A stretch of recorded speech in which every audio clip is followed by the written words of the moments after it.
Household Stories from the Land of Hofer, or Popular Myths of Tirol. By Rachel Harri at Busk. Nord Myths. The Nordgen were a mighty folk in olden time in Tirol. In their span-high bodies resided a power which no child of man, were he ever so stalwart and well-limbed, could resist. But they were also for the most part a peaceable race, and more inclined to assist than to obstruct the industrious inhabitants of the country in their labors. So long as they were treated with respect and deference, they seldom interfered with any one. Then they were generally scrupulously honorable, and strict keepers of their word. A service rendered one of them was sure to be repaid 100-fold. An injury brought a corresponding retribution, and scorn, contempt, or ridicule roused their utmost vengeance, while some there were who entertained a true spirit of mischief, and indulged in wanton tricks which showed their character was not altogether free from malice. They were most often to be met in lonely paths and unfrequented fastnesses of nature, but a solitary Nordlein could also occasionally stray within the haunts of men, at times asking hospitality at their hands, and at others getting into the bedrooms at night, and teasing the children in their sleep, hence the common proverb, "Shut the door closely to, or the Nord will come through one." And at other times, again, they would take part in the field and household labors, as if they found it sport. The name of Nord was chiefly appropriated to them in South Tyrol. In Vorarlberg the analogous kobold went by the name of Rutschefingen. Every locality, every valley, every hamlet, and almost every farm, had its own familiar dwarf whose doings were handed down as household words. Thus it is told that there was once a countrywoman, who lived in a lonely Meyerhof 2 of the Passierthal, standing over her stove, preparing a pancake for her husband's dinner, and as he was a great eater she used an immense number of eggs, 3 dozen and more, in his pancake. As fast as she broke the eggs into the pan, she threw the shells behind her. 3 Norgs came by as she was so occupied and amused themselves with playing with them, and arranging them into all kinds of patterns. The Mayor in 3 was a grumpy sort of woman, and instead of finding pleasure in the glee of the little people, grew cross with them, and scattered the dirty black ashes among the eggshells they had arranged so prettily. Offended at this ill-natured treatment, the Norgs took their departure, but first laid the thread of the good wife's spinning bobbin as a snare across the floor, and then stationed themselves outside the window to see what happened. 2. 3.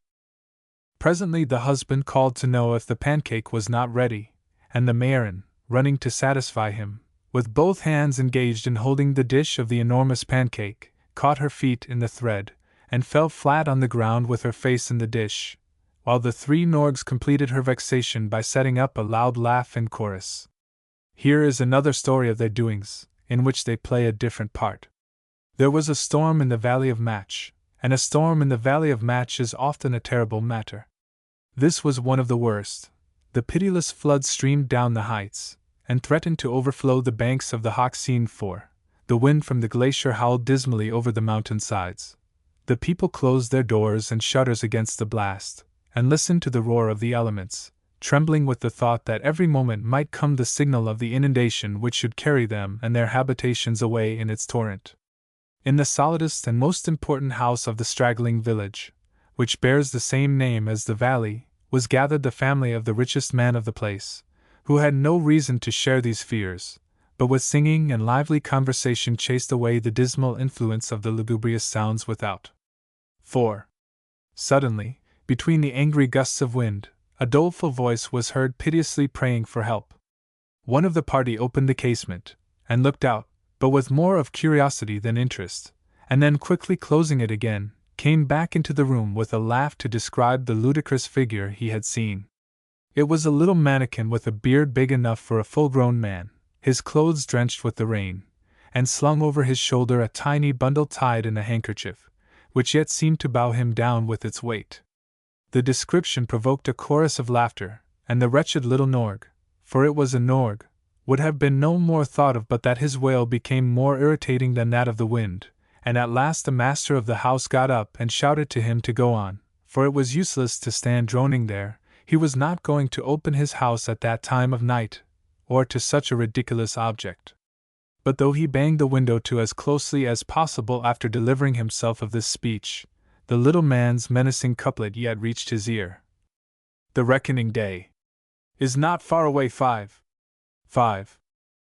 Nevertheless, the Nord begged no more, but endeavored to pass on his way. He could not get far. The torrents of rain had obliterated the path which led from the rising ground on which this house was built to the next, and it was scarcely safe to descend in the dark with the loose stones rattling away under the feet. Fortunately, a glimmering light betrayed a low hut built into the slope. It looked so poor and humble that the Nord felt ashamed to ask aught of its inhabitants, who could scarcely have had enough for their own needs. But when he saw how utterly forlorn was his position, he sat down on a stone and wept. Notwithstanding that the poor little Norg had such a hoarse voice that it was more like that of a wild animal than a man, there was a compassionate little maid within who perceived it was a voice of distress, and put her head out to ask who was there. "Poor old man!" she cried. "Come inside and dry yourself, and let me give you something warm." But before he could answer, he heard a weak voice within. "Beware, the wrestle of the wolves! Remember, we are in Matchter Wolf Heimas 6. "Never fear, mother dear," replied the maiden. "This is no wolf, but a very distressed little old man, who does not look as if he could harm anyone, and besides, we are now in June. The wolves don't threaten us in the summer." And she opened the door and let in the little man. Matchter Wolf Heimas 6. By the time she had dried his clothes and fed him with some warm soup, the worst of the storm had abated, and he was able to go on his way. The maiden offered him shelter for the night, but he declared he must reach home before midnight, and prepared to depart. Before he left, he asked her what there was she most desired. "Oh, that my mother be restored to health," answered Teresa. "I desire nothing more than that." The Nord walked to the bedside, and informed himself of the nature of the sick mother's illness. "Your mother shall be cured," said the little man. "But you must come to me tomorrow at midnight to the Norgelspitz." And as the girl started at the impossibility of the feat, he continued, "You have only to make your way as far as the Wetterkratz, and there call 3 times Krusenigel. Krusenigel! Krusenigel! And I will be at your side, and take you up the rest of the way." And he took his departure singing, "Morgen oder Hut! Kommt die Zollzeit." The next night Teresa courageously set out on her way, and climbed as far as the Wetterkratz, and it was lucky she had to go no farther, for here she sank down quite exhausted. She had not lain there many seconds when she saw a procession of little men just like Krusenigel, with a litter and torches, who carried her up till they came to a door in the rock, which opened at their approach. This led to a magnificent crystal hall glittering with gold and gems, and on a gold throne sat Krusenigel himself, with his fair daughter by his side. When the litter was brought to the steps of the throne, he came down courteously, and renewed his thanks for her hospitality, but she could not find a word to say, in her astonishment at seeing him so changed. Meantime he sent his daughter to fetch the herbs which were to cure the poor mother, and gave them to her, telling her how to administer them. "You see," he added, "Morgen oder Hut! Kommt die Zollzeit! And your rich neighbor will find it so too." Then he told the little men to carry her home, and they laid her in the litter, and bore her away, and she remembered nothing more till she found herself comfortably in bed, with the rising sun kissing her cheeks. But the appearance of everything was as much changed as Krusenigel himself had been. The walls that used to bulge, and reek with mildew and damp, were straight and smooth, glass casements replaced the rickety shutters, nice white curtains tempered the sunshine, the scanty and broken furniture was replaced by new. But what she valued above all, in her hand were the herbs which were to make her mother's healing drink. Their decoction was her first occupation, and by the next day they had restored her mother to health, and joy once more reigned in the cottage, thanks to the Norg. It had been the rich churl's custom, equally with the other villagers, to take his cattle on to the mountain pastures to graze for the beginning of the summer season. Johanni 7. His grazing ground was just the highest pasture of the Norgelspitz. The festival now soon arrived, and the picturesque processions of cattle with their herds went lowing forth as usual, to enjoy their summer feed. 7. When the Norg's enemy, however, arrived at his destination, instead of the emerald slopes he was wont to find, with their rich yield of marble and May 8, already prepared by St. Martin's Cairn for the delight of his cows and sheep. All was stony and desolate.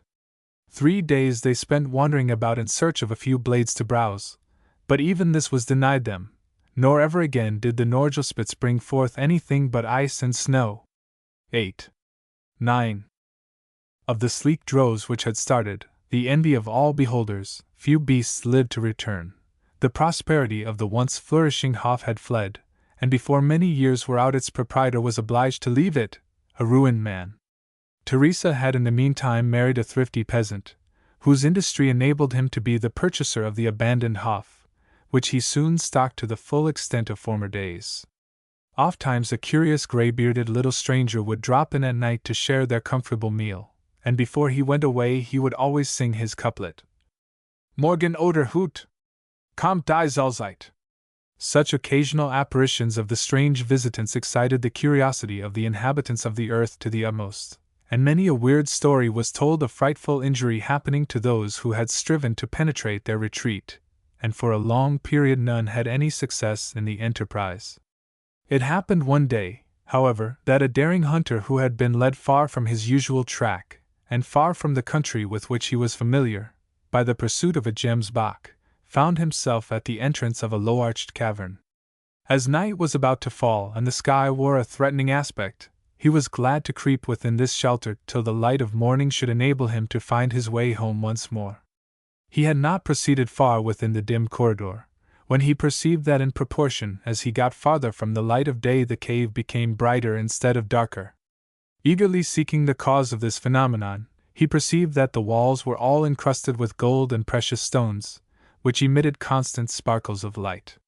He thereby recognized at once that he had reached an approach to one of the resorts of the mountain folk, as the Norgs were also called from having their habitation in the hearts of the mountains.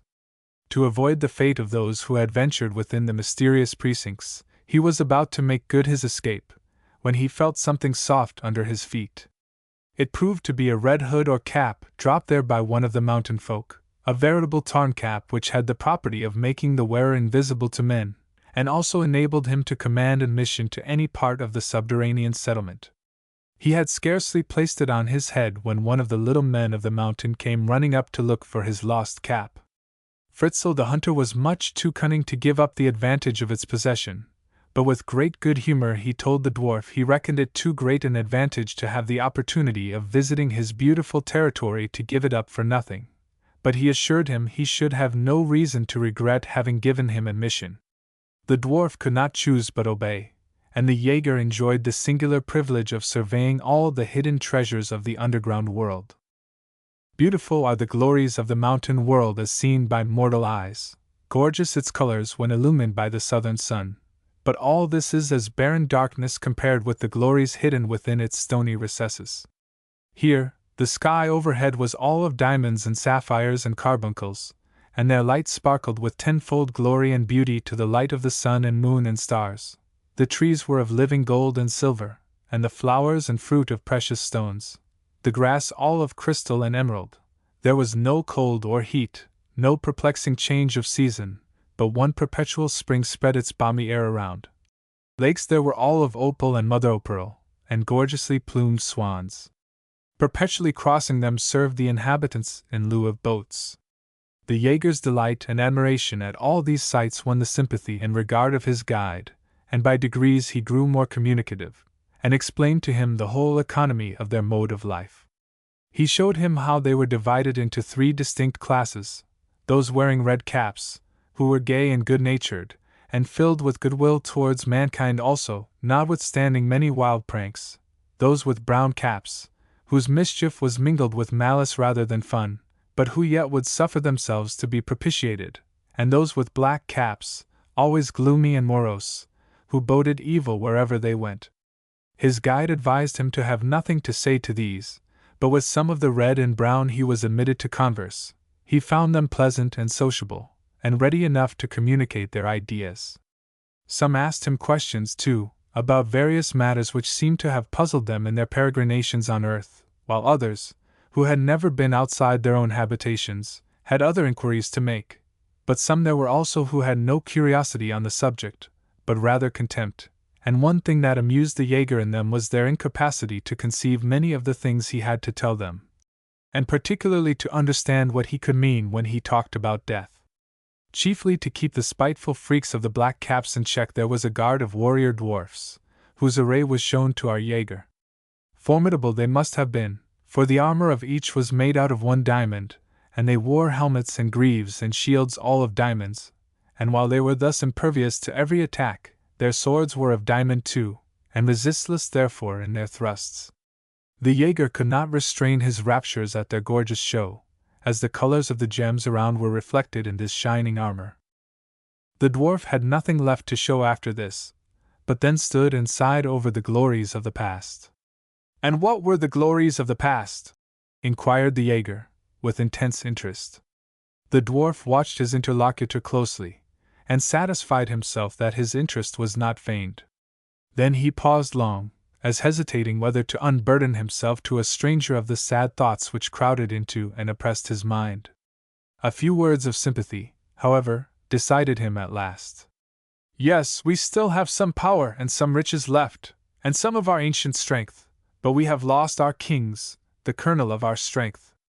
It is true, we are able to surprise you with isolated exhibitions of riches and power, but on the whole, your people has got the better of ours, and since your heroes of old destroyed the last of our royal race, we have been a doomed, disorganized, dwindling race, fast disappearing from our ancient fastnesses.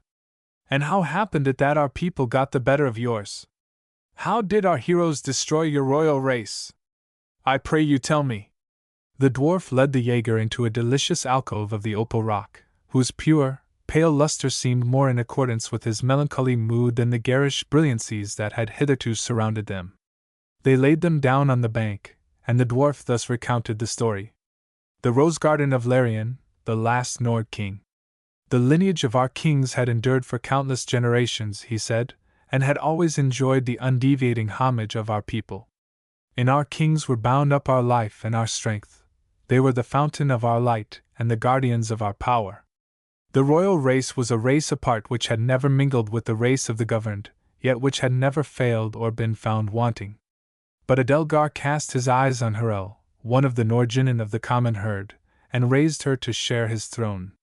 The union not only was unblessed, what was worse, all the rest of the royal stock died out, and all the noble princes of his first marriage died away one after the other 10, and when Harel at last came to die herself, there was only one left.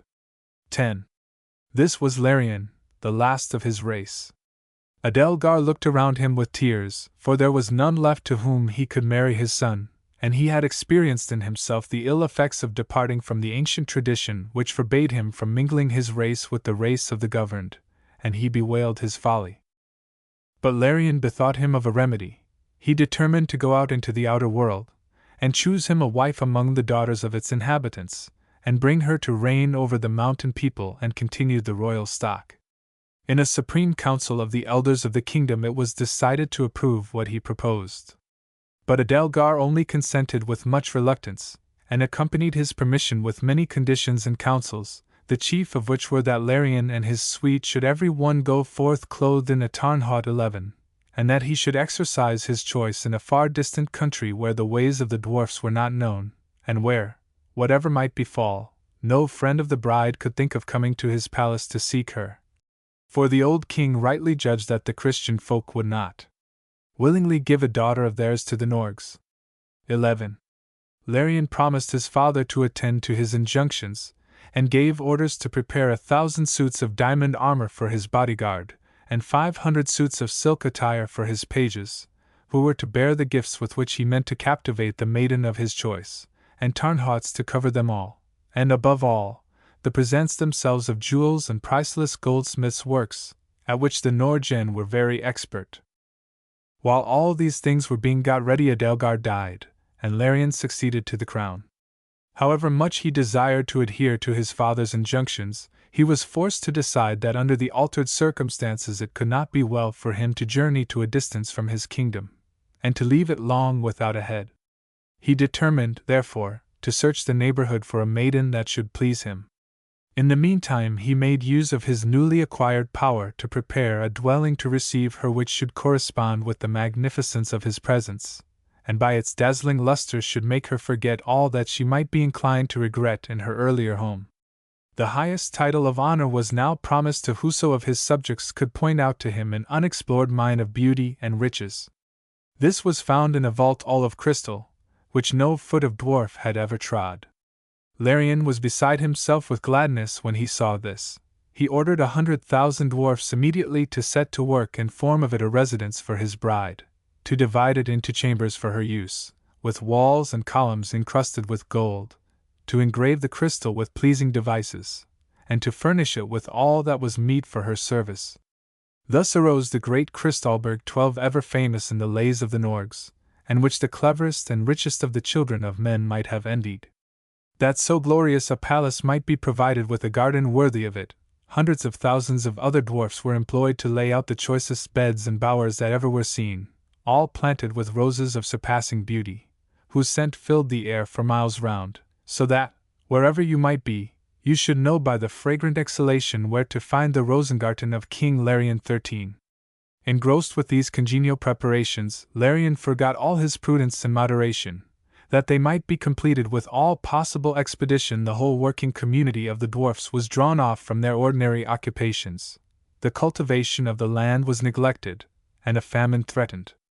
Larian then would go out and make a raid on the crops of the children of earth, and take possession of whatever was required for the needs of his own people, without regard for the outcry raised against him, knowing that, strong in his supernatural strength, he had no retaliation to fear. 13. While thus he pursued his ravages everywhere with indiscriminating fury, he one day came upon the Arativo 14 of a poor widow whose only son was her one support.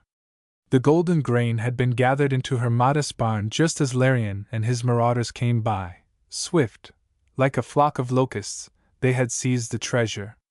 The widow sobbed, and her stalwart son fought against them in vain. Larian was inexorable. At another time the good nature of his Nord blood would have prompted him at least to repay what he had appropriated in the gold and precious stones of which he had such abundant store, but now he thought of nothing but the prompt fulfillment of his darling design, and he passed on his way unheeding the widow's curse. 14. At last the Kristallberg was complete, and the Rosengarten budding ready to burst into a bloom of beauty. To so fair a garden he would have no other fence but a girdle of silk, only he gave it for further defense a law whereby any who should violate that bound should forfeit his left foot and his right hand. Larian looked round, and his heart was content. He felt satisfied now that he had wherewithal to make any daughter of earth forget her own home and her father's people, how delightful soever might have been the place of her previous sojourn. Donning his Tarnhaut, he went forth with his followers marshalled behind him, all equally hidden from human sight. He wandered from castle to castle, from Edelsitz 15 to Edelsitz, from palace to palace, but nowhere found he the bride of his heart, till he came to the residence of the Duke of Styria. Here, in a garden almost as lovely as his own rose garden, he found a number of noble knights assembled, and their ladies, all of surpassing beauty, taking their pleasure on the greensward amid the flowers. 15. Larian had never seen so much beauty and gallantry, and he lingered long with his attendant wights running from one to another, and scanning the attractions of each, as a bee hovers from flower to flower, gathering the honey from their lips. Each maiden was so perfect that he would have been content with any one of them, but each was so guarded by her cavalier that he saw no way of approaching her. At last, driven to despair, he wandered away under the shade of a lonesome grove. Here, under a leafy lime 16, his eye met a form of loveliness which surpassed the loveliness of all the dames he had heretofore seen put together, and he felt thankful now that he had not been able to possess himself of any of them, for then he had never seen her who now lay before him in all the bloom of her virgin perfection.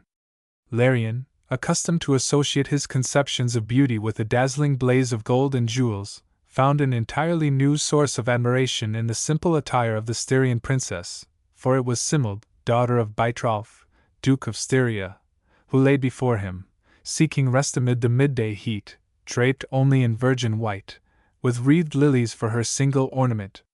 16. Larian stood absorbed for some time in contemplation of her perfect image. Then, hearing the voices of her companions drawing near, quickly he flung a tarnhaud over her, so that they trooped by, searching for her, and passed on, seeing her not, to seek her farther. Then he beckoned to the bearers of a litter he had prepared in readiness to approach, into which her sylph-like form was soon laid, and over hill and dale he carried her towards the Rosengarten. They had got some way before Simmeld woke.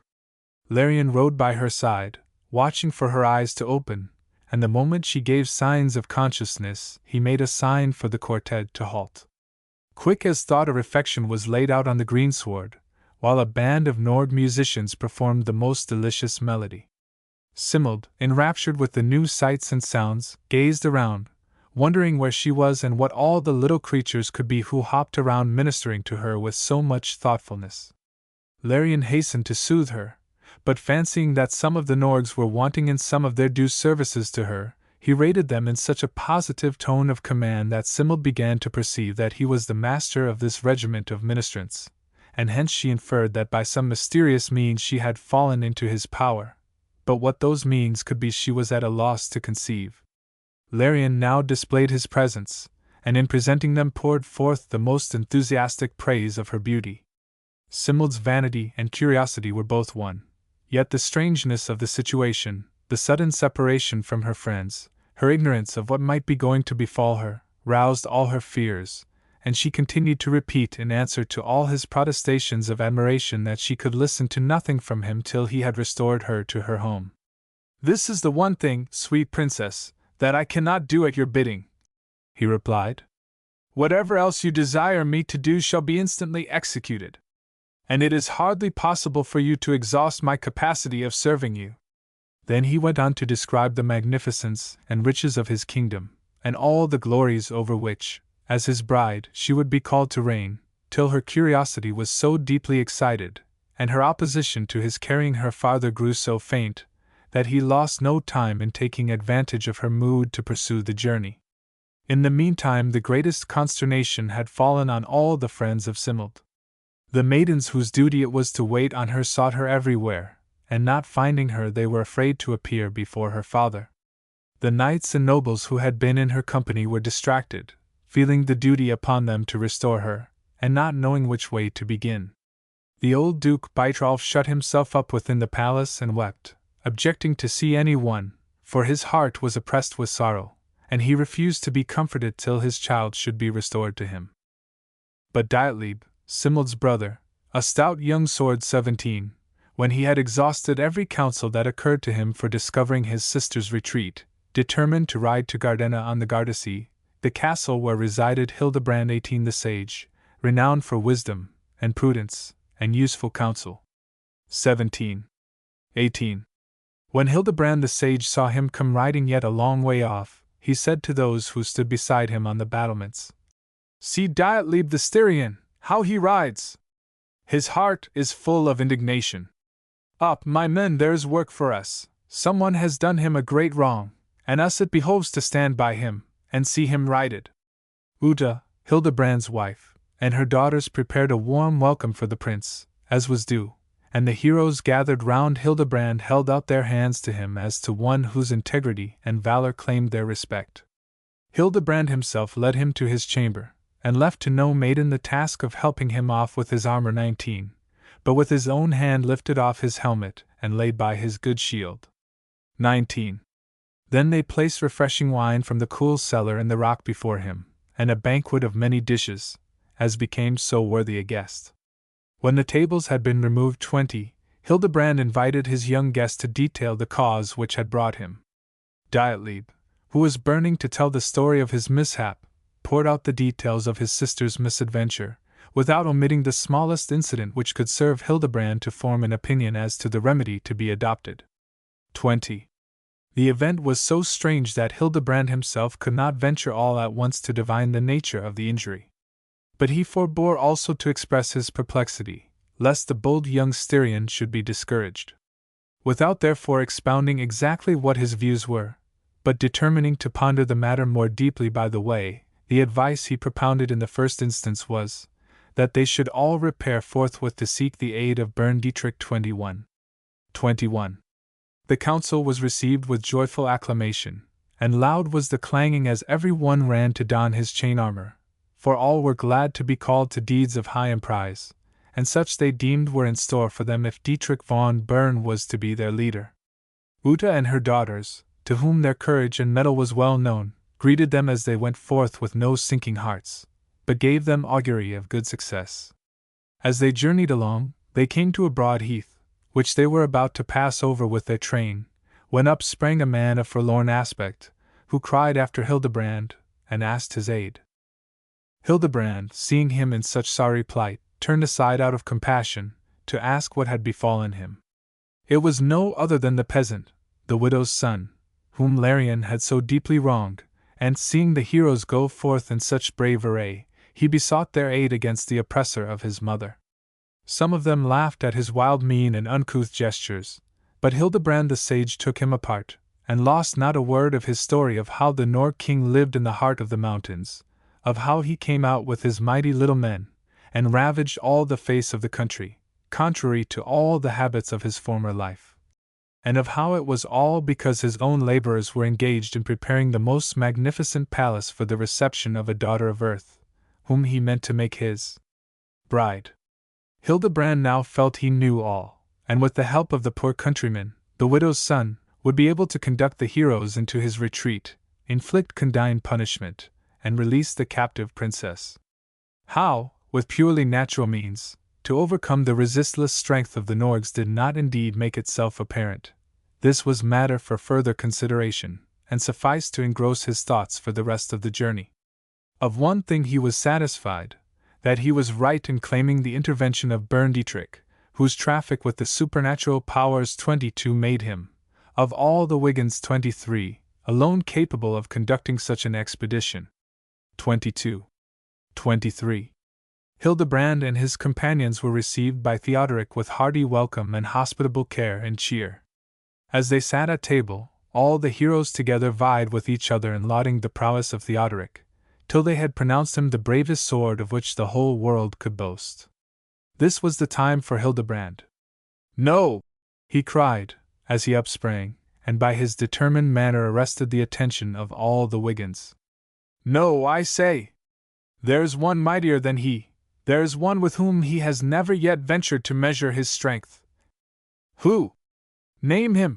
shouted Theodoric, rising to his feet, and glaring round him with defiant fury, only kept in check by his regard for Hildebrand.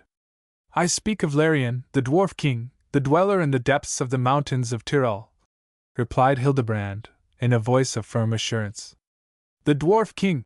exclaimed Theodoric, with incredulity and contempt, and he sat down again.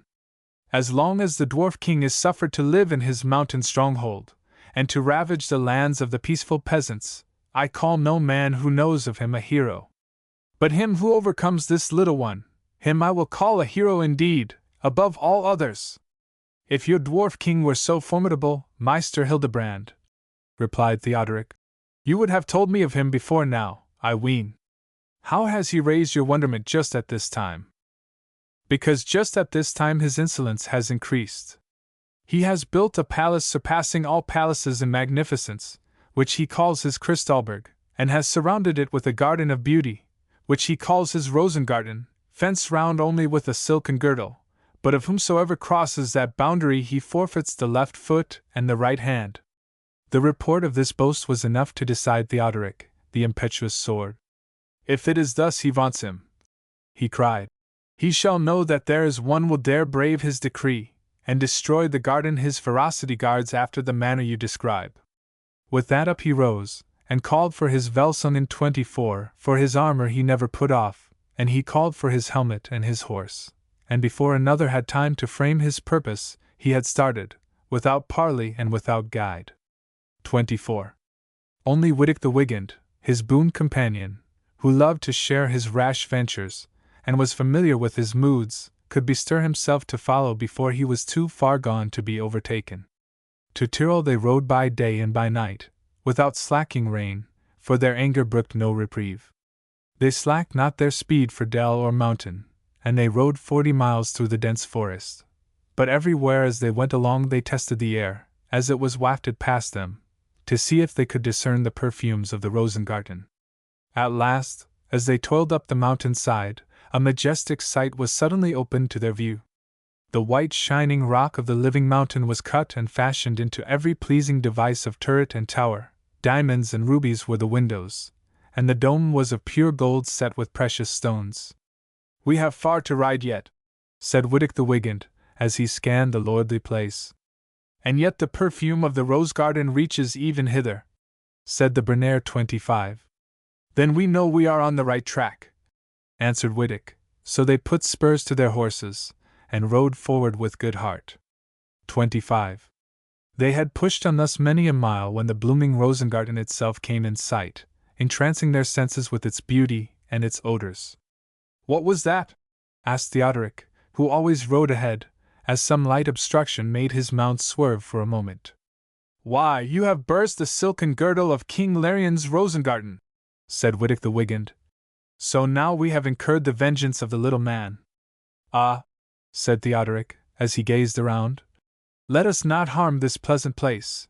Sweetly are the flowers disposed, and in the fragrant hours of evening and of morning it must be well to be here. Let us destroy naught." "Nay," said honest Wittick, "came we not forth to destroy this devil's work, and to reduce the pride of the boasting Nord King who spares none? Shall we return, and leave our work undone?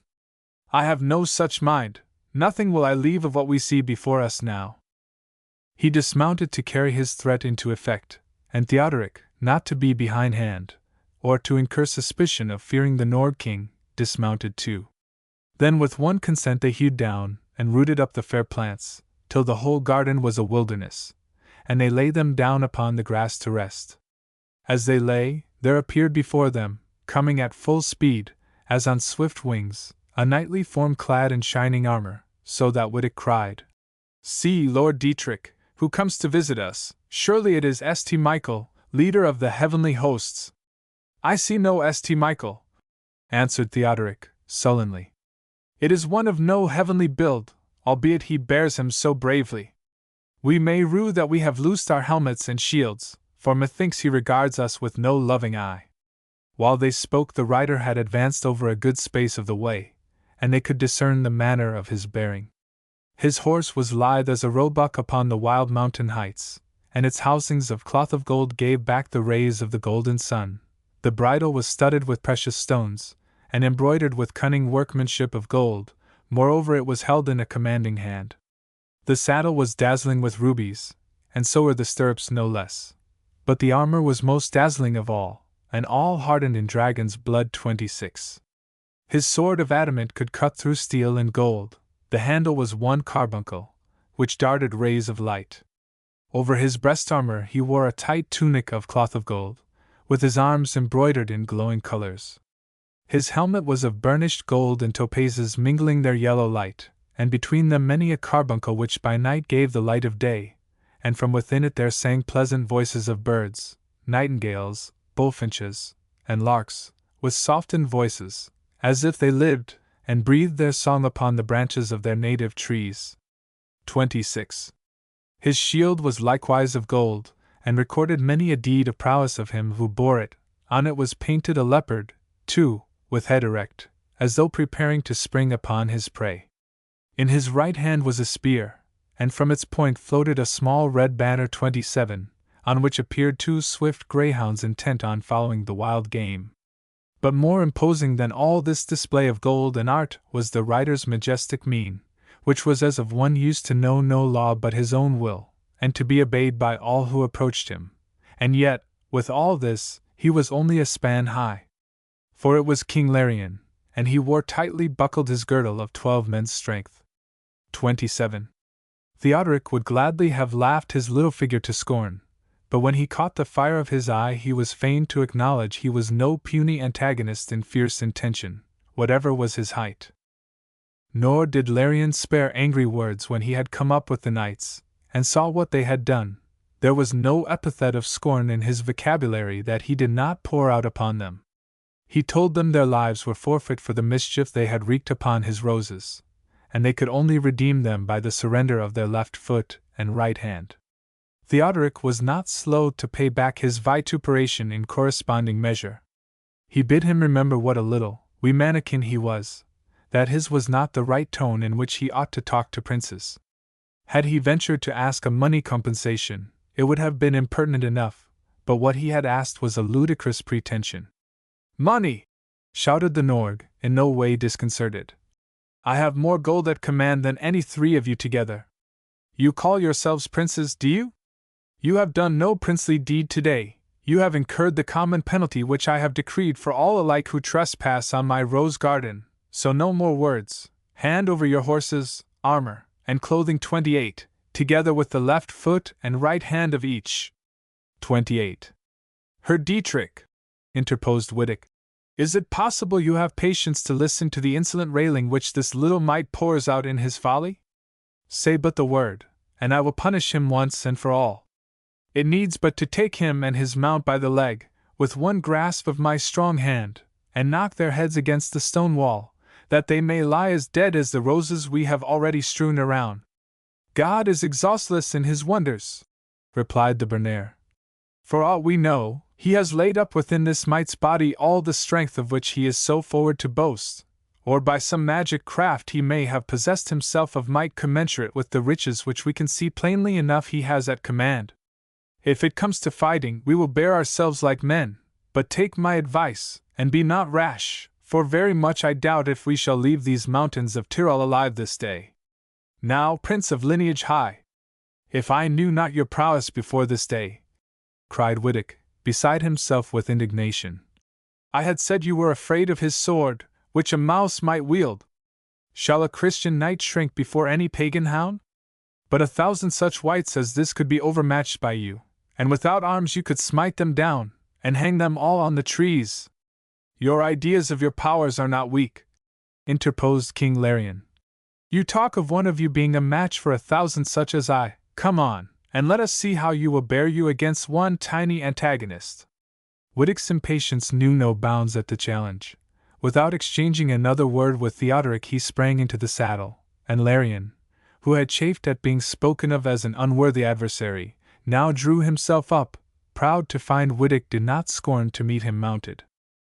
They rode out opposite each other on the greensward with their lances poised, and then dashed the one at the other like two falcons on the wing. Wittick, not at all wanting in the science of handling his lance, made sure to have hit Larion, but the spell that surrounded him protected him against the thrust, while his lance struck Wittick's throat where the helm was braced, and sent him backwards off the saddle onto the ground with great force. As he fell among the clover he vowed that no other lance had ever so offended him, for never before had victory appeared so easy.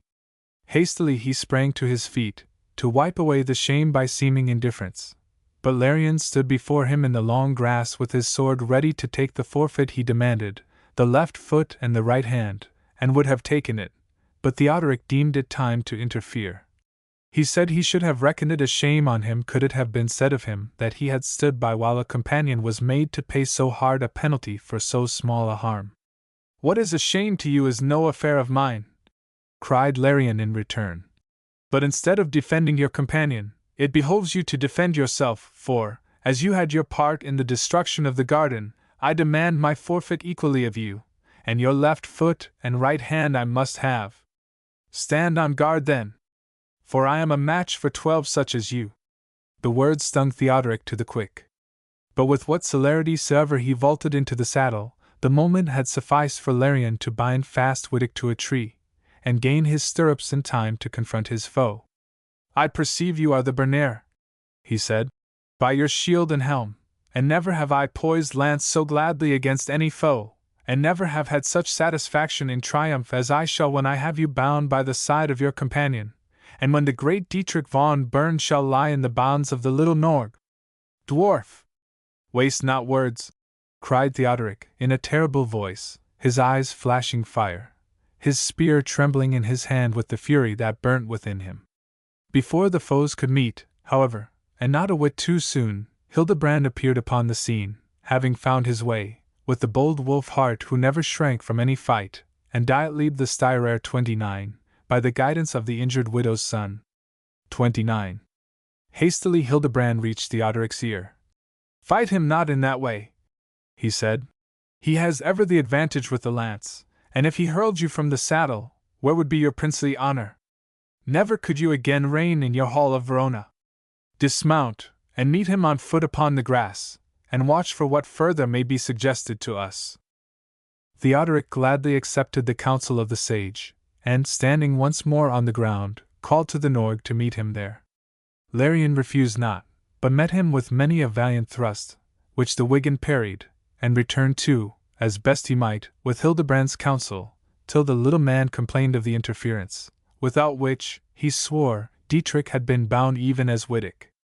But Theodoric bid him not talk, but fight, and with that planted him a blow between the eyes which shut out the light of the sun. Hildebrand, meantime, released Wittick, as it behoved while one fought in his defense. But Larion, finding he could gain no signal advantage against the hero, drew his tarnhaut from his pocket, and slipping it over his head, became invisible to his antagonist. Now it was a weird running hither and thither, as the deft Norg paid out his cunning blows, and the bold Wigan in vain sought him, that he might return them. Now his blow fell on the stone wall, and now on a tree, while the Norg's mocking laughter echoed at each mistake. "One counsel only I see," cried good Hildebrand, distressed to see his prince so hard thrust. "Call to him to drop his sword, and wrestle with you, so shall you reach him, and at least know where he stands." The hero followed the counsel of his master, nor did the Norg refuse. True, Theodoric now could at least feel his unseen foe, but he felt him to his cost, for it was impossible to stand against his strength, nor was it long before the dwarf forced the hero down upon his knees on the grass. Great was the Wigan's distress, for never had antagonist so dealt with him before. "Dietrich! Beloved lord!" cried Hildebrand. "List to my word. One way of safety there is, wrench from him his girdle which gives him 12 men's strength." Gladly Theodoric heard the counsel, nor was he long in finding with his hand the girdle. By it he raised King Larion from the ground, and dashed him down again, till the girdle burst and fell beneath their feet. Hildebrand quickly caught it up, lest the dwarf should again possess himself of it. But Larion gave a cry of despair which might have been heard o'er mountain and forest 3 days' journey off. Then, with doleful voice, he said, "Dietrich von Bern! If you are the noble sword for which men hold you, you will be now content, and will give me my life, while I will be your tributary, and mighty are the gifts I have to offer you." "No," replied Theodoric. "Your haughtiness and pretensions have been too gross. I pardon not such as you so easily. We must have another trial, in which you must yield up your worthless life. I have no power in fighting against such as he now, without my girdle," mused the Norg. "My only chance of safety lies in getting one of the heroes who is equal to him to fight for my cause in my place."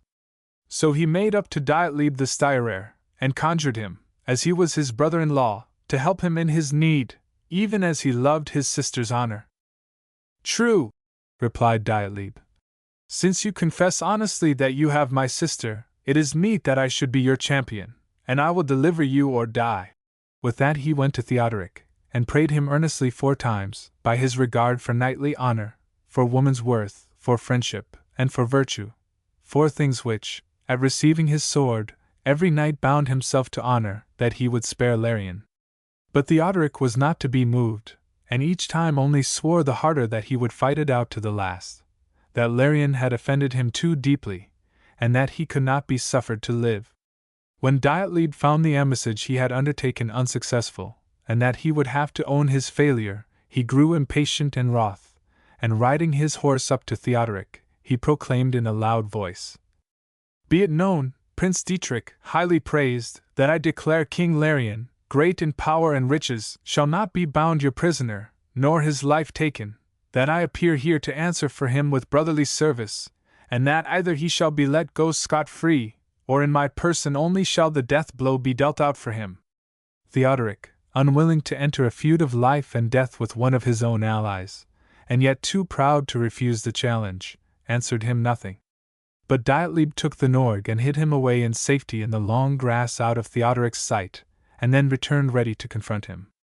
Theodoric, finding he was determined in his attack, called for his horse, and bound on his helmet, his shield he took in his hand, and hung his sword to his girdle.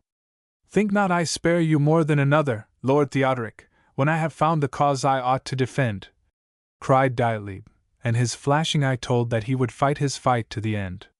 Theodoric still said no word, but his anger was the more desperate. Thus minded, they rode at each other, and the lance of each hurled the other from his horse upon the grass. Up each sprang again, and drew his trenchant sword.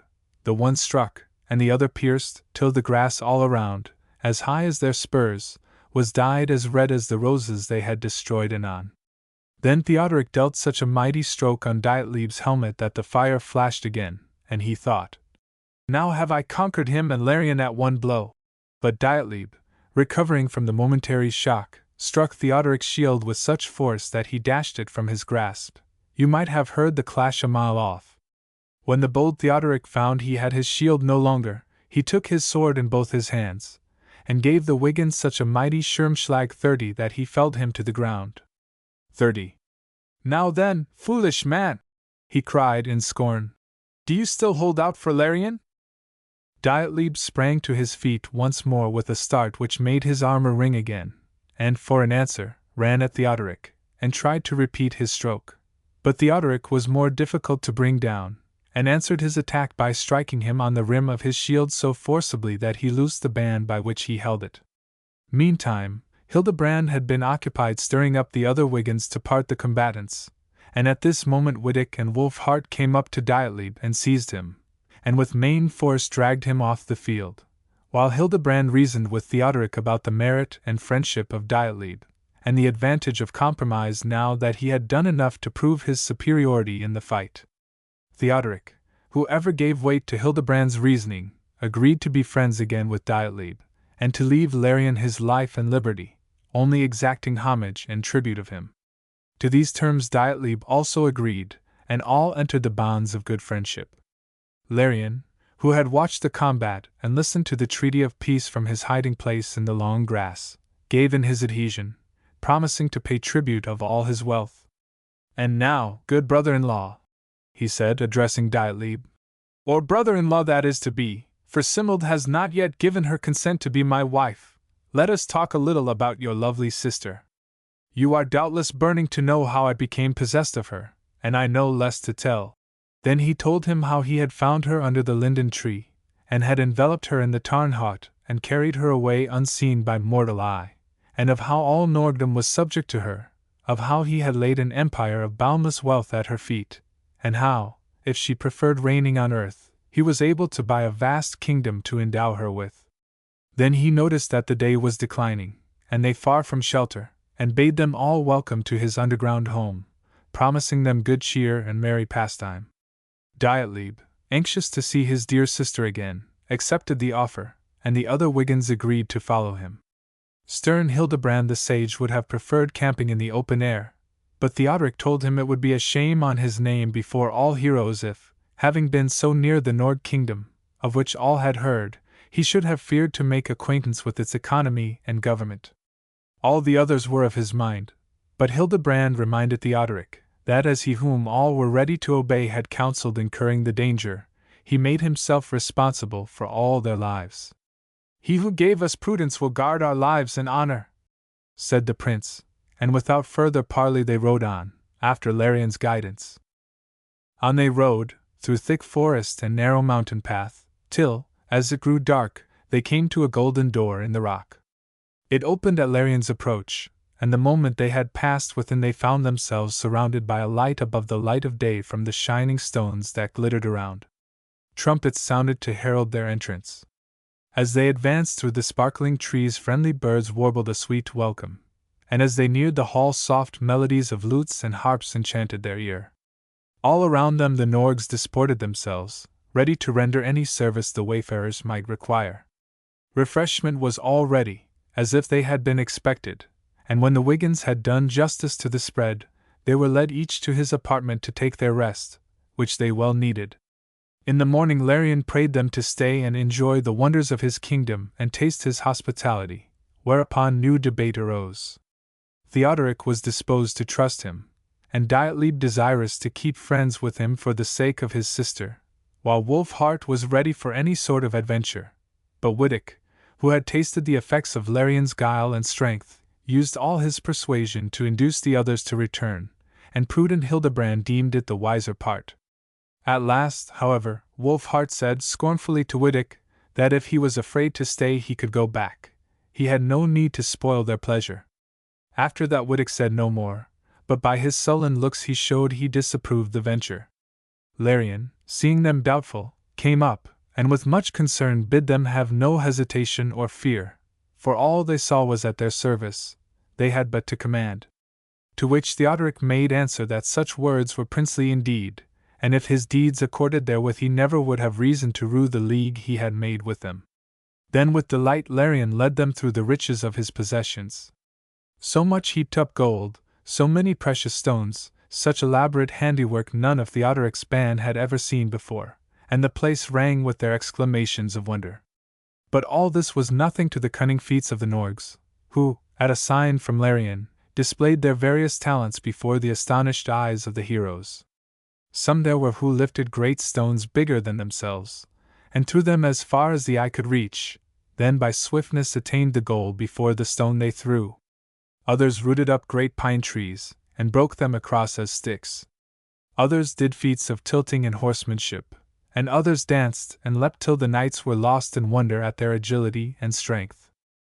Larian now called his guests in to dine, and all manner of costly dishes were set before them, arranged with greater care and taste than Theodoric was used to in his own palace, while sweet-voiced minstrels sang, and nimble Norgs danced.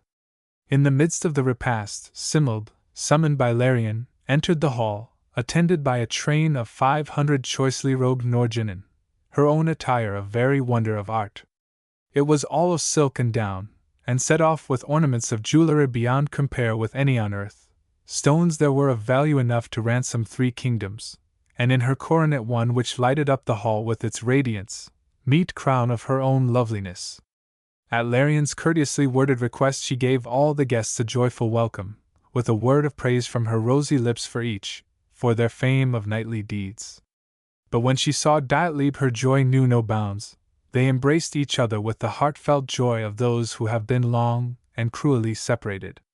"Tell me, sister mine," said Diotlib, anxiously turning to account the brief opportunity her embrace gave him of whispering into her ear. "Is it of your own will that you are here, in this strange mountain dwelling? Is this Larian dear to you? And do you desire to dwell with him? Or has his artifice been hateful to you? Say, shall I rid you of his presence?" "Brother, it is your help I need to decide this thing," replied the maid.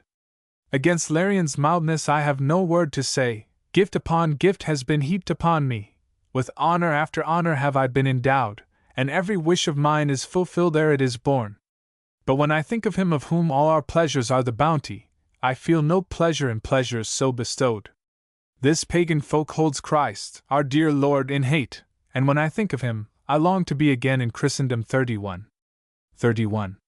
Yes, Simold, sister dear, in Christendom is your place, not here, and since such is your mind, cost what it will, I will set you free from the Nord King's power," was Diotlib's answer, and there was no time for more, for Larian called them back to the fresh-dressed banquet.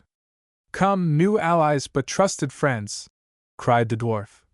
"Come, and let us be merry, and pledge our troth in the ruby bowl. Lay aside your heavy arms and armor, your sword and shield. Let us be light and free as brothers together." As he spoke, a whole host of waiting men appeared, who helped the knights off with their armor, and brought them robes of rich stuffs and costly work. The guests suffered them to do their will, for they were lost in admiration at the choice banquet. At the table, all of ivory inlaid with devices of birds and game so lifelike they seemed to skim across the board, at the vessels of silver and gold and crystal of untiring variety of design, and above all, at the order and harmony with which all was directed. Cool wine from cellars under earth was now served round 32, then various dishes in constant succession, each rarer than the last, and then again sounded soft, clear voices to the accompaniment of the harmonious strings. And again the tankards were filled up with lautertrank, moras 33, and wine. 32. 33. At last the tables were drawn away, and at the same time Simeld and her maids withdrew. But many an hour more the guests sat while the music and the singing continued to charm them. But lest even this should weary, King Larian, as if determined there should be no end to the change of pastimes with which he had undertaken to amuse his guests, sent to fetch a certain conjurer who dwelt in the heart of a high mountain, and whose arts surpassed anything that had been done before.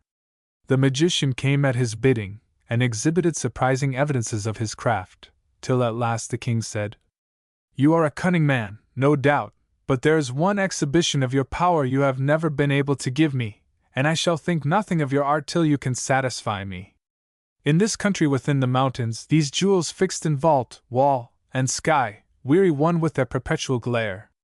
Make them to move as the luminaries of earth, so that we may have calm, peaceful night for repose." "True, O king! I have never before been able to accomplish this desire," replied the magician. "But now I have acquired this art also, and waited for a fitting occasion to make the first display of the same."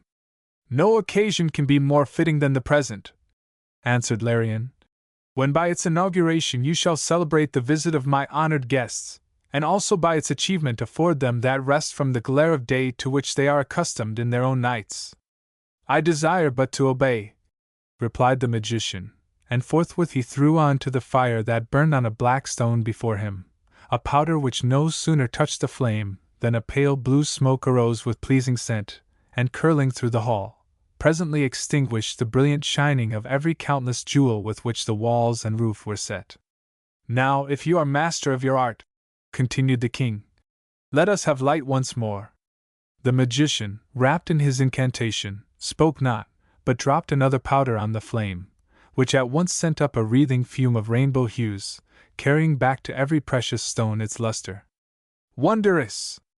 Brave artist! Wondrous show indeed!" were the exclamations which broke spontaneously from every lip. "Now let it be dark again," said the king, and the magician quenched the sparkling light as before. "Now light!" he cried, and so alternated until the sight was no longer new. Now it was dark, and this time Larian called no more for light, nor spoke, and the silence was long, till the heroes grew anxious, and Wittick turned to where Wolfhart had sat, and said, "I like not this. Who knows but that while we can see naught the Nords may fall upon us and destroy us?" But Wolfhart answered not, for a stupor had fallen upon him that the fumes had been gifted to convey, and Wittick, too, felt their influence before he could utter another word. So it was with Hildebrand the sage no less. Theodoric only had time to answer, "Such treachery were not princely, and if Larian means harm to us, he may be sure he will rue this day." And then sleep fell upon him as on the others. Diotlib had already left the hall, thinking under cover of the darkness to find his sister, but being met by a page had been conducted to his apartment, and knew nothing of what had befallen the others. Larian, meanwhile, sought out Simeld in anxious mood. "Ever lovely virgin!" he exclaimed, "support me with your prudent counsel in this strait. I have already told you how your people have avenged on me that I have loved you, how they have laid low my silken fence and golden gates, and wasted my choice garden of roses. Good reprisals I had thought to have taken, and had I been left man to man against them I had overcome them all. But Hildebrand the sage interposed his advice. It was thus the Bernaire had the advantage over me, and had it not been for your brother Diotlib's stout defense, he had even taken my life. But in all the other four beside him there is no good, and in one way or another I had found means to rid me of them, but for Diotlib's sake, who would be as ready to oppose me in their defense as he opposed Dietrich in mine. So, fair lady mine, say how shall I end this affair?" "If you would follow my advice," replied Simeld, "be not rash, and above all, use no treachery, keep to the pact of peace that you have sworn, and be sure the Christian knights will not go back from their plighted word. But in place of the little girdle of 12 men's strength that they took from you, here is a ring of equal power which your 7 magicians welded for me. With that you will feel all your old consciousness of strength and dignity. But by all you hold dear, let the Wiggins go forth with honor." Larian was not slow to own that the counsel was good, and spoke as if he would have followed it. But when he put on the ring, and found himself endowed once more with 12 men's strength, he could not forbear taking his sweet revenge for his yesterday's defeat and danger. First, he had 7 bolts put on Dietlib's door, that he might not be able to come forth and aid his brethren, and then he sent and called for one of the giants, who were always true allies to the dwarfs, and entreated him to carry the heroes to a deep dungeon below the roots of the mountains, where they should be bound, and shut out from the light of day, and never again be able to do him harm. The feat pleased the giant well, and having bound a cord round the waist of each of the sleeping heroes, slung the 4 over his shoulder as if they had been no heavier than sparrows, and carried them to the dungeon below the roots of the mountains, whither Larian led the way, now skipping, now dancing, now singing, now laughing in high glee, to think how well he had succeeded in ridding him of his foes, but forgetting all about Simild's advice and his promise to her. It was not till next morning that the heroes woke, and then all was cold and dark around them, and they knew they were no longer in the hall of the banquet, for the iron chains and stanchions, the chill, and must, and damp, and slime, told them they were in a dungeon under earth. Loudly they all exclaimed against the deceit with which they had been caught, and loudly they all swore to find means to punish the treacherous captor. But Theodoric's anger was greater than the anger of them all, and the fiery breath 34 glowed so hot within him that it scorched away the bonds with which he was bound. 34. Once more, then, his hands at least were free, and his companions gave him joy. But his feet were still held to the rock by chains of hard steel, the links as thick as a man's arm. Nevertheless, his indignation was so great that when he beat them with his fists they were obliged to yield, as they had been made of eggshell, and when he had broken his own chains he set to work and released the others also.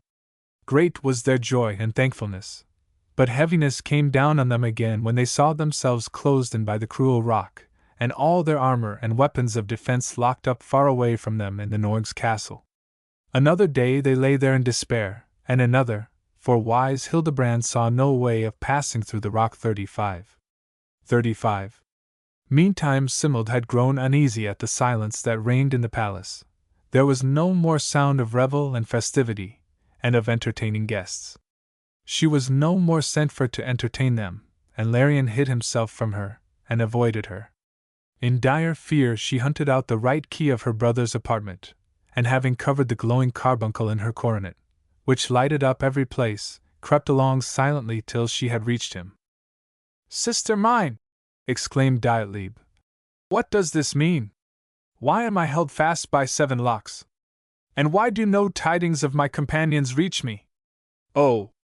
Had I but my sword and shield, I would release them from the hands of Larian, and of how many Norgs soever he may have at his command. Or at least I would not survive to bear the shame of living while they are in I know not what plight." "Dietlib, be guided by me," replied the maiden. "We must deliver them out of the dire dungeon in which Larian has treacherously confined them, but also we must have your life and honor safe. Take this ring upon your hand, for against him who wears it none can prevail, and then go and deliver your companions." With that she took him along to where his armor lay concealed, and having girt him with it, she said many a fervent blessing 36 over him, to preserve him from harm. 36. Endowed with the strength the ring gave him, Dietlib was able to load himself with the arms and armor of all the 4 heroes, and at its command a way was made in the rock through which he passed it into them. As each piece fell upon the hard floor, the clang re-echoed through the far-off mountains. Larian heard the noise, and knew what had befallen, so he sounded on his horn the note that was known far and wide through all the lands of the Norgs, and at the call 300,000 dwarfs appeared swarming over the whole face of the country. "To me, my men! To me!" cried Larian, as they drew near. "Before you stands he who has essayed to release our enemies whom I and the giant had bound under the roots of the mountains. He has given them back their strong armor and their weapons of war, and if they get loose and come among us, great havoc will they make of us, therefore smite him down and destroy him." The dwarfs rushed on Dietlib at the bidding of the king, but Larian would not engage him himself, because he had fought for his release. Dietlib, young and strong, stood planted against the vault of the rock, and as the mannikins approached him, he showered his blows upon them, and sent them sprawling, till the dead and mangled were piled up knee-deep around him. The heroes heard the sound of the battle in their prison, and they longed to take their part in the fray. But they saw no means of breaking through the rock to reach him, till Hildebrand bethought him that he had yet with him the girdle he had picked up when Theodoric tore it from the Nord king's body. This he now handed to the hero. Theodoric took it, and spoke not for joy, but with its strength tore down the living rock round the opening Dietlib's ring had made, and burst his way to stand beside the brave young Styrer.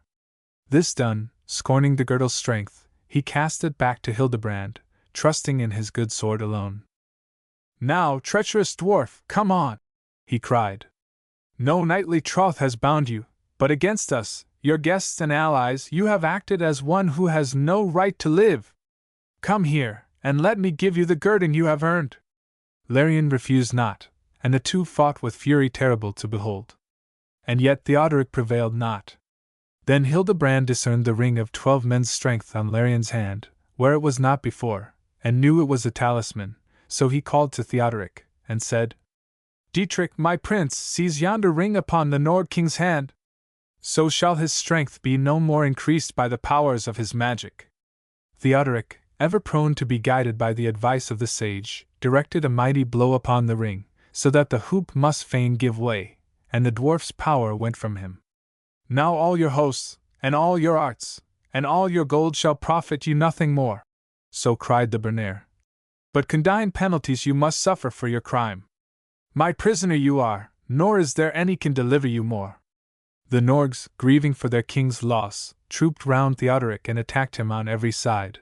But he swung his good sword Velsungen around, and at every sweep 100 Norgs' heads fell pattering at his feet.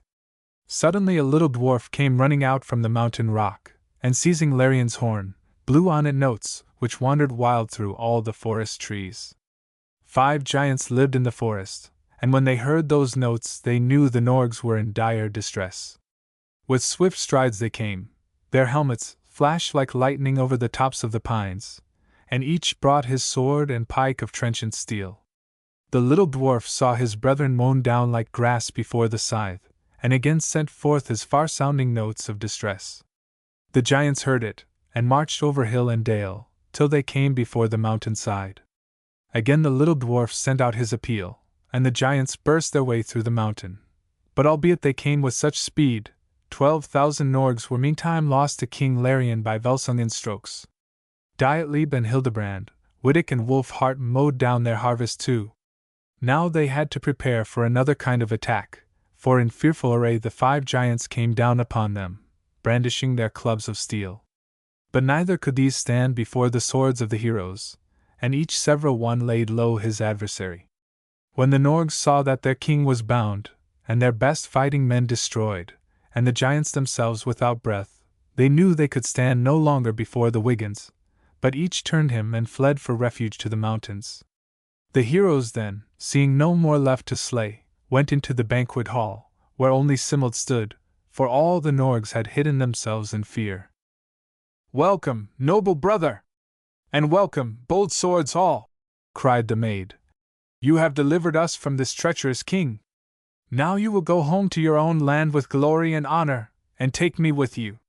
The heroes returned her greeting, and rejoiced in her praise. Then they piled up the treasure onto wagons, all they could carry, and in triumph they made their way to earth, and Larion with them, bound. First they directed their steps to Styria, till they came to the spreading linden tree whence Simold had first been taken, for there sat Duke Beitrolf, her father, bewailing his bereavement, and around him trooped her maidens lamenting their companion. All was restored to joy and gladness now that Simold was at home again. They passed 7 days in high festival, the heroes all together, and many a time they had to tell the tale of their bold deeds, and the wonders of the mountain world. And the minstrels sang to the merits of the conquerors, while the merry bowl passed round and round. At last Theodoric rose and thanked Beitrolf for his hospitality, who thanked him in return right heartily for the help he had lent his son. With that Theodoric took his leave, and along with him went Hildebrand the sage, and Wittig the Wigand, and the strong Wolfhart, and King Larion too, of whom Theodoric made his court fool in his palace at Verona. The Nickel 37 of the Rohrerbuchel. 37. From the 14th to the 16th, in some few places down to the 17th, centuries the mountains of Tyrol were in many localities profitably worked in the search after the precious metals. Many families were enriched, and the skill of the Tyrolese miners passed into a proverb throughout Europe. When the veins lying near the surface had been worked out, the difficulty of bringing the machinery required for deeper workings into use, in a country whose soil has nowhere 3 square miles of plain, rendered the further pursuit so expensive that it was in great measure abandoned, though some iron and copper is still got out. There are many old shafts entirely deserted, and their long and intricate passages into the bowels of the earth not only afford curious places of excursion to the tourist, but are replete with fantastic memories of their earlier destination. One of the most remarkable of these is the so-called Rohrbüchel, which is situated between Kitzbühel and St. Johann, and not far from the latter place. It was one of the most productive and one of the latest worked, and it boasted of having the deepest shaft that had ever been sunk in Europe. But for above 150 years it has been taub 38, that is, deaf, to the sound of the pick and the hammer and the voices of the knap and 39. 38. 39. I have given you my way of accounting for the cessation of the mining works. The people have another explanation. They say that the Bergmannlein, or little men of the mountains, the dwarfs who were the presiding guardians of these mineral treasures, were so disgusted with the avarice with which the people seized upon their stores, that they refused to lend them their help any more, and that without their guidance the miners were no longer able to carry on their search aright, and the gnomes took themselves off to other countries. One of these little men of the mountains, however, there was in the Rohrbüchel who loved his ancient house too well to go forth to seek another. He still lingered about the mile-long clefts and passages which once had been rich with ore, and often the peasants heard him bewailing, and singing melancholy ditties, over his lonely fate. They even thought he came out sometimes to watch them sadly in their companionship of labor, and peeped through their windows at them in their cozy cottages, while it was cold and dark where he stood without, and many there were who took an interest in the nickel of the Rohrbüchel. The Goiner Jossel 40 had been mowing the grassy slope near the opening of the Rohrbüchel. He was just putting up his implements to carry home after his day's toil, when he espied the orphan Enno 41 coming towards him. Her dark eyes had met his before that day, and he never met her glance without a thrill of joy. 40. 41. I have been over to Oberndorf for a day's work, said orphan Enno, and as I came back I thought I would turn aside this way, and see how you were getting on, and then we can go home together. So we will, answered Jossel. But we're both tired, and the sun isn't gone yet. Let's sit down and have a bit of talk before we go. Orphan Enno was nothing loath, and they sat and talked of the events of the day, and their companions, and their work, and the weather, and the prospects of the morrow. But both seemed to feel there was something else to be said, and they sat on, as not knowing how to begin. At last Jossel removed his pointed hat from his head and laid it by his side, and took out and replaced the jaunty feathers which testified his prowess in the holiday sport 42, and finally cleared his throat to say, softly, 42. Is this not happiness, Enno? What can we want more in this world? True, we work hard all day, but is not our toil repaid when we sit together thus, while the warm evening sun shines round us, and the blue heaven above and the green fields below smile on us, and we are together? Enno, shall we not be always happy together? They were the very words that orphan Enno had so often longed to hear her Jossel say. Something like them she had repeated to herself again and again, and wondered if the happy day would ever come when she should hear them from his own lips. Had he said them to her any day of her whole life before, how warmly would she have responded to them? Today, however, it was different. The rich peasant's wife for whom the poor orphan worked had been harsh to her that day, and for the first time envious thoughts had found entrance into her mind, and discontent at her lowly lot. So, instead of assenting warmly, she only said, Of course it's very nice, Jossel, but then it's only for a little bit, you see. The hard toil lasts all day, nevertheless. Now to have a Hof 43 of one's own, like the one I work upon at Oberndorf, with plenty of cattle, and corn, and servants to work for you, that's what I should call being happy. Sitting together in the sunset is all very well, but we might have that besides. 43. The good, hard-working, thrifty, God-fearing Jossel looked aghast to hear his Enno speak so. Beyond his day's wage honestly worked for, and the feather in his trot's hut bravely contended for, and his beloved Enil wooed with tenderness and constancy, he had not a thought or a wish in the wide world. Hitherto her views had been the counterpart of his. Now, for the first time, he perceived there was something had come between them, and he felt disappointed and estranged. "If that's your view, Enil girl, it isn't the Goiner jostle that will be able to make you happy," replied the youth at length, coldly. "Your best chance would be with the nickel of the Rohrbüchel," he added, almost bitterly, as one who would say, "Your case is desperate, you have no chance at all." "Isn't." "What was that?" said Enil, suddenly starting. "Who can be working so late? Don't you hear a pick go click-clack? Who can it be?" "No one is working at this hour," replied Jostle, in no mood to be pleased at the interruption. But as he spoke, the bells of the villages around toned forth the Ave Maria. Both folded their hands devoutly for the evening prayer, and in the still silence that ensued he could not deny that he heard the sound of the pick vigorously at work, and that, as it seemed, under the ground directly beneath their feet. "It is the Bergman line! It must be the Bergman line himself!" exclaimed Enil, with excitement. "Nonsense! What silly tales are you thinking of?" replied Jostle, inwardly reproaching himself for the light words he had just spoken, suggesting the invocation of a superstition with which his honest, devout nature felt no sympathy. And without letting the excited girl exert herself to catch the strange sounds further, he led her home. Enil's curiosity was roused, however, and was not to be so easily laid to rest. The next evening Jostle's work lay in a different direction, but no sooner had the hour of the evening rest arrived than he started on the road to Oberndorf, to see if he could meet his Enil coming home. But there was no Enil on the path, and he turned homewards with a heavy heart, fearing lest he had offended her, and that she was shunning him. But Enil, whom the desire of being rich had overcome with all the force of a new passion, had been more absorbed on that last memorable evening by the idea of having heard the Bergman line at work amid the riches of the mines than with what would have been so terrible a grief at any other time, having offended her faithful Jostle. Accordingly, on the next evening, instead of being on the lookout for Jostle to walk home with her, her one thought had been to find out the same place on the bank where they had sat, not with loving affection to recall the happy words she had heard there, but to listen for the sound of the Bergman's axe, and perhaps follow it out, and then, who could tell what might befall? Perhaps she might be able to obtain some chips of those vast well stores unperceived.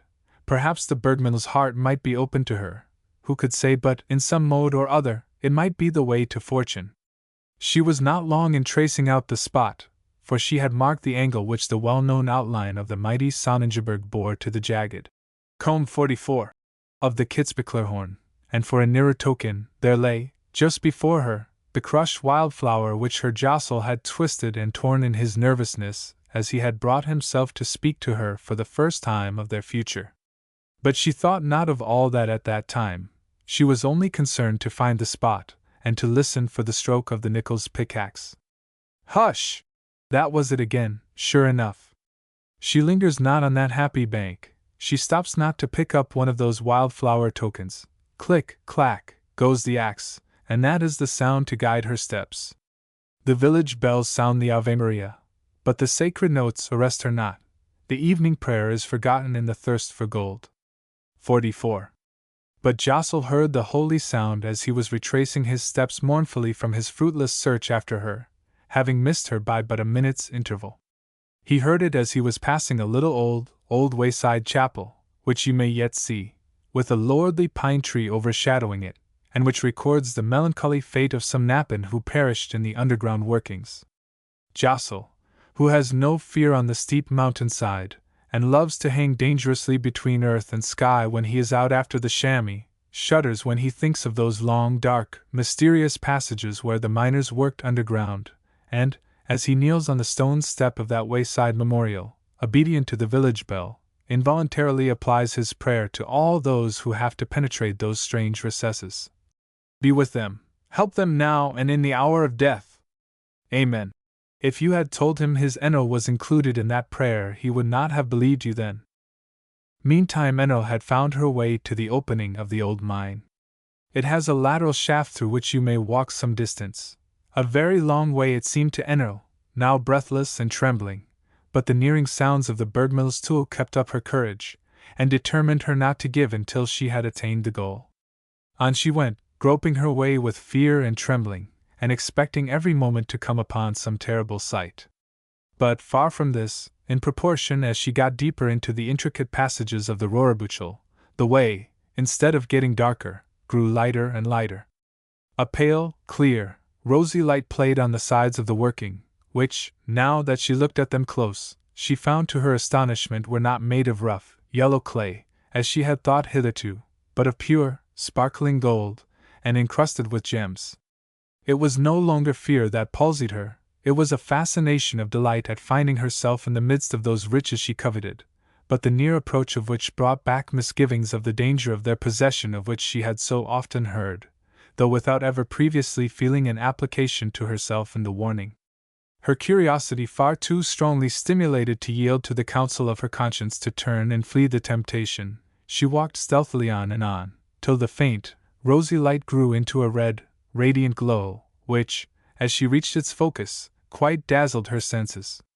She now found herself in a broad and lofty clearing, into which the long narrow passage she had so long been timorously pursuing ran, and in the sides of which she saw the openings of many other similar ramifications. The walls, which arched it in overhead and closed it from the daylight, were of gold and silver curiously intermixed, burnished resplendently, and their brilliance so overcame her that it was some minutes before she could recover her sight to examine more particularly the details of this magnificent abode. Then she discovered that all this blaze of light came from one huge carbuncle 45, and that carbuncle was set in the breast bib of the leathern apron worn by a dwarf, the clang of whose pickaxe had lured her to the uncanny spot. 45. Dwarf. The dwarf was much too busily and too noisily engaged to notice Enno's footsteps, so she had plenty of leisure to examine him. He was a little awkward-shaped fellow, nearly as broad as he was long, with brawny muscular arms which enabled him to wield his pick with tremendous effect. He seemed, however, to be wielding it merely for exercise or sport, for there did not appear to be any particular advantage to be gained from his work, which only consisted in chipping up a huge block of gold, and there were heaps on heaps of such chips already lying about. Though his muscles displayed so much strength, however, his face gave you the idea of a miserable, worn-out old man. His cheeks were wrinkled and furrowed and bronzed, and the matted hair of his head and beard was snowy white. As he worked he sang, in dull, low, unmelodious chant, to which his pick beat time. The weary birdman, old and grey, sits alone in a cleft of the earth for aye, with never a friend to say, good day. For 1,000 years, and 10,000 more, he has guarded earth's precious silver store, keeping count of her treasures of gold and ore, by the light of the bright Carfunkelstein 46. 46. The only light of the Bergman line. But never a friend to say, good day, as he sits in a cleft of the earth for aye, has the lonely birdman, old and grey. He had poured out his ditty many times over while Enno stood gazing at the strange and gorgeous scene. The ugly, misshapen, miserable old man seemed altogether out of place amid the glories of the wonderful treasure house, and the glittering treasures themselves in turn seemed misplaced in this remote subterranean retreat. Enno was quite puzzled how to make it all out. It was the nickel of the Röhrerbüchel who was before her, she had no doubt of that, for he was exactly what the tradition of the people had always described him, and she had heard his ungainly form described before she could speak, so familiar he seemed, indeed, from those many descriptions, that it took away great part of the fear natural to finding herself in so novel a situation. At last the dwarf suddenly stopped his labor, and, as if in very weariness, flung the tool he had been using far from him, so that it fell upon a heap of gold chips near which Enno was standing, scattering them in all directions. One of the sharp bits of ore hit her rudely on the chin, and anxious as she was to escape observation, she could not suppress a little cry of pain. Old and withered and haggard as he seemed, the kobold's eye glittered with a light only second to that of the Carfunkelstein itself at the sound of a maiden's voice, and quickly he turned to seize her. Enno turned and fled, but the nickel, throwing his leathern apron over the shining stone on his breast, plunged the whole place in darkness, and Enil soon lost her footing among the unevennesses of the way and lay helpless on the ground. Her pursuer, to whom every winding had been as familiar as the way to his pocket these 1,000 years, was by her side in a trice, still singing, as he came along. But never a friend to say good day, as he sits in a cleft of the earth for aye. Has the lonely birdman, old and grey. The self-pitying words, and the melancholy tone in which they were uttered, changed most of Enel's alarm into compassion, and when the dwarf uncovered the carbuncle again, and the bright, warm red light played once more around them, and showed up the masses of gold after which she had so longed, she began to feel almost at home, so that when the dwarf asked her who she was and what had brought her there, she answered him quite naturally, and told him all her story. To tell you the truth, said the kobold, when she had finished, I am pretty well tired of having all this to myself. I was very angry at one time, it is true, with the way in which your fellows went to work destroying and carrying everything away, and leaving nothing for those that are to come after, and I was determined to put a stop to it. I am not here to look after one generation, or two, or three, but for the whole lot of you in all the ages of the world, and I must keep things in some order. But now they have given this place up and left me alone, I confess I feel not a little sorry. I used to like to listen to their busy noises, and their songs, and the tramp of their feet. So, if you've a mind to make up for it, and come and sit with me for a bit now and then, and sing to me some of the lively songs you have in your world up there, I don't say I won't give you a lapful of gold now and then. A lapful of gold! What peasant girl would mind sitting for a bit now and then, and singing to a poor lonely old fellow, to be rewarded with a lapful of gold? Certainly not Enil. Too delighted to speak, she only beamed assent with her dark, flashing eyes, and clapped her hands and laughed for joy. It's many a day since these walls have echoed a sound like that, said the dwarf, with deep feeling, and as Enil's smile rested on him, it seemed to wipe away some of the rough dark wrinkles that furrowed his cheeks and relax the tension of his knit brows. And yet there's more worth in those echoes than in all the metallic riches which resound to them. Yes, my lass, only come and see the poor old birdman sometimes, and cheer him a bit, and you shall have what you will of his. With that he led her gently back into the great vault where she had first seen him working, and stirring up a heap with his foot said, There, lass, there's the birdman's store, take what you will, it is not the birdman that would say nay to a comely wench like you. Why, if I were younger and a better-looking fellow, it would not be my lapfuls of gold I should offer you. It would be the whole lot of it, and myself to boot. No, no, I shouldn't let you go from me again. Such a pretty bird does not come on to the snare to be let fly again, I promise you. But I'm old and grey, and my hoary beard is no match for your dainty cheeks. But take what you will, only come and cheer up the poor old birdman a bit sometimes. Enil had not wanted to be told twice. Already she had filled her large pouch and her apron and her kerchief with all the alacrity of greed. So much occupied was she with stowing away the greatest possible amount of the spoil, that she scarcely remembered to thank the birdman, who, however, found pleasure enough in observing the rapturous gestures her good fortune elicited. You'll come again?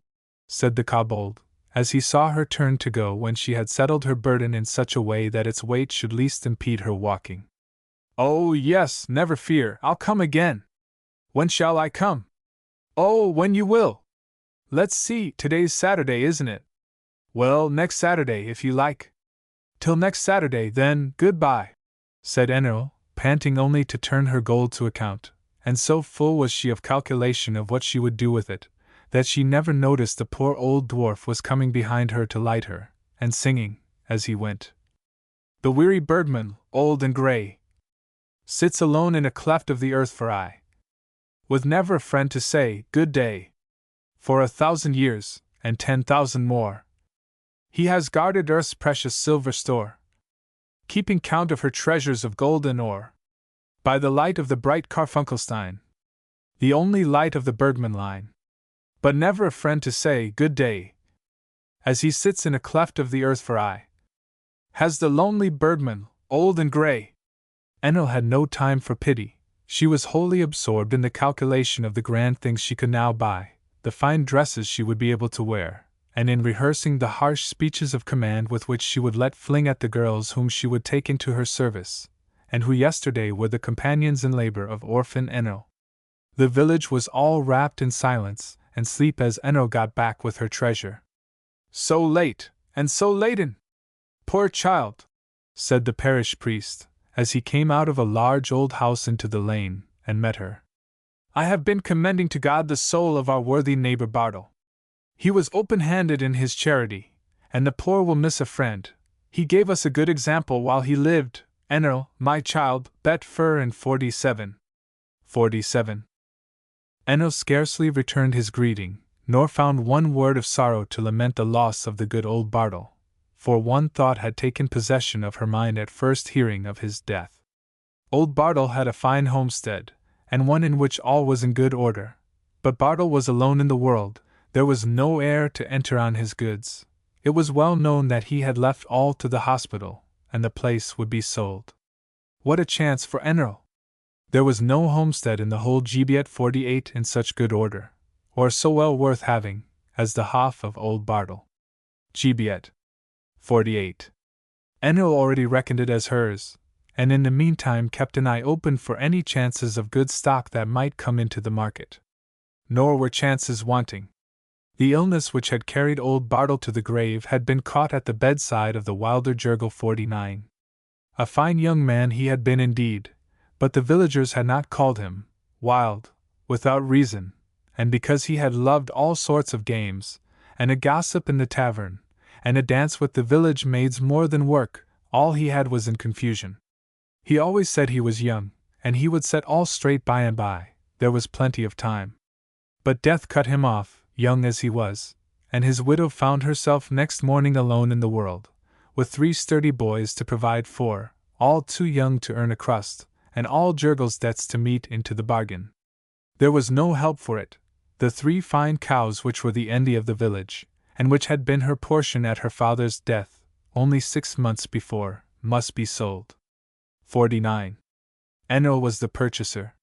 Once conscience reproached her with a memory of the days long gone by, when she and that young widow were playmates, when orphan Enno had been taken home from her mother's grave by that same widow's father, and the 2 children had grown up in confidence and affection with each other. "Suppose I left her the cows and the money too?" mused Enno, but only for a moment.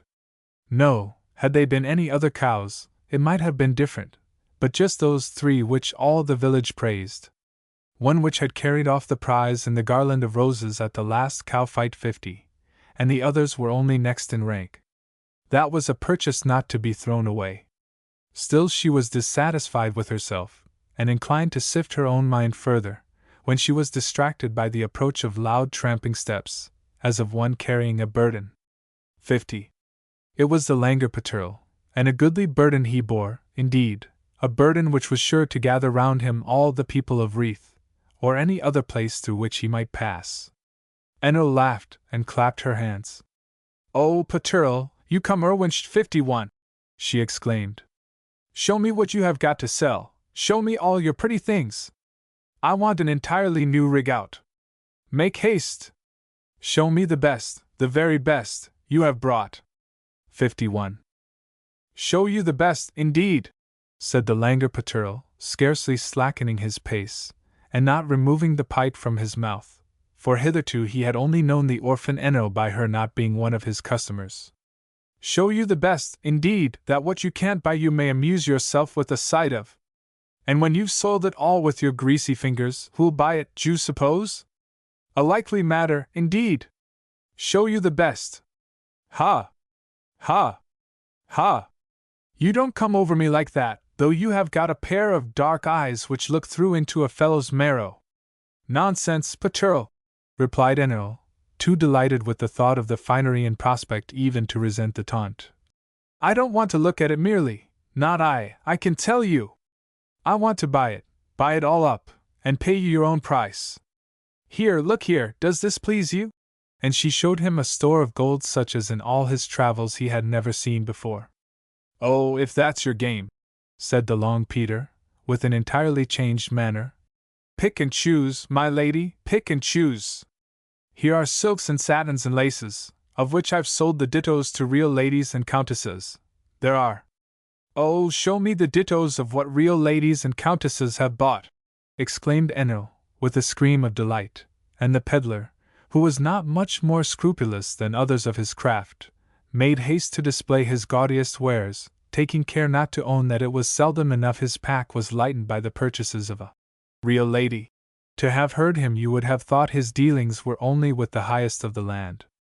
But it needed only to say, "This is what my lady the Countess of Langtoffer's wears, this is what my lady the Baronin Schraffenstein bought of me," for Enil to buy it at the highest price the Long Peter's easy conscience could let him extort, and indeed, had he not felt a certain commercial necessity for reserving something to keep up his connection with his ordinary customers on the rest of his line of route, Orphan Enil would have bought up all that was offered her under these pretenses, and without stopping to consider whether the materials or colors were well assorted, or whether such titles as those with which the peddler dazzled her understanding existed at all. The next day was a village festival in Reeth, and the quiet people of Reeth thought the Orphan Enil had gone fairly mad when they saw at church the extravagant figure she cut in her newly acquired finery, for, in her hurry to display it, she had in one way and another piled her whole stock of purchases on her person at once. A showy skirt embroidered with large flowers of many colors, and trimmed with deep lace, was looped up with bright blue ribbons and rosettes over a petticoat of violet satin, beneath which another of a brilliant green was to be seen. Beneath this again, you might have descried a pair of scarlet stockings, and on her shining shoes a pair of many-colored rosettes and shoe buckles. The black tight-fitting bodice of the local costume was replaced by a kind of scarlet hussar's jacket trimmed with fur, fastened at the throat and waist with brooches which must have been originally designed for a stage queen. From her ears dangled earrings of Brobdingnagian dimensions, and on her head was a hat and feathers as unlike the little hat worn by all in Reeth as one piece of headgear could well be to another. Of course, it did not befit a lady so decked to take the lowly seat which had served the Orphan Enil. Before the divine office began she had seated herself in the most conspicuous place in the church, so that no one lost the benefit of the exhibition. And it may well be believed that the congregation had no sooner poured out of the sacred building than the appearance of the Orphan Enil was the one theme of a general and noisy conversation. For some it was a source of envy, for some of ridicule, for some unsophisticated minds of simple admiration. But the wiser heads kept silence, or said, in tones of sympathy, "The Orphan Enil isn't the girl the Goyner Jossel took her for." Jossel had been to church in his own village of Goyne, and had therefore been spared the sight, as well as the comments it had elicited. But as he came towards Reeth to take his Enil for the holiday walk, he noticed many strange bits of hinting in the greetings he received, which puzzled him so, that, instead of going straight on to Enil, he sat down on the churchyard wall, pondering what it could all mean. "I wish you joy of your Orphan Enil," one had said. Goyner Jossel, take my advice, and shun the threshold of Orphan Enil," were the words of another, and he was an old man and a sage friend too. "Beware, Goyner Jossel, beware!" seemed written on every face he had met. What could it all mean? He wandered forward uncertain, and then back again, then on again, till he could bear it no longer, and he determined to go down to the Worthshaus beim Stengel, and ask his mates to their face what they all meant. Before he came in sight of the door, however, he changed his resolution. Through the open window he heard noisy talk, and noisiest of all was the voice of the Langer Patrol.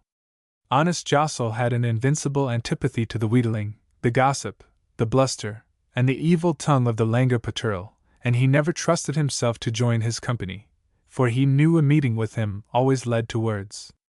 Determining to wait till he was gone, he walked about outside, and as there is always a train of wagons waiting at the Worthshaus am Stengel, while the way-worn carters refreshed themselves, he could easily remain unperceived. Thus, however, he became unintentionally the hearer of all he desired to know, much more than he desired, I should say. "I tell you, she, Enil, would have bought my whole pack if I'd have let her," vociferated the Langer Patrol. "And I might have saved myself all further tramping, but that I wouldn't disappoint my pretty Ursel, and Trozzle, and Moidle, and Marie." he added, in a tone of righteousness. Buy it, man! You don't mean buy it. She got it out of you one way or another, but you don't mean she bought it, in the sense of paying for it? Yes, I do. I say, she paid for it in pure gold. No, that won't do, said other voices. Where could she get gold from? Oh, that's not my affair, replied the peddler. Where she got it from? It wouldn't do for a poor peddler to ask where his customers get their money from. Ha! Ha! Ha! I'm not such a fool as that. I know the girl couldn't have it rightfully, as well as you do, but it wouldn't do for me to refuse all the money I suspect is not honestly come by. Ha! Ha! I should then drive a sorry trade indeed. Jossel's first impulse had been to fly at the Land of Tirol, and, as he would have expressed it, thrust the lie down his throat. But then, he reflected, where had the girl got the money from? What could he say? To dispute it without having means of disproving it was only opening wider the sore, and while he stood dejected and uncertain the conversation went on more animated than before. I agree with you, cried, between two whiffs of smoke, an idle Birch, on whom since the death of the wilder Jurgle that nickname had descended by common consent. What right have we to be prying into our neighbor's business? If the girl's got money, why should any one say she hasn't a right to it? She's an uncommon fine girl, I say, and looks a long way better than she did before in her beggarly rags, and a girl that can afford to dress like that is not to be despised, I say. That the speaker had only received the cognomen of Wild after the wilder Jurgle was only in that he was younger. He had earned the right to it in a tenfold degree. None of the steady lads of either Goyne or Reeth or Elma, or any other place in the neighborhood, would make a friend of him, and that is why he now sat apart from the others smoking in a corner. To be praised and defended by the wilder Carl was a worse compliment than to be suspected by the steadier ones. The words therefore threw the assembly into some embarrassment for a moment, till the Kleiner Friedel 52, a sworn friend of Jossel, thinking he ought to strike a blow in his defense somewhere, cried out, in a menacing tone. 52. Very well played, wilder Carl! But I see your game. You think because the girl's got money she's a good chance for you. You think her flaunting way will estrange steady Goyner Jossel, and then you think you may step in between them, and a sorry figure she'd cut 2 days after you'd had the handling of her. She wouldn't have much finery left then, I'll warrant. The Land of Tirol there would have it all back at half price, and that half price would all be in the pocket of our honest Worth M. Stangle. But it's in vain, whatever she is, she'll be true to the Goyner Jossel, I'll warrant, and as for you, she wouldn't look at you. Wilder Carl rose to his feet, and glared at the Kleiner Friedel with a glance of fury. I wager you everything you and I have in the world, that I'll make her dance every dance with me at the Jaws 53 this very night. And he shook his fist with a confident air, for he had a smooth tongue and a comely face, and Enna would not have been the first girl these had won over. 53. That you won't, said the Worth, coming to Friedel's rescue, who was but a young boy, and had felt rather dismayed at the proposed wager. For I'm not sure, till all this is cleared up, that I should admit her to the dance. But the difficulty will not arise, for Enel herself told my daughter Moidel that now she could wear a lady's clothes it would be impossible for her to come any more to the village dance. Strengthened by the support of the Worth 54, the Kleiner Friedel felt quite strong again, and he could not forbear exclaiming, There, I told you there was no chance for you, wilder Carl. 54. But wilder Carl, furious at the disappointing news of the Worth, and maddened by the invective of the Kleiner Friedel, rushed at the boy head over heels, bent on mischief.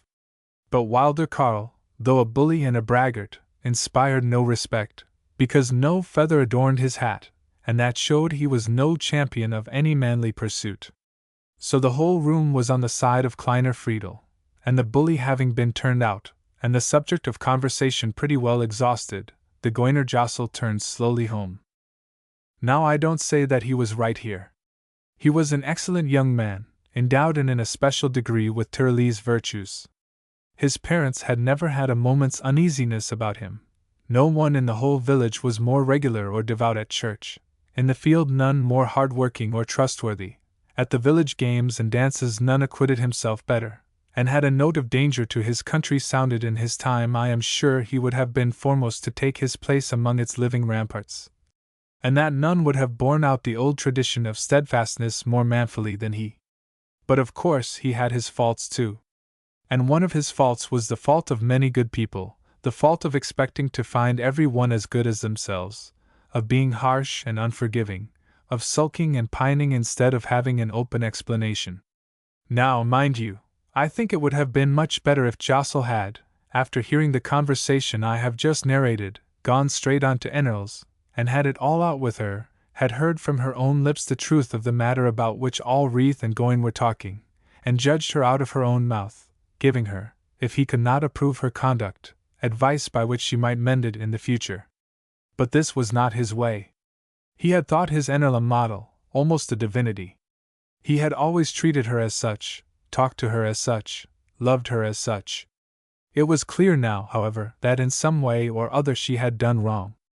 Instead of getting to the bottom of it, and trying to set it straight, he gave himself up to his disappointment, and went home and sulked, and refused to be comforted. Enel, meantime, knew nothing of all this. She had had a great desire to be a lady and no longer a servant, and having plenty of money, and plenty of fine clothes, she thought this made her a lady, and had no idea but that every one acknowledged the fact. I don't think she exactly wished that all the village should be envious of her, but at all events she wished that she should enjoy all the prerogatives of ladyhood, and this, she imagined, was one. Then she had no parents to teach her better, and Jostle, who might have been her teacher, had forsaken her.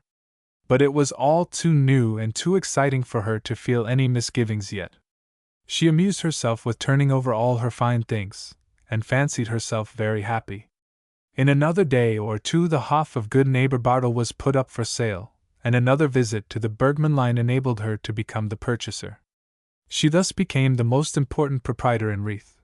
But she was so little used to importance that she did not at all perceive that the people treated her very differently from the former proprietor of the Hof. Before him every hat was doffed with alacritous esteem due to his age and worth. But poor Enel hardly received so much as the old greeting, which in the days of companionship in poverty had always been the token of good fellowship with her, as with every one.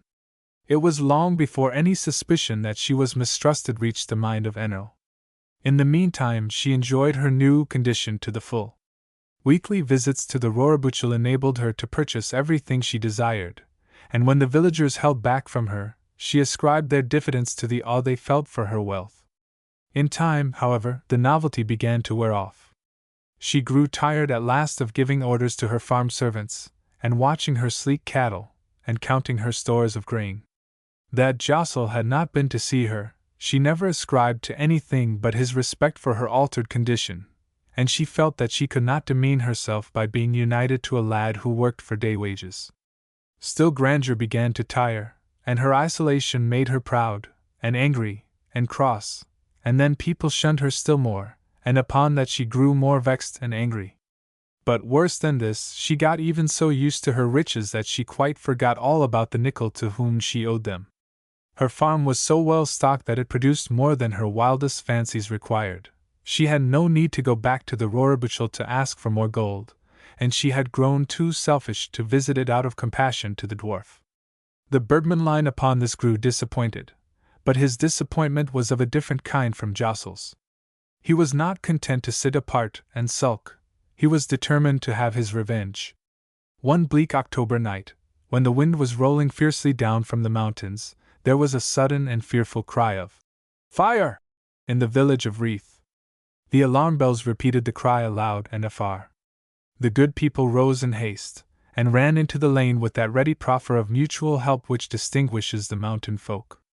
The whole sky was illumined, the fierce wind rolled the flames and the smoke hither and thither. It was Enel's Hof which was the scene of the devastation. The fire licked up the trees, and the farm, and the roof tree before their eyes. So swift and unnatural was the conflagration that the people were paralyzed in their endeavor to help. One ran for ladders, another for buckets, but before any help could be obtained the whole homestead was but one vast bonfire. Then, madly rushing to the top of the high-pointed roof, might be seen the figure of Enel clothed only in her white nightdress, and shrieking fearfully. "Save me! Save me!" Every moment the roof threatened to fall in, and the agonized beholders watched her and sent up loud prayers, but were powerless to save. Suddenly, on the road from Goyne a figure was seen hastening along. It was the Goyner Jostle. Would he be in time?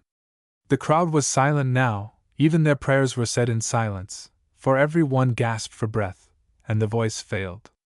A trunk of an old branchless tree yet bent over the burning ruins. Jostle had climbed that trunk and was making a ladder of his body by which to rescue Enel all frantic from the roof. Will he reach her?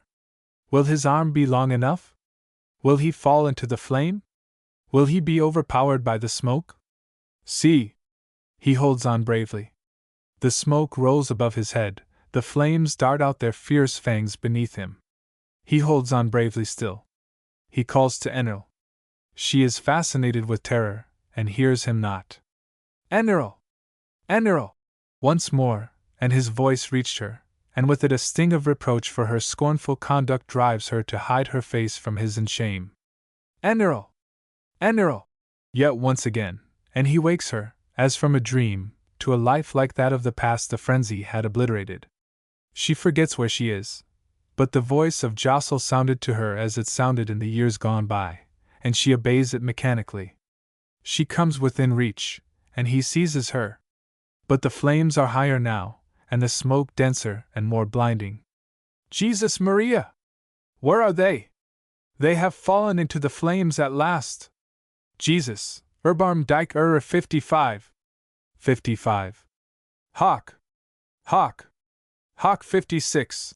Shouts the crowd, a minute later. "They are saved, Gott sei Dank, they are saved!"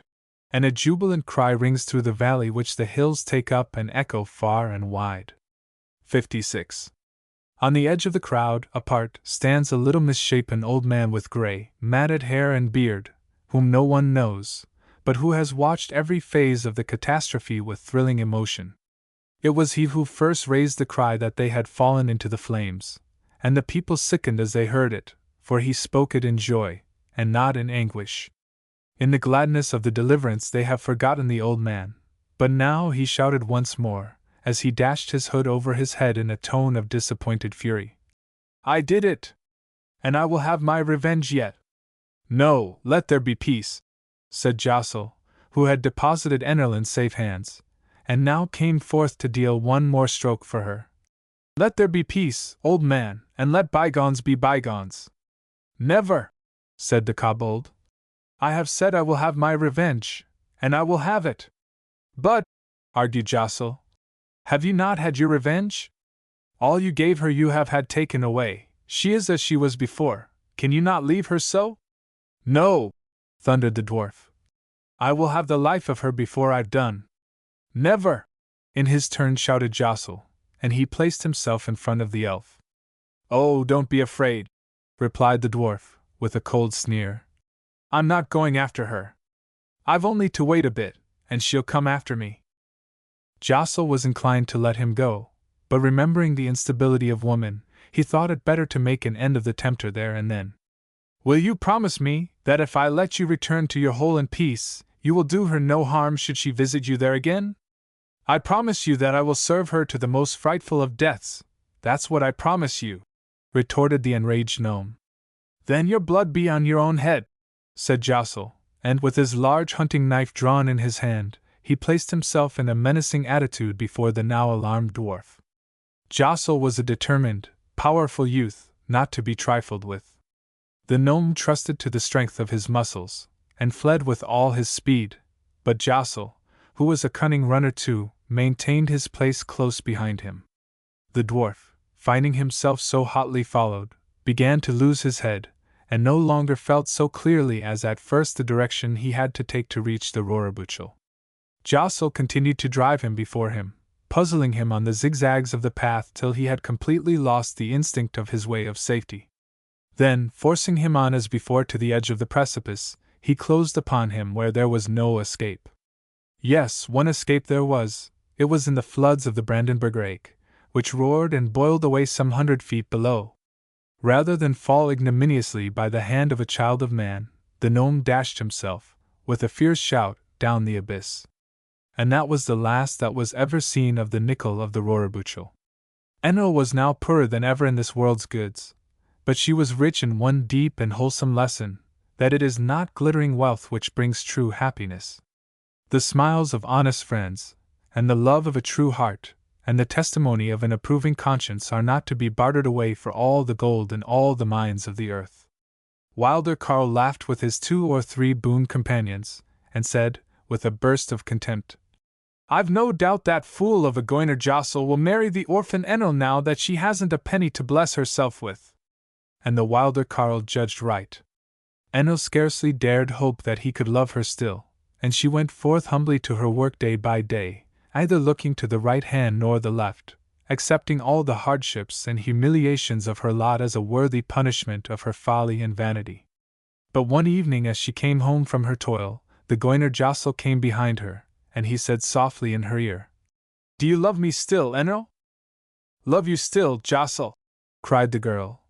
"You have thrice given me life, first when I was a poor, heartbroken orphan, and you made me feel there was still someone to live for in the world, and then a second time, in that dreadful fire, when hell seemed to have risen up out of the earth to punish me before the time, and now again this third time, when I began to think my folly had sickened you for good and all. Don't ask me that, Jostle, for you must know I love you more than my life. If I dared, there's one question I should ask you: can you still love me? But I have no right to ask that. I must answer you in your own words, Enil," replied Jostle.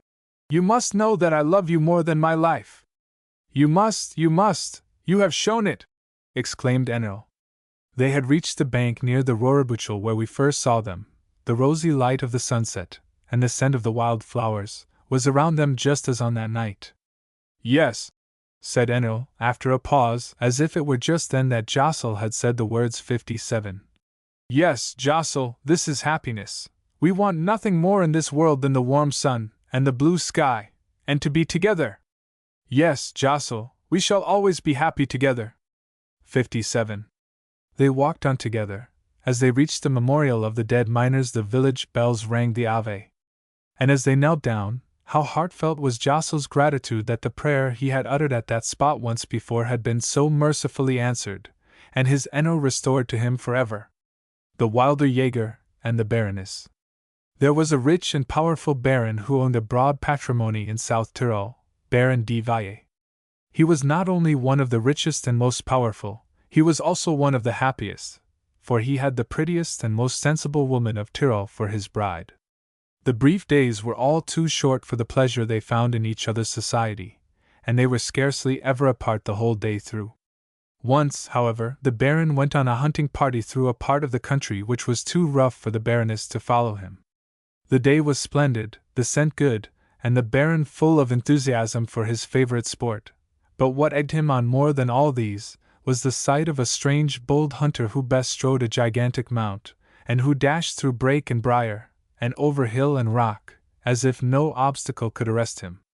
Baron de Valle, who thought he was the boldest hunter of the whole countryside, was quite mad to see himself outdone, nor could he suffer this to be. Determined to outstrip his rival, he spurred his horse on, so that he might but pass him somewhere. But the Wilder Jaeger, for it was he, always kept on ahead, and though the brave Baron kept close to his heels, he was never able to pass him by. They had long outstripped all the rest. But all this time the Baron had taken no note of whither he went. Now he found himself in the midst of a thick forest of tall fir trees, with their lower branches cut off because they were planted so thick and close together that there was no room between them, and their tops were intergrown so that they formed one compact mass, excluding the very air and the light of day. The wild hunter stopped his mad career before this barrier, and then, turning, pretended for the first time to be aware of the Baron's presence. "What do you want here?" he exclaimed fiercely, his rolling eyes glaring like fire. "How dare you invade my domain?" And with that he blew a mighty blast on his hunting horn, at sound of which a whole troop of wild huntsmen, habited like himself, and with similar fiery eyes, appeared suddenly, surrounding the Baron. "Stand back!" cried the Baron, in a commanding tone, as the wild huntsmen dismounted and prepared to seize him. "No one commands here but I." said the wilder Jaeger. And then he added, addressing his men, "Seize him, and carry him off." "Hold!" said the Count, but speaking more humbly than before, for he saw he must yield something to the necessity of the case. "I suppose there is some ransom upon which you will let me off. I have wronged you in nothing, and meant no offense. I admired your brave riding, and I thought what one brave man might do, another might." "Since you take that tone," said the wilder Jaeger, "I will do what I can for you. I will let you ransom yourself at one price. You must know that it is not you that I want at all. I only lured you here as a means of getting hold of the Baroness, and had you been uppish and violent, I should have kept you in chains for the rest of your life, while I married her. But as you know how to keep a civil tongue in your head, I will show you that I can appreciate courtesy. So now I give you permission to return, to be yourself the bearer to your wife of my conditions. Tell her, then, that I have won her for my own, and she belongs irrevocably to me. It is useless that she attempt to escape, for you see that my people are countless, and violence is of no avail against me. But I am a good sort of fellow, and as I love her, I don't want to do anything to alarm her, so long as she shows no foolish resistance." "But the ransom? You spoke of a ransom just now," interposed the Baron hastily. "What about that?" "All in good time," replied the wilder Jaeger. "Give a fellow time to speak. The only mode of ransom is this: let the Baroness guess my name. I give her 3 guesses of 3 words each, and an interval of a month. But if she doesn't succeed, remember, she is mine. This day month I appear and claim her. If, in the meantime, she thinks she has made the guess, and wants to satisfy herself as to its correctness," and he laughed a ghastly laugh of scorn, as if to impress the Baron with the hopelessness of the idea, "she has only to come to the ilex grove on the border of this forest which marks the frontier between your territory and mine. If she stands there, beside the center tree, and blows this horn, see what a pretty little gold horn it is, that I have had studded with diamonds and rubies, just fit for her pretty little fingers," he added, with a grin of scorn. "At sound of her voice I shall be with her on the instant." The Baron was not one to have tolerated such talk from any human being soever, but he felt the necessity of vanquishing his temper this time, a more difficult matter ordinarily than vanquishing a foe, for a dearer life than his own was at stake, and if he could not altogether save the Baroness from the power of the wilder Jaeger, he could take counsel with her as to the means of finding out the hidden name, and at least spend with her the last days that he could call her his. Accordingly he took the horn, and stuck it in his belt without a word. And indeed no word would have availed him, for the whole troop of the wild huntsmen had vanished as it came, and he was left alone. There was no difficulty in finding his way back by the path by which he had come, for it was plainly marked by the havoc of the surrounding vegetation the wild chase had caused. And though he now put spurs to his steed that he might reach home without losing an hour more than he could help of the companionship of his beloved wife, he now for the first time apprehended how swiftly he had come, for, riding the utmost of mortal speed, it took him 3 days to get back to the ilex grove which marked the boundary of his own territory. Hence it was still half a day's journey to reach his castle. But while he was yet a great way off, his loving wife came out to meet him, full of joy at his approach, for since the rest of the hunt had come home without him she had done nothing but watch from the highest turret of the castle, that she might catch the first sight of him returning. Her thirsty eyes had not been slow to discern his figure as he hastened home. Great was her amazement, however, to find that, instead of returning her greeting with his wonted delight, he turned his head away, as if he dared not look at her, and wept. She rode beside him all the way home, but he still kept silence, for he could not bear to render her sorrowful with the message of which he was the bearer. But he could conceal nothing from her loving solicitude, and soon he had told her all. Being a woman of prudent counsel and strong trust in God, she was much less cast down, however, than he had expected. Though bewildered at first, and seeing no way out of the difficulty, she yet declared she was sure some way of escape would be opened to her. It only remained to consider where they should find it. And never a word of angry recrimination did she utter to remind him that it was his mad vanity had brought them to this plight. The Baron felt the full force of this forbearance, for he did nothing but reproach himself with his folly. But the fresh proof of her amiability only occasioned another pang at the thought of the approaching separation. Still no good counsel came to mind, and the Baroness herself began almost to lose heart. The Baron had abandoned the hunt and all his sports, and sat gloomily in the ancient seat of his ancestors. The Baroness sat among the flowers of her oriel window, her embroidery in her hand, but her mind was far away over the tops of the dark green trees, looking for some bright thought to bring deliverance to her from above. Every morning and evening they knelt together in the chapel of the castle, and prayed that a spirit of prudence and counsel might be given them. 10 days had passed, and no good thought had come. The Baron reclined gloomily in the ancient seat of his ancestors, and the lady sat among the flowers of the oriel window gazing over the tops of the high dark fir trees, full of hope that some wise counsel would be given her. Suddenly she rose and clapped her hands, and her ringing laugh brought the Baron bounding to her side. "I have found it, Heinrich!" she exclaimed. "I am sure I have found the name. Doesn't the wilder Jäger live among the tall fir trees?" "Yes, among the tall fir trees is his dwelling." "And didn't he speak of 3 names?" "Yes, he said your guess must include 3 names." "Then I have it, Heinrich. What more natural than that he should be called from the names of the trees which form his palace? As I was gazing over the tops of the high dark trees, the words came into my mind: tree, fir, pine. Those will be the 3 words. Come, and let us go out to the ilex grove, and be free to belong to each other as of old." She was so lively that the Baron caught some spark of her hopefulness, but he was too far sunk in despondency to enter into her joy all at once. Nevertheless, it was not a moment when, if ever, he would have thwarted her, so he ordered the horses to be saddled, for it was still early morning. And they rode together to the ilex grove, which was the boundary of the wilder Jäger's domain, the Baroness striving every minute by some sprightly speech to distract the Baron, and the Baron utterly incapable of rousing himself from his gloomy fears. The Baroness was the first to reach the grove. In fact, she had ridden on a good way in advance, that she might have it out with the wilder Jäger before her husband came, so that she might greet him on his arrival with the news that she was free. Merrily she sounded the jeweled horn, and before its sound had died away the wilder Jäger was at her side. He no longer looked dusty, wild, and fierce, as during the Baron's mad chase.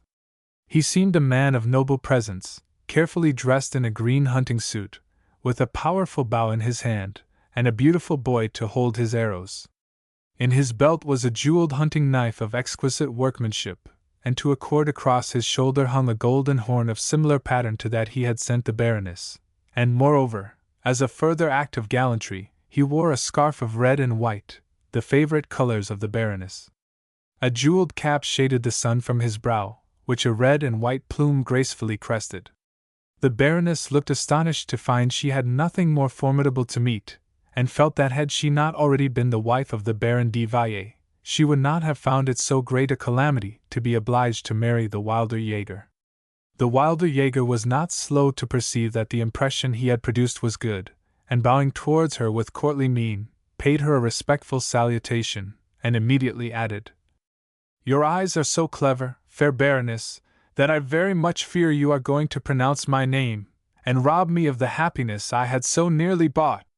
Spare me, therefore, lovely lady, say not the word, but come with me into the shady pine forest, where you shall have everything heart can desire, the noblest palace, the widest domain, and unlimited command, retainers without number, pleasures without alloy, and every wish gratified without condition." He approached her as he spoke. His eyes sparkled no longer with the angry fury which had thrilled the Baron, but with a mild fire of tenderness and devotion. Nothing more attractive and winning than his whole appearance and manner could be conceived, and for a moment the Baroness had almost forgotten the less accomplished, but, more sincere, passion of her Heinrich. It was only for a moment. The weakness past, she instantly drew herself up with dignity, and stepped back against the friendly ilex.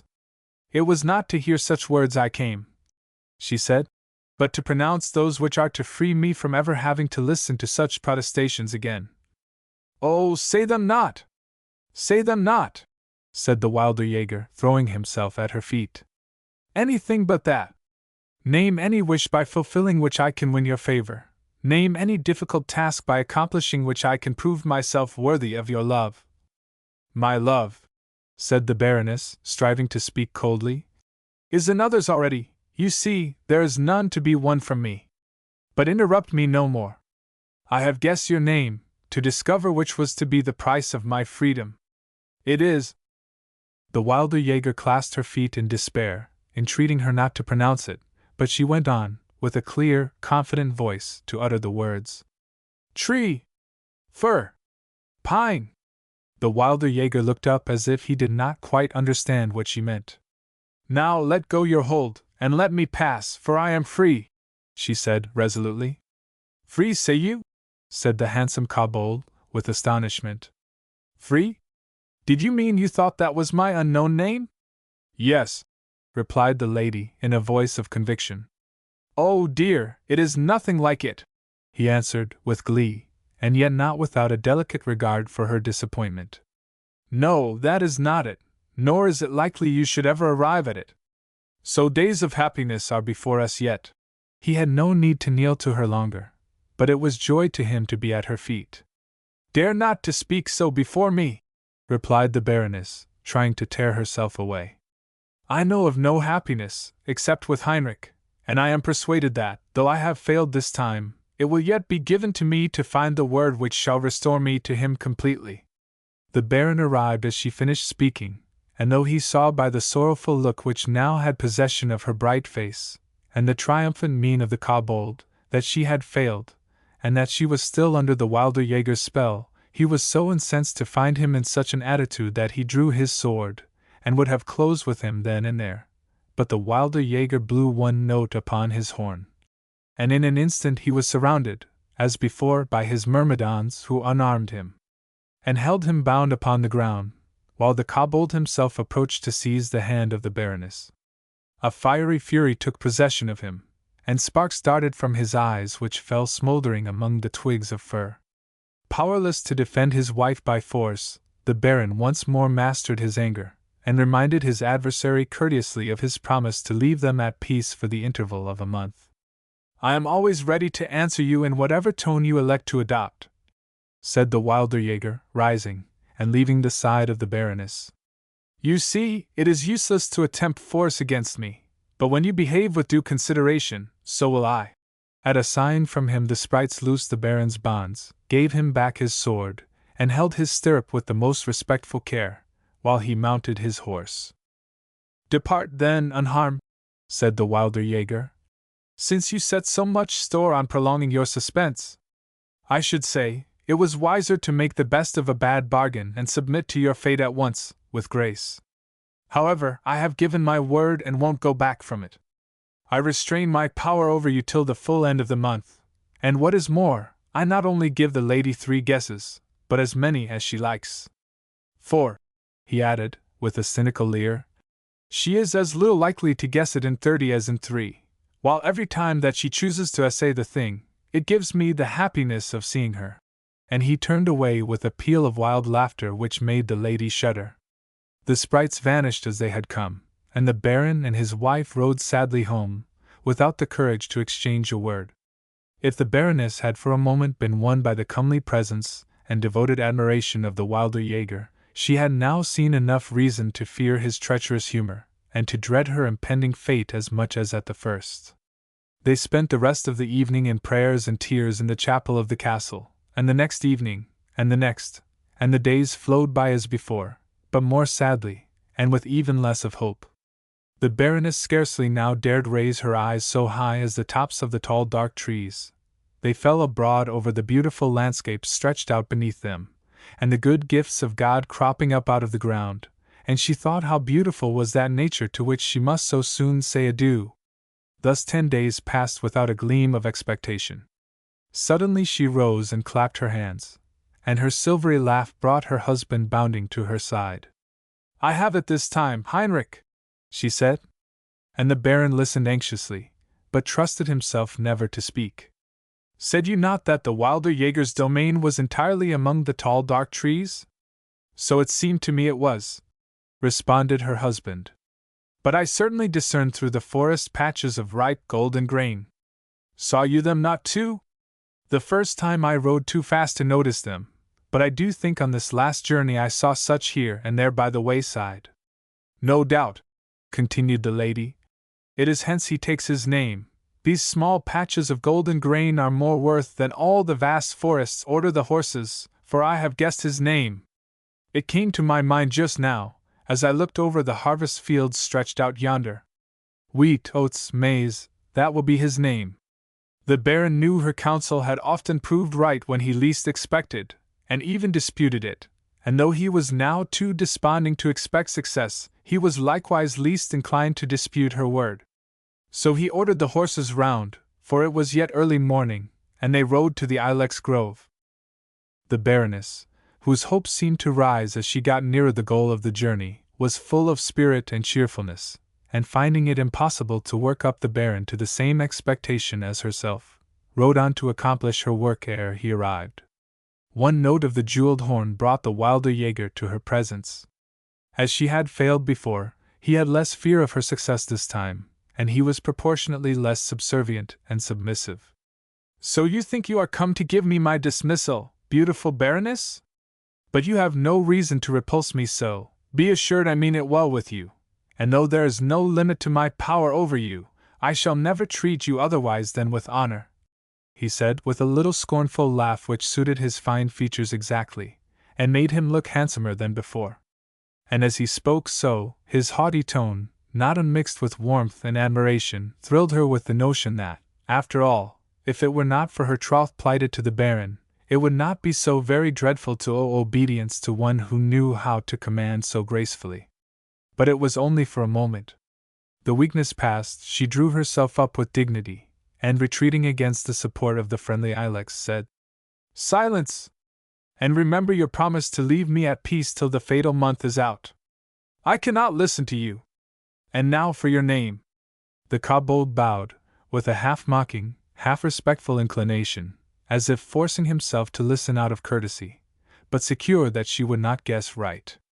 "Wheat, oats, maize," said the Baroness, with a positive air.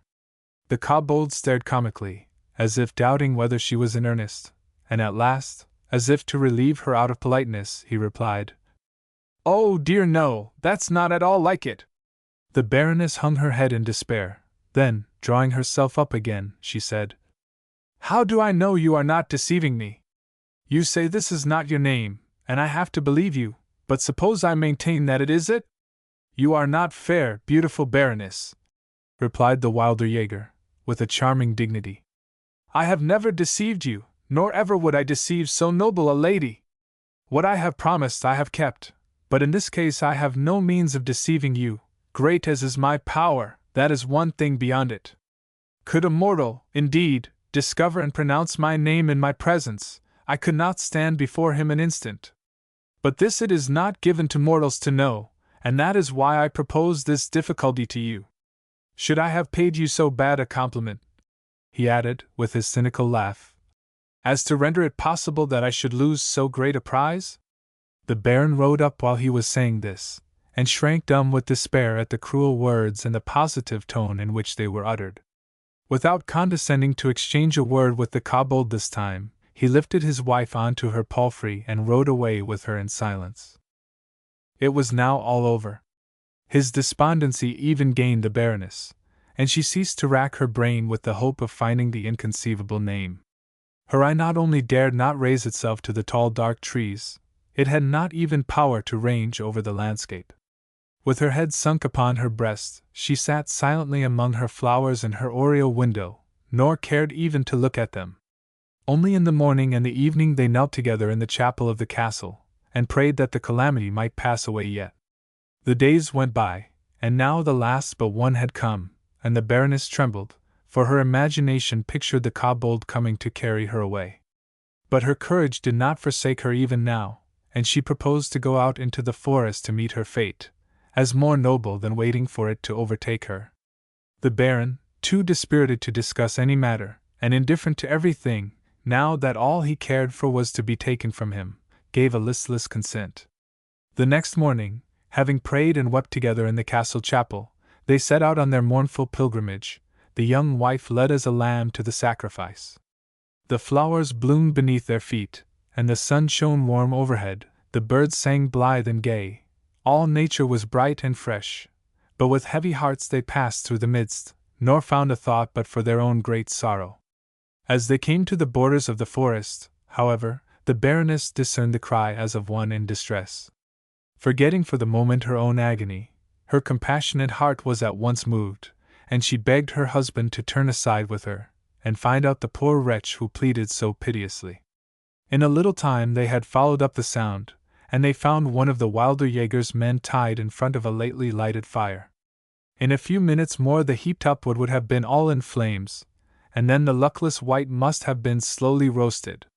At a word from the Baroness, the Baron cut his bonds, and then they inquired what was the occasion of his punishment. "Oh, it don't want much to get a punishment out of the wilder Jäger," was the answer. "Is he so very severe, then?" asked the Baroness, her cheek blanching with fear. "At times, yes, it depends how the fancy takes him. If he is out of humor he spares no one. If he were not so violent and arbitrary, I would do you a good turn for that you have done me, but I dare not, his anger is too fearful." The more he descanted on the wilder Jäger's barbarity, the more the Baroness prayed that he would tell her the word that would save her, but he dared not, and all her instance was in vain. "And yet there might be a means," he said, for he was desirous of doing a service to his deliverers. "Oh, speak! Tell us what we can do, no matter what it is, we will do it," answered both at once. "Well, if you happen to overhear it, I shan't have told you, and yet it will serve your turn just as well." And with that he walked on close in front of them, singing carelessly as he went. "How are we to overhear it, Heinrich?" said the Baroness, after a bit. "He seems to have forgotten us," replied the Baron in despair.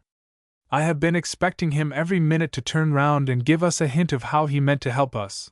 But it is just like every one you do a favor to. When they have got what they want, they forget all about you." They walked on in silence, and the fellow kept on close in front of them, singing as before, and always the same verse. At last the Baroness got wearied with hearing the same thing over and over again, and she began repeating the words over to herself, mechanically. She could not make them out at all at first, for he had a rough, abrupt articulation, but by dint of perseverance in an occupation which served as a distraction to her agony, she at last made it out, word by word. "The wild huntsman's betrothed, though he is not tamed, to a lady fair, driven to despair. If she only knew he's Bersenigala named!" "Bersenigala named!" exclaimed the Baroness, with the ringing laugh of former days, and clapping her hands merrily. "I have it all right this time, you may depend, Heinrich." And she laughed again. The Baron was too delighted for words. He embraced his wife in his joy, and they walked on with a very different mien from what they wore before. The first joy over, they turned to thank their helper, but he had already disappeared, climbing over the tops of the trees to get out of sight of the wilder Jäger's eye for as long as might be. There was no more lingering now, they hasted on, anxious only to proclaim their triumph. The ilex grove was soon reached, and the jeweled horn quickly produced the wilder Jäger. Today he was habited with greater care even than on the former occasions, and there was also still more assurance in his manner, and still more forwardness to flatter. "Well, Lady Fair," he said with a mocking air, "do you deem you have guessed my name this time?" "Really it is so difficult," replied the lady, "that how can you think I can hope to succeed? Besides, why should I wish to do what would deprive me of so charming a companion?" The wilder Jäger in his turn was perturbed. Nothing could have made him happier than to hear such words from her lips, could he have deemed them sincere. But there was an irony in her tone and a playfulness in her countenance which showed that her heart was not in her words. Yet he felt convinced she could not discover his name, and so he knew not what to think, and scarcely what to say. And the Baroness, delighting in his confusion, continued teasing him, like a cat with a mouse. After a good deal of this bantering, in which the wilder Jäger got quite bewildered, the Baroness rose majestically. "Have we not had enough talking?" she said with emphasis. "When are you going to take me home, Sir Bersenigala?" Berzenigala. It would be impossible to describe the effect of this word. He rose from the earth with one bound. The beauty, the calmness, the commanding air, which had at one time charmed the Baroness, had all fled. Wild, savage, and furious as he had first appeared and tenfold more, he now showed, and the sparks flew from his eyes on all around. Through the thick tops of the trees he passed, they hardly knew how, and soon the only trace of him left was that of the sparks that smoldered on the dry heath. It only remained for the Baron and Baroness to return home, locked in each other's arms. And they continued loving each other more than ever before to the end of their days. The grave prince and the beneficent cat. There once was a king in Tirol who had 3 sons. The eldest was grave and thoughtful beyond his years, but he seldom spoke to anyone, took no pleasure in pastimes, and lived apart from those of his age. The other 2 were clever and merry, always forward at any game, or at any piece of fun, and passed all their time in merrymaking and enjoyment. Now, though the eldest son was, by his character, more adapted to make a wise and prudent sovereign, yet the 2 younger brothers, by their lively, engaging manner, had made themselves much more popular in the country. They were also the favorites of their father, but the eldest was the darling of his mother. The king was old and stricken in years, and would gladly have given up the cares of government, and passed his declining years in peace, but he could not make up his mind to which of the brothers he should delegate his authority. The queen was persuaded of the excellent capacity of her eldest son, but the 2 younger were always saying he was half mad, and not fit to govern, and as they had the people on their side, he greatly feared lest the kingdom should be involved in civil war, so he always put off making any arrangement. One day, however, an ancient counselor observed to him, that if he really feared that there would be a dispute about the succession, it was much better to have it decided now while he was alive to act as umpire, than that it should befall when they would be left to wrangle with no one to make peace between them. The king found the counsel good, and decided to retire from the government, and to proclaim his eldest son king in his stead. When the 2 younger sons, however, heard what he intended to do, they came to him and urged their old charge, that their elder brother was not fit to govern, and entreated the king to have the kingdom between them. But the king, anxious as he was to gratify them, yet feared to displease the queen by committing so great an injustice against her eldest son, and thus they were no further advanced than before. Then the old counselor who had offered his advice before spoke again, and suggested that some task should be set for the 3, and that whoever succeeded in that should be king beyond dispute. The 3 sons all swore to abide by this decision, and the king found the counsel good. But now the difficulty arose, what should he set them to do? For they had insisted so much on the weak intellect of the eldest, that the queen feared lest, after all, he should fail in the trial, and her care for him be defeated. She knew he had never practiced himself in feats of strength, or in the pursuit of arms, so it was useless proposing such as these for the test, but she persuaded him to set them something much simpler. So, having called an assembly of all the people, he proclaimed aloud that the 3 brothers should travel for a year and a day, and whichever of them should bring him back the finest drinking horn, he should be the king, the 3 sons swearing to abide by his award. The 2 younger brothers set out with a great retinue, and, as they did not apprehend much difficulty in surpassing their brother in whatever they might undertake, they spent the greater part of the year allowed them in amusing themselves, secure in bringing back the best, whatever they might bring. The eldest set out alone through the forest. In his lonely wanderings he had often observed a strangely beautiful castle on a far-off mountain, concerning which he could find no record in any of his books, nor could he learn that any one living knew anything about it. He now resolved to make his way thither, persuaded that if he was to find something surpassing the work of human hands, it was like to be in this enchanted castle.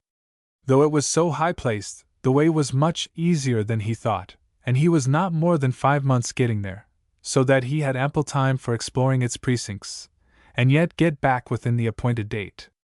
He had, indeed, to traverse dark forests and steep rocky paths, but when he got near the castle all these difficulties ceased. Here there were only easy slopes of greensward, diapered by sparkling flowers, broad-leaved trees throwing delicious shade, and rills that meandered with a pleasant music. Delicious bowers and arcades of foliage of sweet-scented plants invited to repose, and everywhere luscious fruits hung temptingly within reach. Birds sang on every branch with a soft, dreamy melody which soothed and disturbed not the lightest slumber. The prince thought it would have been delightful to pass the remainder of his days there, but he remembered that it was an important mission with which he was entrusted, and he passed on. A broad flight of marble steps led from these amenities up to the palace, and every now and then 1,000 little jets were turned on, to pour their tiny floods over them, and cool them for the tread of those who entered. And yet no one was near, no one to enjoy all this magnificence. The prince entered the hall, but no one came to meet him. He passed through the long corridors, all were deserted. He entered one apartment after another, still no one. At last he came to one charming boudoir all hung with pink satin, and lace, and beautiful flowers. On a pink satin sofa covered with lace sat a large cat with soft gray fur, and soft gray eyes, the first living thing he had met. As he entered, the cat rose to meet him, walking on her hind paws, and holding out her right front paw in the most gracious manner, asked him, in a sweet, clear voice, if there was anything she could do for him. Then, as if the effort was too great, she let herself down on all fours, and rubbed her soft gray head against his boots. Finding her so friendly, he was going to take her up in his arms. This she would not allow, however, but sprang with an agile bound on to a ledge above his head. "And now tell me," said she, "what is it you want me to do for you? Really, Lady Purr, you are so kind, you confuse me. But, to tell you the truth, I fear." "You fear that a poor puss can't be of any use," interposed the cat smartly, "and that your requirements are much above her feeble comprehension. But never mind, tell me all the same. There is little fear but that I can help you, and if I can't, the telling me will do you no harm." "Quite the contrary," replied the prince. "It will be a great pleasure to have only your sympathy, for I am in great distress." Her voice was so sweet and kind that he quite forgot it was only a cat he was talking to. "Poor prince," said the cat soothingly, "tell me all about it then. But stop, I'll tell you first what I think. I'm sure you are not appreciated at home. I saw it in your look when you first came in. You don't look bright and enterprising, as you ought to look. You look as if you lived too much alone. Oh, you would be twice as handsome if you only looked a little more lively and energetic." And then she stopped short, and sneezed a great many times, as if she feared she had said what was not quite proper, and some other sound would efface that of her words. "There is a great deal of truth in what you say," replied the prince. "They don't care much about me at home, at least my mother does, but my father and brothers don't. And I do live too much alone, but it's not my fault, it's a bad way of mine, and I don't know how to get out of it. You want someone to pet you, and spoil you, and make you very happy, and then you would be pleased to go into the society of others, because then you could say to yourself, 'I'll show them that there's someone understands me and makes a fuss about me.'" And she stopped short, as before. "But who should care to spoil and pet me?" cried the prince, despondingly, and too much interested in her words to see any reason why she should be confused at what she had said. "Why, a nice little wife, to be sure," replied the cat. "A wife!" exclaimed the prince. "Oh yes, my father's grey-bearded counselors will find me some damsel whom it is necessary I should marry for the peace of the kingdom, and to her I shall be tied, and be she an idiot or a shrew, I shall have no voice in the matter." "But do you mean to say," retorted the cat, in a more excited voice, "that if you found a nice little princess, I don't say any one they could with justice object to, but a real princess, who cared very much for you, and made you very happy indeed, so that you determined to marry her, that you wouldn't be man enough to say to your father and all his counselors, 'Here is the princess I mean to make my wife. I feel heaven intended her for me. I am sure she will be the joy of my people, as she is mine, and no other shall share my throne?' Wouldn't I?" exclaimed the prince, with energy, starting to his feet, and placing his hand instinctively on his sword, his eye flashing and the color mounting in his cheek. "Ah! If you always looked like that! Now you are handsome indeed!" exclaimed the cat, enthusiastically, and purred away. "But," she added, immediately after. All this time you haven't told me what it was you came for. Ah, said the prince, despondingly, at finding himself thus recalled to the prosaic realities of his melancholy life from that brief dream of happiness. No, because you have been talking to me of more interesting things. The cat purred audibly, and then he told her what it was had really brought him there. You see, your mother understands your character better than all the rest, said the cat. She knew you could be trusted to prove your superiority over your brothers, though the others hope you may fail. However, fail you won't this time, for I can give you a drinking horn which neither your brothers nor any one else on earth can match. With that she sprang lightly on to the soft carpet, and ran out of the room, beckoning to him to follow her. She led him through a long suite of rooms till they came to a large dining hall all paneled with oak and filled with dark carved oak furniture. In the center of one end of this hall, high up in the paneling, was an inlaid safe or tabernacle curiously wrought. Puss gave one of her agile springs on to the top of this cabinet, and having opened its folding doors gently with her paw, disclosed to view a drinking horn such as the prince had never seen.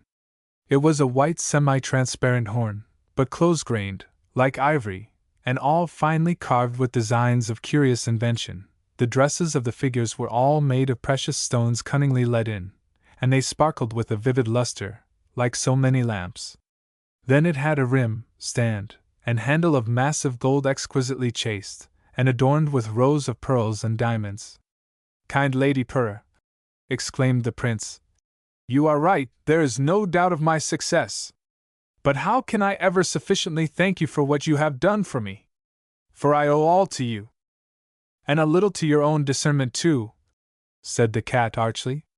And now, always look as much alive and as bright as you do now, and you will see people will think better of you. But when shall I see you again, most sweet counselor? May I come back and see you again? Pleaded the prince, and he tried to stroke her sleek fur as she rubbed her soft gray head, purring, against his boots. The stroking, however, she would by no means allow, but springing again on to the top of the cabinet, she said, Oh yes, it will not be long before you will have to come back to me, I know. But go, now, you have spent more time here than you think, and you have only just enough left to get back within the year. The prince turned to obey her, and the cat jumped down, and ran by his side, purring. When he got out into the grounds again, she followed him, climbing from tree to tree, and when he came to the boundary wall she ran all along on the coping. But here at last they had to part, to her great regret, and for many a lonely mile he still heard her low and plaintive mew. It was true, he must have spent more time in her pleasant company than he had thought, for when he reached home he found the day of trial had arrived, the streets were deserted, and all the people gathered in the palace to see the drinking horns his brothers had brought, and talking loudly of their magnificence. He passed through their midst without being recognized, for the people knew him so little, and thus he heard them speak of his younger brothers. What bright faces they have! And what a merry laugh! It does the heart good to hear them, said one. I wonder how the kingdom will be divided, and which half will be to which of them, said another. For my part, I don't care to the lot of which I fall, for both are excellent good fellows, replied a third. And thus they had clearly settled in their own mind that his brothers had carried the day, and they didn't even trouble themselves to think what he would bring, or whether he would come back at all. It was the same thing all the way along. The words were varied, but the same idea prevailed everywhere, that the younger brothers had made good their claim. There was no question at all of the eldest. The prince's face was growing moody again, but just then one good woman, wiping the soap-suds from her hands as she turned from her washing at the river to join the throng, exclaimed, as she heard some neighbors talking thus, Hoity-toity! It's all very well with you and your laughing princes, a grave one for me, say I. Laughing may lead a man to throw away his money, but it won't teach him to feed the poor or govern a kingdom. Wait till the grave prince comes back. I'll warrant he'll bring the bravest drinking horn. A chorus of mocking laughter greeted her defense of him. He bring the bravest drinking horn, said one. Don't believe he knows what a drinking horn is for, or drink either, said another. No, his brothers understand that best, at all events. I like a man who can drink his glass, And I like one who doesn't drink it, whether he can or not, but keeps his head clear for his business," said the good wife who had defended him before. And as there were a good many who were too fond of the bottle in the crowd, the laugh raised at him was turned against them. He had one defender, then, in all that mass of people, but all the rest judged him incapable, and without trial. He was too disheartened to make his way into the great hall where the success of his brothers was being proclaimed, but instead trod sadly and secretly up to his mother's chamber. The queen was too distressed at the absence of her favorite son to take part in the jocular scene below, and was seated, full of anxiety, at her window, watching. "What do you hear, my son?" she exclaimed, when he entered. "You have but one short half-hour more, and the time will be expired. The sun is already gone down, and the time once past, whatever you have brought, it will avail you not. Haste, my son, to the council hall." "It is useless, mother, all are against me," cried the prince, and he laid the beautiful flagon on the table, and sank upon a chair. In the meantime it had grown dark, but the queen, impelled by her curiosity to know what success her son had had, pulled off the wrapper that enclosed the drinking horn, and instantly the apartment was brilliantly lighted by the light of the precious stones with which it was studded. "My son, this is a priceless work. This is worth a kingdom. Nothing your brothers can have brought can compare with this. Haste, then, my son!" And she led him along. It was dark in the council hall too, but when the queen had dragged her son up to the throne where the kings sat, she uncovered the flagon, and the sparkling stones sent their radiance into every part. Then there was one shout of praise. The drinking horns of the younger brothers, which had anon been so highly extolled, were no more thought of, and every one owned that the grave prince had won the trial. The king declared it was too late for any more business that night. The proclamation of the new sovereign would be made the next morning, and in the meantime they all retired to rest, the grave prince with some new sensations of satisfaction and hope, and the queen assured of the triumph of her son. But in the silent night, when all were wrapped in slumber, and the king could not sleep for the anxiety and perplexity which beset him as to his successor, the two young brothers came to him and complained that they had been circumvented. The grave prince had always shown himself so gloomy and unenergetic, it was impossible they could conceive he was going to distinguish himself, so they had taken no trouble to beat him, but if their father would but allow another trial, they would undertake he should not have the advantage of them again. So the next day, instead of proclaiming the new sovereign, the king announced that he had determined there should be a fresh trial of skill, and whichever of the princes should bring him the best hunting whip, that day year, should have the crown.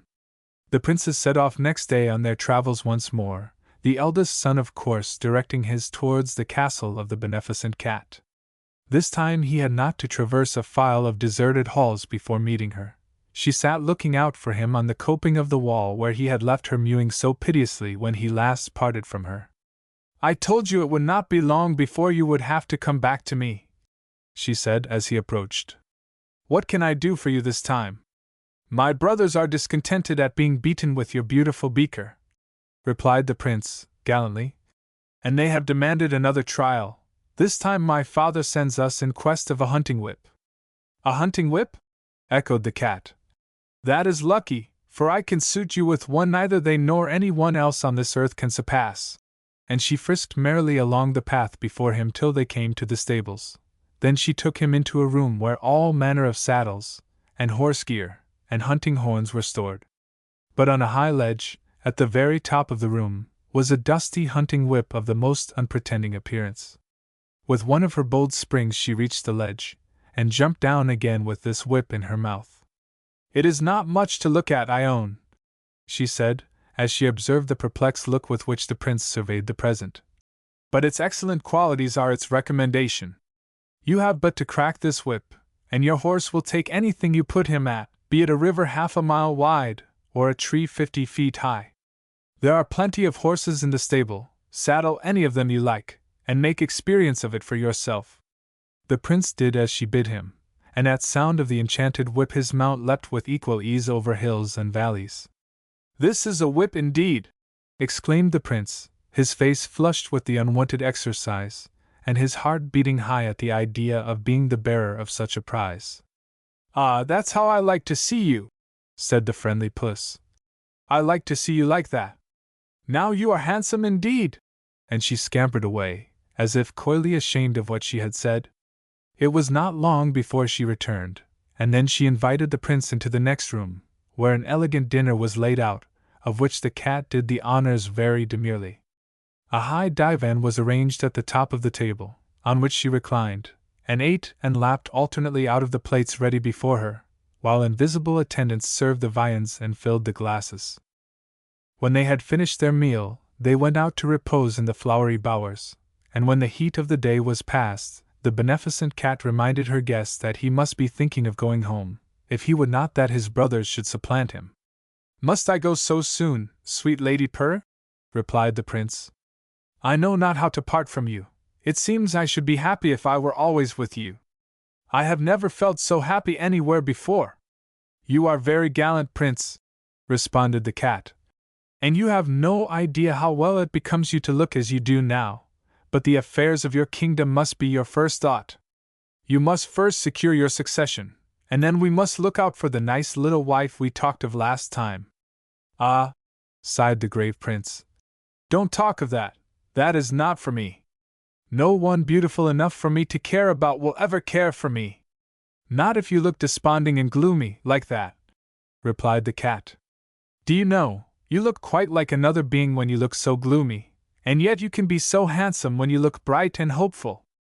But now," she proceeded, laying her soft paw on his arm to arrest the futile justification which rose to his lips, "before you go, I have something very important to tell you.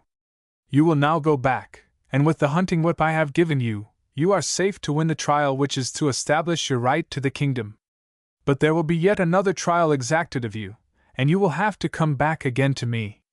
What you are to do then, I must tell you now, for it requires great prudence and courage, and one principal thing is, that you don't say a word to me all the time. Can you promise that?" "Well, that is hard indeed," said the prince. "But still, if you command it, I think I can promise to obey, for the sake of pleasing you." "Then the next thing is harder. Do you think you can do whatever I command?" "Oh yes, I am sure I can promise that," replied the prince, warmly. "Mind, whatever I command, then, however hard, or however dreadful it may be?"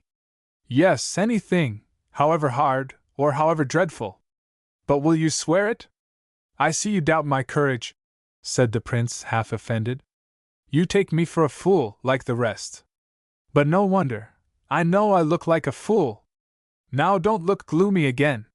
You were so handsome just now when you said so firmly you would do anything. Will you gratify me by swearing? You doubt my courage." "No, I don't doubt your courage.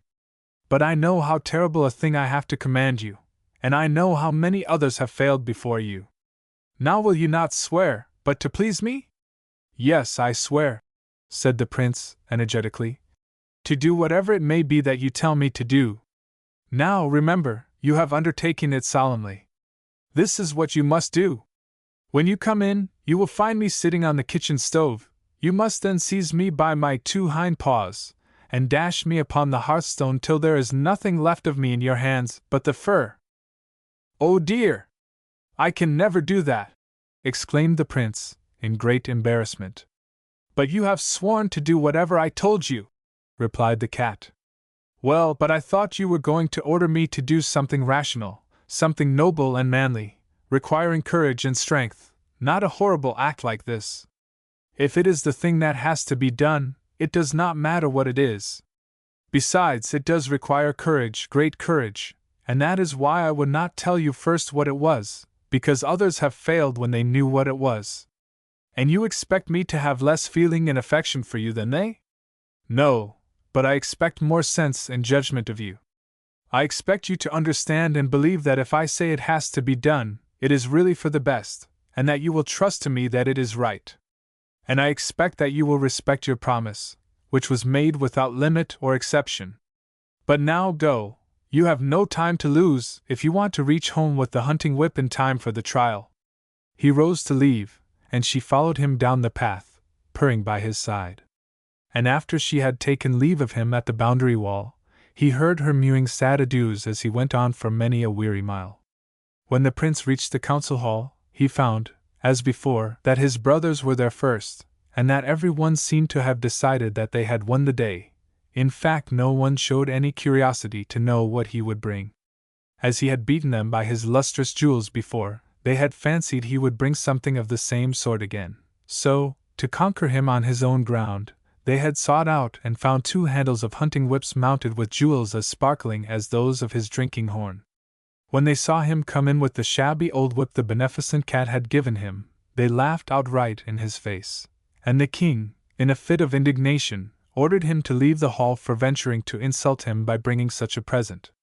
Some laughed him to scorn, and some abused him, but no one would listen to a word he had to say. At last the tumult was so great that it reached the queen's ears, and when she had learnt what was the matter, she insisted that he should have a hearing allowed him. When silence had been proclaimed, the grave prince said, "Beaten.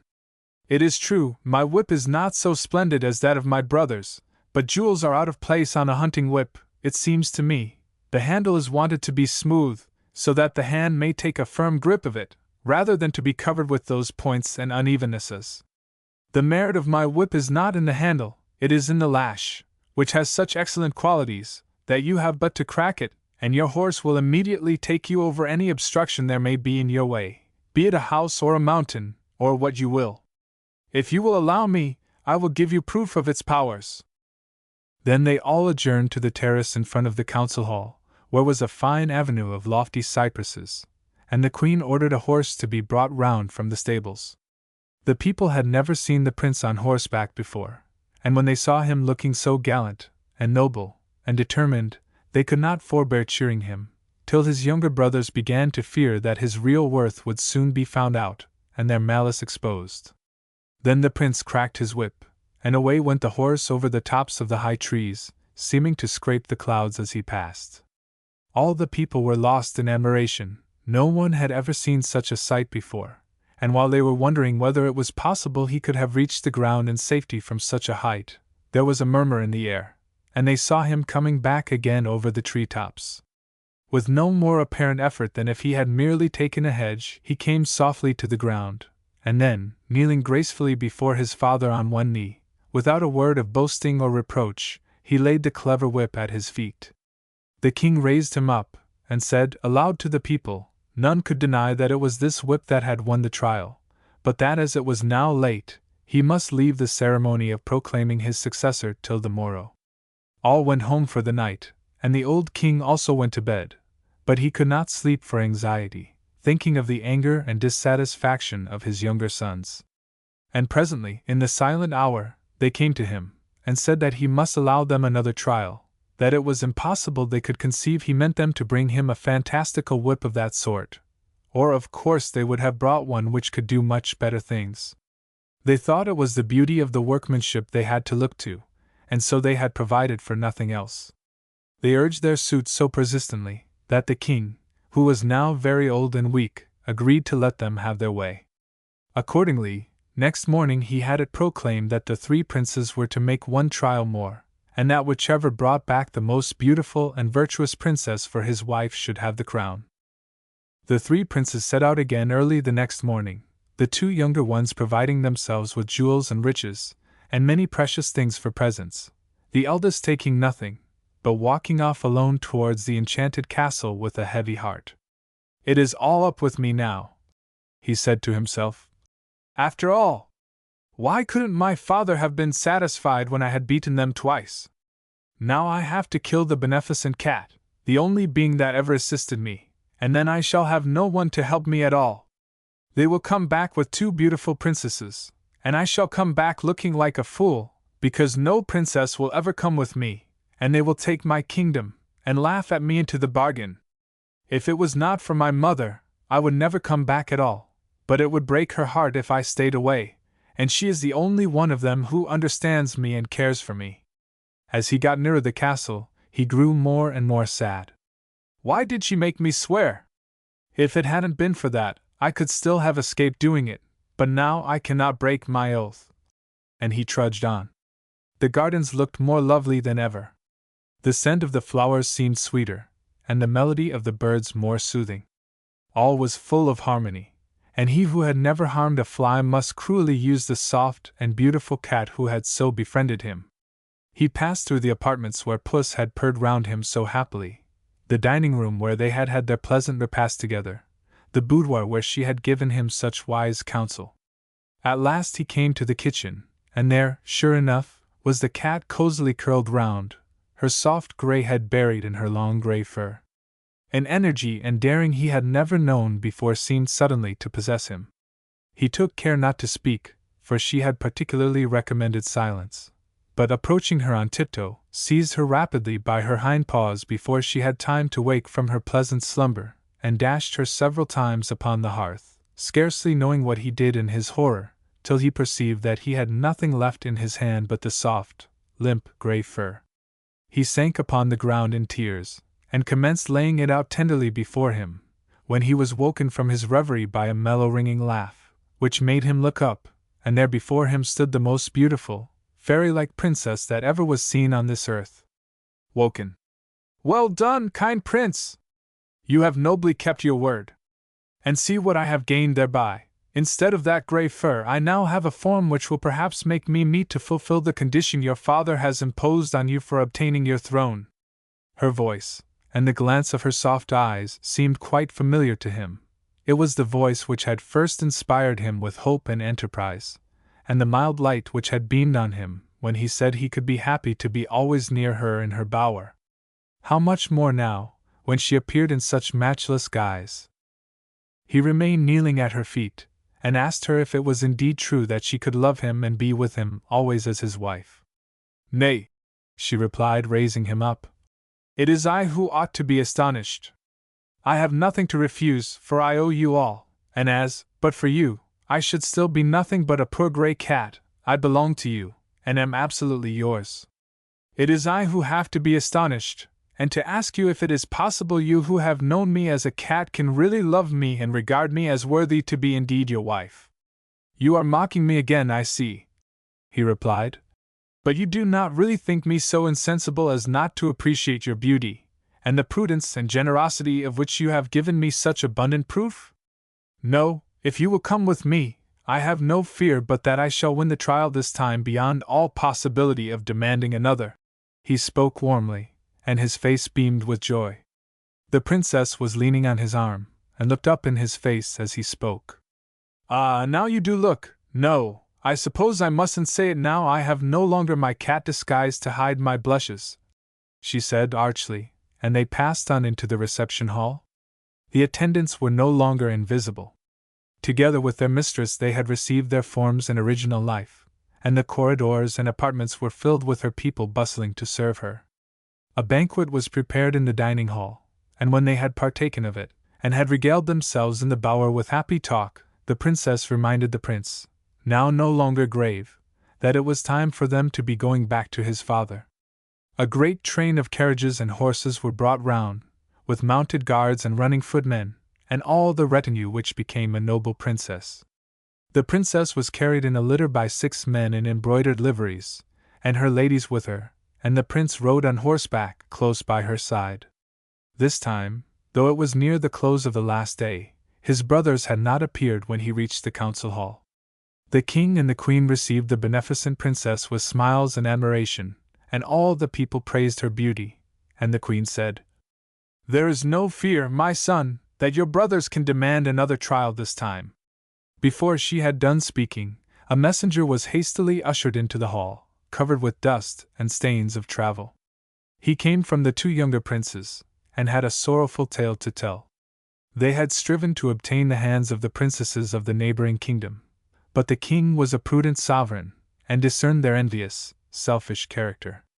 When they found he repulsed their advances, they had endeavored to carry off the princesses by force, but the king had surprised them in the midst of their design, and had had them shut up as midnight robbers. The old king was in great distress when he heard the news, for his sons had manifestly been taken in the midst of wrongdoing, and he could not defend their acts nor avenge their shame. But the eldest son took on himself the mission of pacifying the neighboring sovereign and delivering his brothers.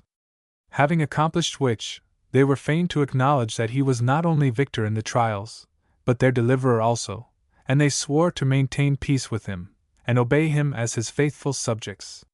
So the old king proclaimed the grave prince for his successor, and married him to the beneficent princess, amid great rejoicing of all the people, and the queen had the happiness of seeing her eldest son acknowledged as the most prudent prince, and the ruler of the people, and gifted with a beautiful and devoted wife.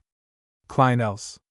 The Passiothal, which at the beginning of the present century sent Hofer and his famous band of peasant heroes to the defense of the fatherland, was in ancient times often involved in the wrangles between its rulers and those of Bavaria. The men of the Passiothal were no less heroes then than now, but there were heroes in Bavaria too, so that the success was as often on one side as the other. Kleinels 58 was the daughter of a bold baron whose castle was, so to speak, one of the outposts of the valley, and as he had thus more often than others to bear the brunt of the feud, his strength became gradually diminished, and it was only by leaguing himself with his neighbors that he was enabled to repel the frequent inroads of a turbulent knight who had established himself on the other side of the old frontier, but who cultivated a strong passion for annexation. The Passiothal baron did his best to strengthen his defenses and keep up a watchful lookout, and the moment his scouts perceived the enemy advancing, their orders were not only to bring word of the danger to their master, but to hasten at once to the other castles of the surrounding heights, and summon their owners to his support, and then the whole valley immediately bristled with valiant defenders of their country. 58. But inasmuch as his adversary was reckless and determined, and much better provided with men and means, he succeeded in laying his plans so well at last, that he eluded all the vigilance of the baron's scattered handful of lookout men, and bursting in upon his domain by surprise, carried all his defenses, laid waste everything before him, and marched upon the castle itself. The bold baron swore he would not remain to be killed like a reptile in its hole, but sallied out with the few retainers who remained to him, to sell his life and his possessions as dearly as he might. With desperate courage he dealt the deadliest blows around which had been paid out that day. But it was all in vain. Overcome by superior numbers, he was brought back but a few hours later in piteous plight, mortally wounded. Kleinels bent over her father with despairing cries, and her tears fell as fast as the blood from the deep wounds she tried in vain to staunch. "Leave the bandage, Kleinels, it boots not," said the baron, in tones so slow and faint that she could only catch his words by putting her ear to his lips, and, as she did so, his cold breath filled her with horror. "It boots not to staunch the blood, Kleinels, my life is spent. But as you have ever obeyed me, listen now to my word. The enemy is at the door, you have but time to escape falling into his hands. Take this key, it opens a gate of which no one knows the secret. Count the 10th buttress in the wall, and where the ivy grows thickest there, behind it, feel for the lock and open it. Then creep beneath, and once on the other side, replace the branches, that no one may see they have been disturbed. You will see before you 3 paths. One leads down into the smiling plain, where you might think to find refuge in the houses of our people, but another destiny is for you. The second leads upwards to the thick pine forest, where you might think to lie concealed till our friends have time to come and rout out this vile usurper, but another destiny is for you. Take the path straight before you, that winds round the mountain, though it is open and exposed to view, fear not, for it leads to. And here his voice failed, so that she could no more make out what he said, and though he continued to exert himself to complete his directions, it was vain that she attempted to distinguish them. His power of articulation was gone. Kleinels threw herself on his cold body, and clung to it with all her might. But he who had been her guide and guardian, her will, till now, was powerless and stark, and for all her beseeching he could not answer. The chaplain came and raised her up, and they carried the body to the sanctuary, but Kleinels, paralyzed with sadness and despair, stood and gazed after it as though she knew not where she was. Suddenly wild shouts broke on her ear, and the sound of many feet, and the tumult of the servants and men-at-arms bidding her fly, for the enemy had come. "Fly, for the enemy is here!" The words recalled her father's counsel, and mechanically she clasped the key, his last legacy. Scarcely taking time to change her embroidered garments for a peasant's attire, she crept along under the wall, counting 10 buttresses, with a beating heart. After the 10th, she put her hand through the thick ivy, and felt, as her father had foretold, the iron bosses of the lock. It required all her strength to turn the key, but this accomplished, there was safety and rest behind the ivy's faithful veil. It was but just in time, the rough soldiers were close behind. "Ha! Who went there?" she heard a hoarse voice say, as she noiselessly closed the door. "Saw you not the ivy move? Press through and see who passed." "It was but a frightened hare, I saw it run," said another, with a less terrible voice. "Nothing taller ever passed that branch," said another, and the speakers passed out of hearing. There lay the 3 paths, the one straight on before, but so open, so exposed, any one who happened to be passing for miles round might have seen and pursued her, while either of the others offered instant cover and security. Kleinels was sorely tempted to try one of them. "If I had heard all his instructions," she reasoned, "it would have been different. I would then have done all he told me, whithersoever it might have led, but now I know not what he meant. I may go a little way along this path, and then what shall I do? Maybe I shall fall into a greater danger than that from which he would have saved me."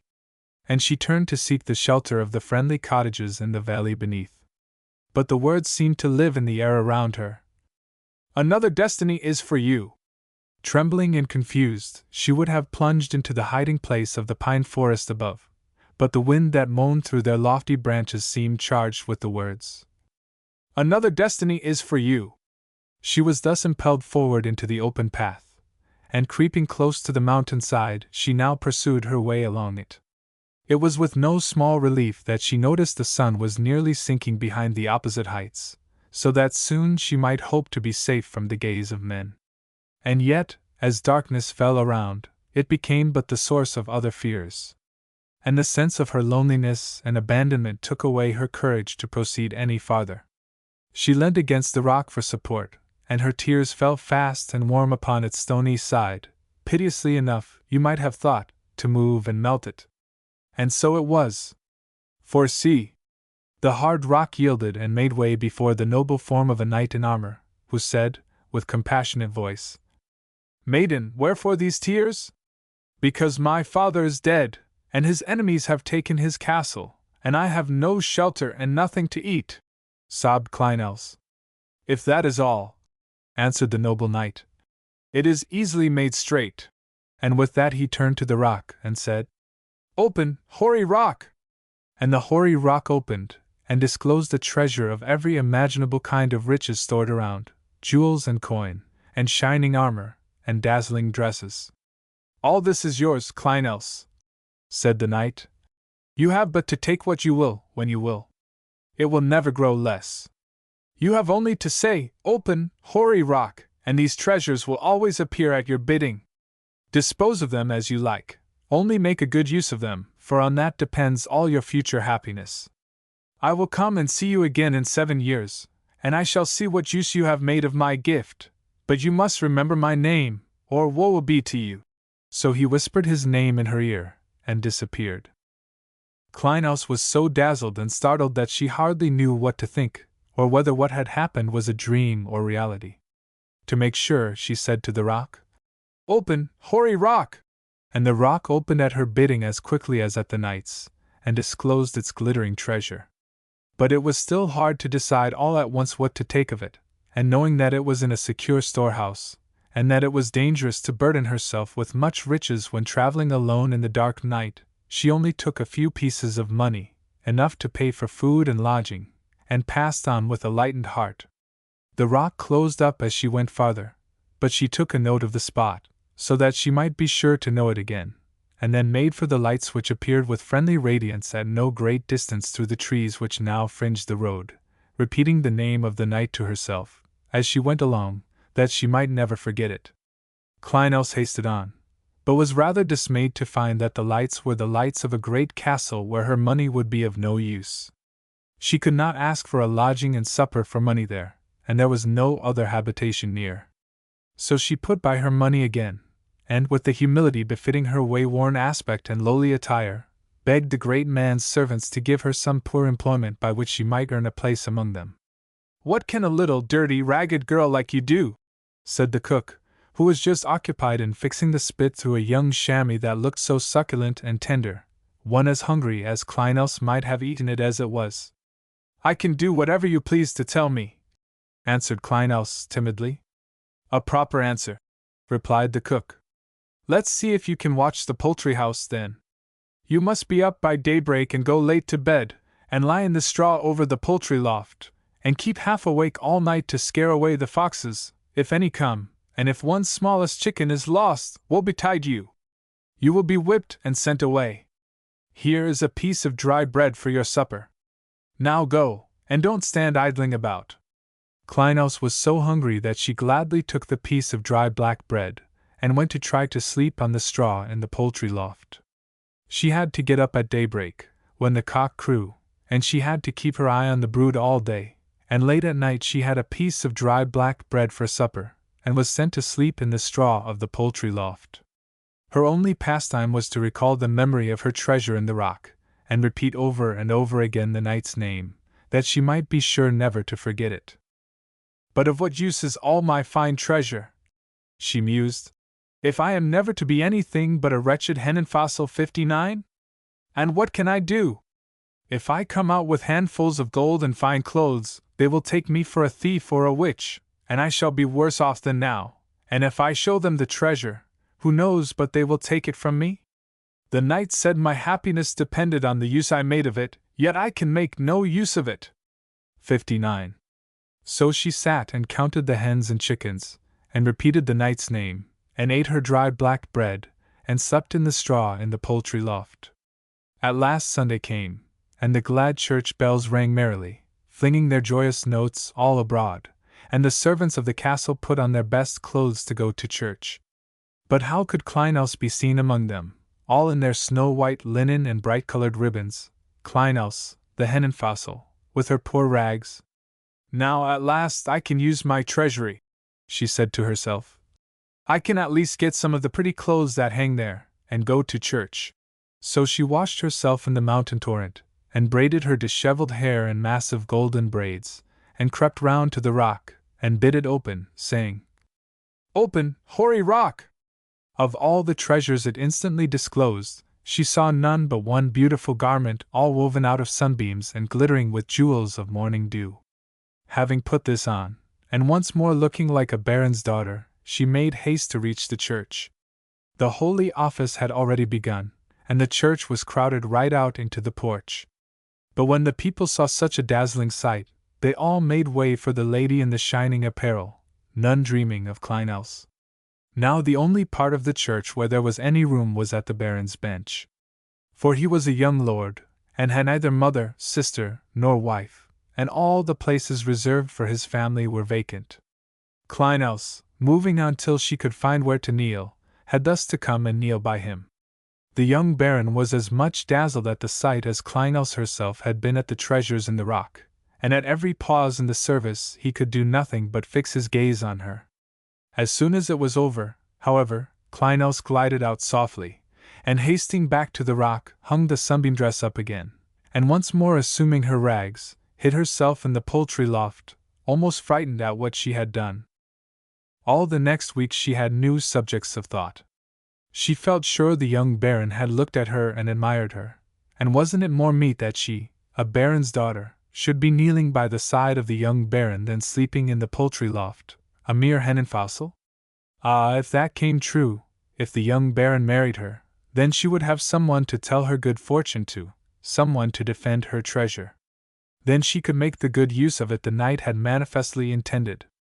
She could wipe away the tears of all those who went without shelter, as she had once, every desolate orphan who had none to defend her, every poor Henenfossil, the drudge of the menials. How strange, she said to herself. There should be people blessed with friends, and riches, and enjoyments, who live full of their own happiness, and who have no thought for the forsaken and the outcast. She would never be like them, not she. Her happiness should be in making others happy. But in the meantime, was she sure the baron had looked at her otherwise than out of curiosity? Was he really interested in her? And if he was, would he continue to care for her when he found she was only a hen and fossil? She must put him to the test, and she sat and thought how to arrange this. This was subject enough for thought, and this week was at an end only too soon. The next Sunday came, and when the church bells rang, Kleinhaus ran to her rock, took out of her store this time a garment woven out of moonbeams, and having arranged her luxuriant hair in massive tresses, once more proceeded to the church. But with all the haste she had made, she could not arrive before the holy office had begun, and the church was once more full. The people fell back again, in awe of her shining garments, and made way for her to kneel beside the Baron, who could scarcely suppress a gesture of delight at beholding her once again. Nor did his joy escape Kleinhaus's observation, and many a blushing glance they exchanged. "What a noble cavalier!" thought Kleinhaus. "And just such a one as my father always told me my husband should be. What a lovely maiden!" mused the young Baron. "Where can she have sprung from? Is she of earth or heaven?" All that last week, while Kleinhaus was thinking of him, he had been thinking still more of her, and had ordered his waiting men to surround her as she came out of church, and beg her to come to him at the castle. But Kleinhaus had no idea of suffering herself to be so easy a prize, so she fled so fast the Baron's men could hardly approach her. And when at last she found they were gaining upon her, and that her fleet step availed her not, she threw down the pieces of money which she took the first night from the rock, and while they stopped to pick them up, pursued her way unperceived, and let the rock close on her till they had lost the trace. Then, assuming her poor rags once more, she returned silently to her poultry loft. Her thoughts had food enough now, but it was less with the poor orphans she was to console, than with the young Baron, and how to test his love, that they were occupied. Next Sunday she chose a garment blue like the sky, and all sparkling, as with living stars. She presented herself at the church, and found herself again placed beside the young Baron. At the end of the service she went out quickly, as before, only this time he contrived, as she rose to leave, to seize her hand, and slip a gold ring on her finger. Nevertheless, Kleinhaus slipped out through the midst of the congregation, and though the serving men had had stringent orders to follow her, she had prudently provided herself with gold pieces enough to disperse the whole lot of them, while she escaped. The young Baron sat alone in his castle, as he had sat this fortnight past, taking no notice of any one, but as if his whole soul was wrapped up in the fair apparition, and he was in despair, since her hiding-place could not be traced. He sat nursing his grief, and could neither be distracted from it, nor comforted. His friends sent for the most famous physicians of the country to attend him, but none of them could do anything for his case, and daily he grew paler and gloomier, and none could help him. At last the Gräfin Joffenstein, his aunt, came and insisted that some amusement must be found to divert him, but the young Baron refused every proposal, till at last she begged him to give a great banquet, to which every one from far and near should be invited, every kind of game and every kind of costly diet should be afforded, and nothing spared to make it the most magnificent banquet ever given. To the great surprise and delight of all, he consented to this. But it was because it occurred to him that inviting the whole country, the chances were that the beautiful maiden of his choice, who yet hid herself so persistently from him, might once more mysteriously appear before him too. So he gave his aunt the Countess Joffenstein free leave to give what orders she liked, and go to what expense she liked, only providing that she should have the invitations publicly published, so that there might be every chance of their reaching the ears of the mysterious maiden. At last the day of the banquet came, and there was a running hither and thither in the Baron's castle, with the preparations, such as can be better imagined than described. The guests swarmed in the halls, and the servants in the kitchen, and Kleinhaus, creeping up from her poultry loft, could hardly make her way up to the fire where the cook was preparing all manner of deliciously scented dishes. "I don't know what ails the things," cried the cook. "These pancakes are the only thing the Baron will eat, and, as fate will have it, I cannot turn one of them tonight. 33 years I have made pancakes in this castle, and never did I fail before tonight, when it is most important of all." And she poured another into the pan.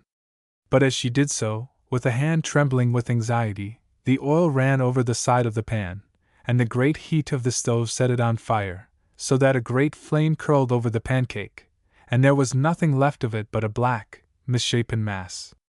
"Oh dear! Oh dear! What shall I do?" cried the cook. "There is not one of the whole lot fit to send up, and if this dish is not the best, I had just as lief I had prepared no dish at all." "May I have a try, friend cook?" said Kleinels coaxingly. "You indeed!" screamed the cook, indignation and envy added to her former despair.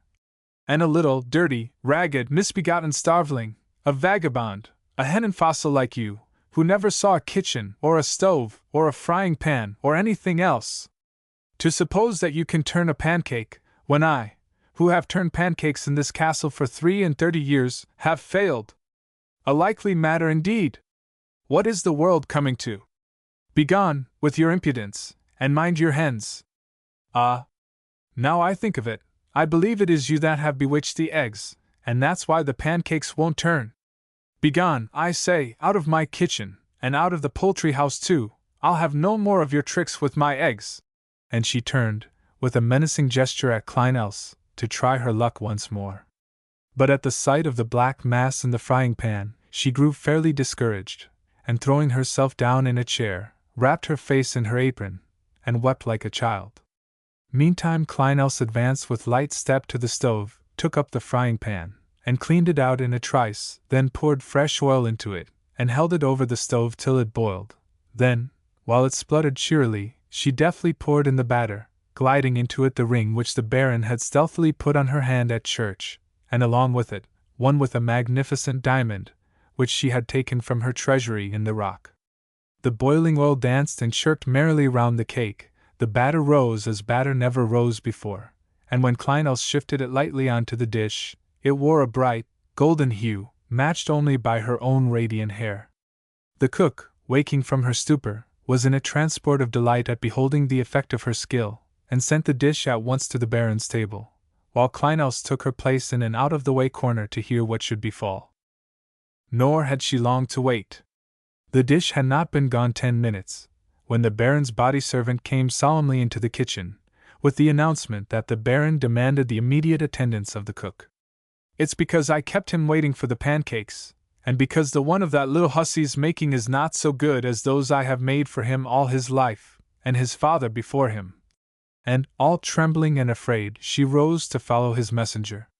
Espying Kleinels watching anxiously behind a pillar as she passed along, she could not forbear calling out to her. "Ah, wretched child, it is you have got me into this scrape! But you shall pay for it! Why did I let you touch the frying pan? Why did I let you enter the castle? You had better not come under my sight any more, or I'll soon show you where the builder made the hole in the wall 60. And she dragged herself along slowly, in great fear of the apprehended displeasure of the Baron, but comforting herself with the determination to let him know the whole fault lay with the Henenfossel. 60. Great was her surprise, however, to find that it was with no intention of chiding that the Baron had summoned her. On the contrary, the gloomy cloud his brow had lately worn had disappeared. He not only looked gay and joyous as of old, but a special radiance of pleasurable expectation lit up his countenance. "Why, cook," he said, "you have made me good pancakes all my life, but never one like this. Now tell me honestly who made this one." "Nay, but if it is so, I may as well have the credit of it," thought the cook. "And, after all, I did make the batter, and that's the chief part of the work. Oh, I made it myself, Baron, upon my soul! No one but myself makes anything for the high table." The Baron's countenance fell. He began to look gloomy and disappointed once more. Was the clue to escape him after all? He roused himself again, as with one flash of hope. "Did no one help you to make it? If I tell that she had any part in it, it is obvious, from the tone he takes, he will give the whole merit to her. No, I'll not mention her, and besides, she didn't help me to make it.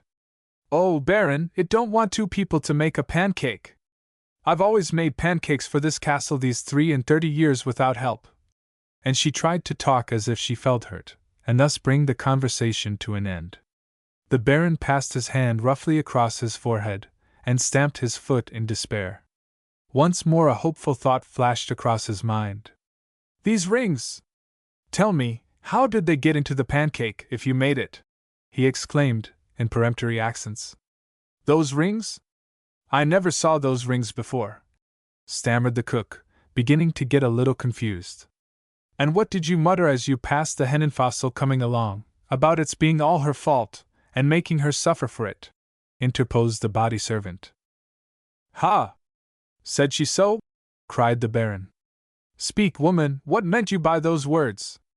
Beware, and speak the truth this time, for it is matter of terrible consequence.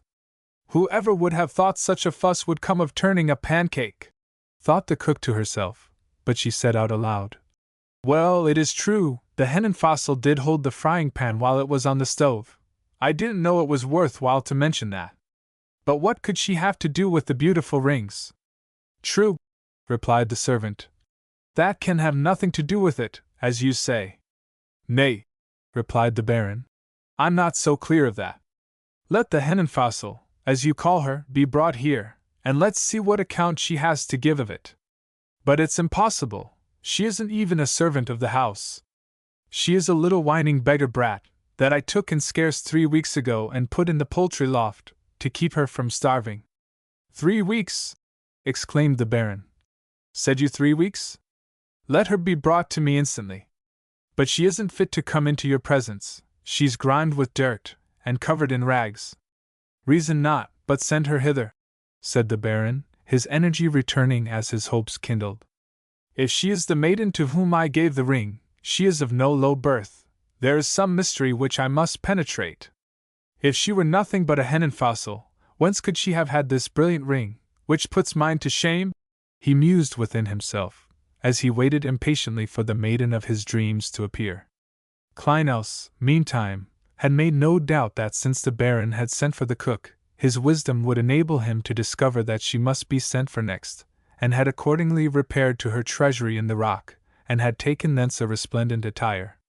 It was no longer now the simple gifts of nature which furnished her wardrobe, she was decked as became a baron's daughter, with all the resources of the milliner and the jeweller's art. Cavaliers and ladies-in-waiting walked beside her, and 20 pages dressed in pink and white satin, with plumed bonnets, carried her train behind, while men in rich liveries, bearing torches, ran by the side of the procession. Grafen Joffenstein was at the head of the hall welcoming the guests, and doing the honors of the castle, to supply what the moody humor of its lord left lacking in courtesy.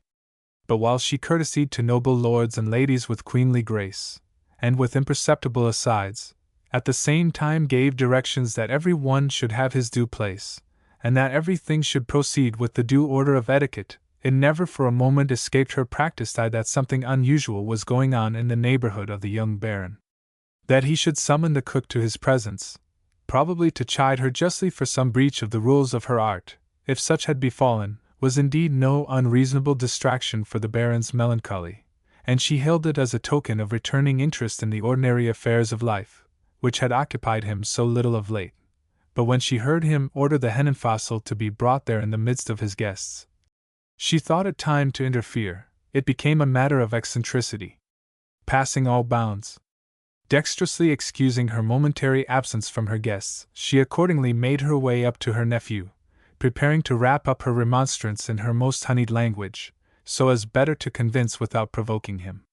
Before she could reach his chair, there was a movement of astonishment in the vast assembly, and a cry of admiration, while the heralds proclaimed, "Place for the most noble Baron's daughter!"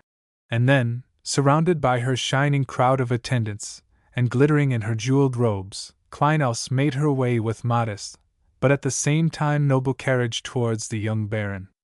The young Baron recognized her the moment the tapestry was raised for her to pass, and instantly went forth to meet her with courteous gestures, and led her up to the seat next his own at the banquet. The stately Countess looked on a little perplexed for the first time in her life, but with admirable serenity and self-possession inquired the name of the fair guests who did their poor banquet the honor of attending it in so great state. "I am the poor Henenfassel, madam, whom your noble nephew has done the honor to summon to his presence, and I hope you will not think I disgrace his command," replied Kleinels, with a reverence at once lowly and full of accomplished dignity. "The Henenfassel," repeated the Countess, returning the salute mechanically. But surely there is some mistake, some. Yes, dearest Countess, some mystery there is, interposed her nephew. But we will not seek to penetrate it till it shall please the lady herself to reveal it. Why she should have chosen to pass some time as the Herrenfossil, I know not, but this is not the first time we have met, and I am sufficiently satisfied of her grace and discretion to know that for whatever reason she chose it, she chose aright. I have further determined this very night to lay myself and my fortune at her feet.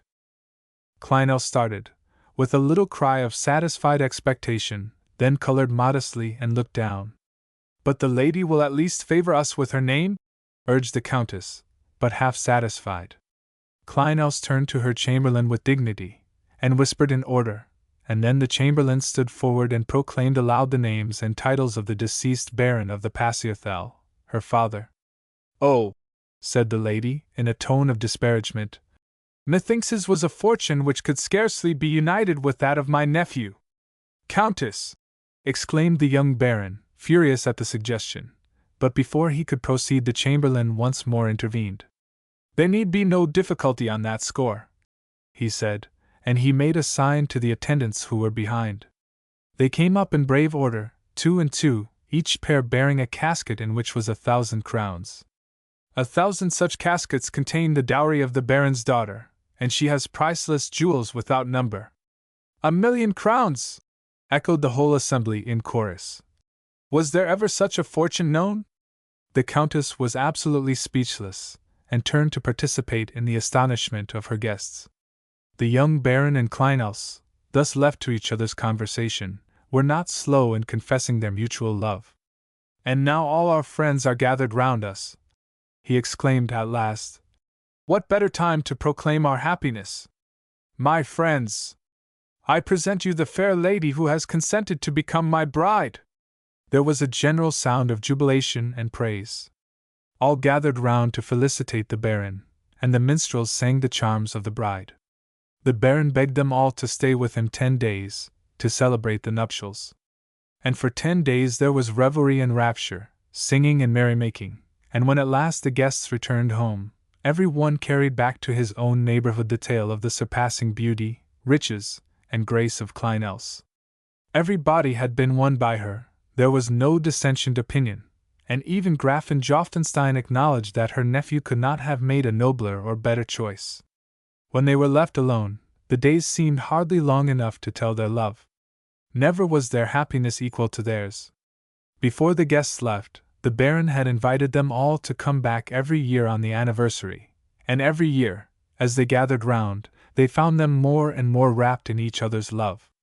On the second anniversary they found that their happiness had been increased by the birth of an heir, and the next year there was a little daughter too, the delight of her parents.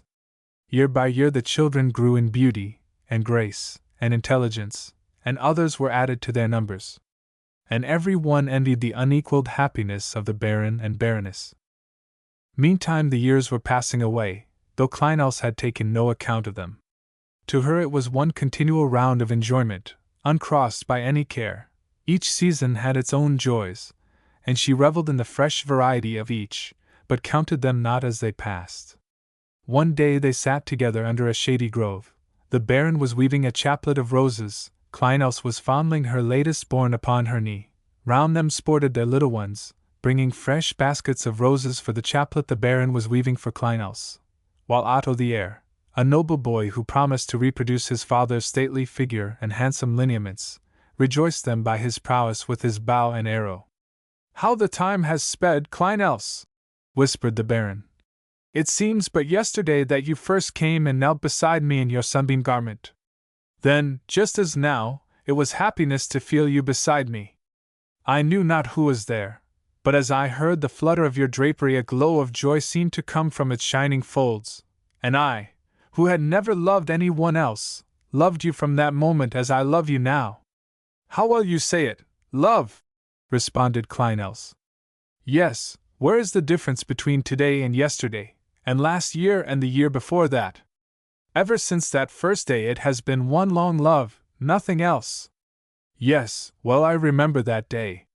I was poor, and despised, and had no one to talk to, and never thought anyone would ever look at me again, except to scold me. And then I went into the church and knelt by you, and I felt as the new ivy twig must feel when it has crept and tossed about in vain, and then at last finds, close under its grasp, the strong, immovable oak, and clasps it never to loose its hold again, never, but grows up clasping it ever closer and closer, till it grows quite one with it, and no one can separate them any more forever. Yes, replied the Baron. Nothing can separate them any more, nothing can separate us now. We have grown together for years, and have only grown the closer. It is now, let me see, 5, 6, 7 years, and we have only grown the closer to each other. To think it is 7 years! No, it wants a few weeks, but it will soon be 7 years. 7. He turned to look at her, for he perceived that as he spoke she had loosened her hold of him, and now he saw she was pale and trembling. But what ails you, Elschen 61? Elschen dear! Speak to me, Elschen, he added, with anxiety, for she sank back almost unconscious against the bank. 61. I shall be better presently, stammered the Baroness. I think the scent of the flowers is too powerful. I don't feel quite well, take me down by the side of the water, I shall be better presently. An attendant took the babe from her arms, and the Baron remembered afterwards that as she parted from it she embraced it with a passionate flood of tears. Then he led her to the side of the stream, and bathed her burning forehead in the cooling flood. Suddenly voices in angry altercation were heard through the trees, and the servants summoned the Baron with excited gesticulations, saying there was a strange knight, all in armor, who claimed to see the Baroness. Kleinels was near fainting again when she heard them say that. Claims to see the Baroness, say you? Replied their lord, with menacing gesture. Where is he? Let him say that to me! And he darted off to meet him, without listening to the faint words Kleinels strove to utter. Now she was left alone by the side of the stream where, as the Hennenfossel, she had first washed away the stains of servitude and dressed herself to meet him who was to teach her to love. It was beside that stream she had sat, and her tears had mingled with it, as she had vowed that if ever such joy was hers as now she owned, her treasure should be for those who were outcast and suffering as she had been, and her happiness should be in making others happy. How had she fulfilled her vow? From that time to this it had passed out of her mind. Filled with her own gratification, she had left the orphan in her bereavement, the suffering in their misery, nor stretched out a helping hand. The 7 years were spent, and there was no doubt the knight was come to seek an account of the treasure he had entrusted to her. She had not only to meet him with shame for its misuse, but even his name she had forgotten. And he had said, "Woe be to you, if you have forgotten that name!" But she had forgotten it. She pressed her hands against her throbbing temples as if to force it from her brain, and swept away the mantling hair, if but the cool breeze might waft it back to her. But the forgotten name came not. Suddenly the knight stood before her, and terrible he was to look at in his shining armor. As she saw him she screamed and swooned away. But he touched her, and bade her rise, then beckoned her to follow him, and she could not choose but obey. He led her over the stream and along the path in the mountain side where the trees fringed the way, and when they reached the rock she knew so well, with its treasury whence all her means of happiness had been derived, he said in solemn accents, "Open, hoary rock!" But to her he said, "Look!" Then she could not choose but look. But oh, horror! In place of the coin and jewels, armor and apparel, it was filled with wasted forms bowed with misery and distress. The tear-worn orphan, the neglected sick. Here she saw lying a youth, wan and emaciated, struck down in all the promise of boyhood, and his mother tore her hair in agony by his side. And there stood a father, gaunt and grey, vainly grappling with hunger, who was stealing away his children one by one from before his face. Here! But she could bear no more. She sank upon the ground, and hid her face for very shame. "The ransom of these it is you have spent upon yourself," thundered the pitiless knight, and every word was a death knell. The Baron and his servants continued their search for the unknown knight, but for long they found him not. One said he had seen him go this way, and another that. till at last an artless peasant maiden told them she had seen him take the path of the mountain, across the stream, and the Baroness following behind with weak and unsteady steps. The Baron hasted his steps to pursue the way she pointed.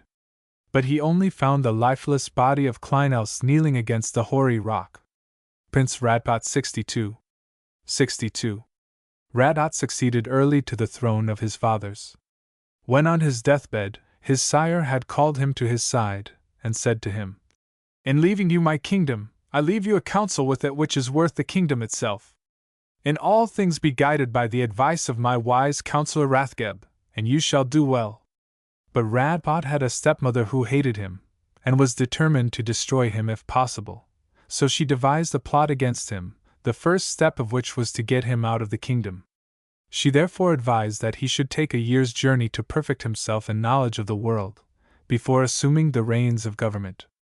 Radbot was not devoid of shrewdness, and readily suspecting some evil intention in his stepmother's advice, at first resisted following it, but afterwards, submitting the matter to Rathgeb, according to his father's desire, he received from him a different counsel from that which he had expected. "Though your stepmother may have evil intentions," he said, "you need not therefore be afraid. We shall be able to baffle them. In the meantime, it is well that you should travel to see the world, and learn experience. We will so establish a council of regency that the Queen shall not be able to do great mischief during your absence." Radbot was nothing loath to follow this advice, as he was of an adventurous disposition, so, all things being ordered for the due conduct of the affairs of the kingdom, he set out with Rathgeb for his year's journey. During all the days of preparation for the journey, the Queen, who had always heretofore shown herself harsh and hostile to Radbot, behaved with the utmost tenderness and devotion, which the young prince ascribed to her satisfaction at his having followed her advice, and returned her advances with an ingenuous cordiality. She, in turn, received his deference with an increase of solicitude, and nothing could be more affectionate than their leave-taking. Everything the thoughtfulness of a fond mother could have suggested was provided by her for his safety and comfort on the journey, and as he had his foot in the stirrup she still had one more token of her care of him. "Take this vial," she said. "It is a precious cordial, and when you are worn and wearied with heat and travel, a few drops of its precious contents will suffice to restore you to strength and vigor. Farewell! And when you taste of it, think of me." Radbot, with all the openness of his generous nature, assured her that he should never forget her kindness for him, and stowing away the vial in his belt, waved his hand to her as he rode away. 2 days and 2 nights Radbot and his trusty counselor journeyed through the cool forest, and then for another day along its border, exposed to the heat of the sun upon the mountain sides, till they came to a vast plain where there was no shelter of hill or tree, no hospitality of human dwelling. With unbroken courage, however, the young prince commenced crossing it. It was only when, after 3 days more hard riding, they still seemed as far as ever from a place of rest, that, wearied and dispirited, he took out his stepmother's vial, to try the effect of her cordial. It was the moment Rathgeb had feared.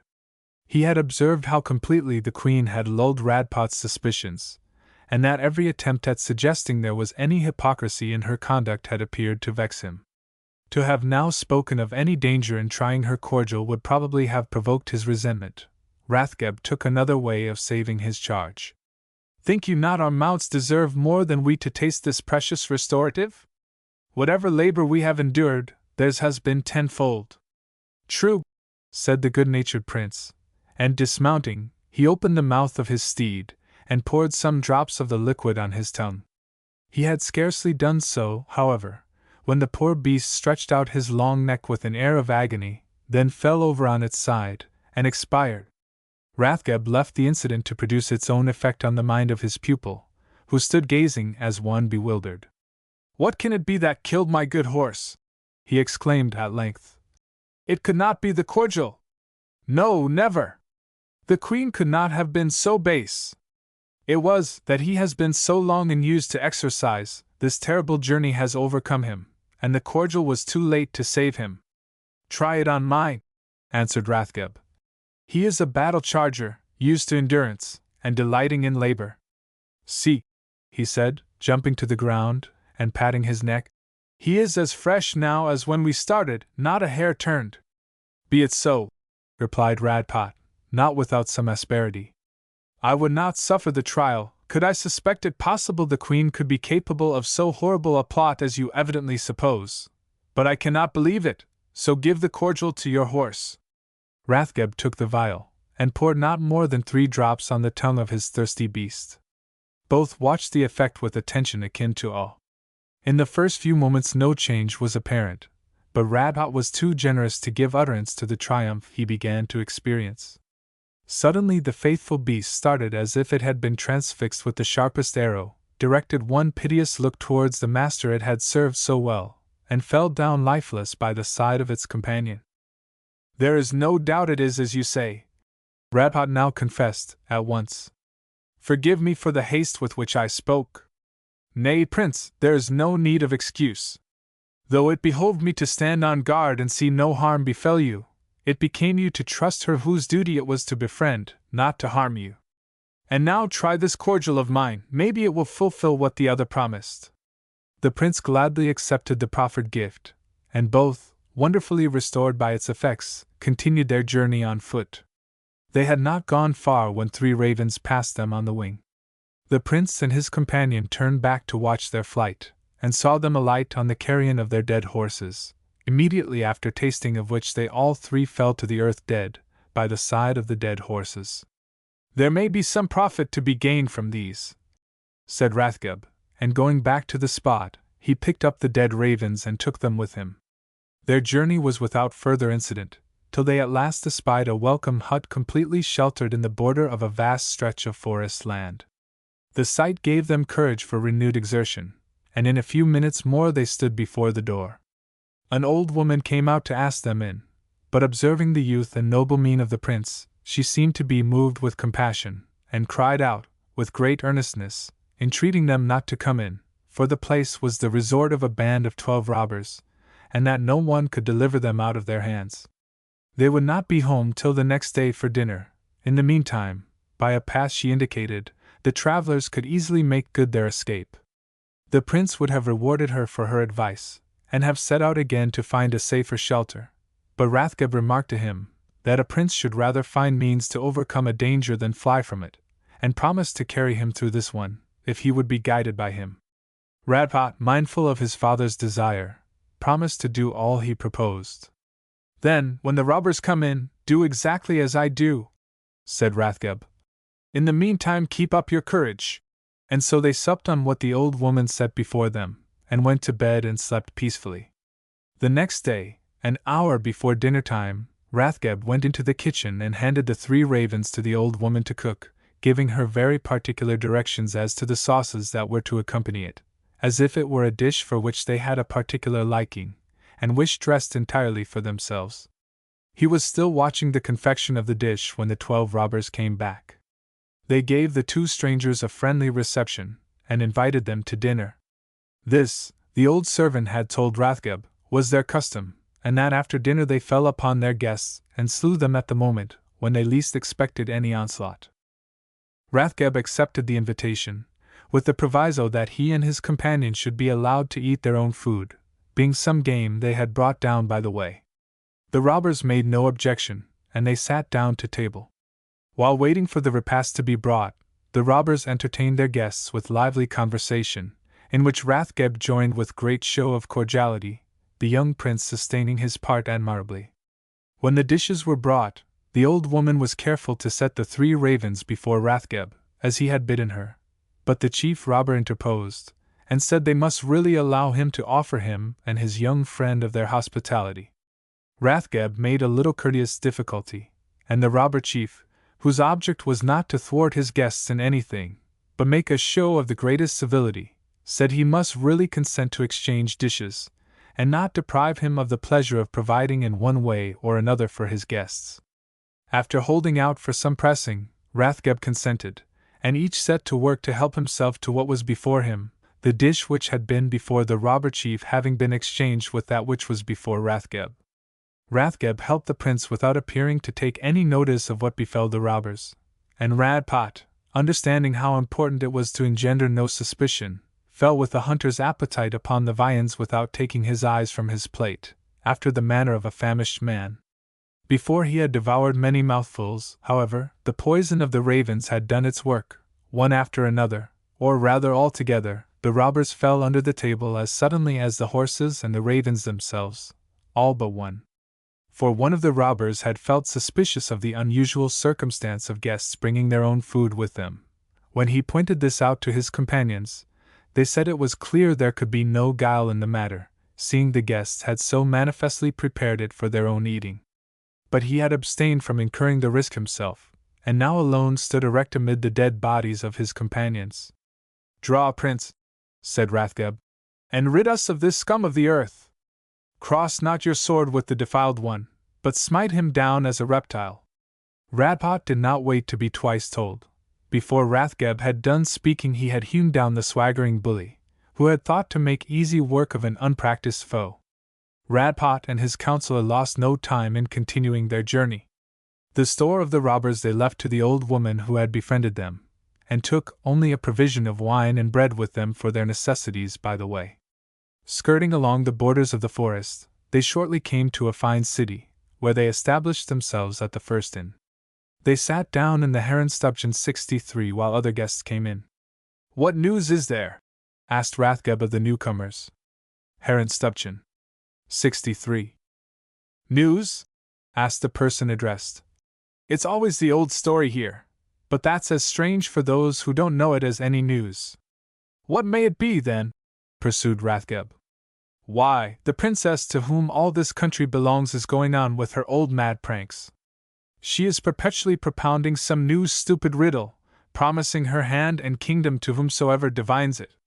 But no one can divine the meaning of her nonsense, and the penalty is, that whoever attempts and fails is dressed like a fool or jester, with long ears and bells, and is made to ride backwards all through the city, with all the people hooting and jeering him." Rathgeb then informed himself as to the appearance and character of the princess. "Oh, as to that, she is charming in appearance, radiant as the sun, dazzling all beholders. That is how so many heads are turned by her. And as for her mind, there is no fault there either, except that just because she is more gifted than all other women, she is thus proud and haughty and unbearable." Rathgeb had heard enough, and went out with the prince to make acquaintance with the city and people, and to talk to him of the plans which had suggested themselves to him for courting and taming the princess. Radbot, who had been much pleased with the account of the princess they heard repeated all around, entered fully into his projects. As the princess was much interested in conversing with foreigners, it was not difficult for Rathgeb and the prince to obtain admission to her. Rathgeb then proposed the prince to her as suitor, but on the condition that, instead of the princess proposing the riddle for him to guess, he should propose one for the princess to guess, and that if she failed, she must marry his prince. Two motives urged the princess to accede to this arrangement. First, she felt her credit was staked on not refusing the trial, and then, she was so struck by the appearance of the handsome young suitor, that she was very glad to be saved the chance of losing him by his not guessing her riddle. Rathgeb's riddle was, "What is that of which one killed two, two killed three, and three killed 11? The princess asked for 3 days to consider her answer, during which time she consulted all her clever books and all the wise men of the kingdom, but she was unable to arrive at any answer which had a chance of proving to be the right one. The 3rd day came, and with it Rathgeb and the prince. The princess was obliged to acknowledge herself vanquished, but found an overpayment for her vexation in having to marry the handsome prince, who, however, had, by Rathgeb's advice, not told her that he was a prince, and they passed for 2 traveling pedlars. At first all went well enough. In the happiness of living with a husband she loved, the princess forgot many of her haughty ways, and as the prince governed the kingdom wisely, under Rathgeb's advice, everybody was content. This happy state of things was not destined to last.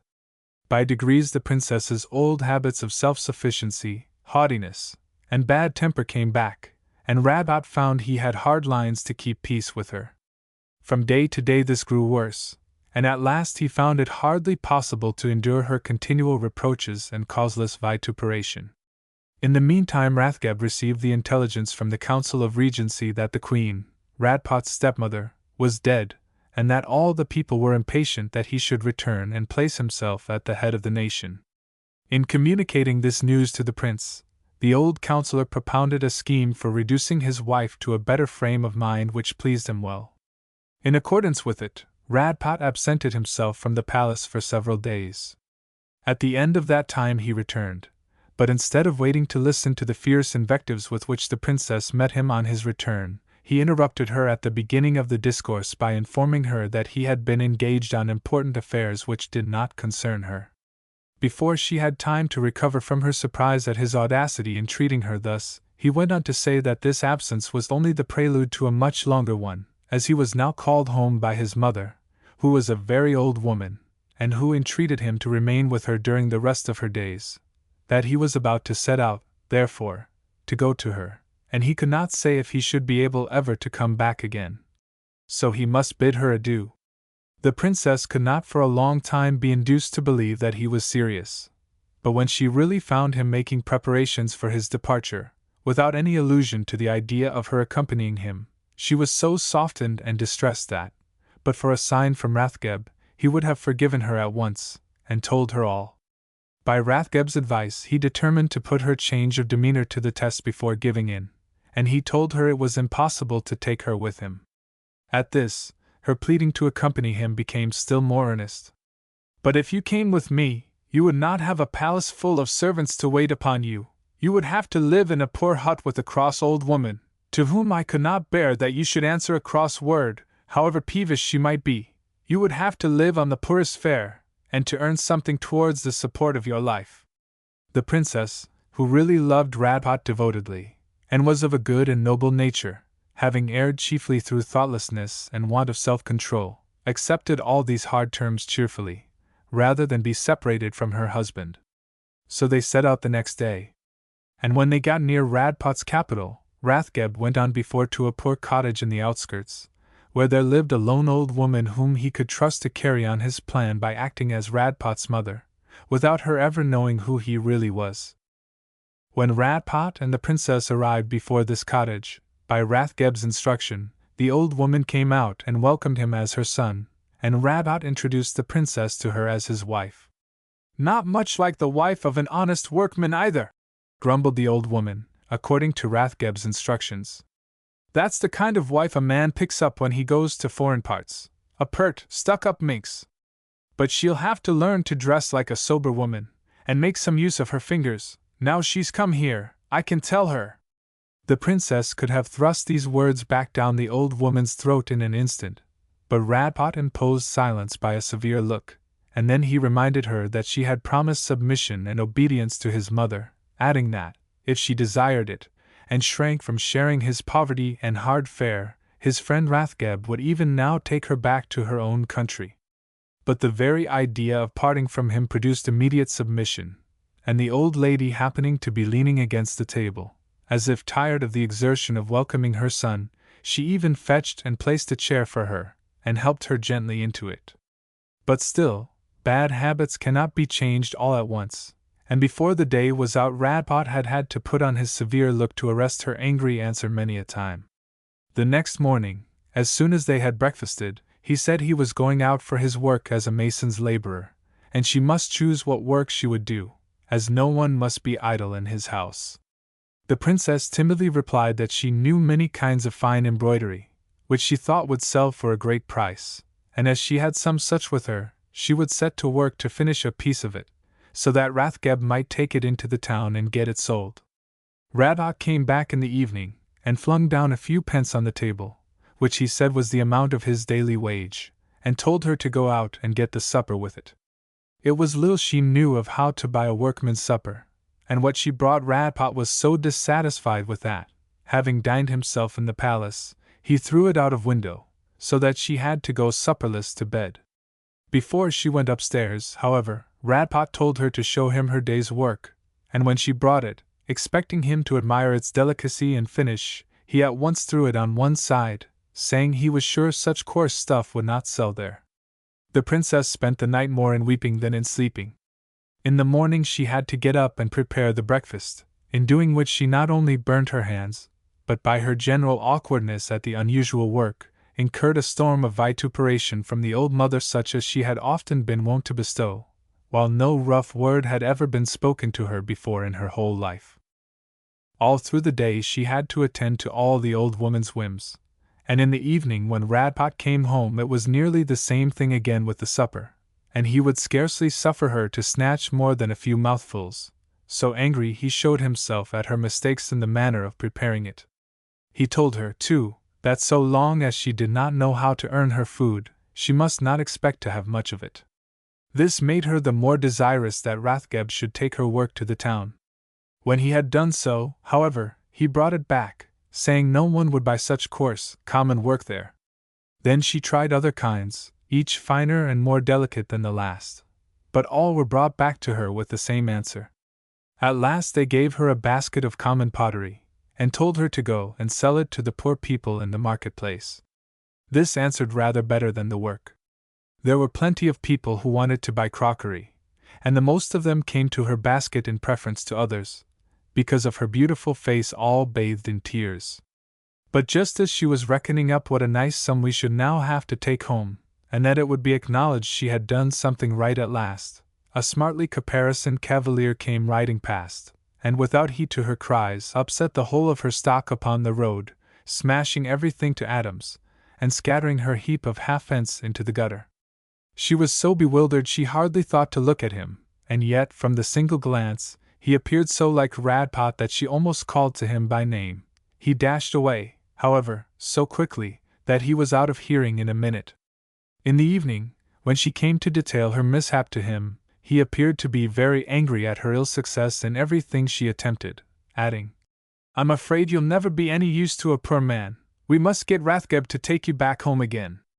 But at this she threw herself at his feet in despair, begged him so piteously to do anything but that, promised so earnestly to apply herself to any mode of life he prescribed for her, provided only he would keep her by him, that he could hold out no longer, and determined to put an end to her trial.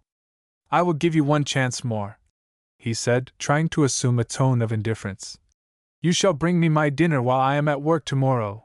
That will save me the time of going to get it, and will be worth something. Only mind, now, don't make any mistake this time. I am working at the palace. Bring the dinner there, and ask for the mason's laborer."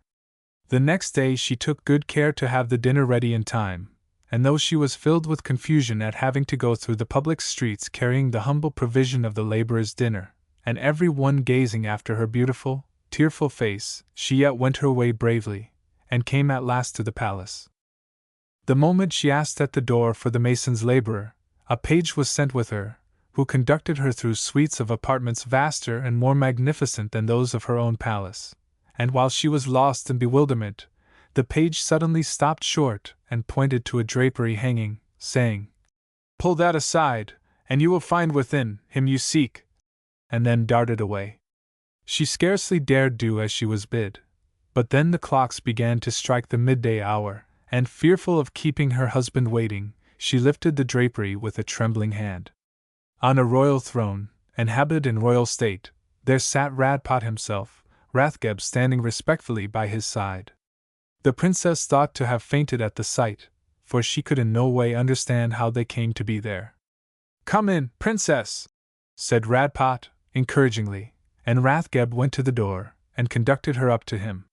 He bid her welcome, and kissed her tenderly, told her frankly what had been his plans with her, then led her into an adjoining room, where there were ladies in waiting ready to attire her in a robe of cloth of gold and coronet of diamonds, which they held in readiness, with many choicest ornaments of gold and precious stones. When she was ready, pages in court suits went before her, and heralds proclaimed her aloud. As soon as the prince saw her arrive, he ordered his high council to be called in, and presented his consort to them, declaring her as virtuous as she was fair. After this they lived together many years in great happiness, for the princess had had a lifelong lesson, and never relapsed into her foolish ways. The Three Black Dogs. The wind roared through the tall fir trees, and swept the snowflakes in masses against the window panes. The rafters rattled and the casements clattered, but dismally, above the roaring and the clattering, sounded the howling of 3 black dogs at the cottage door, for their good master lay on the pallet within, near his end, and never more should he urge them on to the joyous hunt. The old man was stark and grey. One bony hand held fast the bedclothes with convulsive clutch, and one rested in benediction on the dark locks of his only son kneeling by his side. Long he lay as if at the last gasp. Then suddenly raising his weary head from the pillow, he exclaimed, "Jostle, my son, forget not to pray for your father when he is no more." And Jostle sobbed in reply. "Jostle," continued the old man, with painful effort, "you know fortune has never favored me in this world. You are my noble boy, and I would have left you rich enough to be a great man, as your looks would have you. But it was not to be. Jostle, it was not to be."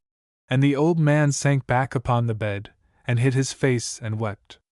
"Father, you have taught me to labor, to be honest, to face danger, and to fear God," said the brave youth, throwing himself upon him and caressing his hollow cheeks. "That was the best inheritance you could leave me." "Well said, my noble son," replied the father. "But you are young to rough the world by yourself, and I have nothing to leave you but the 3 black dogs, my faithful dogs. They are howling my death knell without. Let them in, Jostle, they are all you have now in the world." Jostle went to let them in, and as he did so the old man's eyes glazed over and his spirit fled, and Jostle returned to find only a corpse.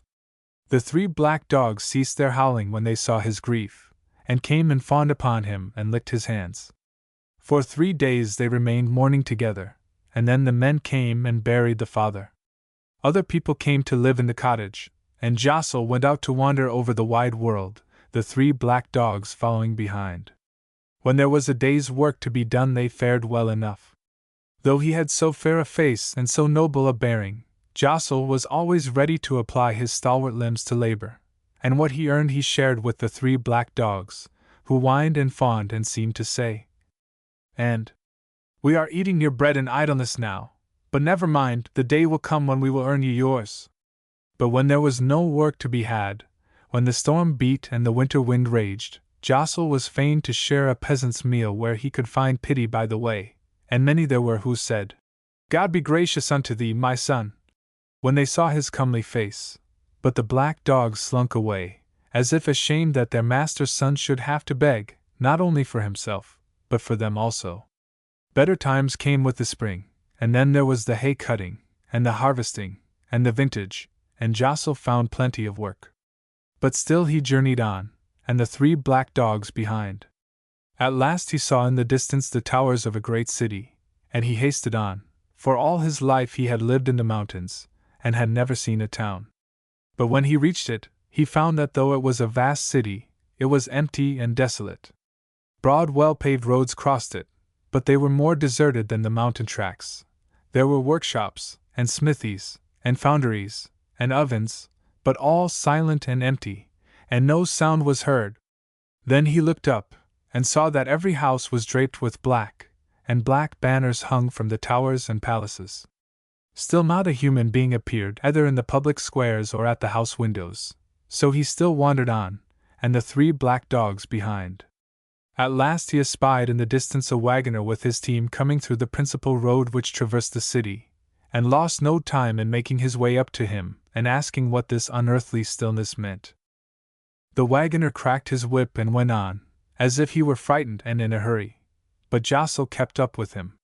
So he told him, as they went along, that for many years past a great dragon had devastated the country, eating up all the inhabitants he found in the way, so that every one shunned the streets, nor should he be going through now, but that need obliged him to pass that way, and he got through the place as quickly as he could. But, he added, there was less danger for him now, because lately they had found that if every morning someone was put in his way to devour, that served him for the day, and he left off teasing and worrying others as he had been used to do, so that now a lot was cast every day, and upon whomsoever of the inhabitants the lot fell, he had to go out upon the highway early the next morning that the dragon might devour him and spare the rest. Just then a crier came into the street, and proclaimed that the lot that day had fallen on the king's daughter, and that tomorrow morning she must be exposed to the dragon. The people, who had come to the windows to hear what the crier had to say, now no longer kept within doors. Everyone was so shocked to think that the lot had fallen on their beautiful young princess, that they all came running out into the streets to bewail her fate aloud, and the old king himself came into their midst, tearing his clothes and plucking out his white hair, while the tears ran fast down his venerable beard. When Jostle saw that, it reminded him of his own father, and he could not bear to see his tears. Then the king sent the crier out again to proclaim that if any one would fight the dragon, and deliver his daughter, he should have her hand, together with all his kingdom. But the fear of the dragon was so great on all the people of the city that there was not one would venture to encounter it, even for the sake of such a prize. Every hour through the day the crier went out and renewed the proclamation. But every one was too much afraid of the dragon to make the venture, and Jostle, though he felt he would have courage to meet the dragon, could not find heart to come forward before all the people of the king's court, and professed to do what no one else could do. So the hours went by all through the day and all through the night, and no one had appeared to deliver the princess. Then daybreak came, and with it the mournful procession which was to conduct the victim to the outskirts of the city, and all the people came out to see it, weeping. The old king came down the steps of the palace to deliver up his daughter, and it was all the people could do to hold him back from giving himself up in her place. But when the moment of parting from her came, the thought was so dreadful that he could not bring himself to make the sacrifice, and when he should have given her up he only clasped her the tighter in his arms. Then the people began to murmur.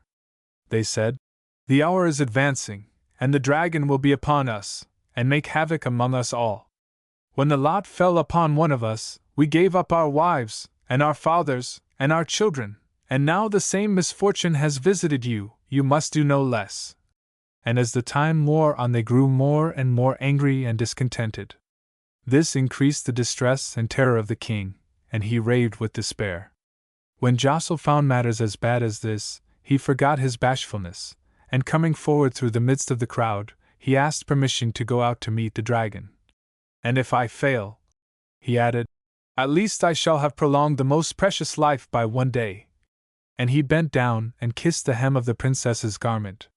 When the princess heard his generous words she took heart, and looked up, and was right glad to see one of such noble bearing for her deliverer.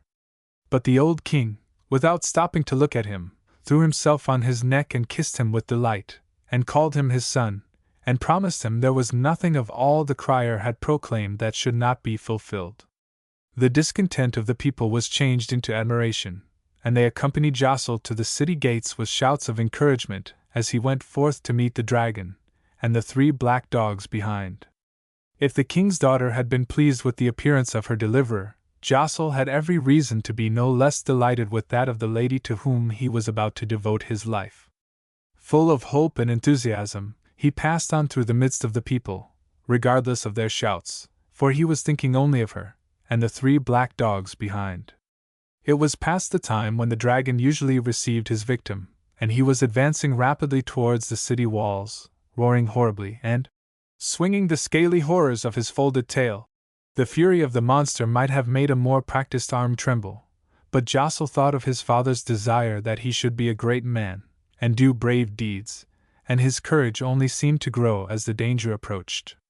He walked so straight towards the dragon, with a step so firm and so unlike the trembling gait of his usual victims, that it almost disconcerted him. When they had approached each other within 100 paces, Jostle called to his dog Lightning. "At him, good dog!" At the first sound of his voice Lightning sprang to the attack, and with such celerity that the dragon had no time to decide how to meet his antagonist. "Fetch him down, Springer!" cried Jostle next, and the second dog, following close on Lightning's track, sprang upon the dragon's neck, and held him to the ground. "Finish him, Gulper!" shouted Jostle, and the third dog, panting for the order, was even with the others in a trice, and fixing his great fangs in the dragon's flesh, snapped his spine like glass, and bounded back with delight to his master's feet. Jostle, only stopping to caress his dogs, drew his knife, and cut out the dragon's tongue, and then returned to the city with his trophy, and the 3 black dogs behind. If the people had uttered jubilant shouts when he started, how much more now at his victorious return. The king and his daughter heard the shout in their palace, and came down to meet the conqueror. "Behold my daughter," said the old king. "Take her, she is yours, and my kingdom with her. I owe all to you, and in return I give you all I have." "Nay, sire," interposed Jocel. "That you give me permission to approach the princess is all I ask, and that she will deign to let me think that I may be one day found not unworthy of her hand. But as regards your kingdom, that is not for me. I am but a poor lad, and have never had anything to command but my 3 black dogs. How should I, then, order the affairs of a kingdom?" The king and all the people, and the princess above all, were pleased with his modesty and grace, and they sounded his praises, and those of his 3 black dogs too, and conducted them with him to the palace, where Jocel received a suit of embroidered clothes and the title of duke, and was seated next the princess.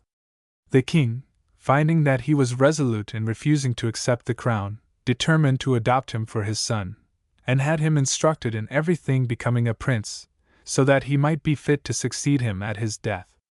To the 3 black dogs were assigned 3 kennels and 3 collars of gold, with 3 pages to wait on them, and whenever Jocel went on a hunting party, his 3 black dogs had precedence of all the king's dogs. As time wore on, Jocel had other opportunities of distinguishing himself, and by little and little he came to be acknowledged as the most accomplished courtier and the most valiant soldier in the kingdom.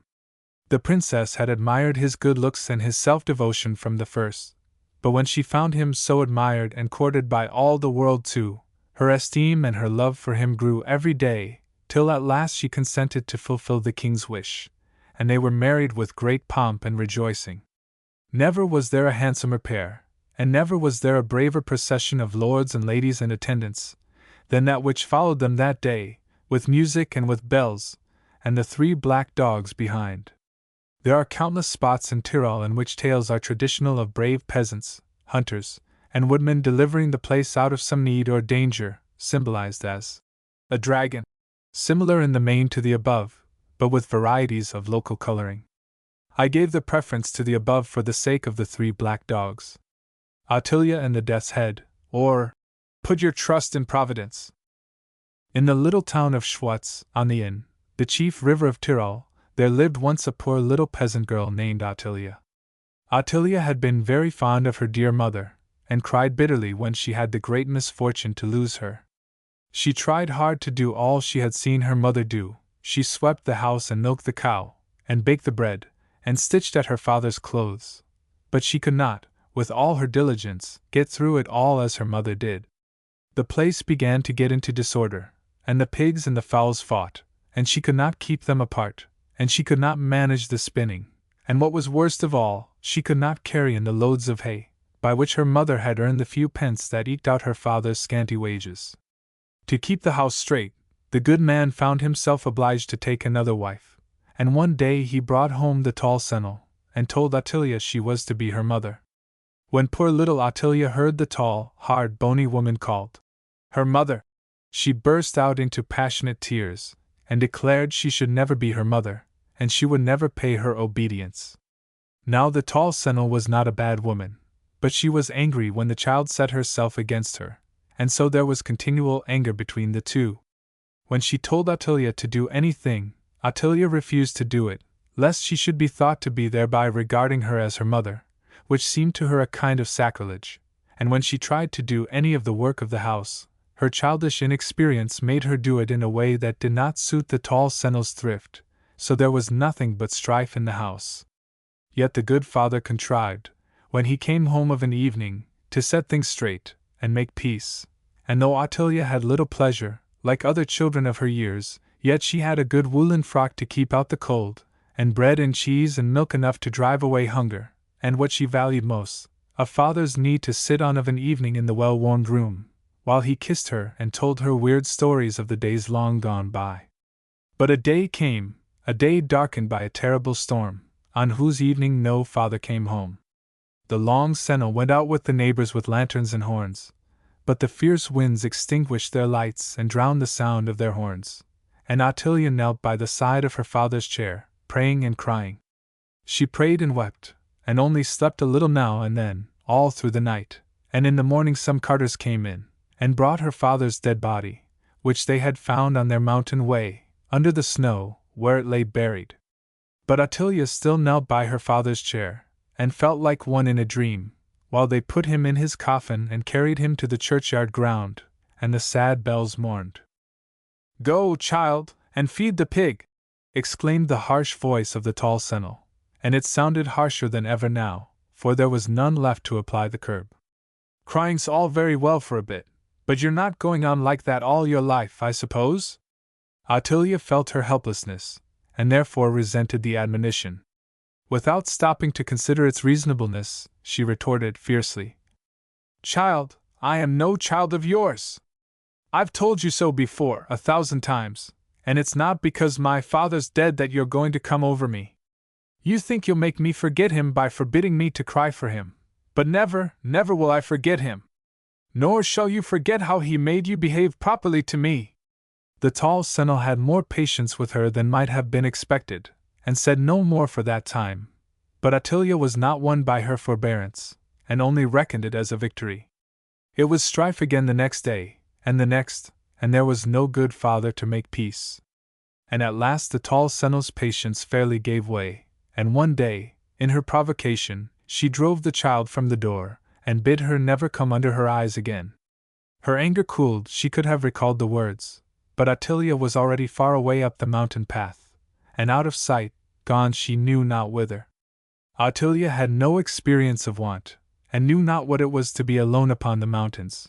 All her full heart felt at the moment was, that it would be a boon to get away from the reproaches her conscience told her were not undeserved, and be alone with her parents' memory.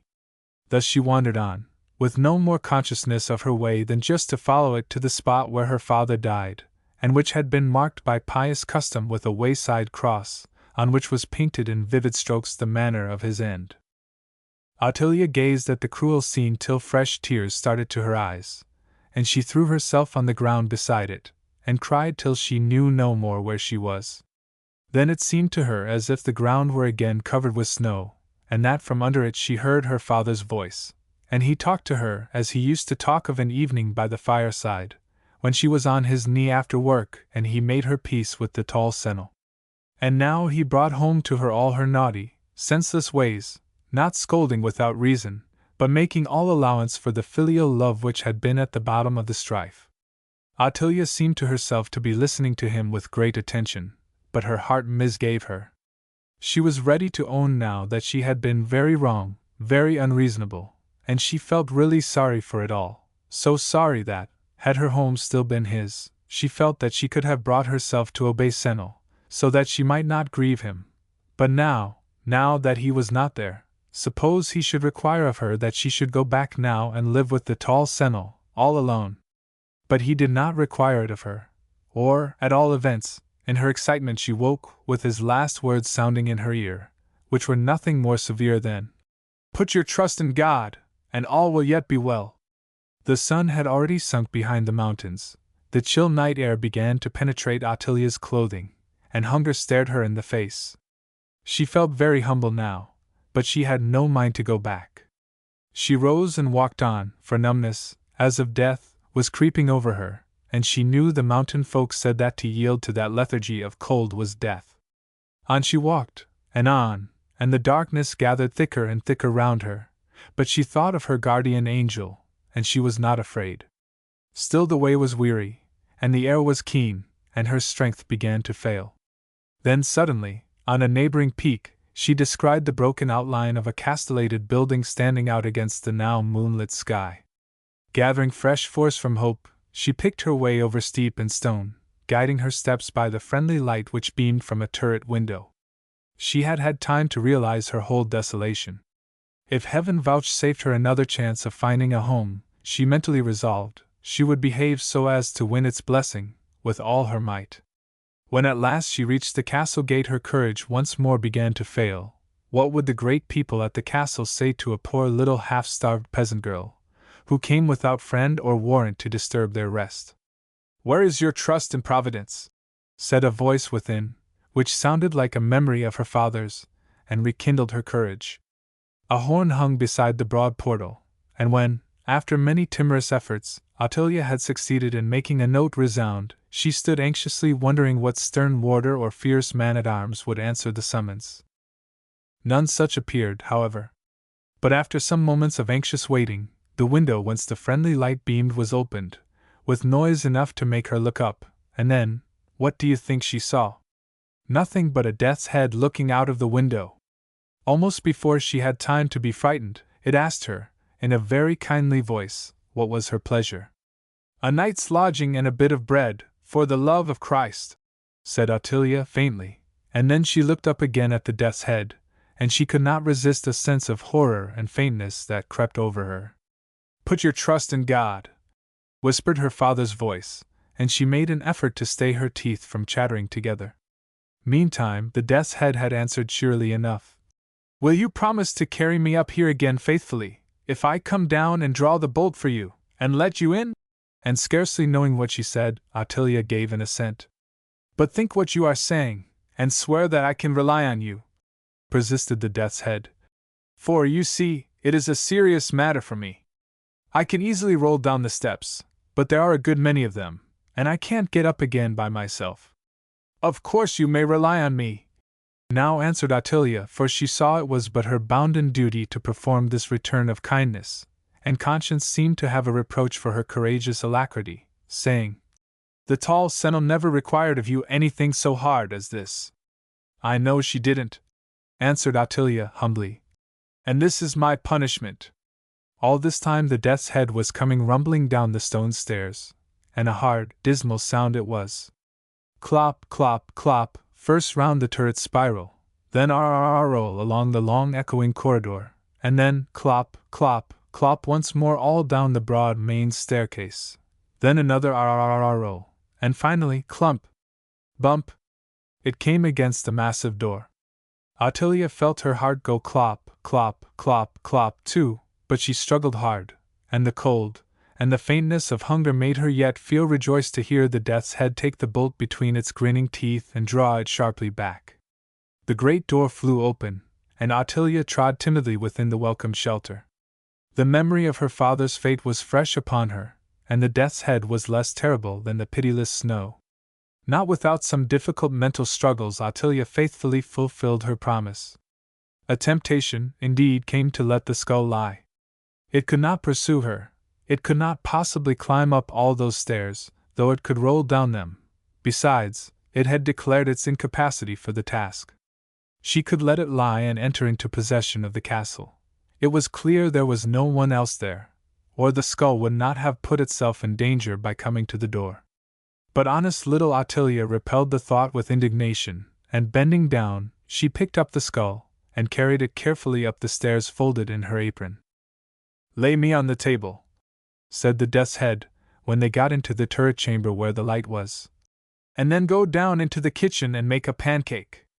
It won't be for want of eggs and flour and butter if it is not good, for they are there in plenty." "What? Go all the way down to the kitchen alone, in this great strange place?" said poor little trembling Ottilia to herself. "This is worse than anything the tall sentinel ever gave me to do indeed." But she felt it was a punishment, and a trial of her resolution, and she started to obey with brave determination. It was a harder task even than she had imagined, for if the death's head was safe upstairs in the turret tower, the crossbones were at large in the kitchen, and would get in her way whatever she turned to do.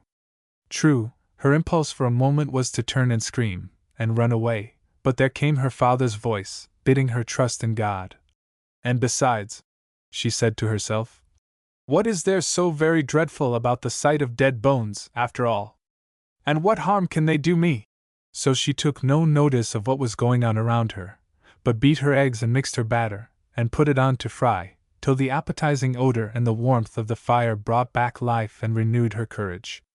When Ottilia brought the pancake up into the turret room, and laid the dish with it on the table, she observed that the side of the pancake which was turned towards the skull became black, while that nearest herself retained its own golden color, so that her curiosity was piqued, and she was much inclined to ask about it, but she managed to keep quiet and eat her share in silence. When she had finished she took the dish and washed it up, and put all away carefully, and she was just feeling very tired when the death's head said to her, If you go up that staircase on the left, you will come to a little bedroom where you may sleep. About midnight a skeleton will come to your bedside, and try to pull you out of bed. All you have to do is not to be afraid of it, and then it can do you no harm." So Otilia thanked the skull, and went up to bed. She had not been in bed more than 3 hours when she heard a great noise and rattling in the room, much like the noise the crossbones had made in the kitchen while she was cooking the pancake. Then she heard the skull call up to her, "It is just midnight. Remember, you have only to be brave." And as it spoke, she saw a great skeleton come and stand in the bright moonbeam by her bedside.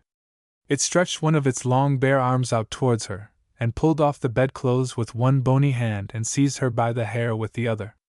But Otilia listened for her father's voice bidding her put her trust in Providence, and she remained quite quiet in her bed, giving no sign of fear. When the skeleton found that she was so brave, it could do nothing against her, but, after 2 or 3 ineffectual tugs, turned and went away, and she saw nothing more of it, but slept out the rest of the night in peace. When she woke the next morning, the bright sun was pouring cheerfully into the room, and by the bedside, where the skeleton had stood the night before, was a beautiful form of a woman, all clothed in white and surrounded by golden rays, to whom Otilia said, "What do you want me to do, bright lady?" And the vision answered, "I was the mistress of this castle, who, for my pride and vanity, was condemned to dwell in my bare bones on the same spot where I had sinned by my extravagance in dress and other wanton habits, until one should come, for the sake of whose thrifty, humble ways, and steadfast trust in God, I should be set free. This you have accomplished, and now I can go to my rest, while, in gratitude, I endow you with this castle and all its lands and revenues." With that the bright form disappeared, and a moment afterwards Otilia saw, through the window, a milk-white dove winging its upward flight towards heaven. So Otilia became a rich countess, and mistress of the lordly castle which she had entered as a suppliant. But no sooner was she installed than she sent for the long senile, and, having besought her pardon for all the trouble she had given her, begged her to come up to the castle and be with her. So they lived very happily together for the rest of their lives. The 2 caskets. It was a summer holiday. The sun shone with burning rays on the newly mown banks. The roads and paths seemed knee-deep with dust. The flowers by the wayside hung their heads, as if praying for the refreshing shower. The very waters of the streamlet were heated as they passed along, and Franzel, lying indolently on its bank, plunged his hands beneath its bright surface, but found no cooling. With a peevish exclamation, he rose and sauntered away, and wished there were no holidays. "Nay, don't wish that," said a gentle fair-haired maiden by his side. "And just on this one, too, which I have been longing for, to fill the basket I made for mother with fresh strawberries from the wood." "Not a bad idea of yours, Walburga. They all call you the wise Walburga," replied Franzel. "There's shade in the wood, and the strawberries will be cooler and more refreshing than this nasty stream." And with that he strolled away towards the wood. The cottage of Franzel and Walburga was nestled into the side of a steep hill, the summit of which was mantled with a forest of lofty pines, and up the precipitous path, which wound past the very chimneys of the cottage, Franzel now strolled alone, without troubling himself to offer his hand to the patient little maiden who toiled painfully behind him, with many a slip upon the loose stones and sunburnt moss. This was Franzel's character. He was always thus. His own amusement, his own enjoyment, and his own ease were his sole care. Nor had the example of Walburga's loving thoughtfulness for others any effect upon him. If he took any notice of her at all, it was only to laugh and rail at her for it, till her silence shamed his reproaches. At the pinnacle of the path there was a venerable stone cross, shaded from the weather by a little penthouse covered with ivy. Walburga knelt before it as she passed, and prayed for help to be always a good, obedient child, and a blessing to her dear parents. Franzel raised his hand to his cap mechanically, because it was the custom, but no holy thought crossed his mind. At last there is some coolness after all this horrid heat.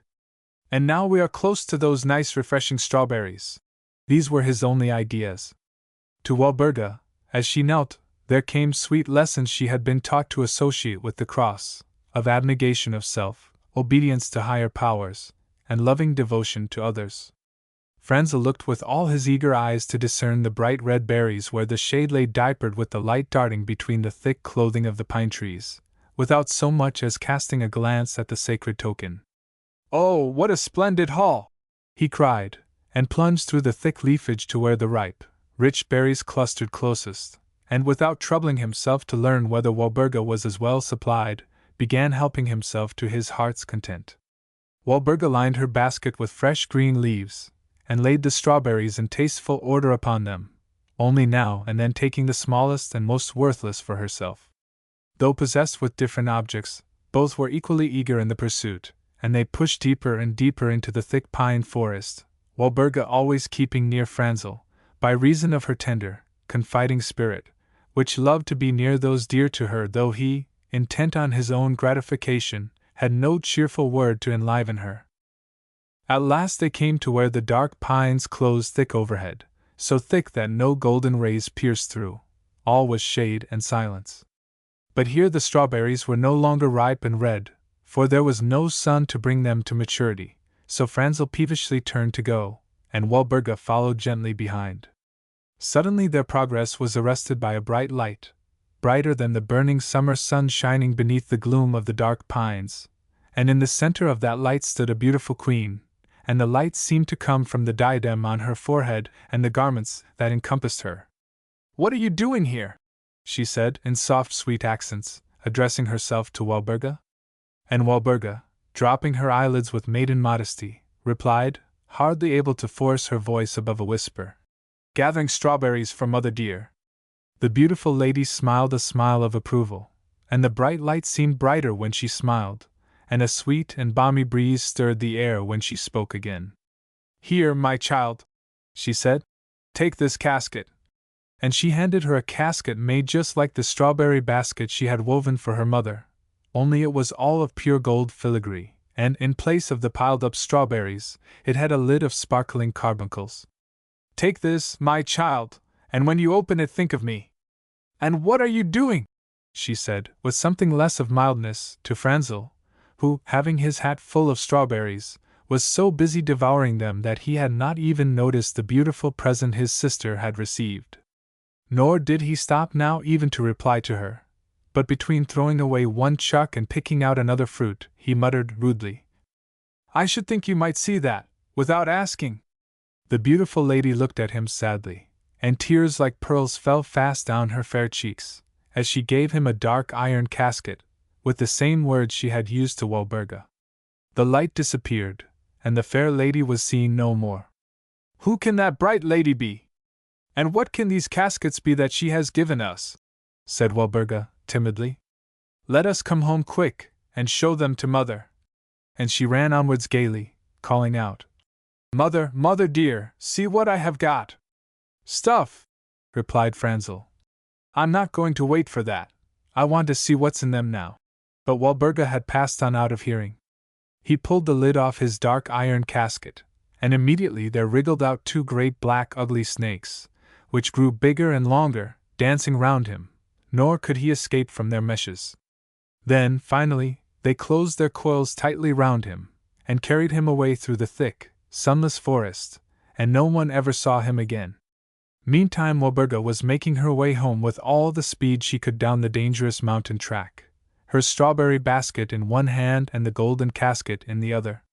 Her mother sat spinning in the luxuriant shade of the climbing plants overshadowing the broad cottage eaves. "Mother, dear mother!" cried the child. "See what I have got. Here is a basket of fresh, cool strawberries I have gathered for you in the wood, and here is a golden casket which a beautiful lady brought me, with a great shining light. But stop till Franzel comes home, for he is coming behind, and she gave him a dark iron casket too, and we will open them both together. So eat the strawberries, mother dear, till Franzel comes." The mother kissed her child fondly, and stroked her fair, soft, curling hair, but turned her head and wept, for she knew what had befallen. But Franzel came not, and when Walburga had sought him everywhere, she said, "He must be gone round by the woodman's track to meet father, so let us open the casket, mother dear." So she put the casket in her mother's lap, and lifted the beautiful carbuncle lid. And see! There flew there out two tiny beings, all radiant with rainbow light, and they grew bigger and bigger, fluttering round her till they appeared two holy angels, who folded the child softly in their arms, then spread their wings and flew away with her, singing enchanting melodies, above the clouds. The prudent counselor. Alois Zascht was a peasant of the Sarnthal. His holding was inconsiderable, but it sufficed for all his needs. His cottage was small, but his family consisted of only himself and his daughter, and they found room for all their requirements. Katerina was bright enough, however, to make any home happy. Though she shared the cottage with her father alone, she never seemed to feel the want of younger companions, thoughtful and prudent beyond her years, and thrifty and notable with all the work of the place. She was at the same time always ready with her joke and her song. It was no wonder that her father doted on her, and looked forward all through the day's toil to the evenings spent in cheerful conversation with her. There were thus the elements of a pleasant existence in Alois' lot, but there were two disturbing causes also. One was his own temper, which was violent and ungovernable at times, when he was seriously provoked. The other was the jealousy and animosity of a rich peasant neighbor, Unabridged, the owner of a considerable Hof 64 situated at no great distance from Zascht's cottage, auf der Putzen. 64. Circumstances had constantly brought the two neighbors into collision. The fault generally lay, in the first instance, on the side of the rich Unabridged, who was grasping and overbearing, but Alois Zascht, once roused, would never let a quarrel rest, and his irritability and revengeful spirit were oftentimes enough to disturb the peace of the whole neighborhood. No one could say where such quarrels might have ended, what crimes might perhaps have been the result, but for the wise interposition of Katerina, who knew how to soothe her father's ruffled spirit without ever exceeding the limits of filial respect, as well as how to conciliate the rich neighbor, without condescending to the use of any servile arts. By her extraordinary good sense and good temper alone, she would, time after time, bring both the men back to sober reason from the highest reach of fury. Once, however, they had a dispute which was beyond her competence to decide for them, for it involved a question of law. Unabridged accused Alois Zascht of an encroachment, while Alois Zascht maintained he was justified in what he had done, by prescriptive right. The dispute raged high, but all Katerina could do in this case to restore peace was to exact a promise from both parties that they would cease from all mutual recrimination, and carry the matter to be decided for them by the judge in Bautzen. When the day of hearing came on, the two disputants went up to Bautzen to plead their cause, but each was so determined not to give way, and had so much to say in defense of his own position, and to the disparagement of his antagonist, that they carried their pleadings on for 6 days, and yet there seemed no chance of arriving at a decision which should be thoroughly justified by the evidence, so contradictory was it. At last, the judge, getting tired of the prolonged controversy, and finding it impossible to moderate the virulence of the combatants, told them that he could have no more wrangling. They had so confused the case with their statements and counterstatements, that it was impossible to say which of them was right, or, rather, which of them was least in the wrong, but he gave them one chance of obtaining a decision of the matter, and that was by accepting a test, which he would propound, of their ability in judgment, and whichever succeeded in that, he should pronounce was the one who was in the right in the original pleading. The rivals looked somewhat disconcerted at this mode of procedure, but, as they found they could not get the affair decided on any other terms, they at last agreed to accept the proposal. "You must tell me, then," said the judge, "by tomorrow morning at this hour, what is that which is the strongest, the richest, and the most beautiful." With these words he left the judgment seat, and the two peasants were left standing opposite each other, looking very foolish, for they both thought that it would be impossible ever to answer such a question. After a few moments' consideration, however, Unabridged, who was a very vain man, bethought himself of an answer which, to his mind, seemed indisputably the right one. "To be sure! Of course! I wonder I didn't see it at once! There can be no doubt about it!" he exclaimed, aloud, and clapping his hands, and making other triumphant gesticulations, he stalked off homewards, telling all his friends that he had no doubt of the result. But poor Alois Zascht, the more he thought, the more puzzled he got, and the boasts of Unabridged only made him more furious. There he stood, crying out against the judge, and against his ill luck, against his poverty and the opulence of Marge Sin, till it became necessary to close the court, and his friends prevailed on him to go home. But all the way his passion grew more and more outrageous, and by the time he reached his cottage he was raging like a maniac. The other men could do nothing with him, and slunk away one by one, some in disgust, some in despair. It was now Katerina's turn, and Katerina came out to meet him with her brightest smile and her filial greeting, just as if he had been in the best humor in the world.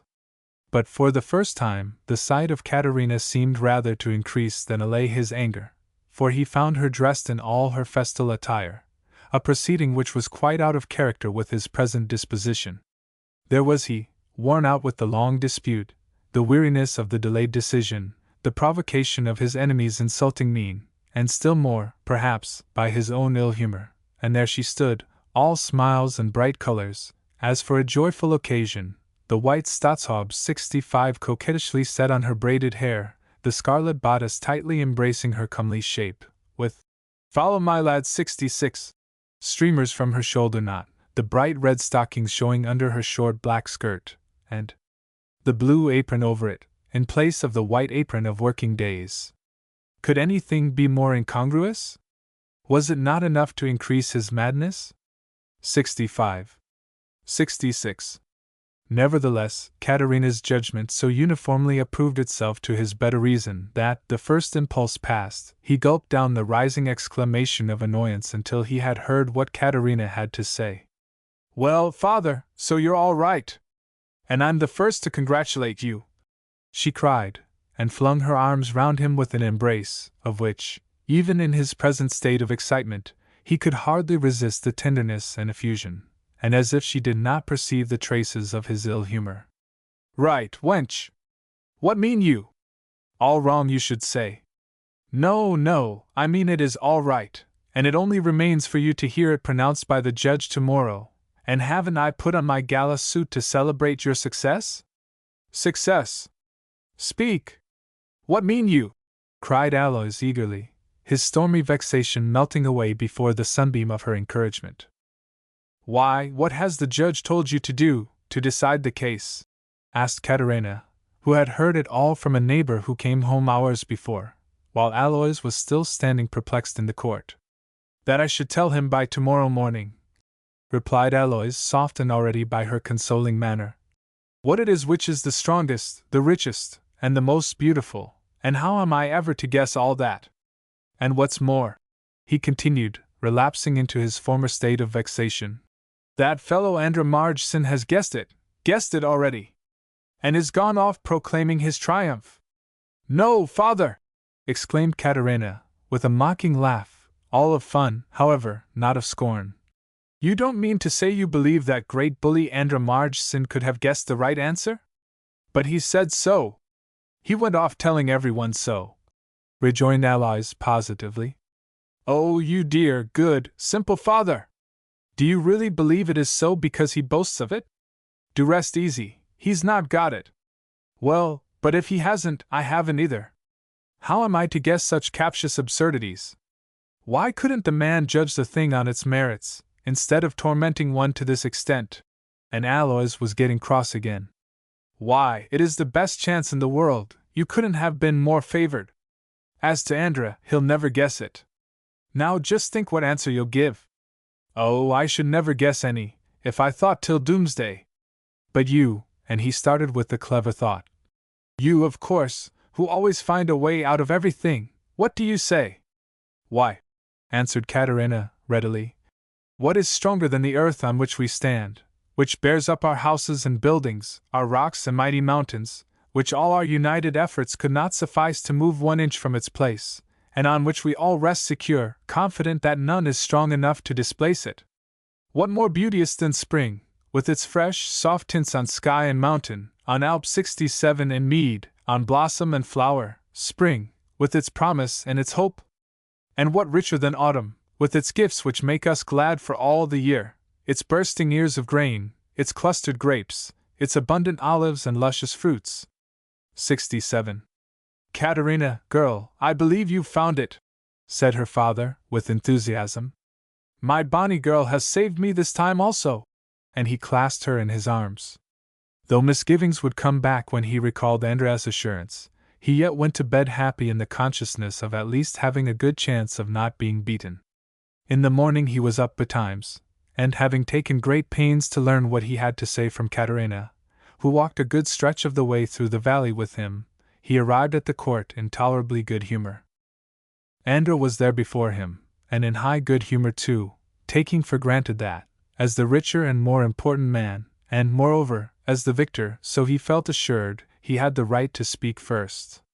As soon as the judge had taken his seat, and even before he had called on him for his answer, he began. "Sir Judge, I have the answer to your enigma, and as soon as I have told it, you will please give judgment in my favor. It was indeed easy enough to find, so I claim no merit in the discovery," he added, with the pride that apes humility. "The most beautiful thing on earth is my wife, of course, the strongest are my oxen, and the richest am I." The judge listened without moving a muscle of his countenance, as became a judge, and for those who were too obtuse to perceive the fine irony of the smile with which he bowed to the speaker at the conclusion of his harangue, and among these was certainly Andra himself, it seemed as if he was quite satisfied with the answer. Nevertheless, he turned to Aloys and said, "Well, my man, and what is your answer?"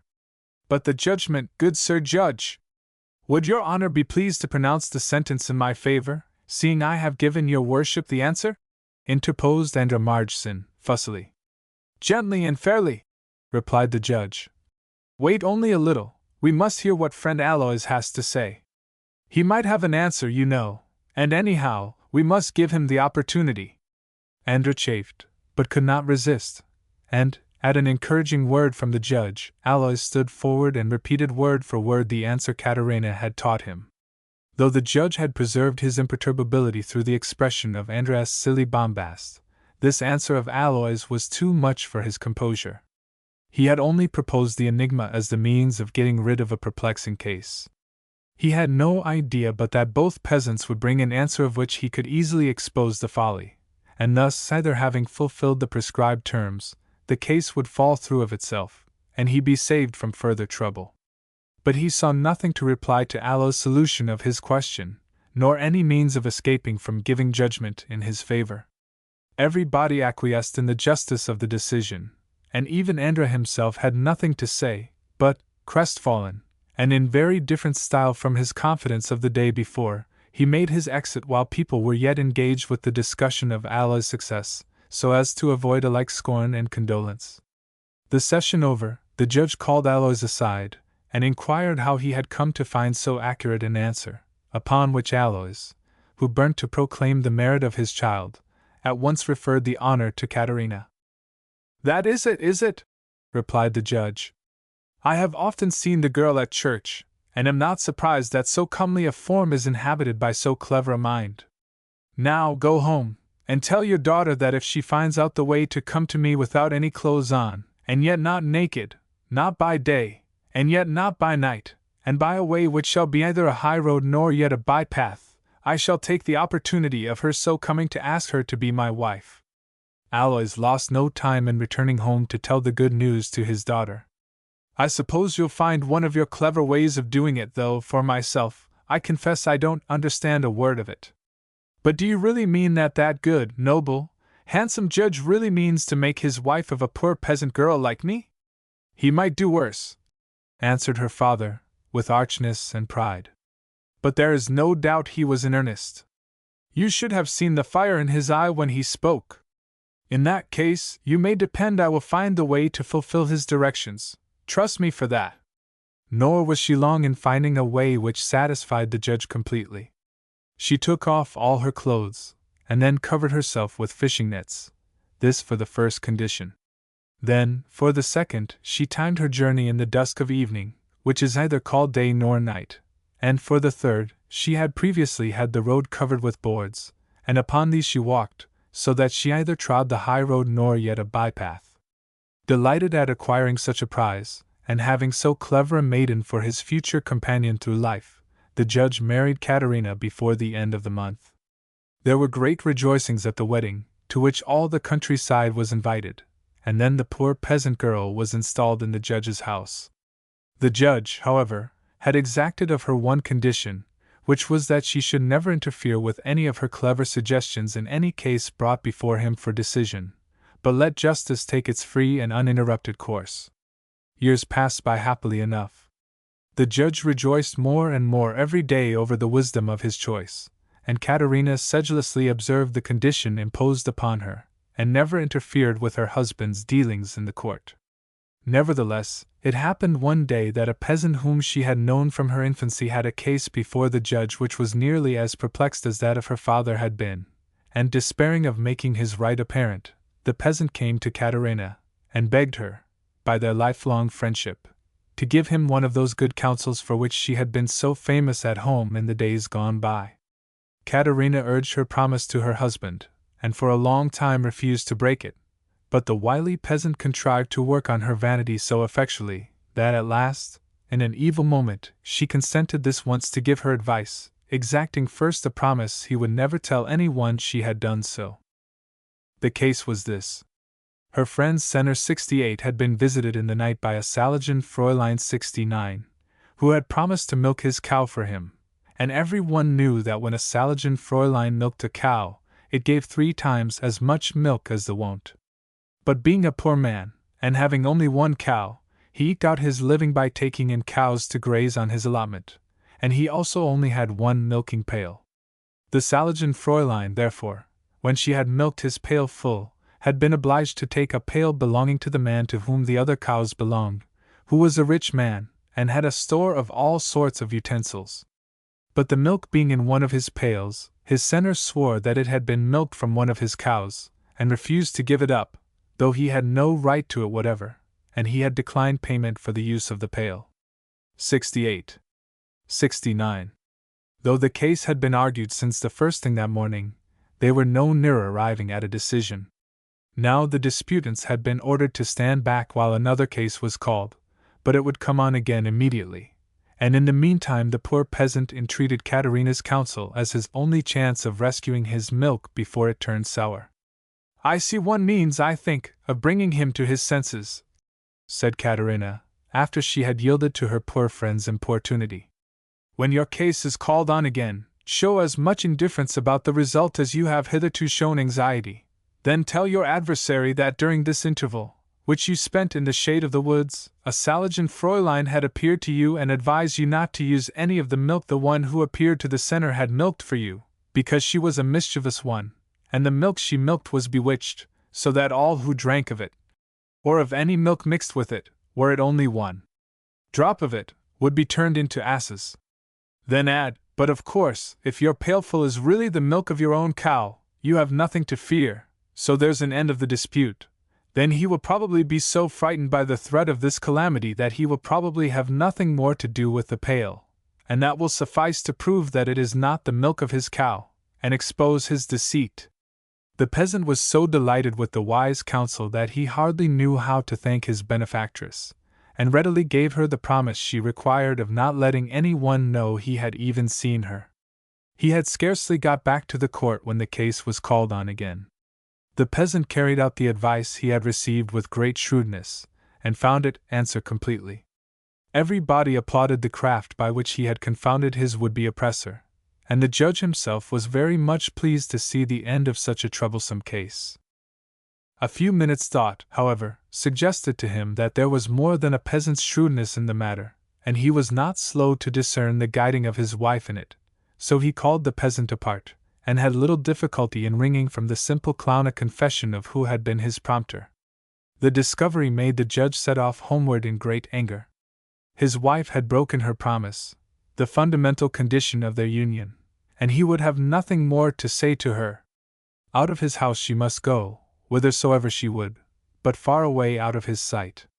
Katerina, who had so often calmed her father's anger by her prudent reasoning, exerted herself to the utmost to bring her husband back to a better mind, but in vain. And all the concessions he would yield were, to consent that they should eat their last dinner together, and that she should take away with her one thing out of the house, whatever she had most fancy for. It was not much to obtain when required to part forever from her home, and her hopes, and all to which she had grown united and attached, but it was all she could obtain. Dinner time came, and the judge, who was devotedly fond of his wife, seemed lost in sorrow at the calamity about to befall him. Still he would not yield. Though she caressed him and entreated him to forgive her, he still said he could not depart from his word, and he would not allow her to speak of it. They sat down to their silent meal, and as the time of separation drew nearer he grew more somber and sad, and at last determined to console himself with the red wine that sparkled by his side.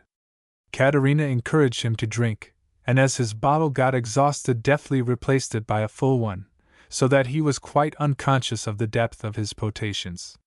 Presently the steward came into the room ready to drive Katerina to whatever destination she should select, and, as he had heard it stipulated that she was to take with her whatever she liked best, proffered his services to assist in the removal, for she had won the respect and affection of all her dependents, and they delighted to be occupied for her.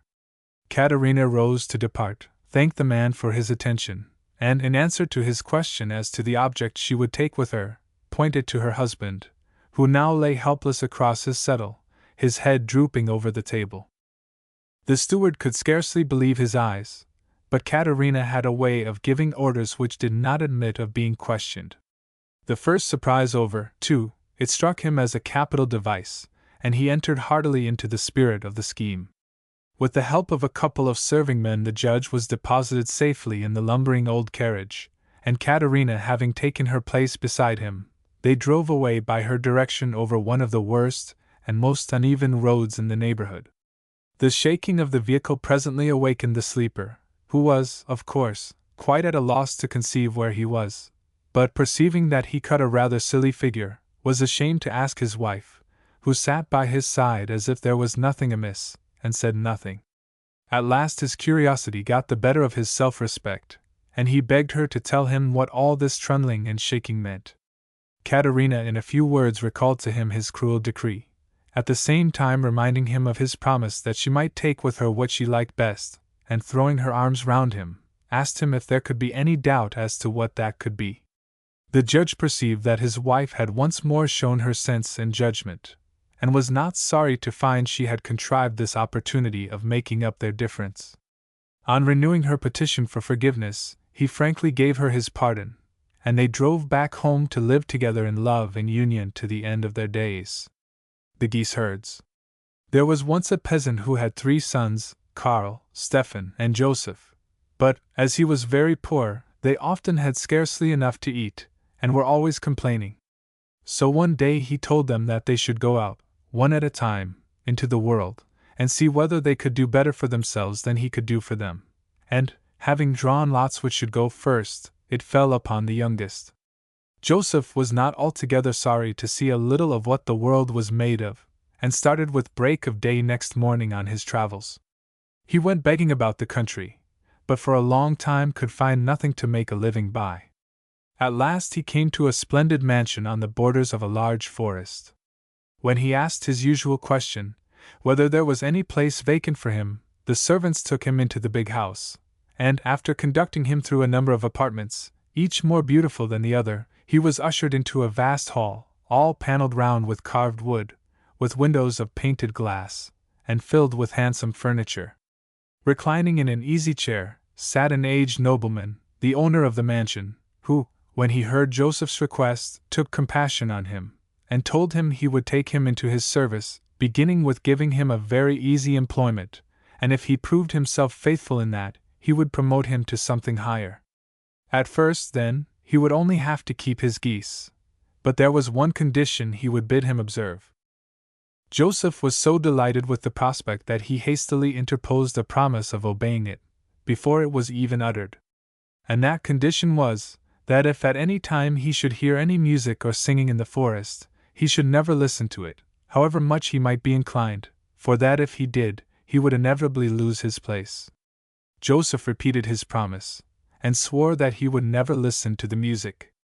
He was then led down to the place where the other servants were gathered for supper, and as there was a whole crowd of them, and plenty of good food and drink, Joseph began to think that he had fallen on to his feet indeed.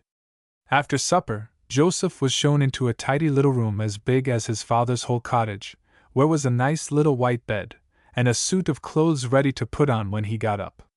Though Joseph liked good food and a good bed, he was by no means an idle boy, but rose very early in the morning for his new employment, and having received from the cook his breakfast, and his wallet of provisions for the midday meal, turned out the geese, and drove them before him to the meadow skirting the forest. Joseph had never seen so many geese together before, and all the morning long he was never tired of looking at them, and counting them, observing their ways, fancying he discerned various peculiarities in each, by which to know one from another henceforth, and he began to give them all different names. When one showed an inclination to stray, what fun it was to drive her back, and see her flap her great, soft, white, awkward wings, and stretch out her great yellow bill, as with awkward gait she shambled back to the flock. So the morning went by, and it was long past the hour of dinner before Joseph found any need of it, but when he did, he was astonished at the abundant supply which had been provided for him. "Truly, I did well to come out into the world," he thought, as he lounged upon the greensward, eating the good food. "What a contrast between having this splendid mansion to live in, and my father's poor cabin, between the dry crusts we had to eat there, and the princely food allowed to us here, between the toil and slavery there, and this easy kind of work, which might more properly be called a pastime. My father thought to punish me for grumbling. He would be astonished if he could see what a fine exchange I have made." And he laughed aloud, though all alone. But presently the effects of the full meal, the heat of the afternoon, and the excitement of his new position brought on sensations of lassitude and somnolence, and soon you might have seen him stretched upon the grass at full length, and snoring to his heart's content. It is uncertain how long he had slept, but erewhile his slumber was disturbed by the sound of the most enchanting strains of music. Joseph raised himself on his elbow, and listened. He had never imagined anything so beautiful. And when he had listened a little while, he grew so rapt that he could not forbear going a little way into the forest to hear it better, and then a little farther, and farther, till, by the time it ceased, he was a long way from his charge. Then, as he perceived this, for the first time he remembered the condition his master had laid upon him, and his own positive promise to observe it. In shame and confusion he hasted back, but in place of his splendid flock of geese, there were but half a dozen, and those the worst favored, to be seen. It was vain he called after them, and tore his hair, and ran hither and thither. No geese appeared. And as it began to get dark, he found his best plan was to hurry home with the few that remained. When he arrived, a servant was waiting to conduct him to the master. He no longer wore the benevolent smile with which he had first instructed Joseph in the terms of his service. He looked so black and angry that the boy was frightened to approach him, too frightened to find a word in his defense. "I had pity on you," said the master. "Because you entreated me to try you, you have broken your word, and I can trust you no more. I told you the penalty, now you have chosen to incur it, you must go." Joseph could do nothing at first but cry, as he contemplated this sudden extinction of his dreams of ease and plenty, but he took courage to throw himself on his knees, and entreat one more trial. The master was inexorable, only, as he was rich and generous, he would not let him go away empty-handed, and he took out of a casket before him a gold pin, as a memorial of his good intention, and dismissed the boy with a gesture which admitted of no further parleying. Joseph was allowed to sleep in the mansion that night, but the next morning, instead of carrying on his agreeable occupation of geese herd, he had to leave the place ignominiously, his rags being returned to him in place of the smart livery of the castle. Uncertain whither next to bend his steps, he determined to go home in the first instance, and show his gold pin, and then take a fresh start in search of another chance. As he toiled up a steep jog 70, feeling so thirsty that his eyes went searching everywhere for a cottage where he might beg a sup of milk, a haymaker turned off the Hawk Alp 71 onto the road just in front of him. With a cartload of hay he was hastening to take home before rain fell. But for all his urging, the oxen could not turn the cart, and there it stuck in the edge of the road. Seeing our stout youth coming along, the man called to him to help him lift the wheel, promising him a bowl of milk in return. Joseph was a good-natured lad, and, as we have said, by no means indisposed for exertion, so he set to work with a will, and the team was very soon put in motion.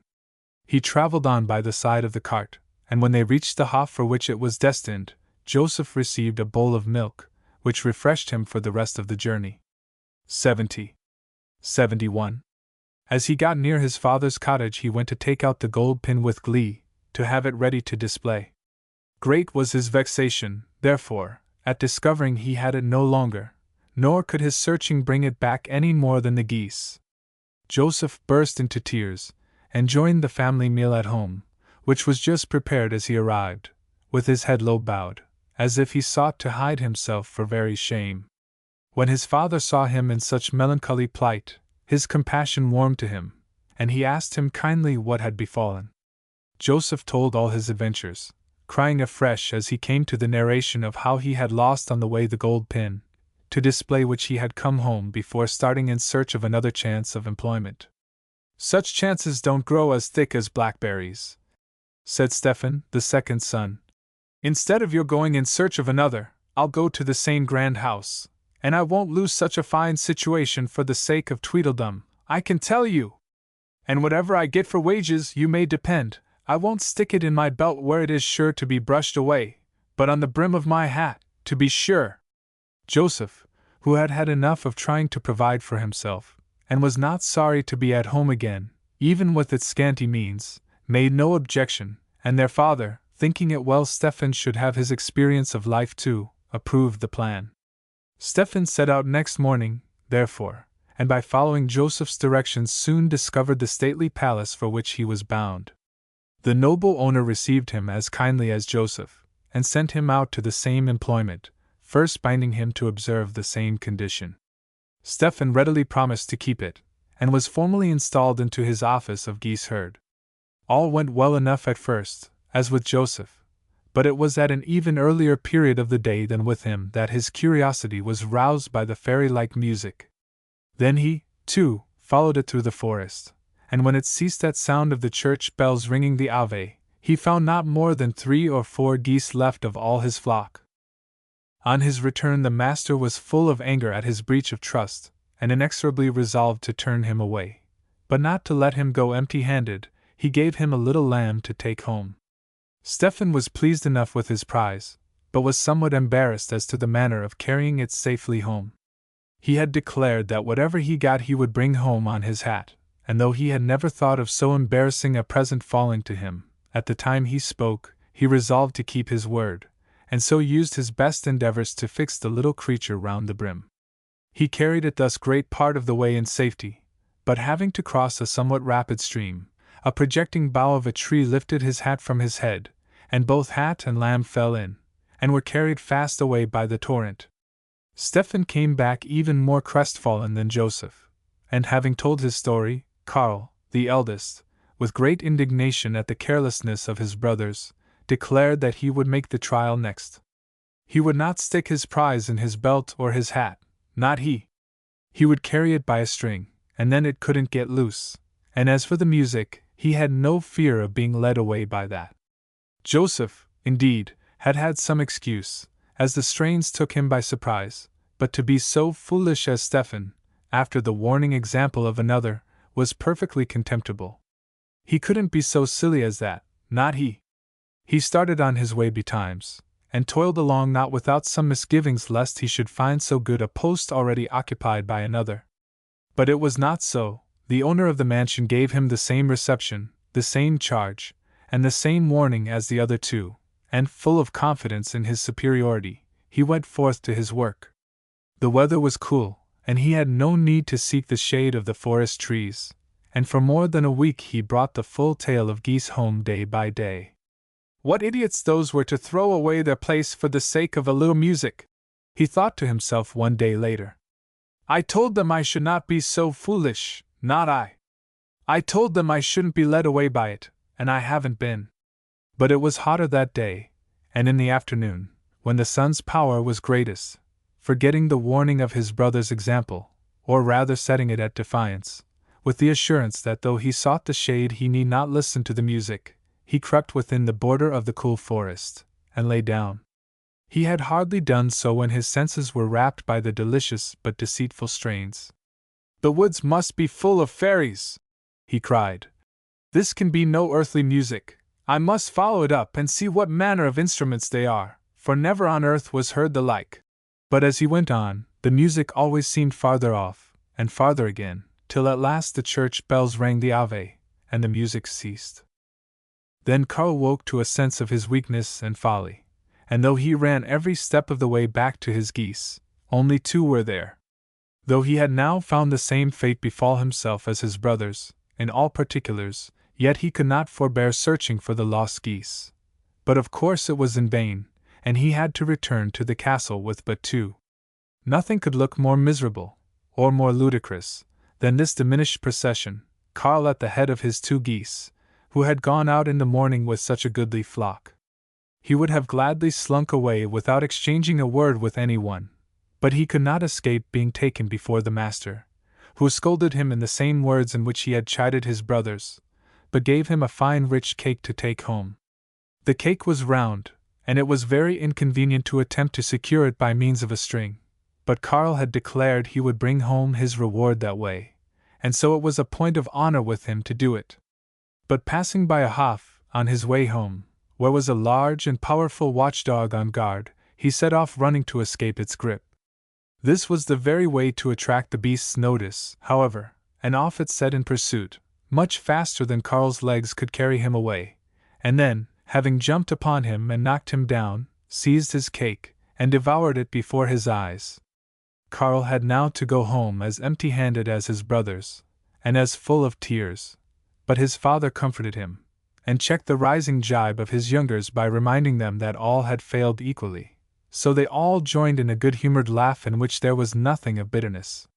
The father then asked them if any of them wished to go out into the world and seek fortune again, but they all agreed that there was nothing to be gained by the move, and that though there were positions which at first sight seemed more brilliant and more delectable than their own, yet that each had its compensatory trials, and that they were best where God had placed them. Henceforth, however, they were ashamed of renewing their grumblings, but each making the best of his lot, they became noted as the most contented and, therefore, happiest family of the whole valley. St. Peter's 3 Loaves 72. 72. In the days when our Lord and Savior walked this earth with his apostles, it happened one day that he was passing, with St. Peter for his companion, through a secluded valley, and that discoursing, as was his wont, of the things of the kingdom of God, and raising the mind of his disciple from the earthly to the heavenly, they noticed not how the hours went by. Nevertheless, they had been walking since daybreak over rough mountain tracks and across swollen torrents many a weary mile, and had eaten nothing all day, for their way had led them far from the haunts of men. But as noon came down upon them, they approached the precincts of a scattered hamlet. The bells of all the large farmhouses were ringing to call in the laborers from the field to their midday meal, and announced a community of sensations in the world around akin to those with which St. Peter had for a long time past been tormented. The heat increased, and the way grew more weary, and St. Peter found it more and more difficult to keep his attention alive to his master's teaching. The merciful Savior was not slow to perceive what ailed his disciple, and kept on the lookout for any opportunity of satisfying him as anxiously as if the need had been his own, and thus, while St. Peter was still wondering how long he would have to go on fasting, he remarked to him the smell of fresh baked loaves proceeding from a cottage at the bottom of the valley. St. Peter could as yet perceive neither the scent nor the cottage. Nevertheless, used as he was to trust his Lord's word implicitly, he started at his bidding, following the direction pointed out just as if both had been patent to himself. The way was so steep and rough that St. Peter, in his eagerness, had many falls, but at last, without much damage, reached nearly the foot of the mountain range along the side of which they had been journeying, and then suddenly the smell of a wood fire, mingled with the welcome odor of fresh baked bread, greeted him. The roof of the cottage was just beneath his feet, and the smoke was curling up through the chimney, telling of a well-provided stove, burning to good purpose, close at hand. 1 or 2 more winds of the road, and only one more slip over the loose stones, brought him to the door. A comely peasant wife opened it at his knock with a cheerful greeting. "Jalab say Jesus Christus 73. 73. The apostle, having given the customary response, "In Yudkite," Amen. The peasant wife asked him to come in and rest, an offer which St. Peter gladly accepted. The peasant woman wiped a chair, and presented it to him, and with some pleasant words about his journey, returned to her occupation at the fire.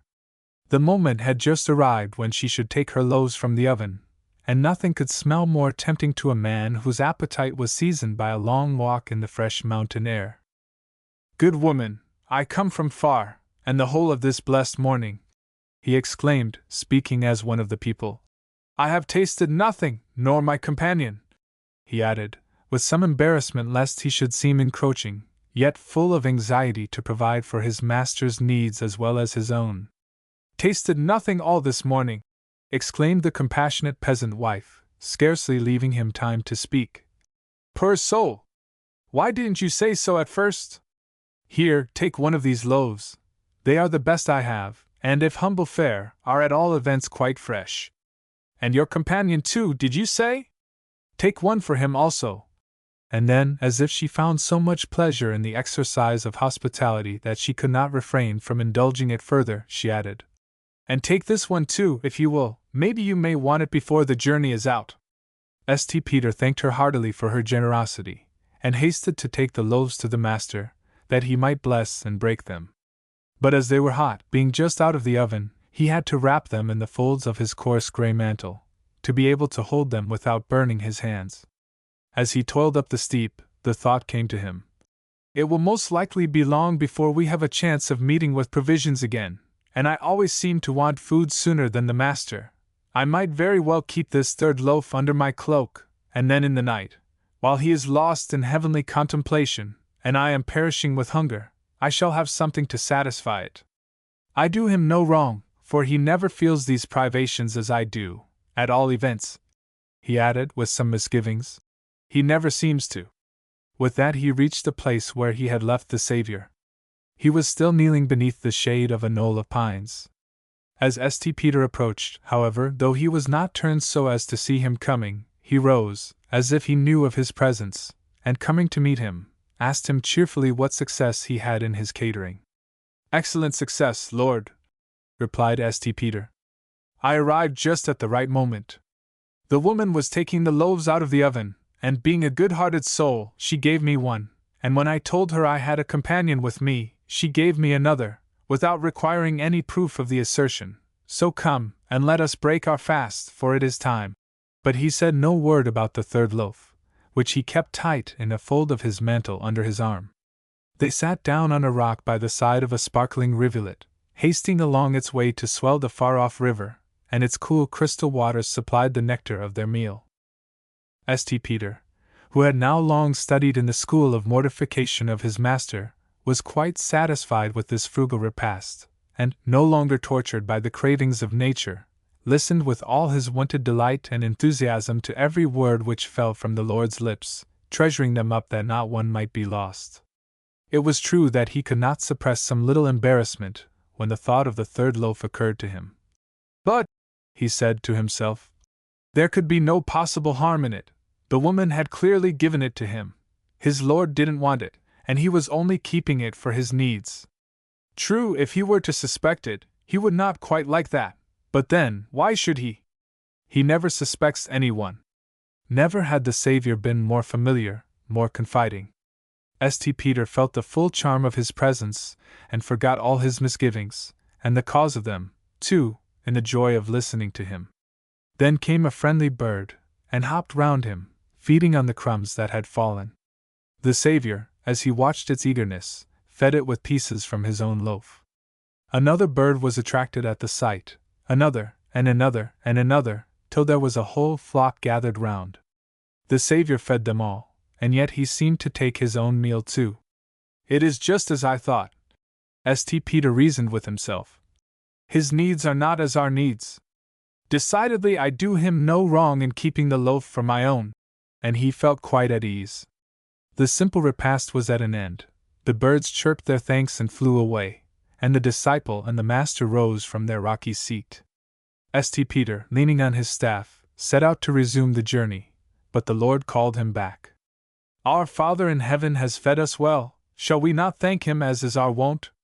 St. Peter laid aside his staff, and cheerfully knelt down.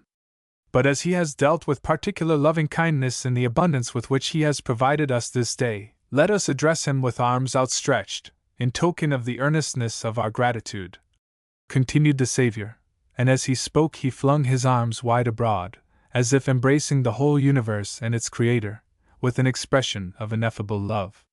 He knelt opposite St. Peter, who was not wont to be slow in following such an exhortation. "He only suggested it, he didn't command," reasoned St. Peter to himself. "I need not do it." But a furtive glance he could not repress met the Master's eye fixed upon him with its whole wonted affection. There was no resisting the appeal. With the spontaneity of habitual compliance, he raised his arms after the pattern of his Lord, but the loaf, set free by the motion, fell heavily to the ground beneath the Master's eye.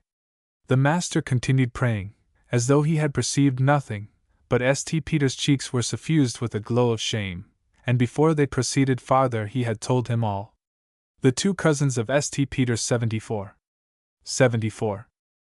St. Peter had two young cousins whom he sought to bring up in the way of righteousness according to Christian doctrine. As they were very docile, and listened gladly to his word, he strove to lead them in the way of all perfection, and to this end counseled them to give themselves up entirely to serve God in a community of his handmaidens, where they should live for the divine spouse of their souls, and for him alone. The work of the Church called St. Peter away from the East, and he was already gone to establish the faith in Rome before the maidens had decided as to their vocation. It was not till many years after that St. Peter heard, to his surprise, on occasion of St. Timothy coming to visit St. Paul in Rome, that while the youngest indeed had fulfilled his expectations, and had given herself up to the religious life, the elder had married and established herself in the world, and become the mother of a large family. During his long confinement in the dark dungeon of the Mamertine prison, St. Peter's thoughts would often revert from the immense cares of his sublime office to the quiet hours he had passed in the lowly dwelling by the lake of Tiberias, where his pious cousins had so often sat at his feet listening to his instructions. And he found a peaceful pleasure in recalling the way in which they had responded to them, the spontaneity with which they had apprehended the maxims of the new religion, their fervor in applying them to their own rule of life, their readiness to go beyond what was bidden them, that so they might testify their love for their divine Master, their delight in all that reminded them of God and His law. And to think that one of them should have gone back from all this, should have been content to give up these exalted aspirations. How sadly her ardor must have cooled! What could have worked this change? The Apostle would muse, in his distress, and pray silently for her forgiveness and guidance. But his thoughts would revert with greater affection and satisfaction to the more favored state of the soul of the younger sister. It was not long before the terrible decree of Nero consigning St. Peter to the death of the cross was pronounced, and from the height of the Janiculum he was received into the celestial mansion to keep the gate of the kingdom of heaven. He had not exercised this office many years when our Lord called him to him one day, and bid him open the gate of heaven to its widest stretch and deck its approaches as for a high festival, for that one of the holiest of earth, and the dearest to himself, was to be received into the abode of the blessed. "That must be my youngest cousin," said St. Peter. "There is no doubt, she who generously gave up a world in which she was so well adapted to shine, to live a life of perfection with God above only for its object." And he strained his eyes to see far along the approach to paradise, that he might catch the first glimpse of her glorified soul and greet it with the earliest welcome. How great was his surprise then, when roused by the melodious strains of the angelic host escorting her, to hear in the refrain of their chant the name of the Sorellona 75, not of the younger of the sisters. Meantime the celestial cortege was wafted by, and the beautiful spirit was welcomed by the divine Master himself, and placed on one of the highest seats in his kingdom. 75. Not many days after our Lord called St. Peter to him again, and told him to open the gate a little, very little way, and to make no preparations for rejoicing, for he had promised admission to a soul who, though of his family, yet had only escaped being excluded by a hair's breadth.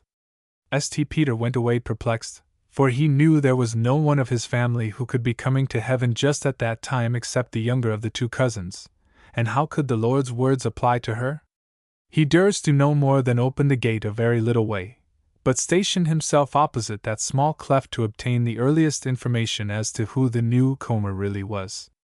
Presently a solitary angel came soaring, the only escort of a trembling soul, and, as he approached, without chorus or melody, he begged admission for one whom, by the name, St. Peter discerned was actually the Soralata 76 he had deemed so meritorious.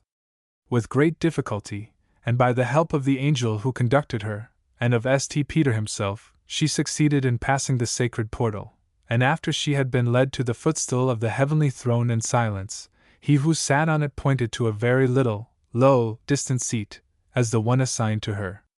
76. When St. Peter afterwards came to discourse with the Lord about his dealings with the two souls, he learnt that she who performed her duty with great exactness and perfection in the world was more pleasing in his sight than she who, while straining after the fulfillment of a higher rule, yet fell short of correspondence with so great a grace. Luxhale's Wives. The devil goes wandering over the earth in many disguises, and that not only to hunt souls, sometimes it is to choose for himself a wife, but when he goes on these expeditions he calls himself Luck's Tale. There was once a very beautiful princess, very proud of her beauty, who had vowed she would never marry any but the handsomest prince. Numbers of princes, who heard the fame of her beauty, came to ask her hand, but directly she saw them she declared they were not handsome enough for her, and drove them out of the city. Her parents were in despair, for there was scarcely any young prince left in the world whom she had not thus rejected. One day the trumpeters sounded the call by which they were wont to announce the arrival of a visitor. The princess sat with her mother in an arbor. "Ah," said the queen, "there is another come to ask your hand. How I wish he may be the really handsome one you desire this time!" "It is all useless, mother, I don't mean to see any more of them, they are all uglier, one than the other." The queen was about to answer by instancing several noted paragons of manly beauty whom she had rejected like the rest, but the chamberlain came in with great importance just at that moment, to say that the prince who had just arrived appeared to be a very great prince indeed, and that he was in a great hurry, and demanded to see the princess instantly. The princess was very indignant at this abrupt proposal, and refused absolutely to see him. But at last the queen got her to consent to place herself in a hollow pillar in the great reception hall, and through a little peephole, contrived in the decorations, take a view of him without his knowing that she did so. When the princess thus saw the stranger, she was dazzled with the perfection of his form and the surpassing beauty of his countenance, and she could hardly restrain herself from darting from her hiding-place and offering him her hand at once. In order to preserve herself from committing such a mistake, she immediately let herself down through a little trapdoor into the room below, where it had been agreed that her mother should meet her. "Well, what did you think of him?" said the queen, who did not keep her long waiting. "Oh, I think he might do," said the princess, with an assumed air of indifference, for she was too proud to acknowledge how much she admired him. The queen was overjoyed that at length she consented to marry, and so put an end to the anxiety she was in to see her established before she died. That she might not take it into her head to go back from what she had said, her parents hastened on the wedding preparations, and the prince seemed very anxious, too, that no delay should occur.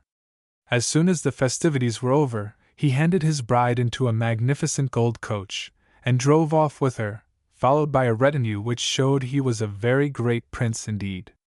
Away they rode many days' journey, till at last they reached a palace of greater magnificence than anything the princess had ever conceived, filled with crowds of servants, who fulfilled her least wish almost before it was uttered, and where every pleasure and every gratification was provided for her in abundance. The prince took great pleasure in conducting her frequently over every part of the palace, and it was so vast that, after she had been over it many times, there was still much which seemed strange to her.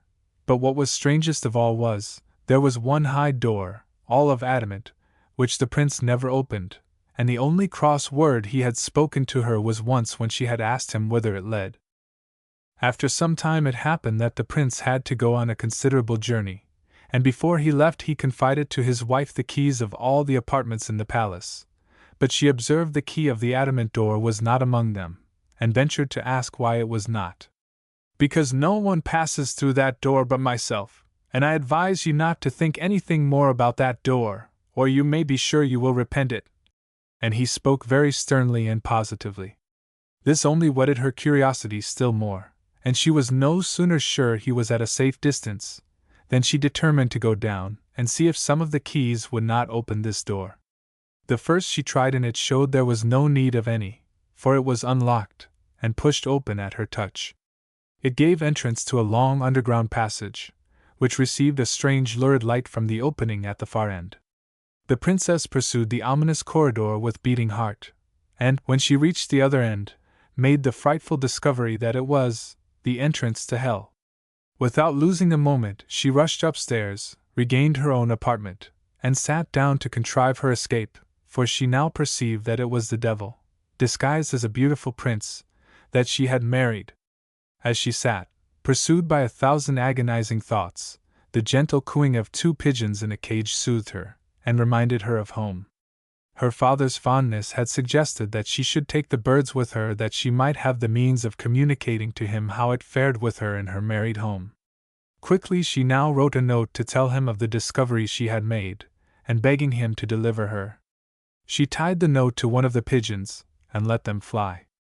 The devil came back in the same disguise, and was profuse in his caresses, and he never thought of her having opened the door.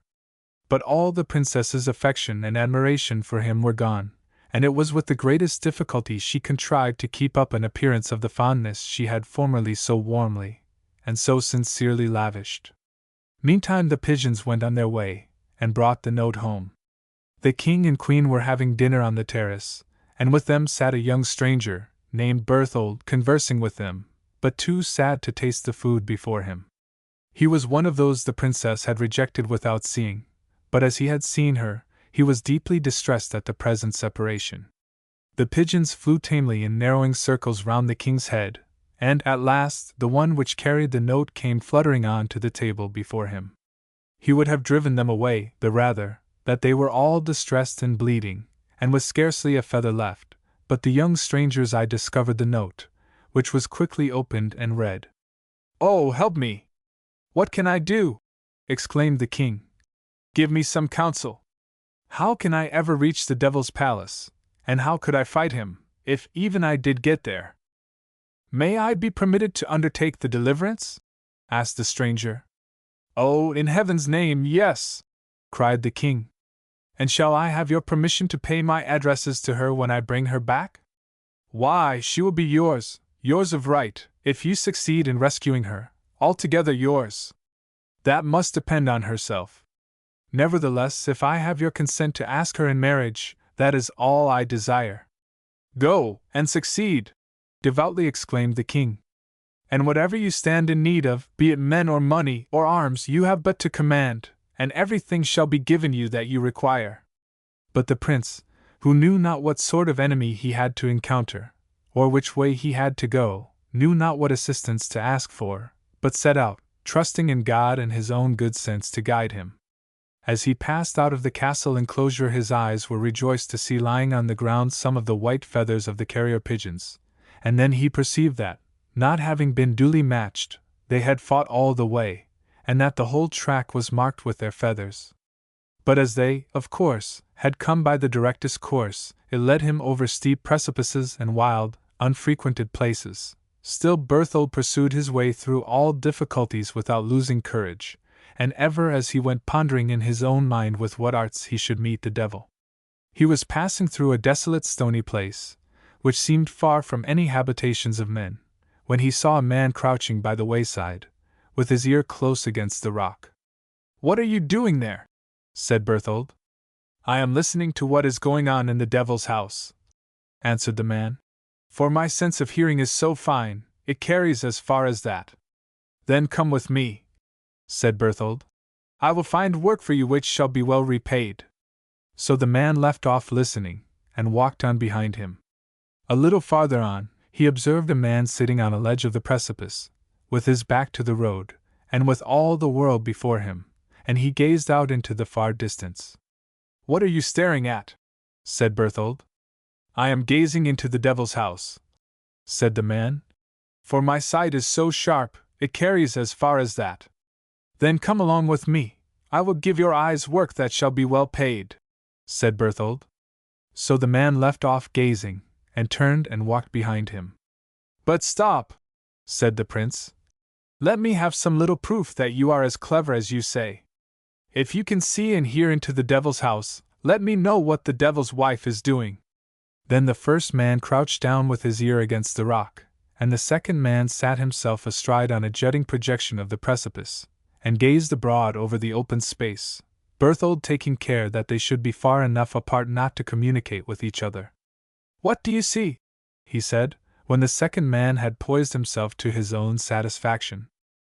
I see a vast apartment, all of shining crystal, and the devil lying fast asleep on a ledge of the flaming spar, while the devil's wife sits with averted face and weeps. And what do you hear?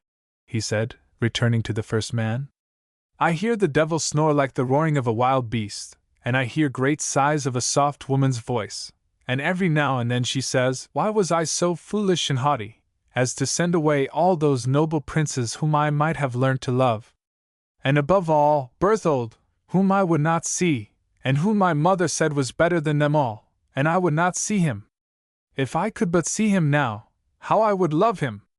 When Berthold heard that, he could not rest a minute longer, but told them he was satisfied, and hurried on so fast that they could scarce keep up with him.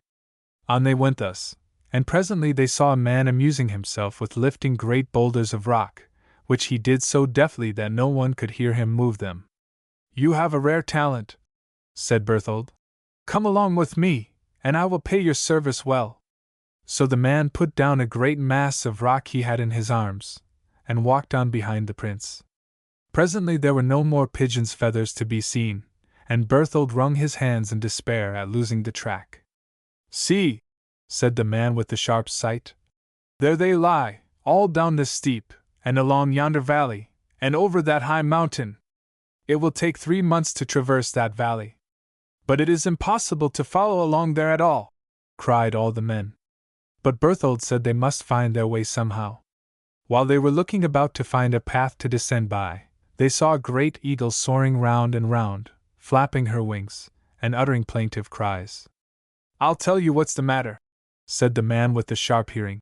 One of her eggs has fallen down this ledge, and it is too narrow for her to get it out. I can hear the heart of the eaglet beating through the shell. Eagle, said the prince, if I take out your egg and give it to you, will you do something for me? Oh, yes, anything, said the eagle. Well, that is a hot, sunny ledge, said the prince. Your egg won't hurt there till we come back. I have seen in my travels some birds which hatch their eggs entirely in the hot sand.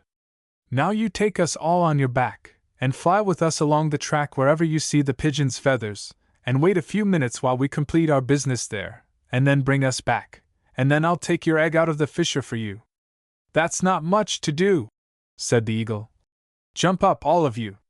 So they all got on the eagle's back, the prince taking care so to arrange his men that the great neck and outstretched wings of the eagle should hide them from the devil's sight, should he have happened to be outside his house. It took the eagle only 2 or 3 hours to reach the journey's end, and by this time it was night. And now it is dark, said Berthold to the sharp-visioned man, as they alighted from the eagle's back. You cannot help us any more with your sight. Oh, yes, the crystals of the devil's apartment always glitter with the same red glare by night or day. I see the devil rolled up in bed fast asleep, and his wife sits on a chair by his side, and weeps. And what do you hear? He said, addressing the first attendant. I hear snoring and weeping as before, said the man addressed. Now you, who are so clever at lifting weights without being heard, said the prince, lift the great door off its hinges. That's done, replied the man. A minute later, for he had done it so quietly Berthold was not aware he had moved from the spot. Since you have done this so well, I'm sure you'll do the next job. You have now to go up into the devil's room, and bring the lady down without the least noise. If you show her this token, she will recognize it for her father's device, and will come with you. The sharp-visioned man told him how he would have to go, for he could see all the inside of the house, lighted up as it was with the glaring crystals. But just as he was about to start, "Stop!" cried the man with the sharp ears. "I hear the devil turn in his bed. Our talking must have disturbed him." so they all stood stock still in great fear. "He seems to be getting up," whispered the man with the sharp sight. "No, now he has turned round and rolled himself up once more. And now he is snoring again," continued the other. "Then we may proceed," replied the prince, and the third attendant went his way so softly that no one heard him go. "Get up on the eagle's back," said Berthold to the other two, "that we may be ready to start immediately." So the men took their places. They had hardly done so when the man came back bearing the princess, and at a sign from Berthold sprang with her on to the eagle's neck. The prince got up behind, and away flew the eagle, so swiftly that had he been less collected he might have lost his balance before he had secured his seat. By daybreak they had reached the spot where the eagle's egg had fallen. Berthold willingly exerted himself to restore her treasure to her, and she was so grateful that she proposed to fly with them home the remainder of the journey, an offer which they gladly accepted. The devil was still sleeping and snoring, they were assured by the clever attendants, and away they sped, reaching home just as the king and queen were sitting down to breakfast. Great was the rejoicing in all the palace. The princess gladly acknowledged Berthold's service by giving him her hand, and to all three attendants high offices were given at court. To the eagle was offered a gold cage and 2 attendants to wait on her, but she preferred liberty on her own high mountain, and flew away, accepting no reward but a lamb to carry home to her young ones. When Lux Hale woke next morning, great was his fury to find that the princess was gone. "Order out a troop of horse, and send and demolish her palace, and kill all belonging to her, and bring her home again," was the advice of his chamberlain. "No," replied Lux Hale. "I hate violence. I have other ways at command which I find answer better. There are people enough in the world glad enough to follow me willingly. It is not worth while to give myself much trouble with those who resist." And he dressed himself, and walked out. This time his steps were not directed towards a grand palace. He didn't care particularly about birth or cultivation. There was a cottage situated just above one of the alleys of his pleasure grounds where lived 3 beautiful peasant girls with an old father. Lux Hale had often listened to their merry laugh and thought how he should like to have one of them for his wife. But he never could find any means of getting at them, as they were very quiet and modest, and never would enter into conversation with any stranger. As he now walked along he heard their voices in earnest talk. "It's great nonsense of father selling all the celery, and not letting us have a taste of it," said one, in a discontented voice. "Yes, it is. I don't mean to submit to it either," said another. "Oh, but you wouldn't disobey father," said the first. "Well, it's not such a great matter," replied the other. "Only a foot of celery 77. 77. Lux Hale was very glad when he heard that, for he had never been able to catch them in an act of disobedience before. He placed himself under the celery bed and watched all the roots. The moment one began to shake, showing that they were pulling it up, Lux Hale took hold of the root, and held it hard, so that, instead of their pulling it up, he contrived to drag down the girl who was trying to gather it. It was the peasant's eldest daughter Lucia, and much surprised was she, after passing through the hole Lux Hale had made in the earth, to find herself in the arms of a handsome cavalier, who lavished the greatest care on her. Lucia had never been spoken to by such a good-looking gallant before, and felt much pleased with his attention. She begged him, however, to let her go, but he told her that was impossible. She was his captive, and he never meant to let her go again, but if she would only be quiet and reasonable she would be happier than any queen, that he would take her to a magnificent palace where she would have everything she desired, and be as happy as the day was long, for he would make her his wife. In fact, he succeeded in dazzling her so with his promises that she began to feel a pleasure in going with him. Nor did he break these promises. She was installed into all the enjoyments of which we have seen the former wife in possession, and as the devil admired her beauty, and flattered and fondled her, she did not altogether regret her captivity. But when the time came that he had to go upon earth about his business, he brought her all the keys of the place, with the express recommendation that she was never to attempt to open the adamant door. Then he plucked a red rose, and placed it in her bosom, as a memorial of him, which he promised should not fade till his return, and departed. Lucia amused herself very well at first with various occupations and amusements the palace afforded, and which were new to her. But as the days fled by she began to grow weary, and at last, from being tired and out of spirits with her loneliness, she became possessed with so intense a curiosity to see what lay hid behind the adamant door, that she could not resist it. Accordingly she went down at last, with the bunch of keys in her hand, and with trembling steps made her way up to it. But without even trying one of the keys, she found her touch pushed it open, and made the terrible discovery that it was the gate of hell. She turned to escape, and rushed back to her apartment, to weep bitterly over her forlorn condition. 2 or 3 days later a train of wagons came laden with beautiful presents Lux Hale had bought and sent home to amuse her, and she became so interested in turning them all over, that when he returned she was as bright and smiling as if nothing had happened. Lux Hale ran to embrace her, but suddenly observed that the rose had withered on her bosom. When he saw that, he pushed her from him. He had given it to her as a test to ascertain whether she had gone through the adamant door, for the heat of the fire was sure to tarnish it, and now he knew she was in possession of his secret. "You have opened the adamant door!" he exclaimed fiercely, and she, seeing him so fierce, thought it better to deny it.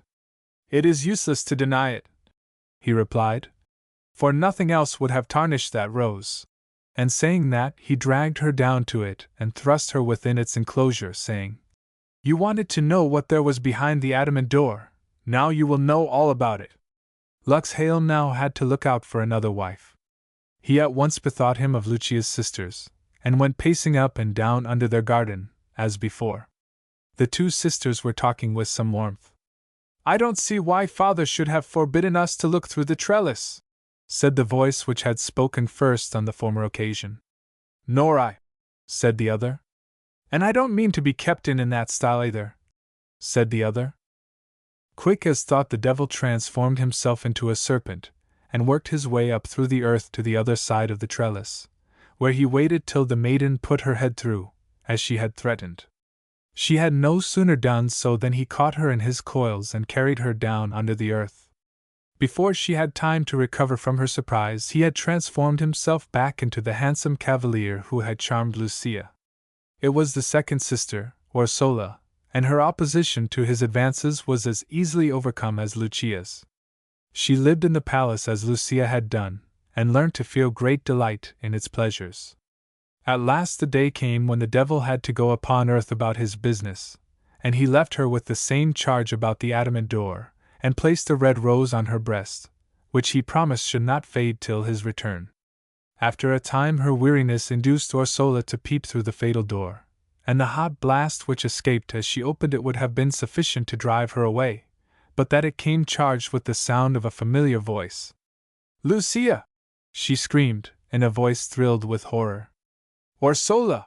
returned her unhappy sister, in a tone of agony. Orsola knew enough. She did not dare venture farther, and as she made her way back to her apartment she saw in the court below the retinue which had escorted her husband back. Assuming as composed a mien as possible, she went out to meet him, and he ran towards her with every appearance of affection, but his eye caught the withered rose. "You have opened the adamant door," he said sternly. "There is no help for you. Those who once passed it cannot live up above here any more. You must go back, and live there forever." And regardless of her entreaties and cries, he dragged her down, and thrust her into the burning pit. Lux Hale now had to search for another wife, and he determined it should be no other than the third of the sisters. "But," he reflected, as he walked towards her cottage, "now she has no one left to talk to, how shall I manage? Ah, well, I generally find a way to do most things I take in hand, and if I don't catch her I needn't break my heart. There are plenty of girls in the world whom I have arts to enthrall." But he did hear her voice. As he got near she was singing, very sadly and sweetly, a verse which told her regrets for her sisters, and called on them to return. "That's all right," said Lux Hale. "She is sure to come to the spot where she last saw her sister. I'll be there." So, transforming himself once more into a serpent, he wriggled through the earth and took up his place of observation beside the trellis. He had not been there long, when she actually came up to it, singing the same melancholy strains, and then she stopped to call, "Lucia! Orsola! Lucia! Orsola!" till the woods rang again. Then she seemed to get weary with calling, and she leant against the trellis. "Ha! She'll soon put her head through now," chuckled Lux Hale. And so she did, sure enough, and no sooner did her head appear on the other side than he twisted his coils round her and dragged her down under the earth. Before she recovered herself, he once more appeared as a handsome cavalier. It was Regina, the youngest and best conducted of the sisters. "Let me go! Let me go!" she cried, refusing to look at him. "I thought I heard you calling for your sisters," he replied soothingly. "Don't you want to see them?" "Oh, yes." "Tell me where they are." "I can't tell you where they are," he answered. "And if I did, it would be of no use, because you would not know the way to where they are. But if you come with me, it is possible we may be able to hear something about them some day. One thing is certain, no one else is so likely to be able to hear of them as I." Regina was terribly perplexed. Something within her said she ought not to speak to the stranger gallant. "And yet, on the other hand, if, by going with him, I can do anything to recover my dear sisters," she thought, "I ought to risk something for that." When he saw her hesitate, he knew his affair was won, and, indeed, it required little persuasion to decide her now. As they went along, he said so many soft and flattering things as to make her forget insensibly about her sisters. But when they got to the palace, there were such a number of beautiful things to occupy her attention, so much to astonish her, a poor peasant maid who had never seen any of these fine things before, that she soon got habituated to her new life, and the fact of her having come for her sister's sake went quite out of her remembrance. Lux Hale was delighted to have brought things so far, and in proportion to the difficulty he had had in winning her, was the satisfaction he felt in being with her. Thus he spent a longer time with her than he had with either of the other sisters. But the time came at last when he had to go upon earth about his business, and then he gave her the same charge as the others about the keys and the adamant door, and the rose which was not to fade till his return. It was not many days either before the desire to see what was hid behind it took possession of her, but as she approached it she already perceived that the air that came from it was dry and heated, and as she really regarded the rose as a token of affection, she was concerned to keep it fair and fresh, so she went back and placed it in a glass of water, and then pursued her investigation of the secret of the adamant door. She had learned enough when she had but half opened it, and smelt the stifling fumes of sulphur which issued from the pit it guarded, and would have turned to go, but then her sisters' voices, wailing in piteous accents, met her ear. "Lucia! Orsola!" she cried. "Regina!" they replied, and then, courageously advancing farther by the light of the lurid flames, which burnt fitfully through the smoke, now red with a horrid glare, now ashy grey and ghastly, she descried the beloved forms of her sisters writhing and wailing, and calling on her to help them. She promised to use all her best endeavors to release them, and, in the meantime, bid them keep up their courage as best they might, and be on the lookout to take advantage of the first chance of escape she could throw in their way. With that she returned to her apartment, replaced the rose in her bosom, and looked out for the return of Lux Hale. Nor did he keep her long waiting, and when he saw the rose blooming as freshly as at the first he was delighted, and embraced her with enthusiasm. In fact, he was so smiling and well inclined that she thought she could not do better than take advantage of his good humor to carry out the plan she had already conceived. "Do you know," she said, "I don't like the way in which your people wash my things. They dry them in a hot room. Now I've always been accustomed to dry them on the grass, where the thyme grows, and then they not only get beautifully aired, but they retain a sweet scent of the wild thyme which I have always loved since the days when I was a little girl, and my mother used to kiss me when she put on my clean things." "It shall be done as you like," said Lux Hale. "I will order a field of thyme to be got ready immediately, and your things shall always be dried upon it. Is there nothing else, nothing more difficult, I can do for you?" "Well, do you know," she replied, for this would not have answered her purpose at all. "Do you know, I don't fancy that would be quite the same thing either, There is something peculiar about the scent of our grass and our time at home which is very dear to me. Wouldn't it be possible to send the things home? Lux Hale looked undecided. It's the only thing wanted to make this beautiful place perfectly delightful, she continued. He couldn't resist this, and promised she should do as she liked. Regina then ordered a large box to be made, and packed a quantity of her things into it. But in the night when all slept she went down to the adamant door, and called Lucia. Both sisters came running out. "One at a time," she said. "Lucia has been in longest, it will be your turn next." So she took Lucia up with her, and hid her in the box under the clothes, and told her what she had to do. She was to send all the linen back clean at the end of the week, and well sent it with time, and to fill up the vacant space with more linen, so that it might not seem to return with less in it than when it went. She told her also, if the porter who carried the box should take into his head to peep in, "All you have to say is, 'I see you,' and you will find that will cure him." Then she went to bed, and slept quietly till morning. Early next day Lux Hale called a porter to carry the box, to whom she overheard him giving secret instructions that, as soon as he had got to a good distance, he should search the box, and let him know what was in it before he sent him up to her for final orders. Regina told him all about the situation of her father's cottage. "But," she added, "I've had my eye on you a long time. You're not a bad sort of fellow, but you're too curious." "Why, I've never been where your worship could see me," answered the porter. "I've always worked in the stables." "I can see everywhere," replied Regina, solemnly. "I can see you in the stables as well as I can see you here, and as well as I shall be able to see you all the way you are journeying, and if an impertinent curiosity should take you to look at my clothes, I shall see you, you may be sure, and shall have you properly punished, so beware." The porter planted the chest on his strong shoulders and walked away. He was a devil-may-care sort of fellow, and didn't altogether believe in Regina's power of seeing everywhere, and, as his master's injunction to look into the box accorded much better with his own humor than Regina's order to abstain from opening it, before he had got halfway he set it down on the ground, and opened it.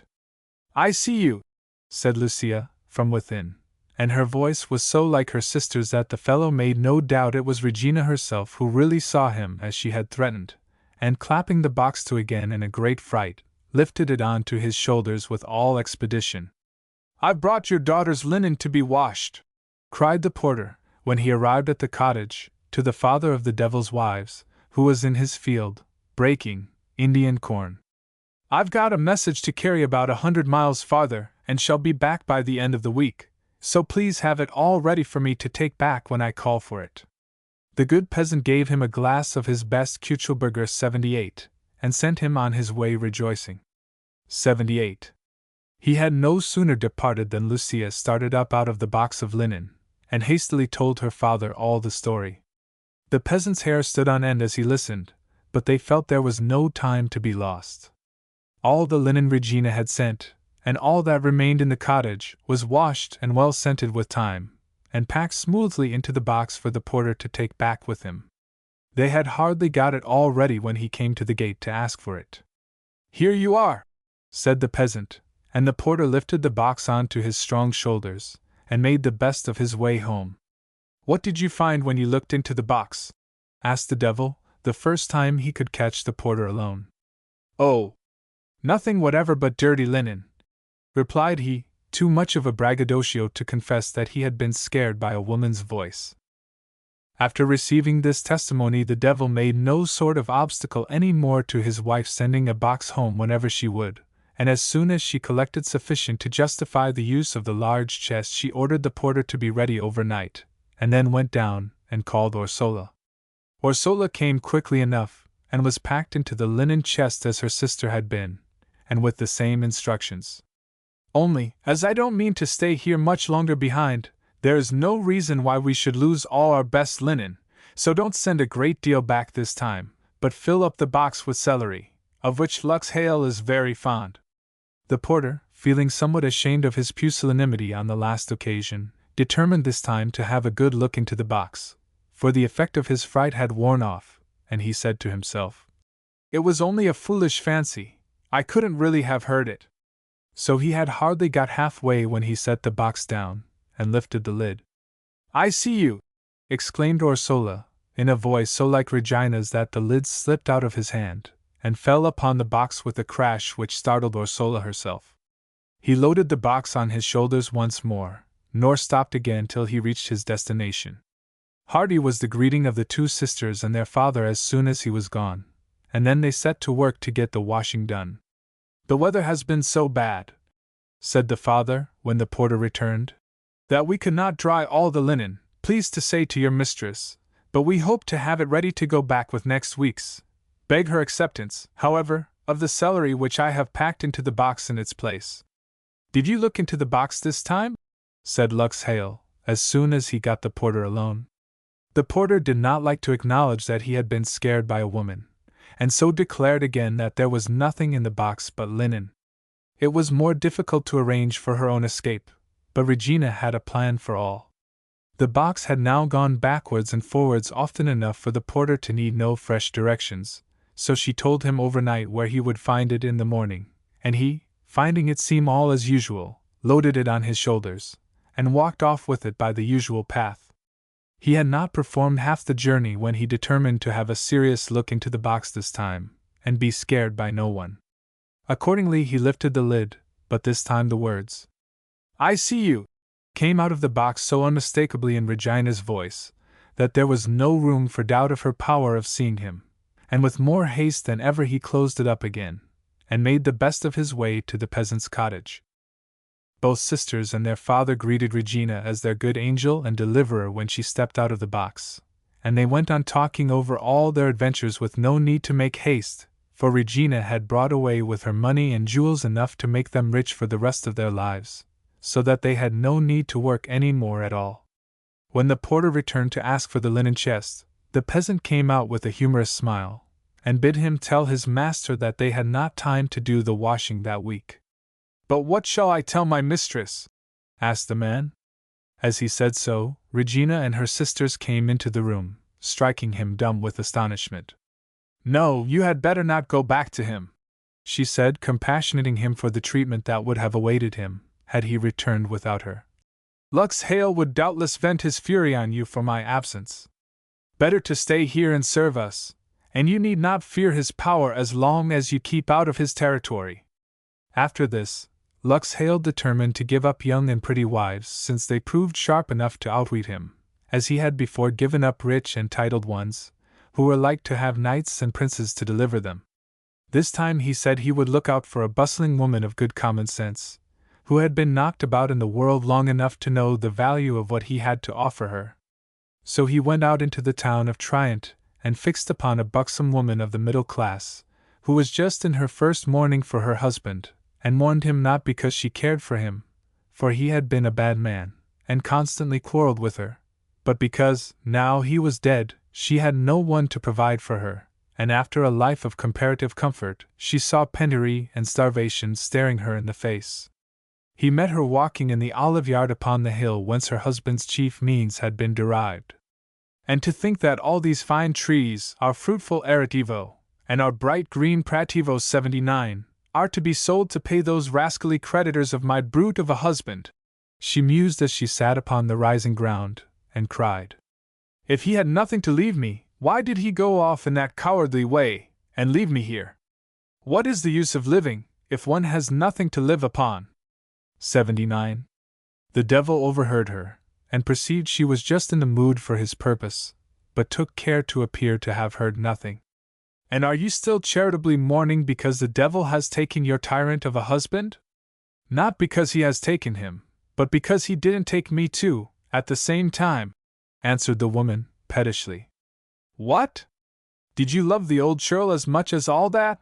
asked Lux Hale. "Love him? What put that into your head? But I didn't want to be left here to starve, I suppose. Come along with me then, and you shan't starve. You shall have a jollier time of it than with the old fool who is dead, plenty to eat and drink, and no lack, and no work." "That's not a bad proposition, certainly, but pray who are you?" "I am he who you regretted just now had not taken you. I will take you, if you wish, and make you my wife." "You the devil!" exclaimed the woman, eyeing the handsome person he had assumed from head to foot. Impossible! You can't be the devil! You see, the devil's not so black as he's painted, replied Luxtail. Believe me, that is all stuff, invented by designing knaves to deceive silly people. You can see for yourself if I don't look, by a long way, handsomer and taller than your departed spouse, at all events. There's no saying nay to that, responded the widow. Nor to my other proposition either, urged Luxtail, and as he found she ceased to make any resistance, he took her up in his arms, and spreading his great bat's wings, carried her down to his palace, where he installed her as lady and mistress, much to her own satisfaction. As she was fond of luxury and ease, and had met with little of it before, the life in the devil's palace suited her uncommonly well, and yet, though she had everything her own way, her bad temper frequently found subject for quarrel and complaint. It was on one occasion when her temper had thus been ruffled, and she had had an angry dispute with Luxtail, who to avoid her wrangling had gone off in a sullen mood to bed, that someone knocked at the door. All the servants were gone to bed, so she got up, and asked who was there. I, Pangrazio, claimer of Triunt, said a somewhat tremulous voice. Pangrazio, claimer of Triunt, returned the widow. Come in, and welcome. But how did you get here? It's a longish story, but first, how did you get here, and installed here too, it seems? Ah, Giuseppa, you had better have married me. I've forbidden you to talk of that, answered Giuseppa. Besides, I had not better have married you, for I have married a great prince, who is able to keep me in every kind of luxury, and give me everything I can wish. You couldn't have done that. No, indeed, he sighed. Well, don't let's talk any more about that. Tell me how every one is going on in Triunt. By and by, if there is time. But first, let me tell you about myself, and what brought me here. That's strange enough. Well, what was it then? You know that you refused to have me, because I was poor. I have already forbidden you to allude to that subject. You must know, then, that though I worked so hard to try and make myself rich enough to please you, I only got poorer and poorer, while at the same time, there was Eligio Righi, who, though his father left him a good fortune to begin with, kept on getting richer and richer, till he had bought up all the mines and all the olive grounds, and all the vineyards and mulberry trees that were to be sold for miles round, yours among the rest. That too? Yes, and I often felt tempted to envy him, but I never did. One day he came to me while I was hard at work, and said, You know, Pangrazio claimer, that I am very rich, and I thought he didn't need to have come and said that to me, who had all the labor in life to keep off envying him, as it was. Pangrazio, says he, I am not only rich, but I have everything I can wish, but one thing, and if I meet anyone who will do that one thing, I will take him to share my riches while I live, and make him my heir at my death. I come first to ask you. Tell me what it is, says I. I can't work harder or fare worse than I do now, whatever it may be, so I'm your man. Well, then, it's this, he continued. My one great unfulfilled wish through life has been to give the devil 3 good kicks, as some punishment for all the mischief he does in the world, but I have never had the courage to make the attempt, and now I have got old, and past the strength for adventures, so if you will do this in my stead, I will put you in my shoes as far as my money is concerned. Of course, I answered I would set out directly, and, as he had made the road by which men get hither his study, for this very purpose. All through his life, he could give me very exact directions for finding the devil's abode. But to get here, I had to traverse the lands of 3 different sovereigns, and, as I had to go to them to get my passport properly in order, they learned my destination, and each gave me a commission on his own account, which I accepted, because if I should fail with Eligio Righi's affair, I should have a chance of the rewards they promised me to fall back on. And what were these 3 commissions? The first king wants to know why the fountain which supplied all his country with such beautiful bright water has suddenly ceased to flow. The second king wants a remedy for the malady of his only son, who lies at the point of death, and no physician knows what ails him. And the third king wants to know why all the trees in his dominions bear such splendid foliage, but bring forth no fruit. And you expect me to help you in all this? Said the devil's wife. Well, for our old acquaintance' sake, and the bond of our common home, said Claimer, you might do that, and for the sake of the nearer bond that might have united us. I would have refused you all you ask, to punish you for going back to that story, said Giuseppa, but I really desire to see old Lux Hale get a good drubbing, just now, for he has been very tiresome today. I daren't give it him myself, but I'll help you to do it, if you have a mind. Never mind the motive, provided you give me the help, replied Claimer. And will you help me to trick him out of the answers for the 3 kings, as well as to give him a good drubbing? That will I, for it will be good fun to counteract some of his mischief. How shall we set about it then? I am just going to bed, he is asleep already. You must conceal yourself in the curtains, and bring a big stick with you, and when I make a sign, you must, without a moment's notice, set to and give it him. Will that do for you? Admirably. Only remember, I have to do it 3 times, or I shan't get my guerdon. And do you think you are certain of getting all Eligio Righi's fortune? Said Giuseppa, earnestly. Oh, as sure as fate, replied Claimer. He's a man who never goes back from his word. But I must fulfill all he says with equal exactness. And when I've helped you with half your labor, I don't see why I shouldn't have half your guerdon. Nor I. You'll always find me faithful and true, and what I offered you when I was poor, I offer you with equal heartiness when I have the prospect of being the richest man in Trient. When you have done all you have to do, then, will you take me back with you?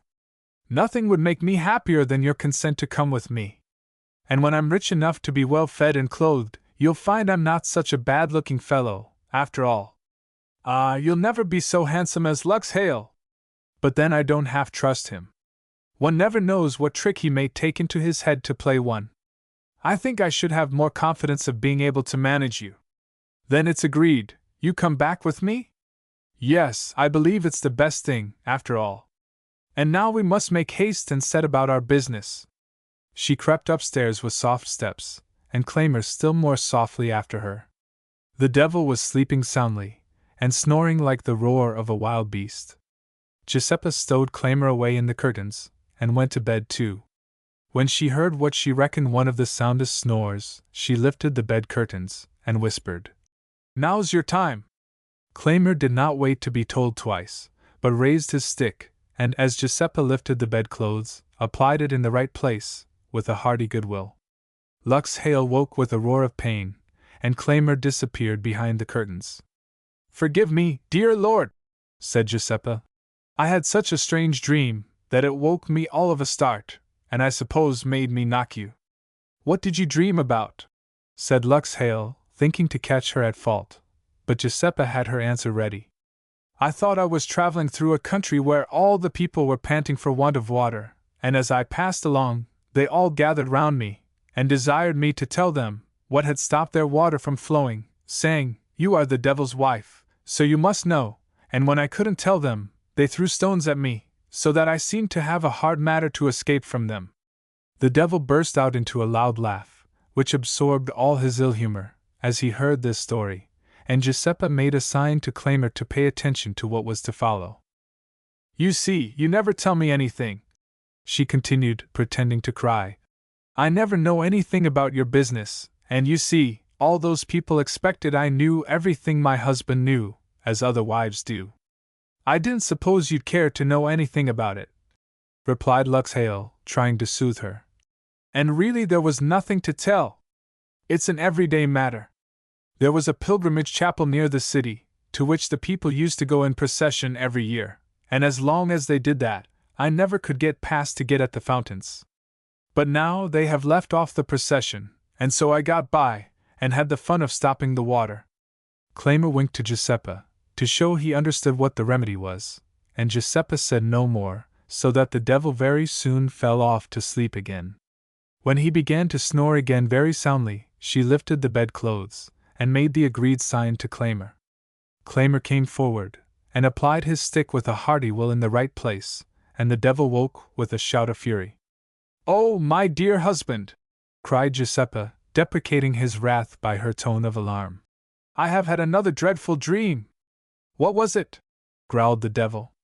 I thought I was going through a great city where all the people were in sorrow, and sat with ashes on their heads. And when they saw me pass, they said they sat so because the king's son was at the point of death, and no one could tell what ailed him, and all the doctors were of no use, but that as I was the devil's wife, I must know all about it. When I couldn't tell them, they began pelting me, as they kept putting fresh ashes on their heads. Each had a pan of fire by his side, in which they were making, and they actually took the red-hot cinders out of the pan of fire to pelt me with, and my clothes were all on fire, so you may believe if I tried to run away fast, and it is no wonder if I knocked you a little. The devil's fancy was more tickled than before with this story, and he laughed fit to split his sides, as she proceeded, so that he forgot all about the beating. It is all very well for you to lie there and laugh, but you wouldn't have laughed if you had been treated as I was, I can tell you, sobbed Giuseppa. And it's all because you never tell me anything, as other husbands do. Bosh! Answered the devil. I should have enough to do, if I told you all the stories like that. Why, it's the commonest thing in the world. That king's son was a good young man, obedient to all the advice of his elders. But after a time he got with bad companions, who introduced him to some of my people. After they had played him a number of tricks, one day one of them took into his head to give him a stunning good illness, to punish him for some luck he had had against them at cards. And that's the history of that. There's nothing commoner in life. Giuseppa made a sign to know if Claimer had heard all he wanted to know, and finding he was satisfied, let the devil go to sleep again. As soon as he began to snore very soundly, Giuseppa lifted the bedclothes, and Claimer once more applied his stick. Whether by getting used to the work and therefore less nervous, he really hit him harder, or whether the previous blows had made the devil more sensitive, he certainly woke this time in a more furious passion than ever, and with so rapid a start that it was all Claimer could do to get out of his sight in time. "What have you been dreaming now?" he exclaimed, in his most fearful voice. "I declare, I can scarcely keep my hands off you." "Don't be angry," answered Giuseppa. "It is I who have had the worst of it. I dreamt I was passing through a country where the trees had given up bearing fruit, and when the people saw me go by, they all came round me, and said, as I was the devil's wife, I must know what ailed their trees, and when I couldn't tell them, they cut down great branches, and ran after me, poking the sharp, rough points into my sides. You may believe if I tried to run away fast." The devil had never had such a laugh since he had been a devil, as at this story, and the whole palace echoed with his merriment. When Giuseppa found him once more in such good humor, she went on. "And why do you do such mischievous things, and make people so savage? It isn't fair that they don't dare to touch you and all their ill will falls on me. As it happens, it's not my doing at all this time. At least, I didn't go out of my way to do it for any sort of fun. It all came about in the regular way of business." "What do you mean?" pursued Giuseppa, who knew it was necessary to probe the matter to the bottom. "Why, the king of that country is a regular miser. He is so afraid that anybody should get anything out of their gardens without paying the due tribute to him first, that he has built such high walls round all the orchards, and vine gardens, and olive yards, that no sun can get at them. And he is so stingy, he won't pay people to dig round them and manure, and prune, and attend to the property, so how can the fruit grow? As long as he defrauds the poor people of their work, he can have no fruit. It's not my fault at all. But really, I've had enough of this. You'd better go and sleep somewhere else for the rest of the night, for I can't stand being woke up any more. If you do it again, I am sure I shall strangle you, and that would be a pity. Go along, and dream somewhere else, and I hope you may get properly punished before you wake next time." Giuseppa desired no command so much, but pretending to cry and be much offended, she got up and went to lie down in another bed till the devil began to snore soundly again. Then she rose up, and taking all her fine clothes and jewels, went out softly, and beckoned to Claimer to follow her. "Suppose the devil wakes before we get far away," said Claimer, beginning to get frightened as the time of trial approached. "Never fear," answered Giuseppa. "When he gets disturbed like that, he sleeps for a week after it." Then she clapped her hands, and a number of great birds came flapping round. She helped Claimer onto the back of one, and, loading her jewels onto another, sprang onto a third, and away they flew, while she beckoned to 3 more to follow behind. When they came to the first kingdom, Claimer left the strange cortege behind a mountain, and went alone up to the court, to tell the king he was a miser, and that if he gave up his sordid ways and set the people, who were starving for want of work, to pull down half the height of his walls, and to dig, manure, and prune his trees, he would have as good a crop of fruit as any in the world. Then the king acknowledged his fault, and praised Claimer for pointing it out, and gave him a great bag of gold as his reward. Claimer packed the sack of gold on to the back of one of the birds which were following them, and away they sped again.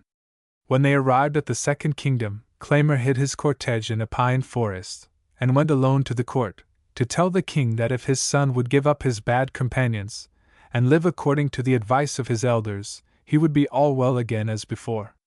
The prince was very much astonished to find that Claimer knew about his bad behavior, for he had concealed it from his parents and all about him.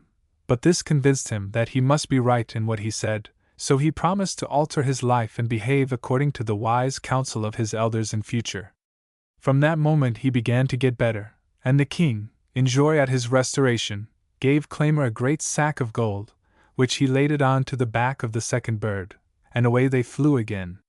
When they arrived at the third kingdom, Claimer hid his retinue in the bed of a dried lake and went alone to the court, to tell the king that if he would order the procession to the pilgrimage chapel to be resumed, the devil would not be able to get in to stop the fountains. The king at once ordered the grandest procession that had ever been known in the memory of the oldest inhabitant, and all the people went out devoutly praying. Immediately the springs and fountains began to flow again, and the king was so pleased that he gave Claimer a great sack of gold, which he packed on to the back of the third bird, and away they flew again, till they reached the gloomy shades of the Val d'Ambretta, under the cold, steep precipices of the Marmolada 80. "Here will be a good place to hide all this treasure," said Giuseppe. "It will never do to take it into Trient all at once. We will bury it here where foot of man seldom falls, and my birds will keep good watch over it and defend it, and yet by their services we shall be able to fetch down any portion of it as we want it." Claimer saw there was some good in the proposal, but he hardly liked giving up the possession of the treasure to Giuseppe's birds, either did he like to show any want of confidence. "Don't you think it an excellent plan?" asked Giuseppe, as she saw him hesitate. "I think I could stow it away as safely in an old well at home," said Claimer. "This is an uncanny place of evil renown, and I had just as lief have nothing to do with it." "What's the matter with the place?" asked Giuseppe. "Oh, you know, the Marmolada was as fertile as any pasture of Tyrol once," answered Claimer. "And because the people had such fine returns for their labor from it, they grew careless and impious, and were not satisfied with all the week for working in it, but must needs be at it on Sundays and holidays as well. One Sunday an ancient man came by and chid them for their profanity.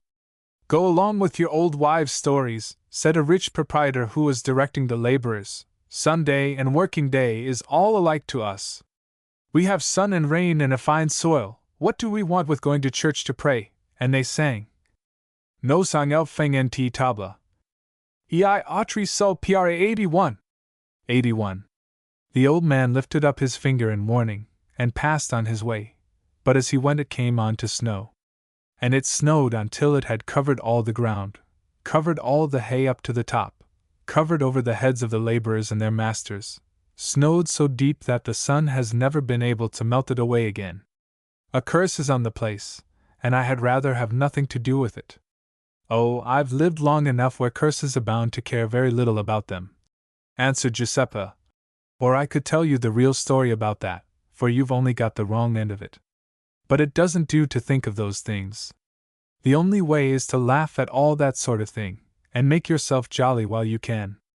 "My story's the right one," replied Claimer, "and you won't laugh me out of believing it." "Oh dear no, the right story is much more serious than that. But I lose my patience with people who trouble themselves about those things. I don't believe there's any more of the story," continued Claimer, who was dying to hear it, and knew that the best way to get at it was by provoking her.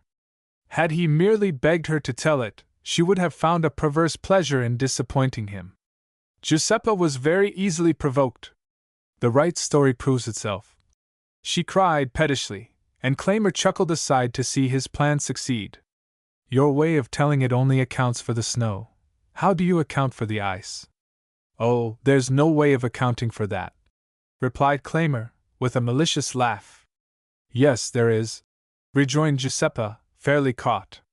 It wasn't an old man at all who came to give the warning. It was a very young man, for it was no one else but St. John. St. John, cried Claimer. How could that be? Don't you know anything, then? Retorted Giuseppa. Don't you know that there was a time when our Lord and his apostles went walking over the earth, preaching the gospel? Yes, of course I know that, replied Claimer, much offended. Well, then, in process of traveling they came here just the same as everywhere else. Why shouldn't they? The apostles had been sent on to prepare a lodging for the night, and St. John, being the youngest and best walker, outstripped the rest, and came by first. But he was so soft and gentle in his warning that the laborers laughed at him, and he went on his way sighing, for he saw that their hearts were hardened. Then St. Peter and St. Paul came by. But St. Paul, interposed Claimer. Don't interrupt, but listen, said Giuseppa. St. Peter and St. Paul, though not younger than the others like St. John, were always in the front in all matters, because of their eagerness and zeal, and the important post which was assigned them in the church. They came next, therefore, but they, seeing the men working on Sunday, were filled with indignation, and chid them so fiercely that they only made them angry, and they took up stones to throw at them, and drove them out of the ground. One by one the other apostles all came by and warned them, but none of them seemed to have the right way of getting at their hearts. And they went on working, with a worse sin on them for having been warned. Last of all, the Lord himself came by, and his heart was moved with compassion by the perversity of the people. He saw that all the preaching of all his apostles had been in vain, and he resolved to save them in another way, and prove them, to see if there was any charity, or any good in them at all. Instead of threatening and warning, he came leaning on his staff, weary and waysore. You have a fine Bergsiegen 82, my friends, he said sweetly, as he sat on a great heap of fresh hay placed ready to load the returning wain. 82. Oh, yes. First-rate crops, replied the rich proprietor, with a look of contempt at the travel-stained garments of the wayfarer. But they're not meant to serve as beds for idle fellows who go prowling about the country and live by begging instead of by work, so you just get up and take yourself off. Our Lord looked at him with a piteous glance, but his heart was not softened. Move off quicker than that, or you'll taste my stick, he cried, assuming a threatening attitude. Our Lord passed on, without uttering a word of complaint, till he reached the holding of the next proprietor. Where there are such fine pastures there must be fine cattle and a fine store of produce, he said. Oh, yes, I've plenty of stores, said the man addressed, and that's just why I don't like to have loafing vagabonds about my place, so please to move on quicker than you came. But I'm weary, my good man, and have come a long journey this day, and have nothing to eat. Give me, now, but one sup of milk from your bountiful provision there. Give, answered the man, I've nothing to give away. I work hard for all I gain, and I don't encourage those who don't work. But you won't miss the little I ask, and I have traveled very far and am very weary, replied our Lord, condescending to speak very piteously, to see if he could not by any means move the man's heart. Hola! You there? Domenico, Virgilio, Giacomo, Rocco, Pero! Come along here, and throw this fellow out, shouted the proprietor. The men turned with their pitchforks, and drove the wayfarer rudely away, without pity, notwithstanding that his legs trembled with weariness, and the way was so steep. Our Lord uttered not a word, and hasted on, that he might not increase their condemnation by resistance. But the heavens grew black with anger at the sight. The storm clouds gathered in vengeance.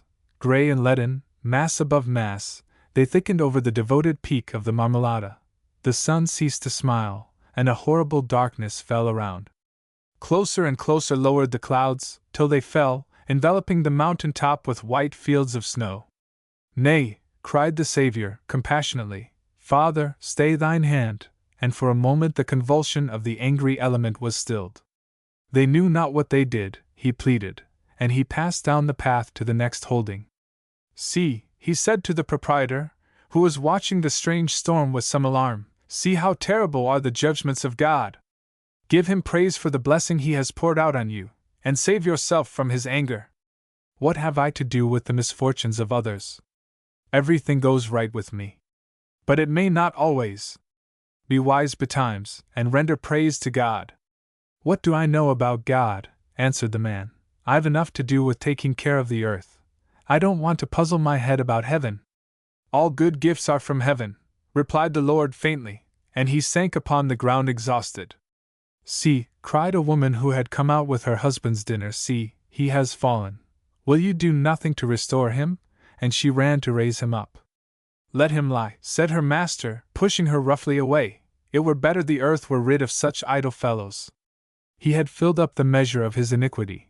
Hard and icy as his heart has been, so shall his pasture be, proclaimed the angel of judgment. And as he spread his arms abroad, the clouds fell over the sides of the mountain.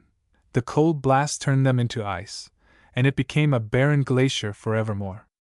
But the angels carried the Lord to the place the apostles had prepared for him.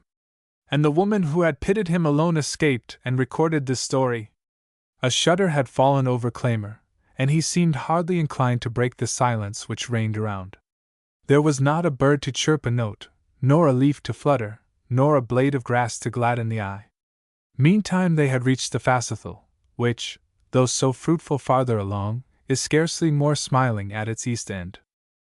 Were it not well, Pangrazio, urged Giuseppa, to bury our treasure here, before we get nearer the habitations of men? Ah, she added, I see what it is. It is not of the weird neighborhood that you are shy, it is that you trust not me. You think if my birds guard the treasure you will have less control over it than I. Oh no, answered Claymore, ashamed to have been found out. It is not that, but there are as many weird warnings rife here as concerning the Marmolada. Does not the Forager Werther 83 haunt this place? And does not the Pergamech conceal a village which was buried for its sins? Is it not just here that lurk the Angane and the Burgostano 84? Forager Werther 83. 84. Really, I can undertake to defend you against all these chimerical fancies, replied Giuseppa scornfully. But if you don't feel any confidence in me, it is absurd our attempting to live together. It is not that, I have told you it is not that, cried Claymore. Then shall we do it? Urged she. Thus driven, Claymore could not choose but give in, and Giuseppa sent her monster birds to conceal the treasure they bore, in the hole she pointed out high up in the rocks, and remain in guard over it. This done they sped over the pleasant Flimserthal and Semberthal to Triant. Eligio Rigi received his returning envoy with a hearty welcome, and listened without wearying to his frequent repetition of the tale of his adventures. The part where he described the manner in which he had administered the chastisement on the devil was what delighted him most, and the account of the roaring of the devil with the pain. Moreover, he kept his word, and opened his house and his purse to Claymore, who shared everything as if it had been his own, and even obtained his sanction to bring home his wife, though he durst not tell him how he obtained her. Giuseppa had now not only a fine house and broad lands, and plenty of servants and clothes, and everything she wished for, but she had only to send one of her birds to the treasury in the Fasithal to supply all her caprices as well as wants, yet she was always complaining and quarreling. Pangrazio often found her quite unbearable, but he remembered she was his wife, and he forgave her, though the more he gave in, the more unreasonable she got. In the meantime, it must not be supposed that Lux Hale had never awaked. True, he slept on for a good week, as Giuseppa had predicted, but that over, he woke up in a pretty passion at finding she had escaped. With all her evil temper, Giuseppa had suited him very well. He rather enjoyed an occasional broil, it was much more to his taste than peace and amity, and besides, he was sure always to get the best of it. So he determined that this time, instead of going in search of a new wife, he would get the old one back. Those who come to me in the way she did, he reflected, don't escape so easily. The others I'm more or less deceived. They came with me thinking I was one of their own sort, but she followed me with her eyes open, She knew all about me before she came. Besides, they hated the place the moment they found out where they were, but she knew what it was, and yet liked it all along. No, I don't think she's of the sort that go back in thorough earnest. So he dressed himself up in his best, put a plume in his hat and a flower in his buttonhole, and went off to Trient. He had not watched the house where Giuseppa lived many days before he heard her voice raised to that angry key he knew so well. "That'll do for me," he said, rubbing his hands. "It's all going on right." "What do you want more?" he heard Claimer plead. "If there is anything I can do to please you, I will do it." "You are a fool! And there's nothing in you can please me," screamed Giuseppa, too angry to be pacified. "You're not like Luxtail. Why did you ever take me away from him? He was something to look at." "It's going on all right," said Luxtail, chuckling. "Why did you come away?" said Pangrazio, quietly. "I didn't know what I was about. Would that I had never done it," she added. "Oh, don't say that," replied Pangrazio, imploringly. But instead of being won by his kindness, she only grew the more noisy, till at last Pangrazio could stand it no longer, and he went out to avoid growing angry. "Now is my time," said the devil, and he slipped round to the window. Giuseppa was still fretting and fuming, and invoking Luxtail at the top of her voice. "Here I am," said Luxtail. "Will you come back with me, and leave this stupid loafer?" "What you there?" cried Giuseppa, rushing to the window and kissing him. "Of course I'll go with you. Take me away." "All right, jump down," said Luxtail, helping her over the windowsill. Giuseppa threw herself into his arms, and away they walked. Arrived outside the town, Luxtail lifted her up, spread his black bat's wings, and carried her off. "Go through the Flimserthal and the Fassethal," said Giuseppa.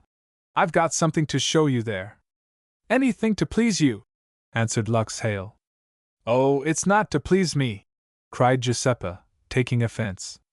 "Now don't begin again, it won't do with me," replied Luxtail, with a sternness he had never before exercised. "Mind, I don't mean to allow any more of it." "Oh, if that's to be it," said Giuseppa, "I'll go back again to Pangrazio."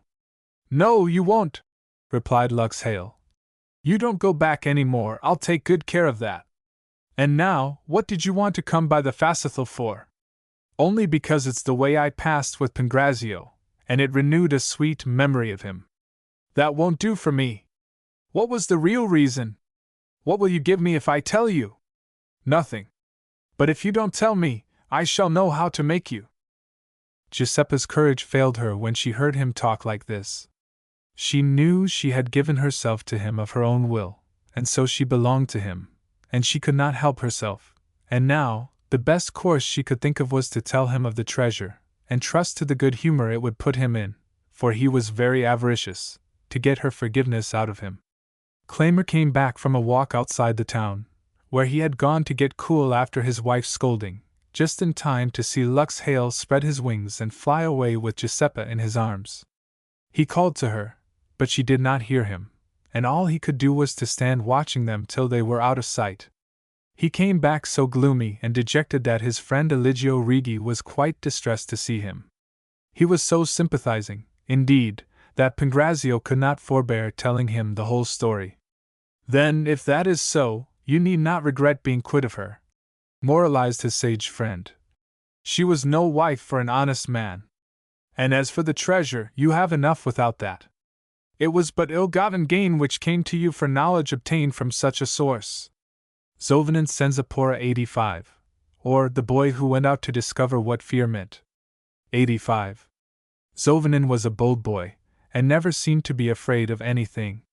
When other children were afraid lest Orko 86 should play them some of his malicious tricks, when people cried out to him, "Take care, and don't walk in those footprints, they may be those of Orko," he would only laugh, and say, "Let Orko come, I should like to see him." When he was sent out upon the mountains with the herds, and had to be alone with them through the dark nights, and his mother bid him not be afraid, he used to stare at her with his great round eyes as if he wondered what she meant. If a lamb or a goat strayed over a difficult precipice, and the neighbors cried out to him, "Let be, it is not safe to go after it down that steep place." He would seem to think they were making game of him, and would swing himself over the steep as firmly and as steadily as if he were merely bestriding a hedge. He saw people shunned passing through the churchyards by dark, and so he used to make it his habit to sleep every night on the graves.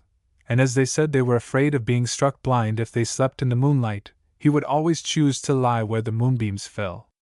Nor thunder, nor avalanche, nor fire, nor flood, nor storm seemed to have any terror for him, so that at last people set him to do every kind of thing they were afraid to do themselves, and he got so much wondered at, that he said, "I will go abroad over the world, and see if I can find anywhere the same fear that I hear people talk of." 86. So he went out, and walked along by the most desolate paths and through frightful stony wildernesses, till he came to a village where there was a fair going on. Zovinin was too tired to care much for the dance, so instead of joining it he asked for a bed. Was a going on? "A bed," said the host.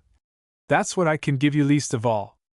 My beds are for regular customers, and not for strollers who drop down from the skies." For, being full of business at the moment, he was uppish and haughty, as if his day's prosperity was to last forever. While Zovinin was urging that his money was as good as another's, and the host growing more and more insolent while repeating that he could not receive him, a terrific shouting of men and screeching of women made itself heard, and pell-mell the whole tribe of peasants, pedlars, and showmen came rushing towards the inn, flying helter-skelter before a furious and gigantic maniac brandishing a formidable club. Every one ran for dear life, seeking what shelter they could find. The inn was filled to overflowing in a trice, and those who could not find entrance there hid themselves in the stables and pigsties and cellars. But no one was in so great a hurry to hide himself as mine host, who had been so loud with his blustering to a defenseless stranger anon. Only, when he saw the baffled madman breaking in his doors and windows with his massive oaken staff, he put his head dolefully out of the topmost window, and piteously entreated someone to put a stop to the havoc. Zovinin was not quick-witted.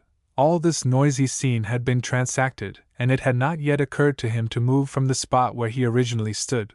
In fact, he had hardly apprehended what it was that was taking place, only at last the host's vehement gesticulations suggested to him that he wanted the madman arrested. "Oh, that's it, is it?" said Zovinin. "All right, I'm your man." And walking up coolly to the cause of all this disturbance, he said, in the tone of one who meant to be obeyed, "Give me your club." The poor imbecile was usually harmless enough. He lived in an out-of-the-way hut with his family, where he seldom saw a stranger. They had incautiously brought him up to the fete, where he had first become excited by the sight of the unwonted number of people. Then some thoughtless youths had further provoked him by mocking and laughing at him, and when the people ran away in fear of his retaliation, he had only yielded to a natural impulse in running after them. But when Zovinin stood before him, fearless and collected, and said, in his blunt, quiet way, "Give me your club," his habitual obedience prevailed over the momentary ebullition, and he yielded himself up peaceably to the guidance of the young giant. Zovinin first secured the club, and then desired the madman to bestow himself in an empty shed, of which he closed and made fast the door. When the landlord and people saw the coast clear, they all came out again, the latter losing no time in going back to their games, the former to resume his preparations for the entertainment of his guests. Peaceably. "Well," said Zovinin, "I suppose now you'll make no difficulty in providing me a bed?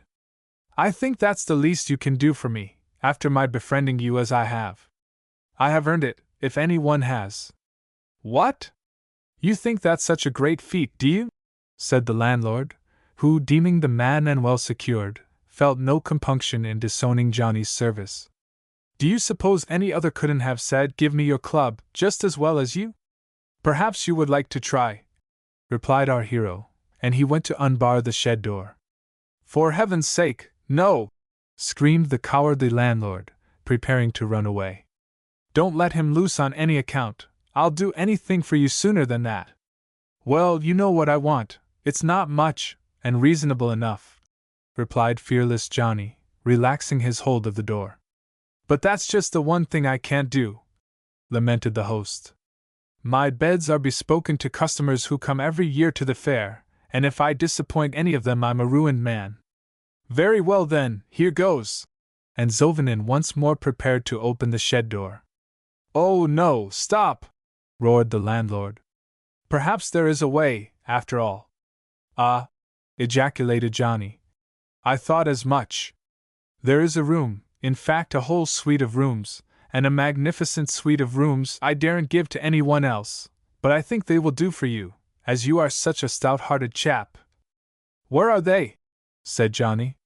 Do you see that castle on the tip of the high rock yonder, that looks like an eagle perched for a moment and ready to take flight? I should rather think I did, seeing it's one of the most remarkable sights I have met with in all my travels. Well, that castle was built by a bad giant who lived here in former times, and he balanced it like that on the tip of the rock, and only he had the secret of walking into it. If anyone else steps into it, they are pretty sure of stepping on the wrong place, and down will go the whole castle overbalanced into the abyss. When he was once inside it, he had an iron chain by which he made it fast to the rock, and when he went out he used to set it swinging as you see, so that no one might dare to venture in and take back possession of the booty which he seized right and left from all the country round. If you don't mind trying your luck at taking possession of the castle, you can lodge there like a prince, for there are 12 ghosts, who come there every night, who will supply you with everything you can ask for. So there is all you desire to have, and more, provided only the idea does not strike you with fear. Fear, say you? Said Zovinin, opening his great round eyes. Do you say I shall find fear in yonder castle? Most assuredly. Everybody finds it in merely listening to the story. Then that's what I came out to seek, so show me the way, and there I will lodge. The host stared at his crack-brained guest, but, glad to be rid of his importunity for a night's lodging in the inn, made no delay in pointing out the path which led to the giant's castle. Zovinin trudged along it without hesitation, nor was he long in reaching the precariously balanced edifice. Once before the entrance, he had little difficulty in seeing what was required in order to take possession. Just in the center of the building a large stone stood up prominently, and though at a great distance from the threshold, was probably not more than a stride for the giant of old. As a further token, it was worn away at the edge, evidently where he had stepped onto it. Zovinin saw it could be reached by a bold spring, and, having no fear of making a false step, he was able to calculate his distance without disturbance from nervousness. Having balanced himself successfully on the stone, he next set himself to fix the chain which attached his airy castle to the rock, and then made his way through its various apartments. Everything was very clean and in good order, for the 12 ghosts came every night and put all to rights. Zovinin had hardly finished making his round when in they came, all dressed in white. Bring me a bottle of wine, and some bread and meat, candles and cards, said fearless Johnny, just as if he had been giving an order to the waiter of an inn, for he remembered that the landlord had said they would supply him, and he felt no fear which should make him shrink from them. I wonder where this same fear can be, he said, as the ghosts were preparing his supper. I have been pretty well all over the castle already, and can see nothing of him. Oh, yes! I will just go down and explore the cellars, perhaps I shall find him down there. Yes, go down and choose your wine to your own taste, and you will find him there, sure enough, said the 12 ghosts. Shall I, though? Said John, delighted, and down he went. The bottles were all in order, labeled with the names of various choice vintages and such tempting variety that he was puzzled which to choose. At last, however, he stretched his hand out to reach down a bottle from a high shelf, when lo and behold a grinning skull showed itself in the place where the bottle had stood, and asked him how he dared meddle with the wine. Without being in the least disconcerted at its horrid appearance, fearless Johnny passed the bottle into his left hand, and with his right taking up the skull, flung it over his shoulder to the farthermost corner of the cellar. He had no sooner done so, however, than a long bony arm was stretched out from the same place, and made a grab at the bottle. But fearless John caught the arm and flung it after the skull. Immediately another arm appeared, and was treated in the same way. Then came a long, lanky leg, and tried to kick him on the nose, but Johnny dealt with it as with the others. Then came another leg, which he sent flying into the corner too, and then the ribs and spine, till all the bones of a skeleton had severally appeared before him, and had all been cast by him on to the same shapeless heap. Now he turned to go, but as he did so a great rattling was heard in the corner where he had thrown the bones. It was all the bones joining themselves together and forming themselves into a perfect skeleton, which came clatter-patter after him up the stairs. Zovinen neither turned to look at it nor hurried his pace, but walked straight back, bottle in hand, into the room where the supper was laid ready, and the pack of cards by the side, as he had ordered. All the while that he was supping, the skeleton kept up a wild dance round him, trying to excite him by menacing gestures, but fearless Johnny munched his bread and meat and drank his wine, and took no more notice than of the insects buzzing round the sconces. When he had done he called to the ghost in the coolest way imaginable to clear away the things, and then dealt out the cards, with one hand for a dummy, and one for himself. He had no sooner done this than the skeleton sat down, with a horrid grimace of triumph, and took up the dummy's hand. "You needn't grin like that," said Johnny. "You may depend on it I shouldn't have let you take the cards if it hadn't pleased me. If you know how to play, play on. It is much better fun than playing both hands oneself. Only if you don't know how to play, you leave them alone, and you had better not give me reason to turn you out." The skeleton, however, understood the game very well, and with alternate fortune they played and passed away the hours till it was time to go to bed. Johnny then rose and called the 12 ghosts to light him up to bed, which they did in gravest order. He had no sooner laid himself to sleep than, with a great clatter, the skeleton came in and pulled the bedclothes off him. In a great passion fearless Johnny jumped up, and brandishing a chair over his head, threatened to break every one of his bones if he didn't immediately lay the clothes straight again.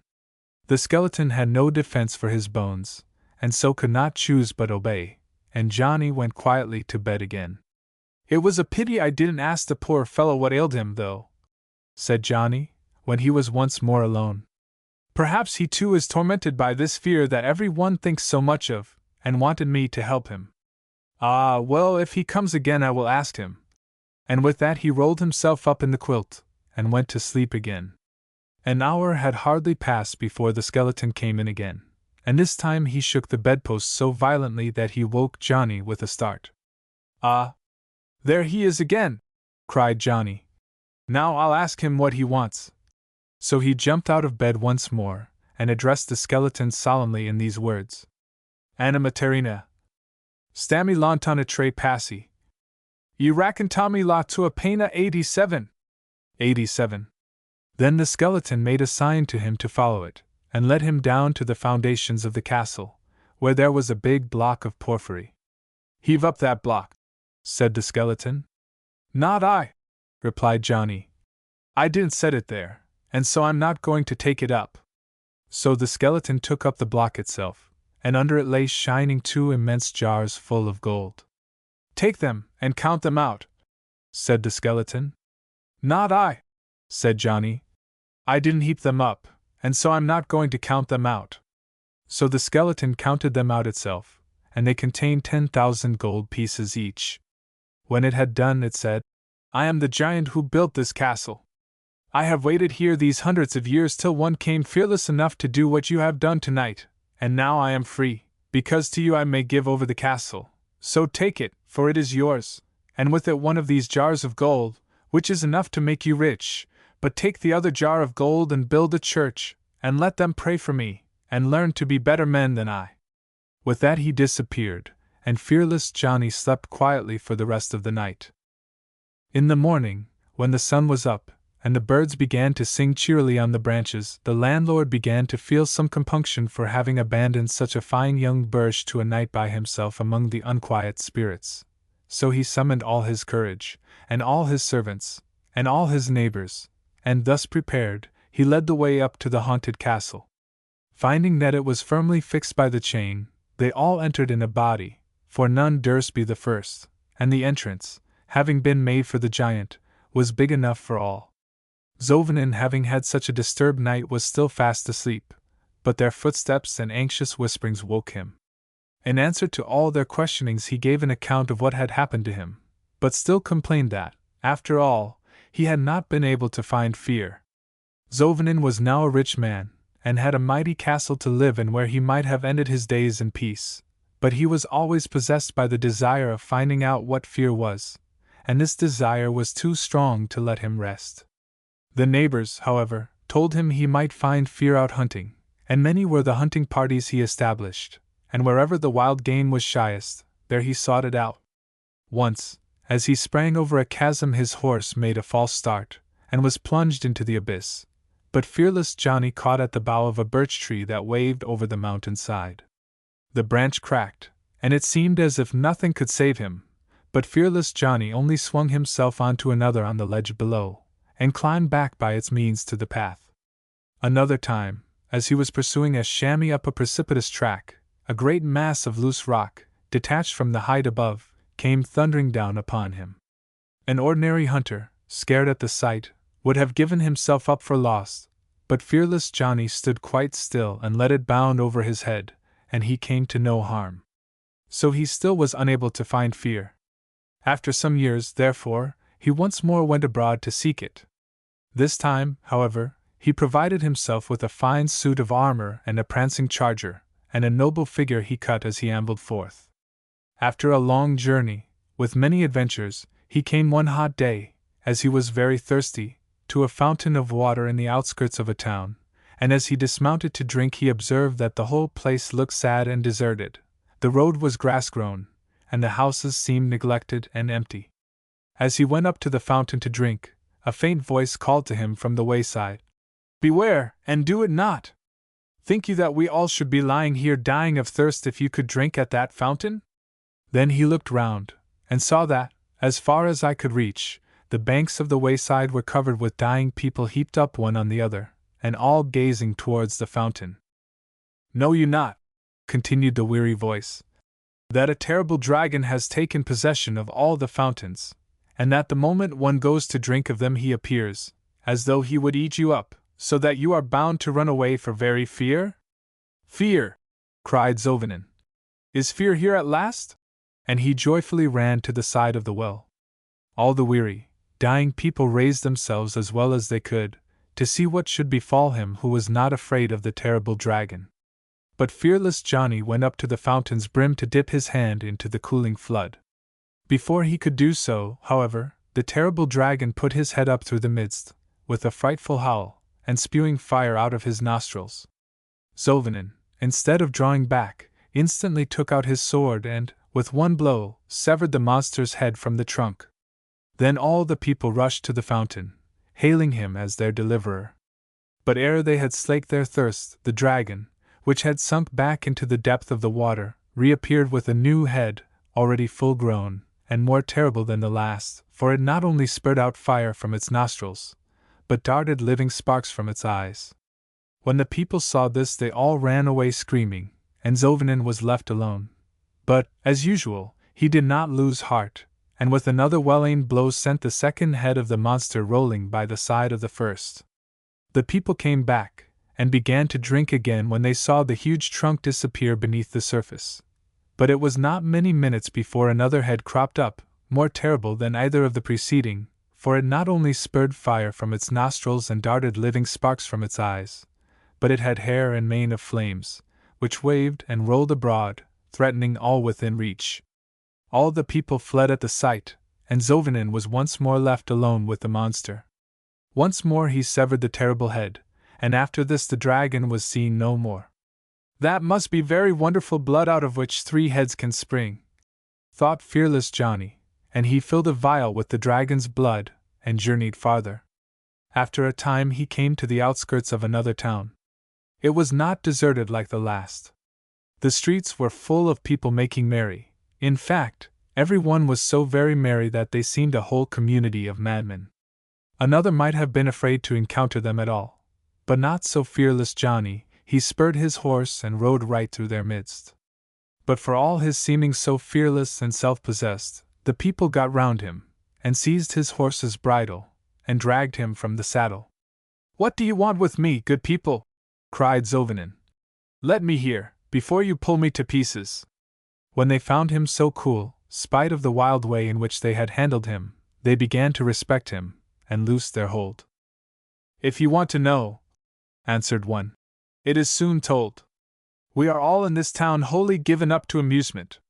We have done with work and toil, and do nothing but dance, and drink, and sing, and divert ourselves from morning to night. But after enjoying all this a long time, we begin to find it rather wearisome, and we are almost as tired of our pastime as we used to be of our labor. So the king has decreed that every stranger who comes by this way shall be caught, and required to find us a quite new diversion, and if he cannot do that, we will make him dance on red-hot stones, and flog him round the town, and get some fun out of him that way. At all events, as you don't look very likely to find us a new pastime, we may as well begin with putting you on your death dance." "Don't make too sure of that," said fearless Johnny, not at all disconcerted. "Take me to your king, and I'll show you a diversion you never heard of before." When he came to the king laughed, and would hardly listen to him, because he looked so broad and heavy, and not at all like one who could invent a merry game.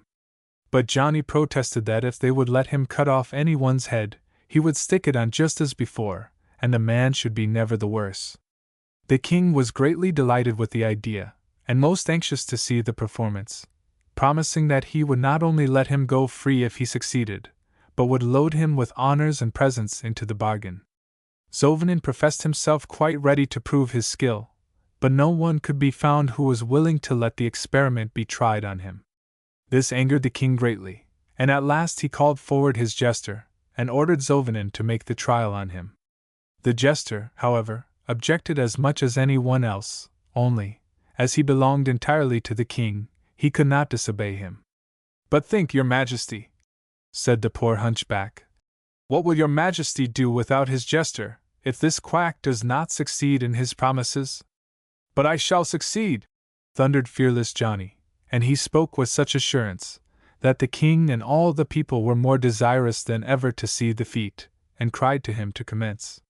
When the jester found that all hope of wriggling out of the cruel decree was vain, he threw himself on his knees, and begged so earnestly that the king would grant him 2 favors, that he could not resist.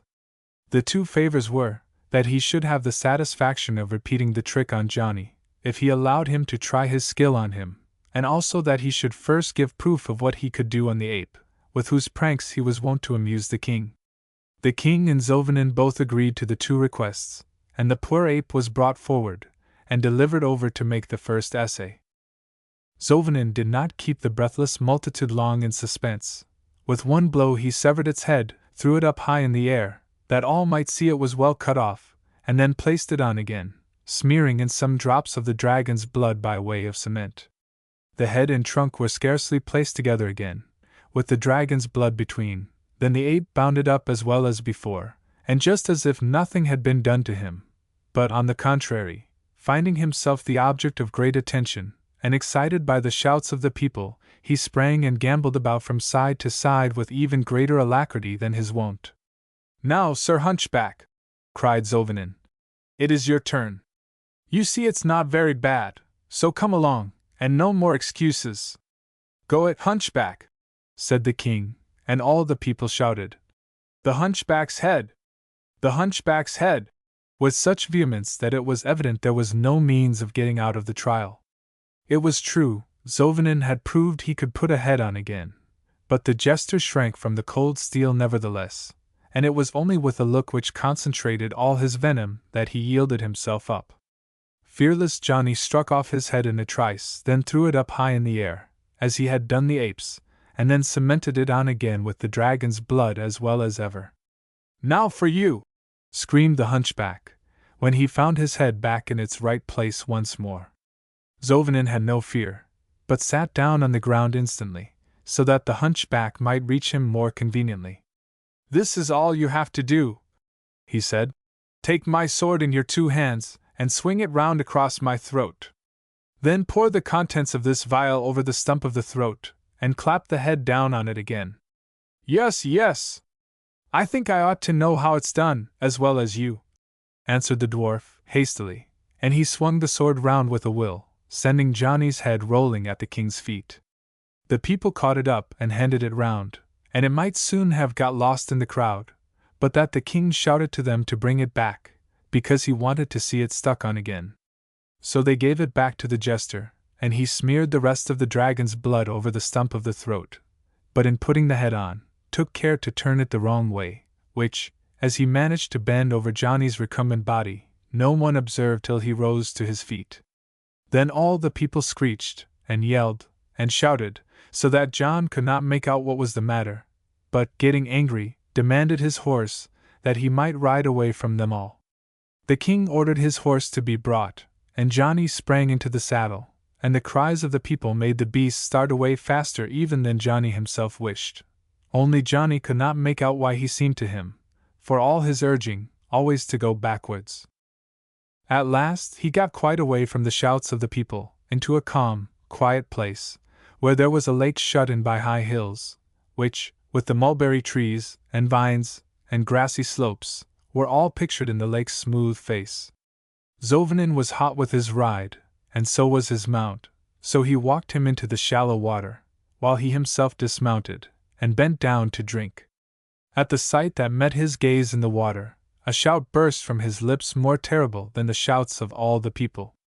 He gazed again, and couldn't think what had befallen him, but, so horrified was he at the sight of his own back where he was wont to see his breast, that he fell down and died of fear on the spot. And thus fear visited him at last, in a way which would certainly never have occurred, if the jester had put his head on again in the way nature designed for it. The Dove Maiden. In the days when heathenism still disputed the advance of Christianity in Tyrol, there lived a nobleman in a castle, of which no trace now remains, overlooking the egg-shaped Lago di Movino. The nobleman and his family had embraced the teaching of St. Vigilius, and were among his most pious and obedient disciples. Eligio, his eldest son, however, had two faults which led him into great trouble, as our story will show, but as he was of a good disposition, and was always desirous to make amends for his wrongdoing, he found help and favor, which kept him right in the main. His two faults were an excess of fondness for card-playing and an inclination to think he knew better than his elders, which led him to go counter to good advice. It so happened that whenever he played at cards he always won, and this made it such a pleasure that he could not be persuaded to leave it off, though he knew he was wasting all the time he ought to have devoted to more manly pursuits. Nor was there for a long time any lack of people to play with him, for every one said his luck must turn at last, and each thought he should be the fortunate person in whose favor this would happen. But when at last they found he still won, and won on, they got shy of the risk, and refused to incur it any more. When Eligio found this to be the case, he determined to travel abroad, and play against strangers. His parents tried to make use of the opportunity to lead him to break with his bad habit, but it was of no avail, and, as experience is a good school, they agreed to let him go forth and see what the world was made of. It was a brave sight as he descended the terrace of the castle accoutred in the noble array befitting his rank, and with a retinue of followers handsomely attired too. But his lady mother watched him depart with a boding heart, and then went into the chapel to pray that he might be preserved amid all dangers. Nothing particular occurred to mar the pleasure of travel for several days, till he came to a large and fertile plain, studded with many towns, whose white stone-built houses sparkled in the sun. "Ha! Now we come to life and humankind again!" cried Eligio, and putting spurs to his steed he rode joyously to the first of these smiling towns.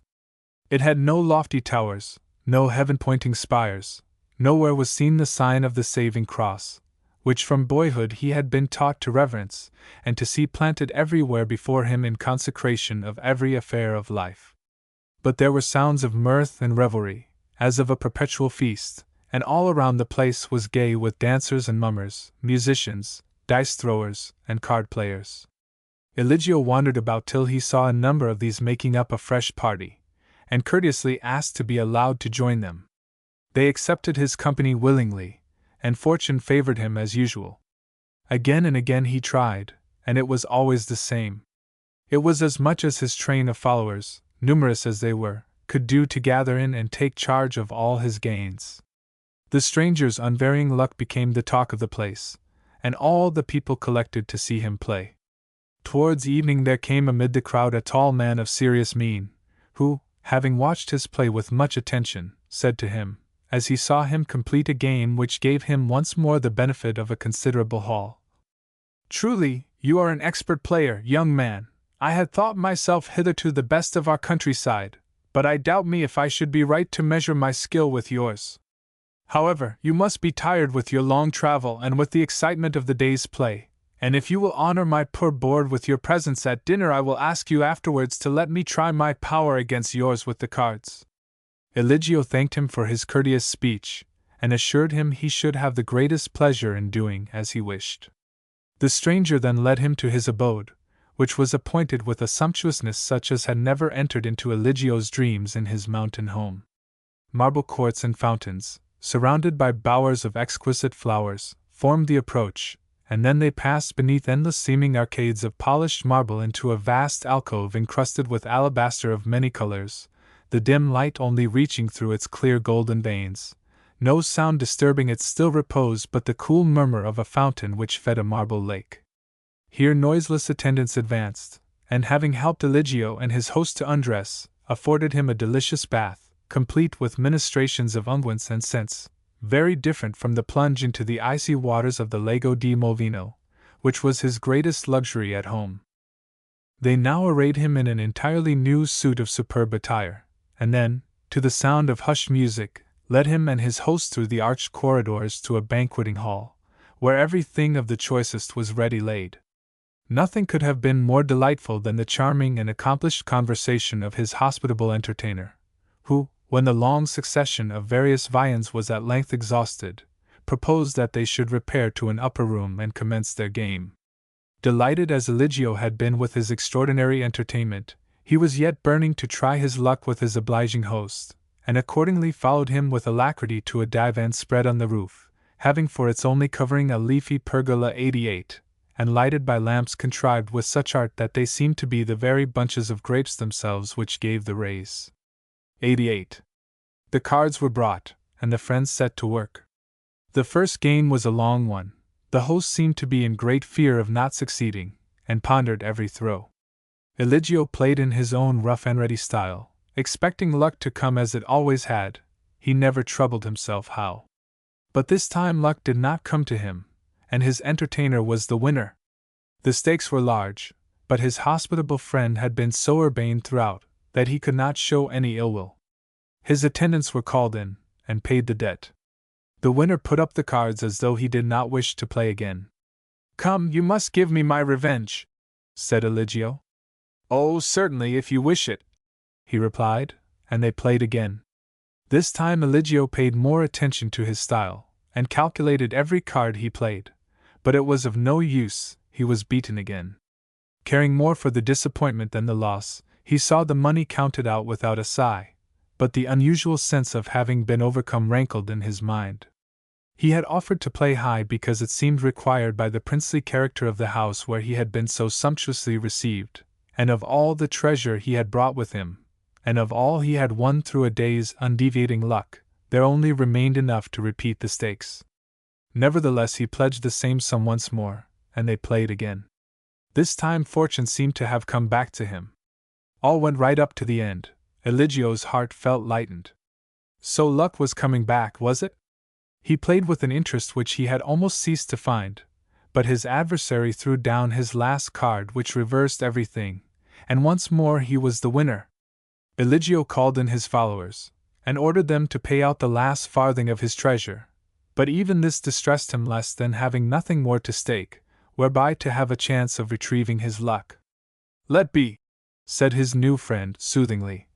"Perhaps tomorrow your luck will turn. Come down with me to supper, and have a quiet night's rest, and think no more about the play."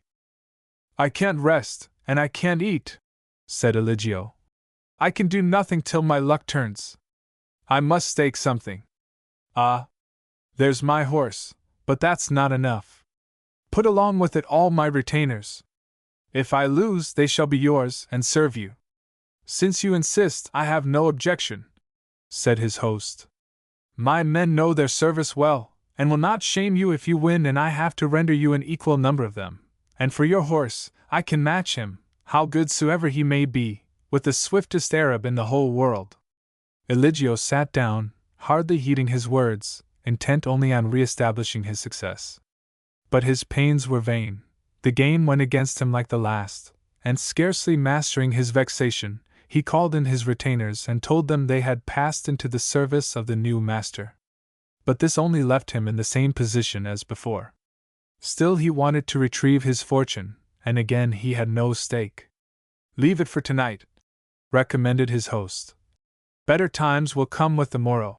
But Eligio would not hear of it. The passion and excitement were too strong within him. He could not turn to other thoughts. "Myself! My life! That is all I have left to play. Will you accept the wager of my life?" "If you insist," replied his host. "I have no objection, but it is an odd sort of play. I really never heard of such a thing before. But anything to oblige you, though I really advise you to leave it till the morning, when you are cooler." And all the time he was a magician of the heathen, who had invited Eligio for the express purpose of bringing him to this strait. But, as he saw how impetuous and excited he was, he knew that he would but fall into his snare the more surely for whetting his ardor with a little opposition. Eligio would, indeed, listen to no mention of delay, and they sat down and played, with the same result as before. His life was now at the magician's disposal, and he stood in a desponding attitude, waiting to hear what the magician decided to do with him. As he stood there, however, a great cry rose in the room beyond, a cry of a young maiden's voice in distress, and from under the Ushiel 89 came running, in terror for its life, a sleek white rat, and behind it, in close pursuit, a bouncing cat. "Save my rat! Oh, save my white rat!" cried the maiden's voice, and her steps approached as if she would have run into the room after her pet. "Keep back, child! Keep back! Enter not, for your life!" cried the magician, sternly, and nothing more was heard but the gentle maiden's sobs. 89. Quick as thought, however, Eligio had started from his despondent attitude at the sound of her distressful voice, and with one blow had stamped the life out of the treacherous cat. The little white rat, freed from fear of its tormentor, returned softly to its mistress, and an exclamation of joy was Eligio's reward. "Who have you got there, father? Mayn't I come in and thank him?" said the maiden, prettily pleading. "On no account. Don't think of it," was the magician's angry reply. "Then you must do something for him instead. Ask him what he wants, and do it for him, whatever it is." "Very well, that'll do. Go back to your own apartment," replied the magician impatiently. "No, it won't do like that. You don't say it as if you meant it. Promise me you will give him something nice, and I will go. It's only fair, for he has done me a great pleasure, and you mustn't be ungrateful. It is enough reward, fair maiden, to hear from your sweet voice that you are satisfied with me," Eligio ventured to say. But this made the magician more angry, and to ensure his daughter's departure, he promised he would do as she wished, but forbade either of them to speak a single word more to the other. "I have promised my daughter to give you a good gift," he said, when he had satisfied himself that she was gone to a distance. "And under present circumstances I do not see that I can give you a better boon than to grant you a year of the life which you have lost to me. Go home and bid adieu to your friends, and be sure that you are back here by this day year, or woe be to your whole house." Eligio now began to suspect that he had fallen into the power of one of those against whom he had been often warned. No ordinary mortal could have cared to win his life. No ordinary mortal could have threatened woe on his whole house. But the more convinced he felt of this, the more terrible he felt was the spell that bound him. Sad and crestfallen he looked as he toiled his way back to the castle on the Lago di Movino, and very different from the brave order with which he had started. When his parents saw him all alone, and looking so forlorn, they knew that his bad habit had got him into trouble, but he looked so sad that they said nothing, but by little and little he told them all. It was a year of mourning that succeeded that day, a year so sad that it seemed no boon the maiden had procured him, but a prolonged torment, yet when that thought came he spurned it from him, as ungrateful to her who had meant him well. In fact, his only solace was to recall that clear, ringing voice so full of sympathy, and to picture to himself the slender throat and rosy lips through which it must have passed, the softly blushing cheeks between which those lips must have been set, and the bright, laughing, trusting eyes that must have beamed over them, till he seemed quite to know and love her. But then, again, of what use? Was not his year nearly run out? Was not her father determined they should not meet? Was it not a greater torture to die knowing there was one left behind he might have loved, than to have died that night alone, as he had been then? Meantime the year was drawing to a close, and, not to give an appearance of shrinking from his plighted word, Eligio started betimes to render his life up to him who had won it of him. It was a sad parting with his parents, but he held up through it bravely, and when they advised him to take a large sum of money with him to buy himself off, though he felt it would be of no use, he would not say them nay, as he had so often done before. With a heavy heart he set out, and first he stopped at the chapel of St. Anthony, at the foot of the hill, where dwelt an old hermit, to make his peace with heaven before he was called to lay down his life. Then he rose and pursued his way. As he journeyed farther he met a hermit coming towards him who he thought was the same he had spoken with in the chapel.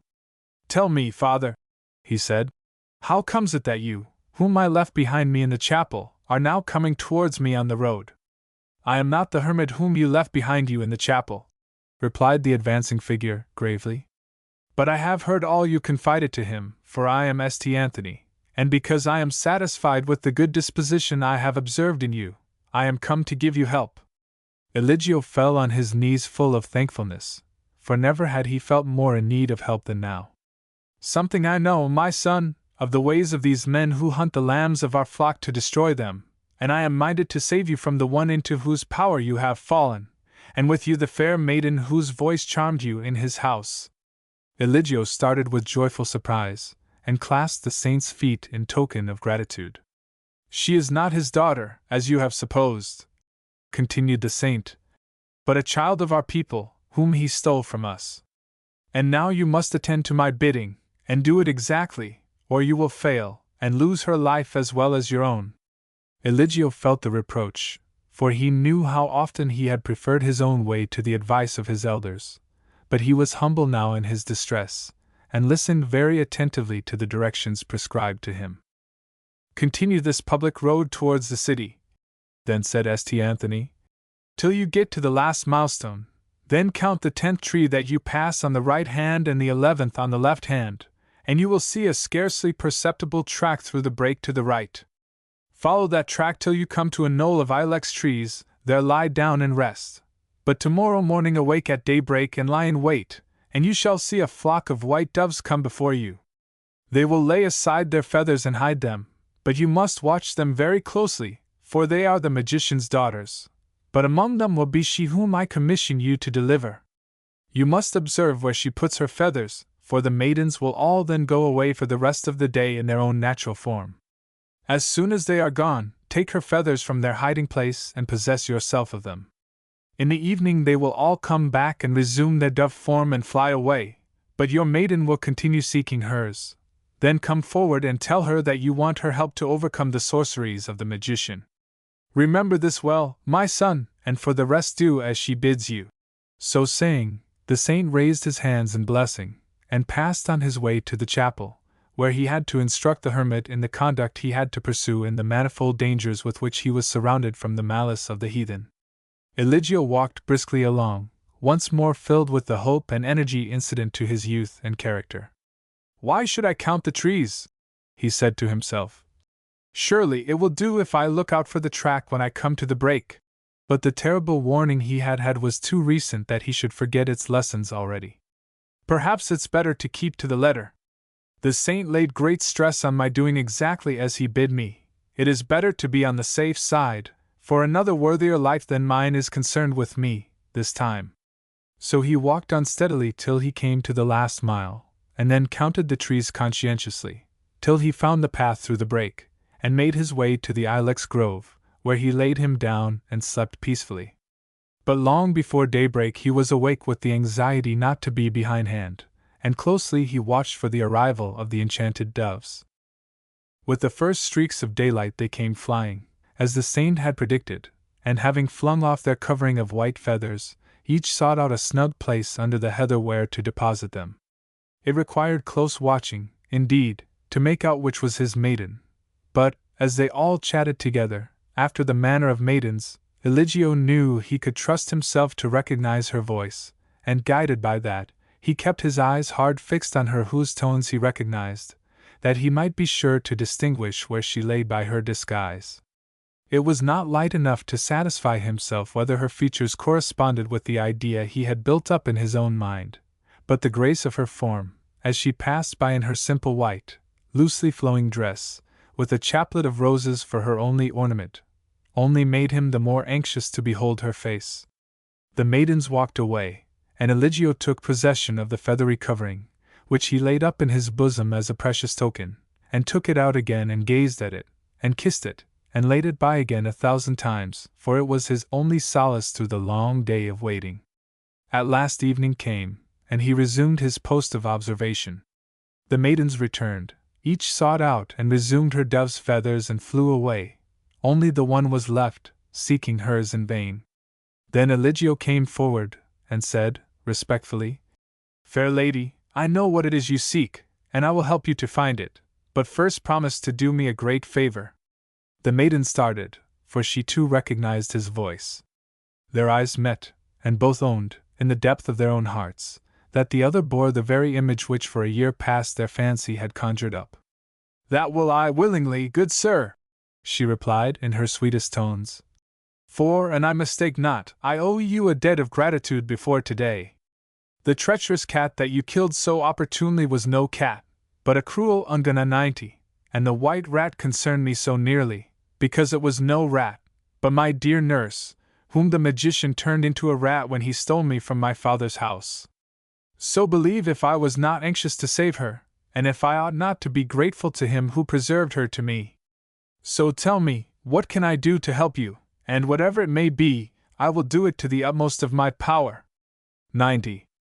St. Anthony appeared to me as I came along this way, rejoined Eligio, and he told me that you had been stolen from Christian parents and brought up by this heathen mage, and that you would help me to get out of his power. But he also seemed to say that I should have the happiness of helping you to leave this dreadful abode, and restoring you to Christendom. "Said he so?" answered the maiden, with intense earnestness. "Then my heart did not deceive me when I first heard your voice. You are indeed he with the thread of whose life mine is woven, and without whom I could not be set free." When Eligio heard that, he was full of gladness, and he said, "Let us escape then.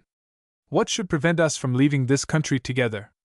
When I saw the magician before, the laws of hospitality made him sacred to my sword. But now that I have learned I have a right to defend your life, I defy him, and all his arts."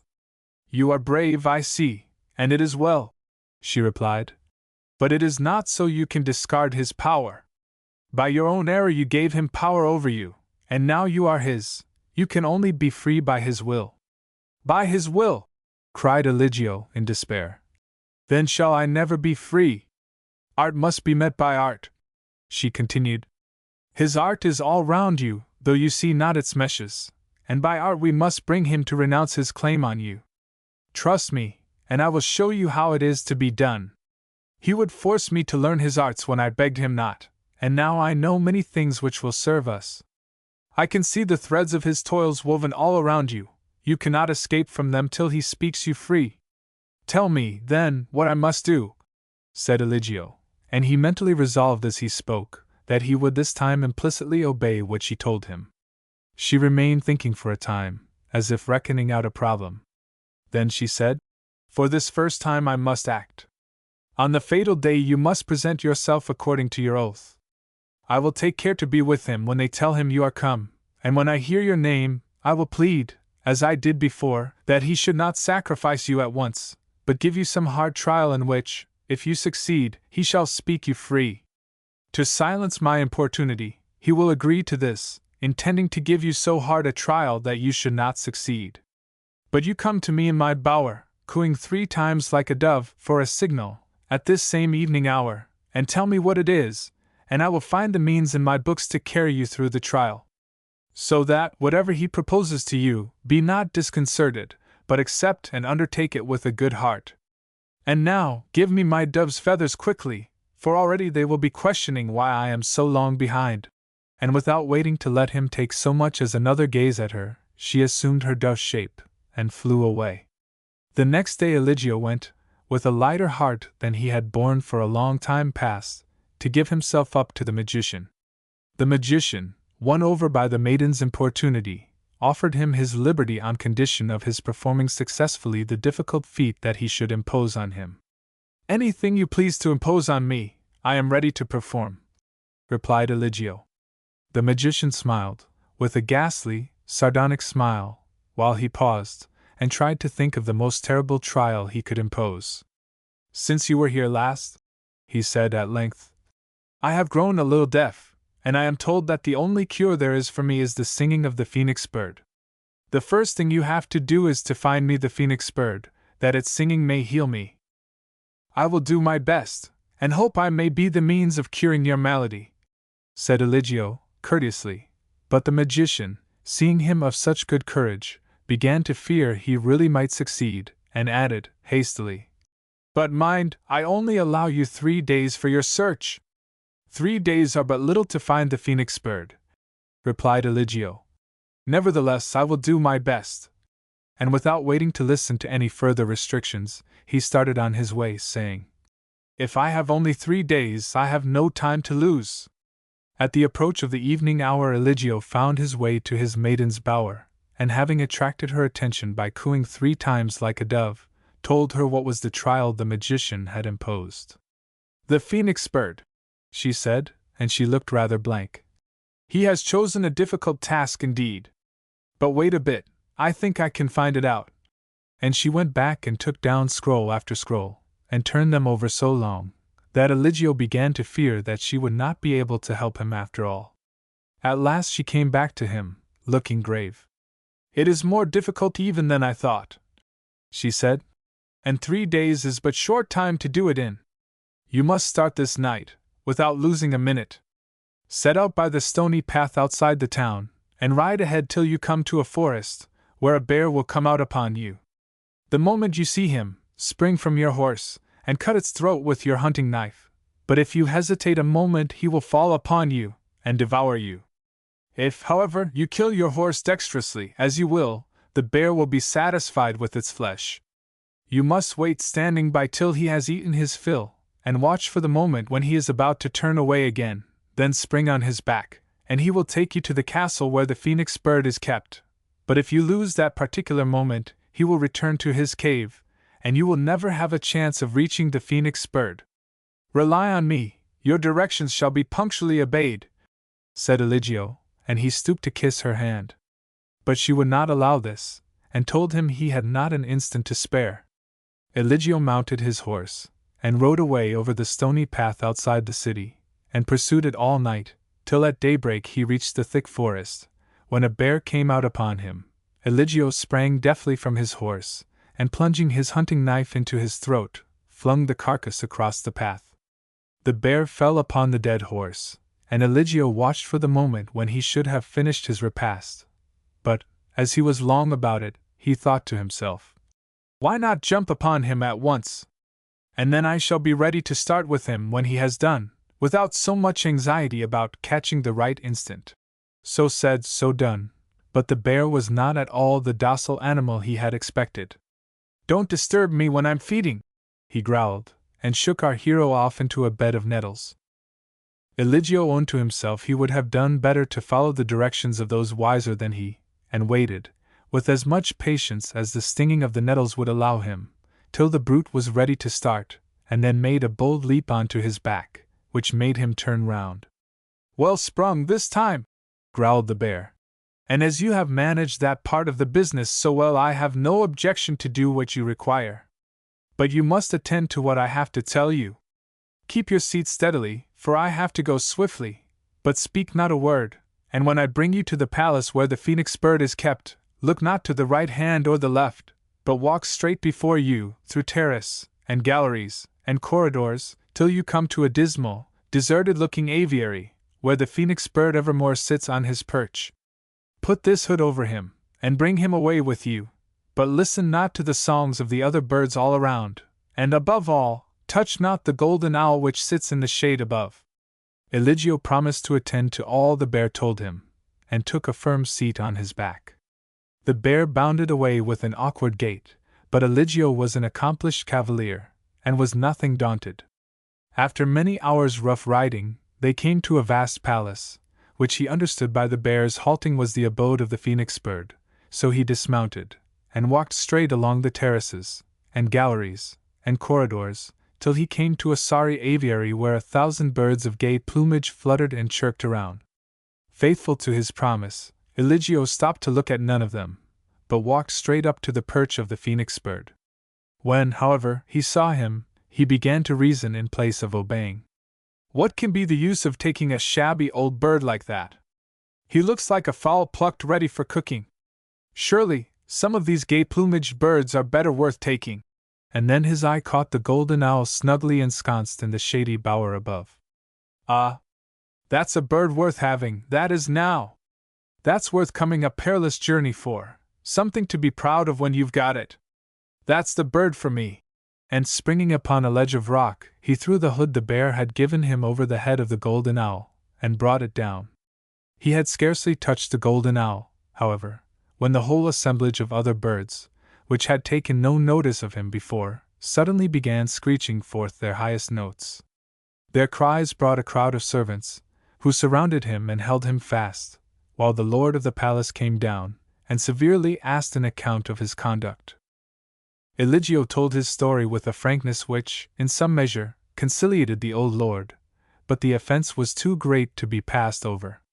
"The phoenix bird," he said, "might have been taken by him who had courage to take it after the prescribed manner, but the other birds it was sacrilege to meddle with, and the golden owl he had been expressly forbidden, of all others, to touch, and though he granted him his life, he condemned him to perpetual durance.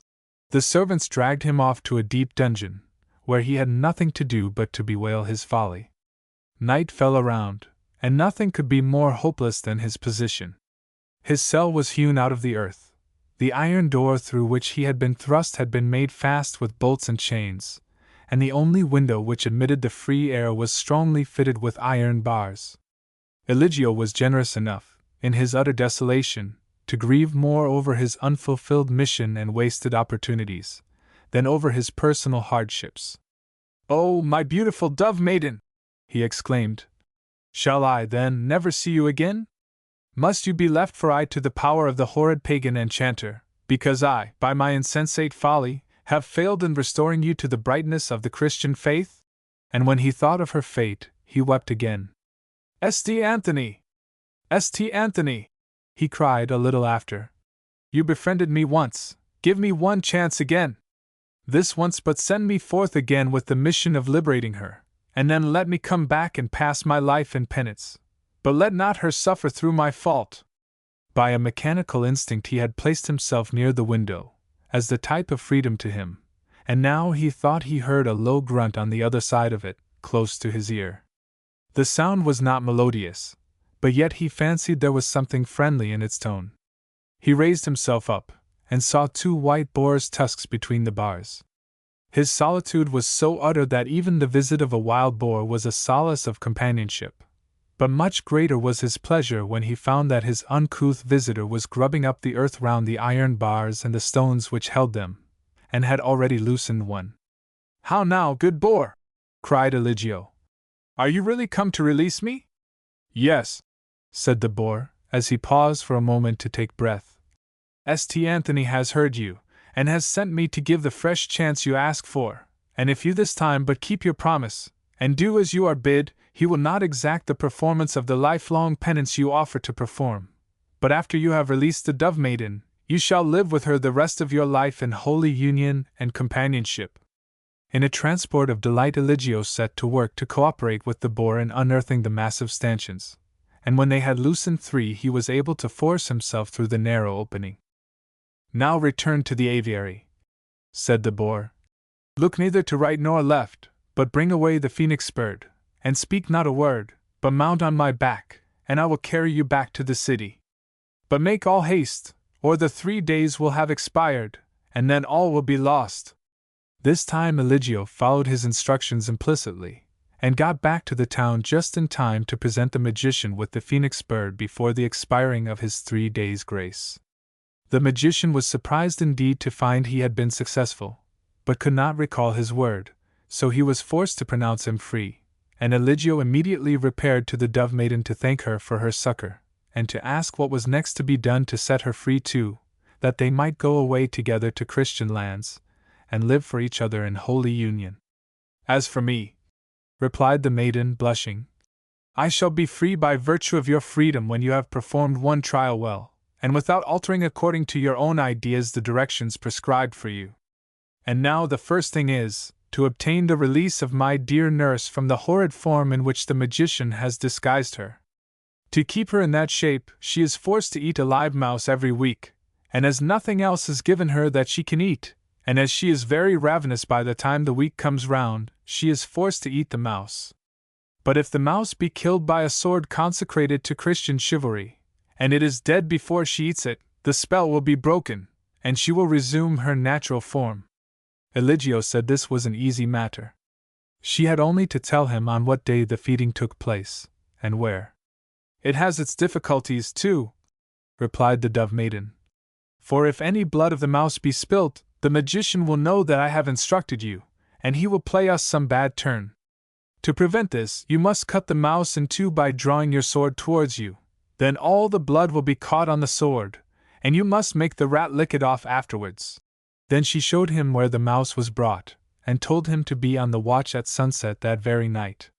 Sunset accordingly found Eligio in close watch, his sword ready in his hand. But he thought, "As for how to use a sword, my pretty Dove Maiden knows nothing about that. Who ever heard of drawing a sword towards one? Why, if any one saw me they would laugh, and say, 'Take care of your legs, I know how to cut a mouse in two so quickly that no blood shall be spilt, and that's all that matters.' So, you see, he would do it his own way, and the consequence was that 3 drops of blood were spilt on the ground. However, the white rat got a dead mouse to eat instead of a live one, and immediately appeared in her proper woman's form. When Eligio went to visit the Dove Maiden after this, she spoke no word of reproach, but she told him she knew some trouble would befall them in consequence of those 3 drops of blood. She could not tell what it would be. They must do their best to provide against it when the time came. The next thing he had to do was to go by midnight to the magician's stables under the rock, and take out thence the swiftest horse in the whole world, and he was to know it by the token that it was the thinnest horse he ever saw. Its eyeballs and its ribs were all that could be seen of it, and its tail was only 1 hair. This he was to saddle and bring under her window, and then all 3 would ride away on it together. Eligio went down into the magician's stable under the rock by midnight, and there he saw the lean horse, with his protruding ribs and eyeballs, and whose tail was only 1 hair. But he said to himself, "My pretty Dove Maiden hasn't much experience in horseflesh. That can't be the swiftest horse in the world. Why, it would sink to the ground with our weight alone, let alone trying to move under us. That high-couraged chestnut there, with the powerful shoulders, that is the horse to hold out against fatigue, and put miles of distance behind you. I think I know a good horse to go when I see one." So he saddled the high-couraged chestnut, and led it under the Dove Maiden's window. When she saw the stout chestnut instead of the lean horse, she could not suppress a cry of disappointment.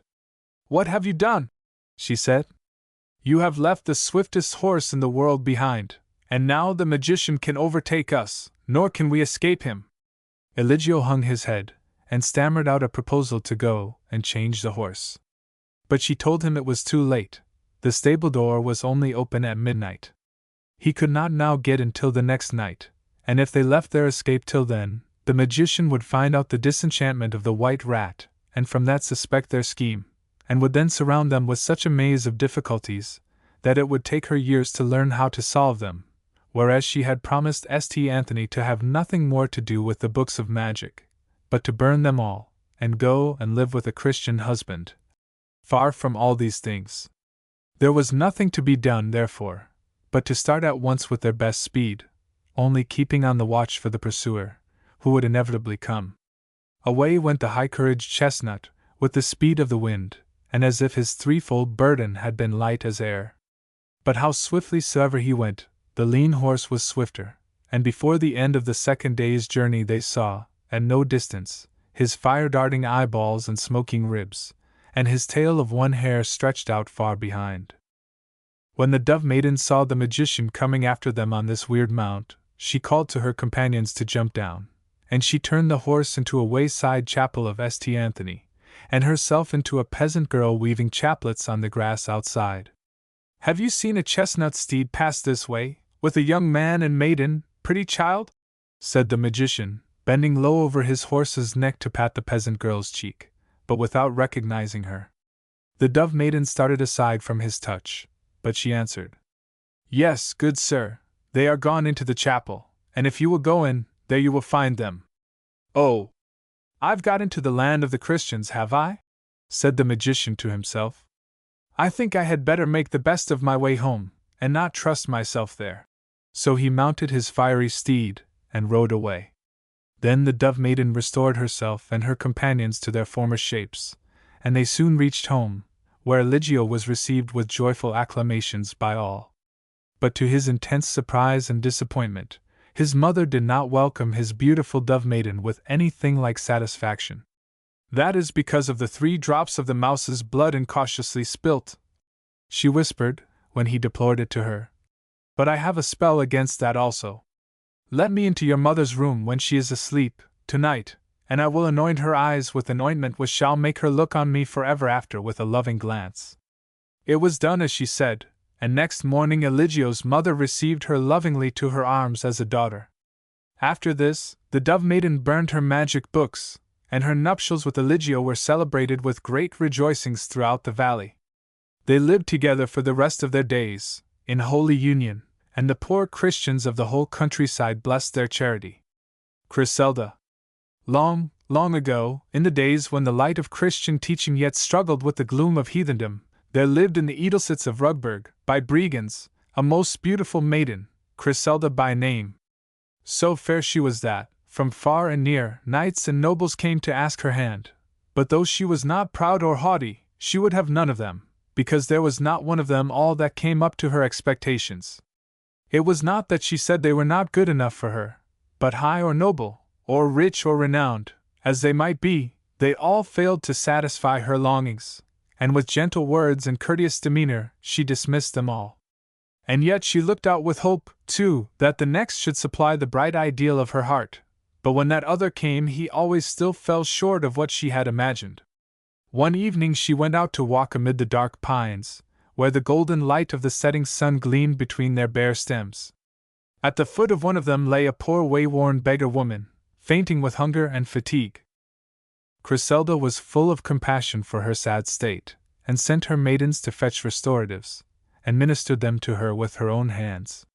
But the beggar woman, instead of cringing with gratitude and surprise at the interest the noble lady had shown in her, was no sooner able to speak than she reproached her bitterly. "It is well for you," she said, "who live daintily, and have your will every day, now and then to show a little charity for those who suffer. But what is it, think you, to suffer every day, and to have your own will never? It must be very sad," said Griselda compassionately.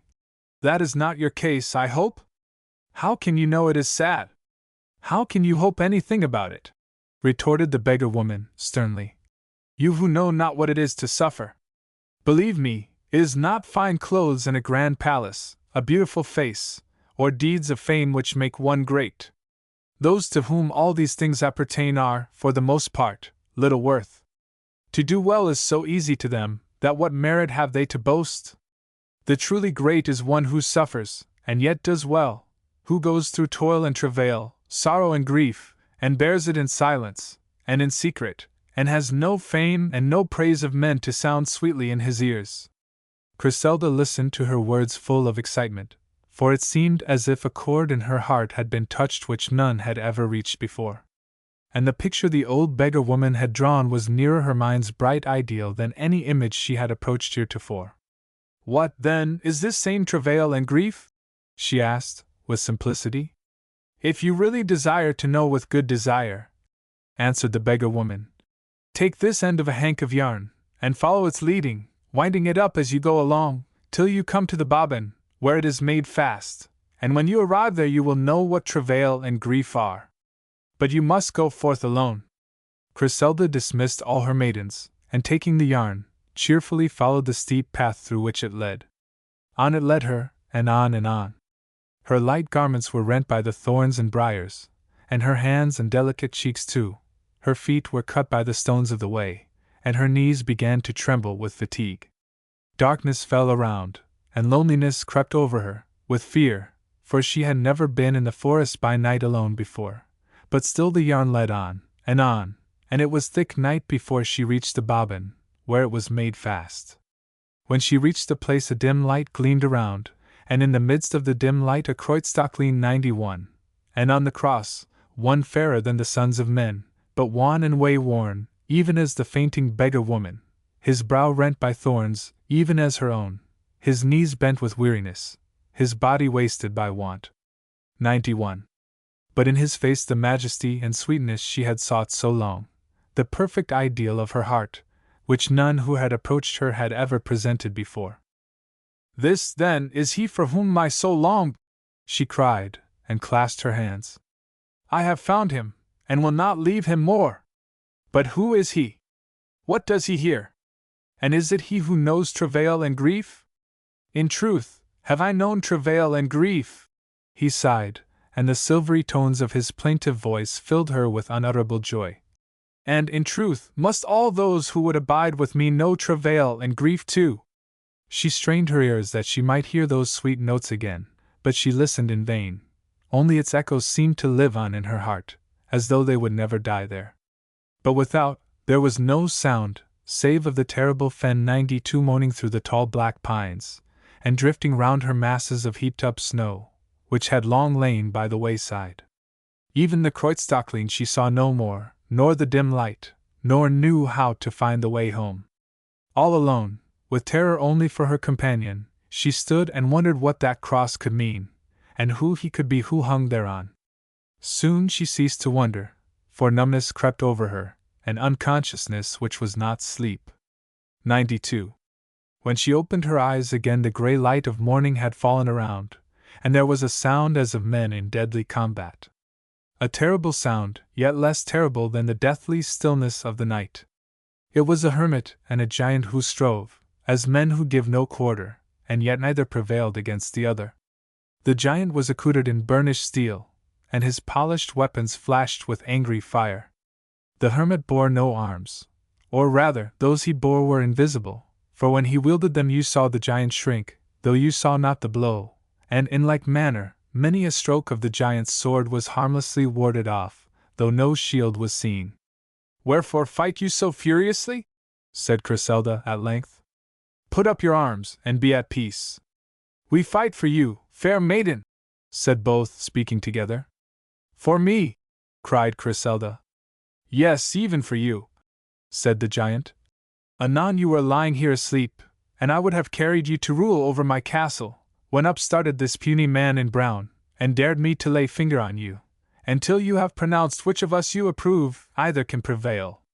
Say only one word, and I will hurl him down the cliff, like this pebble, with one spurning of my foot, and you shall come and reign with me in my castle, where I will fulfill your every desire." A brave enthusiasm kindled his eye as he spoke. His well-knit frame, terrible in its strength, was bowed to hear her word, and his arms, anon so furiously raised, were now folded before her, seemingly awaiting his life to be rekindled at her lips. Griselda looked at him, and met his rapt gaze, and asked herself was there not here the strength, the majesty, the nobility, her soul had desired. Almost she had spoken the word he craved. But first she addressed the hermit. "And you, why measured you your strength with him for my sake?" "Because," said the hermit meekly, "I am the servant of him who knows travail and grief. Because you have lifted up your eyes to him, and to all such he sends help, that they may be strengthened to follow him." Then the dim light seemed once more present to Griselda's mind, and she recalled the Kreuzstockling, and the majesty and beauty of him who hung thereon, and the musical tones of his plaintive voice which said, "Truly I have known travail and grief, and all they who would abide with me must know grief and travail too." The giant's nobility paled before the thought. She looked at him again, and his strength and his power had lost their charm, for the image of one stronger than he was present to her mind. Then she turned and followed the hermit, and said, "Where is he whom I seek? Take me to him." The hermit raised his hand and beckoned her to follow still higher up the steep path. But the giant was forced to sheathe his sword and to depart alone. Griselda had spoken, and he knew he could not prevail against the hermit contrary to her will. He turned away sorrowful, casting in his mind who it could be whose attractions were more powerful on Griselda than his own, and as he walked he determined he would not sleep or eat till he had found out him who hung upon the Kreuzstocklein, and knew travail and grief. Griselda, meantime, followed the hermit to where the crystal brook flowed, and there he signed her with the token of him who knew travail and grief. Then he took her to where other maidens dwelt who loved that same ideal, and there she lived many years, waiting for the time when the hermit promised her she should be united with him forever. That day came at last, and she called her sisters round her, and told them the joy of her soul. Already she saw a dim light, as on that first night under the black pines, and she knew it was the dawn of the bright unending day, and the soft voice that had spoken to her there was calling to her to come to him. But when they carried her earthly form out to burial, they found one already lying in the grave. It was the giant, who had journeyed thus far, and had there laid him down and died in the place where Griselda should be laid, and he held, clasped to his breast, the Kreuzstocklein of the black pine forest. The golden pears.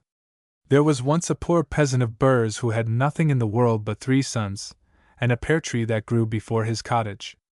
But as his pears were very fine, and the Kaiser was very fond of them, he said to his sons one day that he would send the Kaiser a basket of them for a present. So he plaited a nice cradle 93 and lined it with fresh leaves, and laid the pears on them, and sent his eldest son with it to make a present to the Kaiser, giving him strict charge to take care and not let any one rob him of them by the way. 93. "Leave me alone, father," replied the boy. "I know how to take care of my own. It isn't much anyone will get out of me by asking.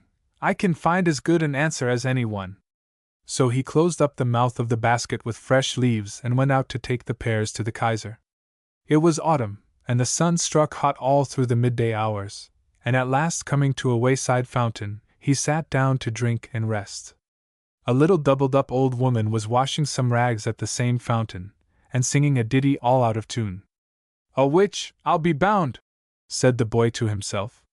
"She'll be trying to get my pears, by hook or by crook, but I'll be even with her." "A fair day, my lad," said the little old wife. "But a heavy burden you have to carry. What may it be with which you are so heavily laden?" "A load of sweepings off the road, to see if I can turn a penny by it," replied the boy, in a moody tone, intended to arrest further questioning. "Road sweepings?" repeated the hag, incredulously. "Belike you don't mean it?" "But I do mean it," retorted the boy. "Oh, well, if you mean it, no doubt it is so. You will see when you get to your journey's end." And she went on washing and singing her ditty that was all out of tune. "There's mischief in her tone," said the boy to himself. "That's clear. But at all events I'm all right. I haven't even let her look at the fruit with her evil eye, so there's no harm done." But he felt perplexed and uneasy, so it was no good taking rest, and he went on to the end of his journey. Though he was only a country lad, the Kaiser was so fond of pears that he had only to say he had brought some to obtain immediate admittance to his presence. "You have brought me some pears, have you, my boy?" said the Kaiser, in a tone of satisfaction, and he licked his lips with pleasurable expectation. "Yes, your Majesty, and some of the finest golden pears in your Majesty's whole empire." The Kaiser was so delighted to hear this that he removed the covering of leaves himself. But proportionately great was his fury when he found that under the leaves was nothing but offensive sweepings off the road. The attendants who stood by were all equally indignant, and waited not for an order from the Kaiser to carry the boy off to close prison, in punishment for so great an insult as he appeared to have offered. "It is all that old hag by the fountain," he said to himself, the first day and the second, but when the penitential discipline of the prison led him to think more closely over his own conduct, He acknowledged that he had himself been in the wrong in telling a falsehood. Meantime, his father, finding he did not return, said to his other sons, "You see what it is to be as wide awake as your elder brother. He has obviously taken care of his basket of golden pears, and so pleased the Kaiser that he has given him some great office near his person, and made him a rich man." "I am just as sharp as he," said the second brother. "Give me a cradle of the pears, and let me take them to the Kaiser, and become a rich man too, only I won't keep it all for myself. I will send for you, and make you a rich man too." "Well said, my son," replied the father, "for I have worked hard for you all my life, and it is meet that in my old age you should share your ease, which I helped you to attain, with me." And as the season for pears had just come round again, he plaited another cradle, like the first, and lined it with fresh leaves, and laid in it a goodly show of the golden pears. The second son took the basket, and went his way even in better spirits than his elder brother, for he had the conviction of his success to encourage him. But the sun was as hot as it had been the previous year, and when, in the middle of the third day, he came to the fountain by the wayside, he was glad to sit down to rest and refresh himself. The doubled-up old woman stood washing her rags at the fountain and singing her ditty all out of tune. She stopped her croaking, however, to ask him the same question as she had asked his brother, and, as he and his brother had agreed together on what they considered a clever answer, he now gave her the same, which she received by repeating the menace she had ejaculated the first time.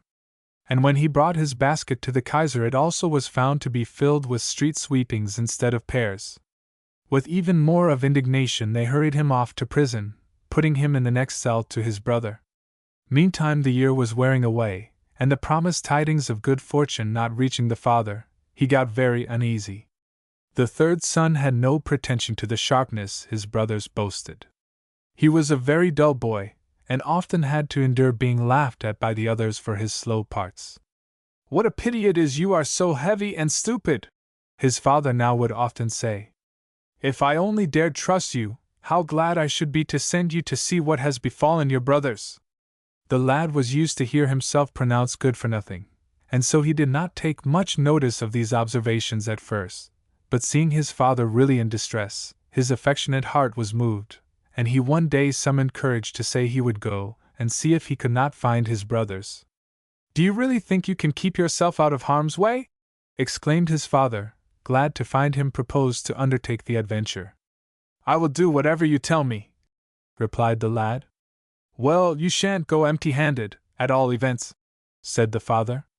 And, as the pears were just ripe again, he laid the choicest of the year's stock in another cradle, and sent him on his way.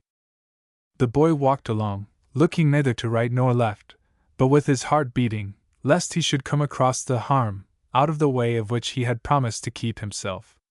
All went smoothly, however, except that he got terribly scorched by the sun, and when he reached the fountain, he was glad to sit down to rest and refresh himself. The old wife was washing her rags in the water, and singing, as she patted the linen, a ditty all out of tune. "Here comes a third of those surly dogs, I declare," she said to herself, as she saw him arrive with another lot of the magnificent pears. "I suppose he'll be making game of me too, as if I didn't know the scent of ripe golden pears from road sweepings. A likely matter! But if they enjoy making game of me, I have a splendid revenge to enjoy upon them, so I oughtn't to complain. Good morrow, little mother," said the boy in his blunt way, ere he sat down, at the same time not omitting to doff his cap, as he had been taught, because she happened to be old and ugly, matters of which he had no very nice appreciation. "He's better mannered than the other louts, for all he doesn't look so bright-faced," said the hag to herself, and she stopped her discordant song to return his greeting. "May I sit down here a bit, please, good mother?" asked the boy, thinking in his simplicity the fountain must belong to her. "That you may, and take a draught of the cool water too," replied the dame, wondrously propitiated by his civility. "And what may it be with which you are so laden, my pretty boy?" she continued. "It ought to be a precious burden to be worth carrying so far as you seem to have come. What have you in your cradle?" "Precious are the contents, I believe you," replied the simple boy. At least, so one would think from the store my father sets by them. They are true golden pears, and he says there are no finer grown in the whole kingdom, and I am taking them to the Kaiser because he is very fond of them. Only ripe pears, and yet so heavy? Returned the old wife. One would say it was something heavier than pears. But you'll see when you come to your journey's end.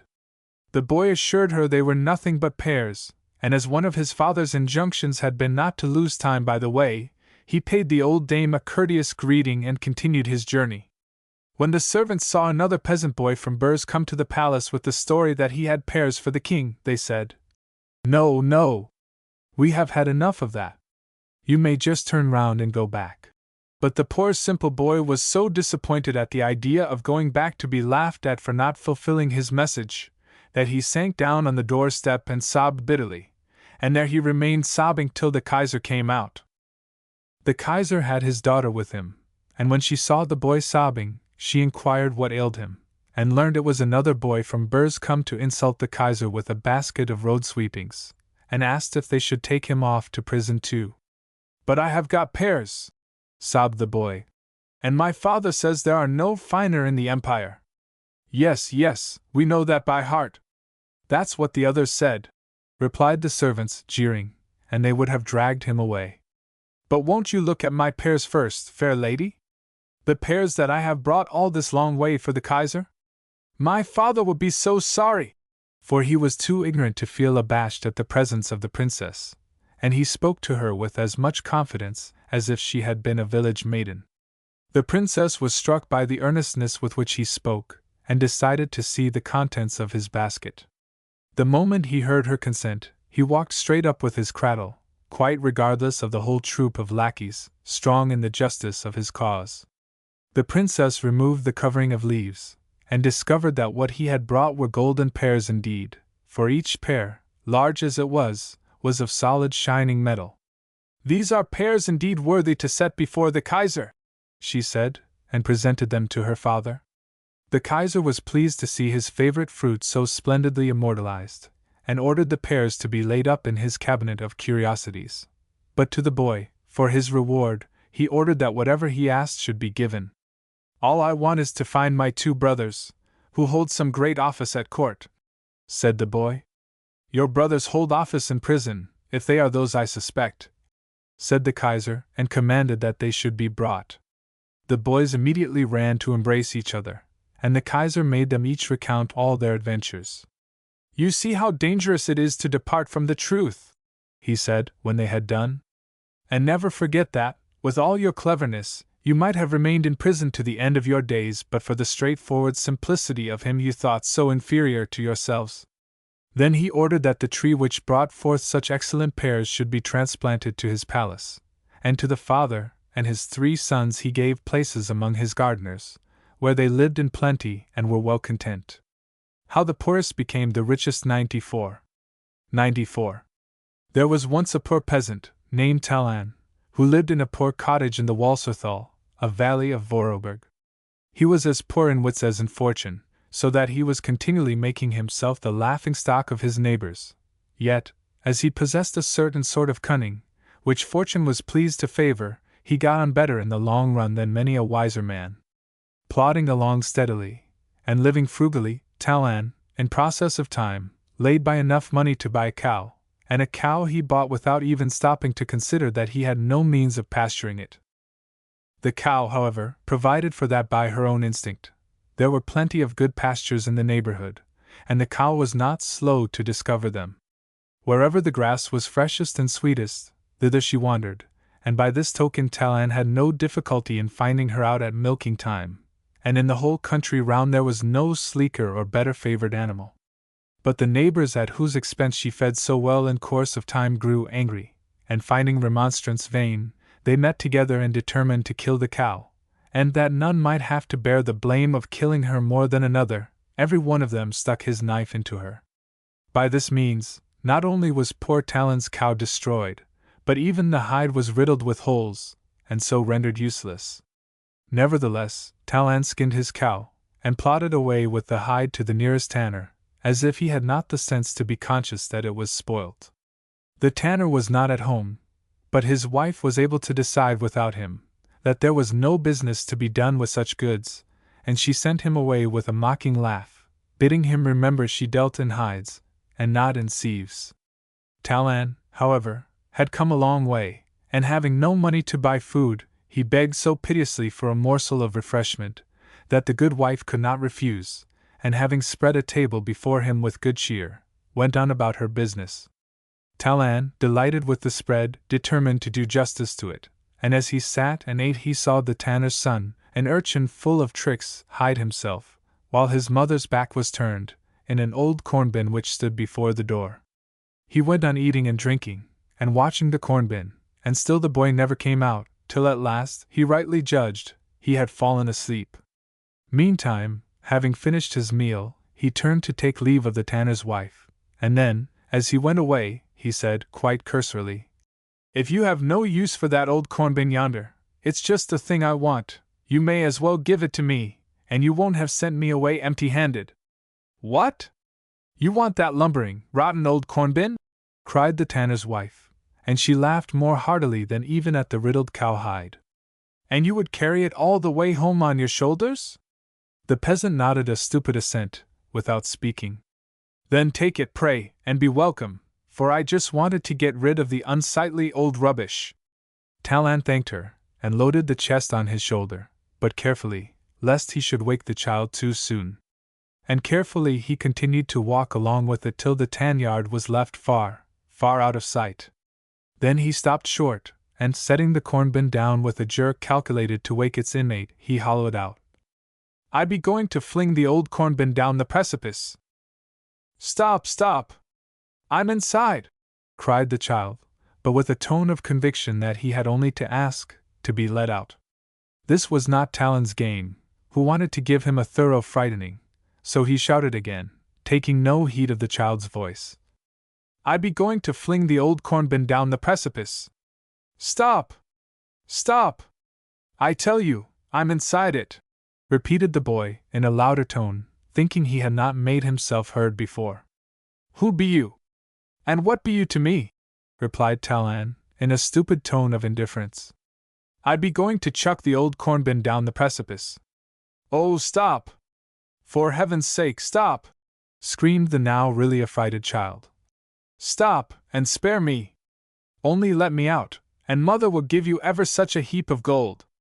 "It's a long way back to mother," replied the peasant, churlishly. "I'd much rather chuck the old thing over, and have done with it. You're not worth enough to repay the trouble." "Oh, but I am though," answered the boy, in a positive tone. "There's nothing mother wouldn't give to save my life, I know." "What would she give, d'you think? Would she give 500 thalers, now?" "Aye, that she would." "Well, it's a longsome way, but if you promise I shall have 500 thalers, I don't mind if I oblige you." "You shall have them, safe enough, never fear." On this promise, Talan took the boy home, and made up a story of his surprise at finding him at the bottom of the old chest, and how hardly he had saved his life. The mother, overjoyed at the idea of her son being restored to her under such circumstances, readily counted out the 500 thalers, and sent Talan home a richer man than when his fortune consisted of a cow. Elated with his good fortune, our hero determined to have a bit of fun with his spiteful neighbors, and accordingly sat himself down in an arbor, where there was a large round table, in front of the Wirtshaus, and spreading his heap of gold before him, amused himself with counting it out. Of course the sight attracted all the peasants of the place, who were just gathering for a gossip on their way home from work. "And where did you get such a heap of gold from?" asked a dozen excited voices at once. "From the sale of the cowhide, to be sure," replied Talan, in an inanimate voice. "What? The cowhide all riddled with holes?" vociferated his interlocutors, in a chorus of ridicule. "To be sure, that's just what made it so valuable," persisted Talan, confidently. "What? The tanner gives more for a hide all full of holes than for a sound one." "What's the use of asking so many silly questions?" returned the imperturbable peasant. "Do you see the money? And should I have got such a sum for an ordinary cowhide? If you can answer these 2 questions of mine, you can answer your own for yourselves." And gathering up his gold, he walked away with a stolid look which defied further interrogations. The village wiseacres were all struck with the same idea. If riddled cowhides fetched 500 thalers apiece, the best way to make a fortune was to kill all the cows in the commune, pierce their skins all over with holes, and carry them to the tanner. Every one went home to calculate what he would make by the venture, and the morning was all too long coming, so eager were they to put their plan into execution. Talon, having now plenty of money, had nothing to do next day but to dress himself in his feast-day clothes and play at dominoes in the beer garden. But though this was a favorite enjoyment, far sweeter was that of observing the running hither and thither of his spiteful, mocking neighbors, slaughtering their sleek kine, the provision of their future lives, skinning them, and destroying the very skins out of which some small compensation might have been earned. Talon hardly knew how to contain his inclination to laugh, as he saw them caught in his trap so coarsely baited, and the good landlord, as he saw the irrepressible giggle again and again convulse his stupid features, thought that the gain of the 500 thalers had fairly turned his weak head. The peasants had gone off to the tanyard with their riddled cowhides, merrily shouting and boasting, and Talon sat at home, drinking and laughing. But it was a different story by and by. There was a sound like the roar of a wild beast, which stopped even Talon's inclination to laugh, and made him shrink in his chair. It was the lament of the long file of peasants returning from the tanyard from their bootless errand, filling the air as they went along with yells of fury at their ruin, and imprecations and threats of vengeance on him who had led them into the snare. Talon had meant to have had his laugh over their discomfiture, but finding them in this mood, he thought his wisest course was to keep out of their sight, lest they should take summary vengeance on him. So he found a corner to hide himself in, and he thus overheard their debate on the means of punishing their deceiver. "He's such shifts for getting out of everything, that one doesn't know where to have him," said the noisiest speaker, and the rest re-echoed the sentiment. "Aye, it'll never do to let him get scent of what we're up to. But how to avoid it? Take him asleep. Aye, take him when he's asleep, that's the way. Go up the stairs and rattle at his window, and when he comes out, knock him on the head. And every one have a go at him, as we did at his cow. That's the plan. And the sooner the better. This very night, before we go to bed. To be sure, we won't sleep tamely upon such an affront. No, we'll make an end of it, that we will. And it's time we did. Another day would be unbearable. Another hour is bad enough, but we must keep quiet till he's well asleep. Yes, there's nothing to be done till midnight. We'll meet again at midnight then. All right, we shall all be there. Goodbye then, till midnight. Goodbye till midnight, goodbye." They all spoke at once, and the whole dark plan was concocted in a few minutes. Then they dispersed to their homes with resolute steps. Talon listened to the sound with beating heart, and as soon as silence once more prevailed, he stole stealthily homewards. His wife was sitting over her spinning wheel. "I've caught a cold wearing these holiday clothes out of their turn," said Talon. "Will you do me the favor to sleep in the window-sill, and keep that flapping shutter close, good wife?"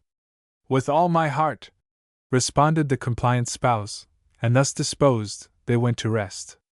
At midnight the villagers came, faithful to their appointment, in a strong body, and mounted the stairs 95 as quietly as might be. The foremost pushed open the shutter, and exclaimed, "Why, here's the old idiot lying ready for us, across the window-sill." 95. "Then we're spared the trouble of hunting for him," exclaimed the next. "So here goes," cried all together, and they showered their blows on the devoted body of the old wife, while Talon, comfortably enveloped in his coverlet, once more laughed at the success of his deceit, and the discomfiture of his foes. Towards morning he rose, and taking up the dead body, placed it in a chair, and bore it along, together with the old spinning wheel, a good distance down the high road, and there he left it, while he sat behind a bush to see what would happen. Presently a fine lord came along the road driving a noble chariot. "Holloa, good woman! Get out of the way!" shouted the lord, while yet at a considerable distance, for he thought the old woman was silly, spinning in the roadway. But the corpse moved not for his shouting. "Holloa! Holloa, I say! You'll be killed! Move, can't you? He cried, thinking she was deaf, and hadn't heard his first appeal. But still the corpse moved not. Get out of the way! Get out of the road! Can't you? At last fairly screamed the lord, for, never dreaming but that the woman would move in time, he had not reined in his fiery steeds, and now it was all too late. On one side went the old lady in the chair, and on the other side the fragments of the spinning wheel, while the chariot dashed wildly on between them. What have I done? Said the lord, alighting from his chariot as soon as he could stop, and looking round him in wild despair. Why, you've run over and killed my old mother! That's what you've done, said Talan, emerging from his hiding place. And now you must come with me before the judge. Really, I meant no harm, pleaded the good lord. I called to her to get out of the way, and I couldn't help it if she was deaf. But I'll make you what compensation you like. What do you say to accepting my chariot full of gold, and the horses and all, to drive home with? Why, if you say you couldn't help it, I suppose you couldn't, replied Talan. I don't want to hurt you, and since you offer fair terms, I'm willing to accept your chariot full of gold, and the horses to drive it home. I'll square the account to your satisfaction. So the lord took him home to his castle and filled up the chariot with gold, and put the reins in his hands, and sent him home richer and merrier than if the neighbors had never attempted his life. When these same envious neighbors, however, saw him coming home in the chariot full of gold, driving the prancing horses quite gravitatish 96, they knew not what to make of it. And that, too, just as they were congratulating themselves that they had made an end of him. 96. It must be his ghost, they cried.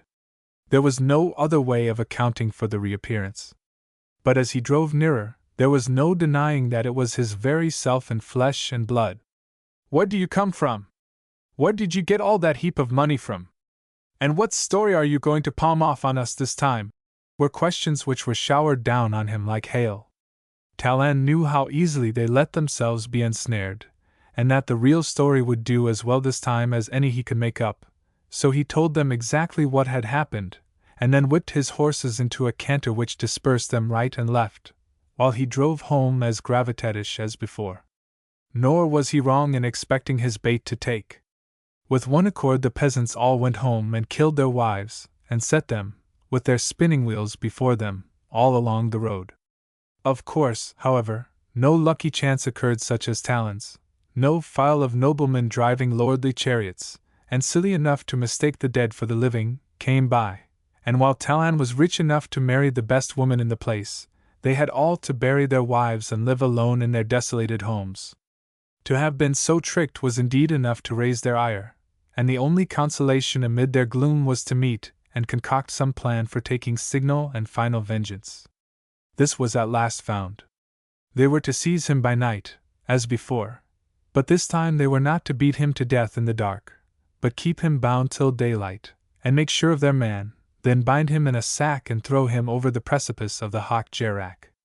As Talan was not by to overhear and provide against the arrangement, it was carried out to the letter this time, and all tied in a sack the struggling victim was borne along in triumph towards the Hoch Gerak.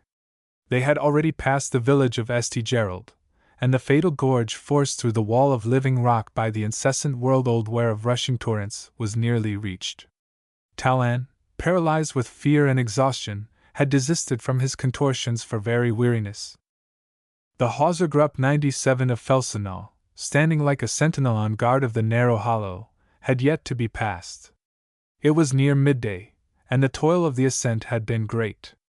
Not one of the party objected to take a snatch of rest and a sip of brandy to give them courage to complete the deed in hand.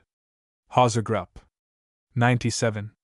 While they sat drinking in the shade of the cottage which stood Felsenau in lieu of a Wirtshaus, Talan was left lying on a grassy bank in the sun about the same time a goatherd, driving his flock into Bludens to be milked, came by that way, and seeing the strangely shaped sack with something moving inside, arrested his steps to examine into the affair.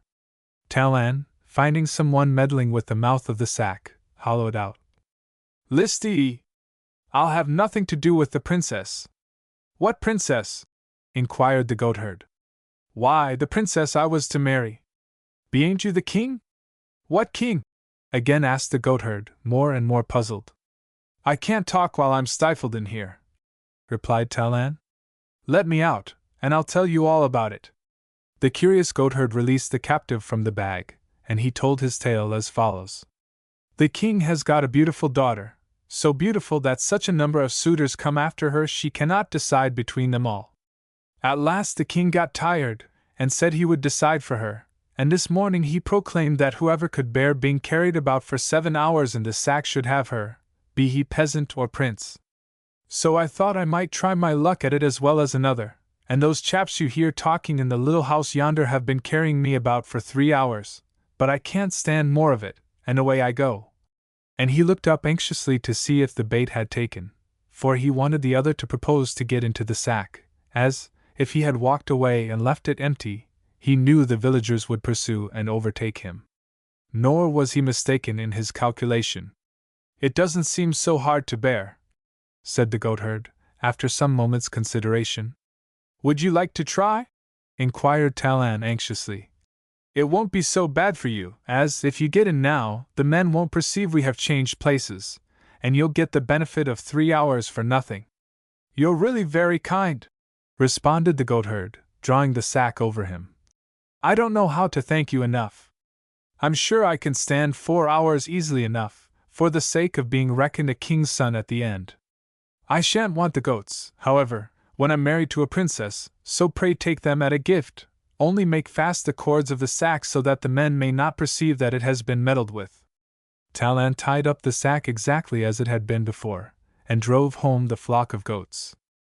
He was scarcely out of sight when the men, now well rested, came out, and having taken up the sack again, carried it up the Hochgerach, and just as the unhappy goatherd within fancied he was reaching the top of some high terrace leading to the royal palace, bang, bang from rock to rock he found himself dashed by the relentless villagers. Confident that the job was now effectually completed, they trooped home full of rejoicing over their feat. The first thing that met their eye, however, was Talon seated before his door, just as if nothing had happened, milking the goats which browsed around him, making a goodly show. Too much awed at the sight to rush at and seize him, they once more asked him to give explanation of his unlooked-for return, and of how he became possessed of such a fine herd of goats. Nothing easier, replied Talon gravitatish. Where shall I begin? From where you were thrown over the mountain side. All right, pursued Talon. Well, then, as you may suppose, I struggled hard to get out of the sack, but it was too tough, and I could do nothing with it at first. But by and by, from knocking against the jutting rocks again and again, it got a rent, and this rent I was able to tear open wide, so that by the time I got to the bottom there was a big hole, big enough to get out by. And where do you think I found myself when I got out? In the enchanted regions of the underground world, where the sky is tenfold as blue as it is here, and the meadows tenfold as green. It was so beautiful to look at that I gladly wandered on a little space. Presently I found a way that led up home again, but I had no mind to come away from the beautiful country till I saw, climbing the rocks by the side of the path, numbers of goats, much finer than any goats we ever see in these parts. So they are, chimed in the gullible multitude. Then I thought it would be fine to bring a flock of such fine goats home, and, after all, it was easy to go back again when I wanted to see that deep blue sky and those rich pastures again. So home I came. Here am I, and here are the goats, and if you don't believe I got them there, you can go and fetch some thence and compare them. But shall we really find such goats if we go? Eagerly inquired the credulous villagers. To be sure you will, and sheep, and oxen, and cows too, without number. Cows too? Oh, let's come and supply ourselves, and make good our losses. But first show the way you came up by. Oh, it's a long, steep, weary way, and would take you 2 days to get down. Much the nearest way is to jump down the side of the Hochgerach. But are you sure we shan't hurt ourselves? Didn't you get hurt at all? Not a bit. Feel me, I'm quite sound. To be sure, you couldn't hurt falling onto such soft, beautiful meadows, they replied, and off they set, only eager which should reach the Hochgerach first, and which should be the first to make the bold spring, and which should have the first pick and choice of the fair flocks and herds in the enchanted world underground. Slap! Bang! Plump! They all went over the side of the Hock Gerak, one after the other, never to return. And Talon thus alone remained to inherit the houses and goods of the whole village, all for himself, and, from being the poorest of all, became possessed of the riches of all. The end.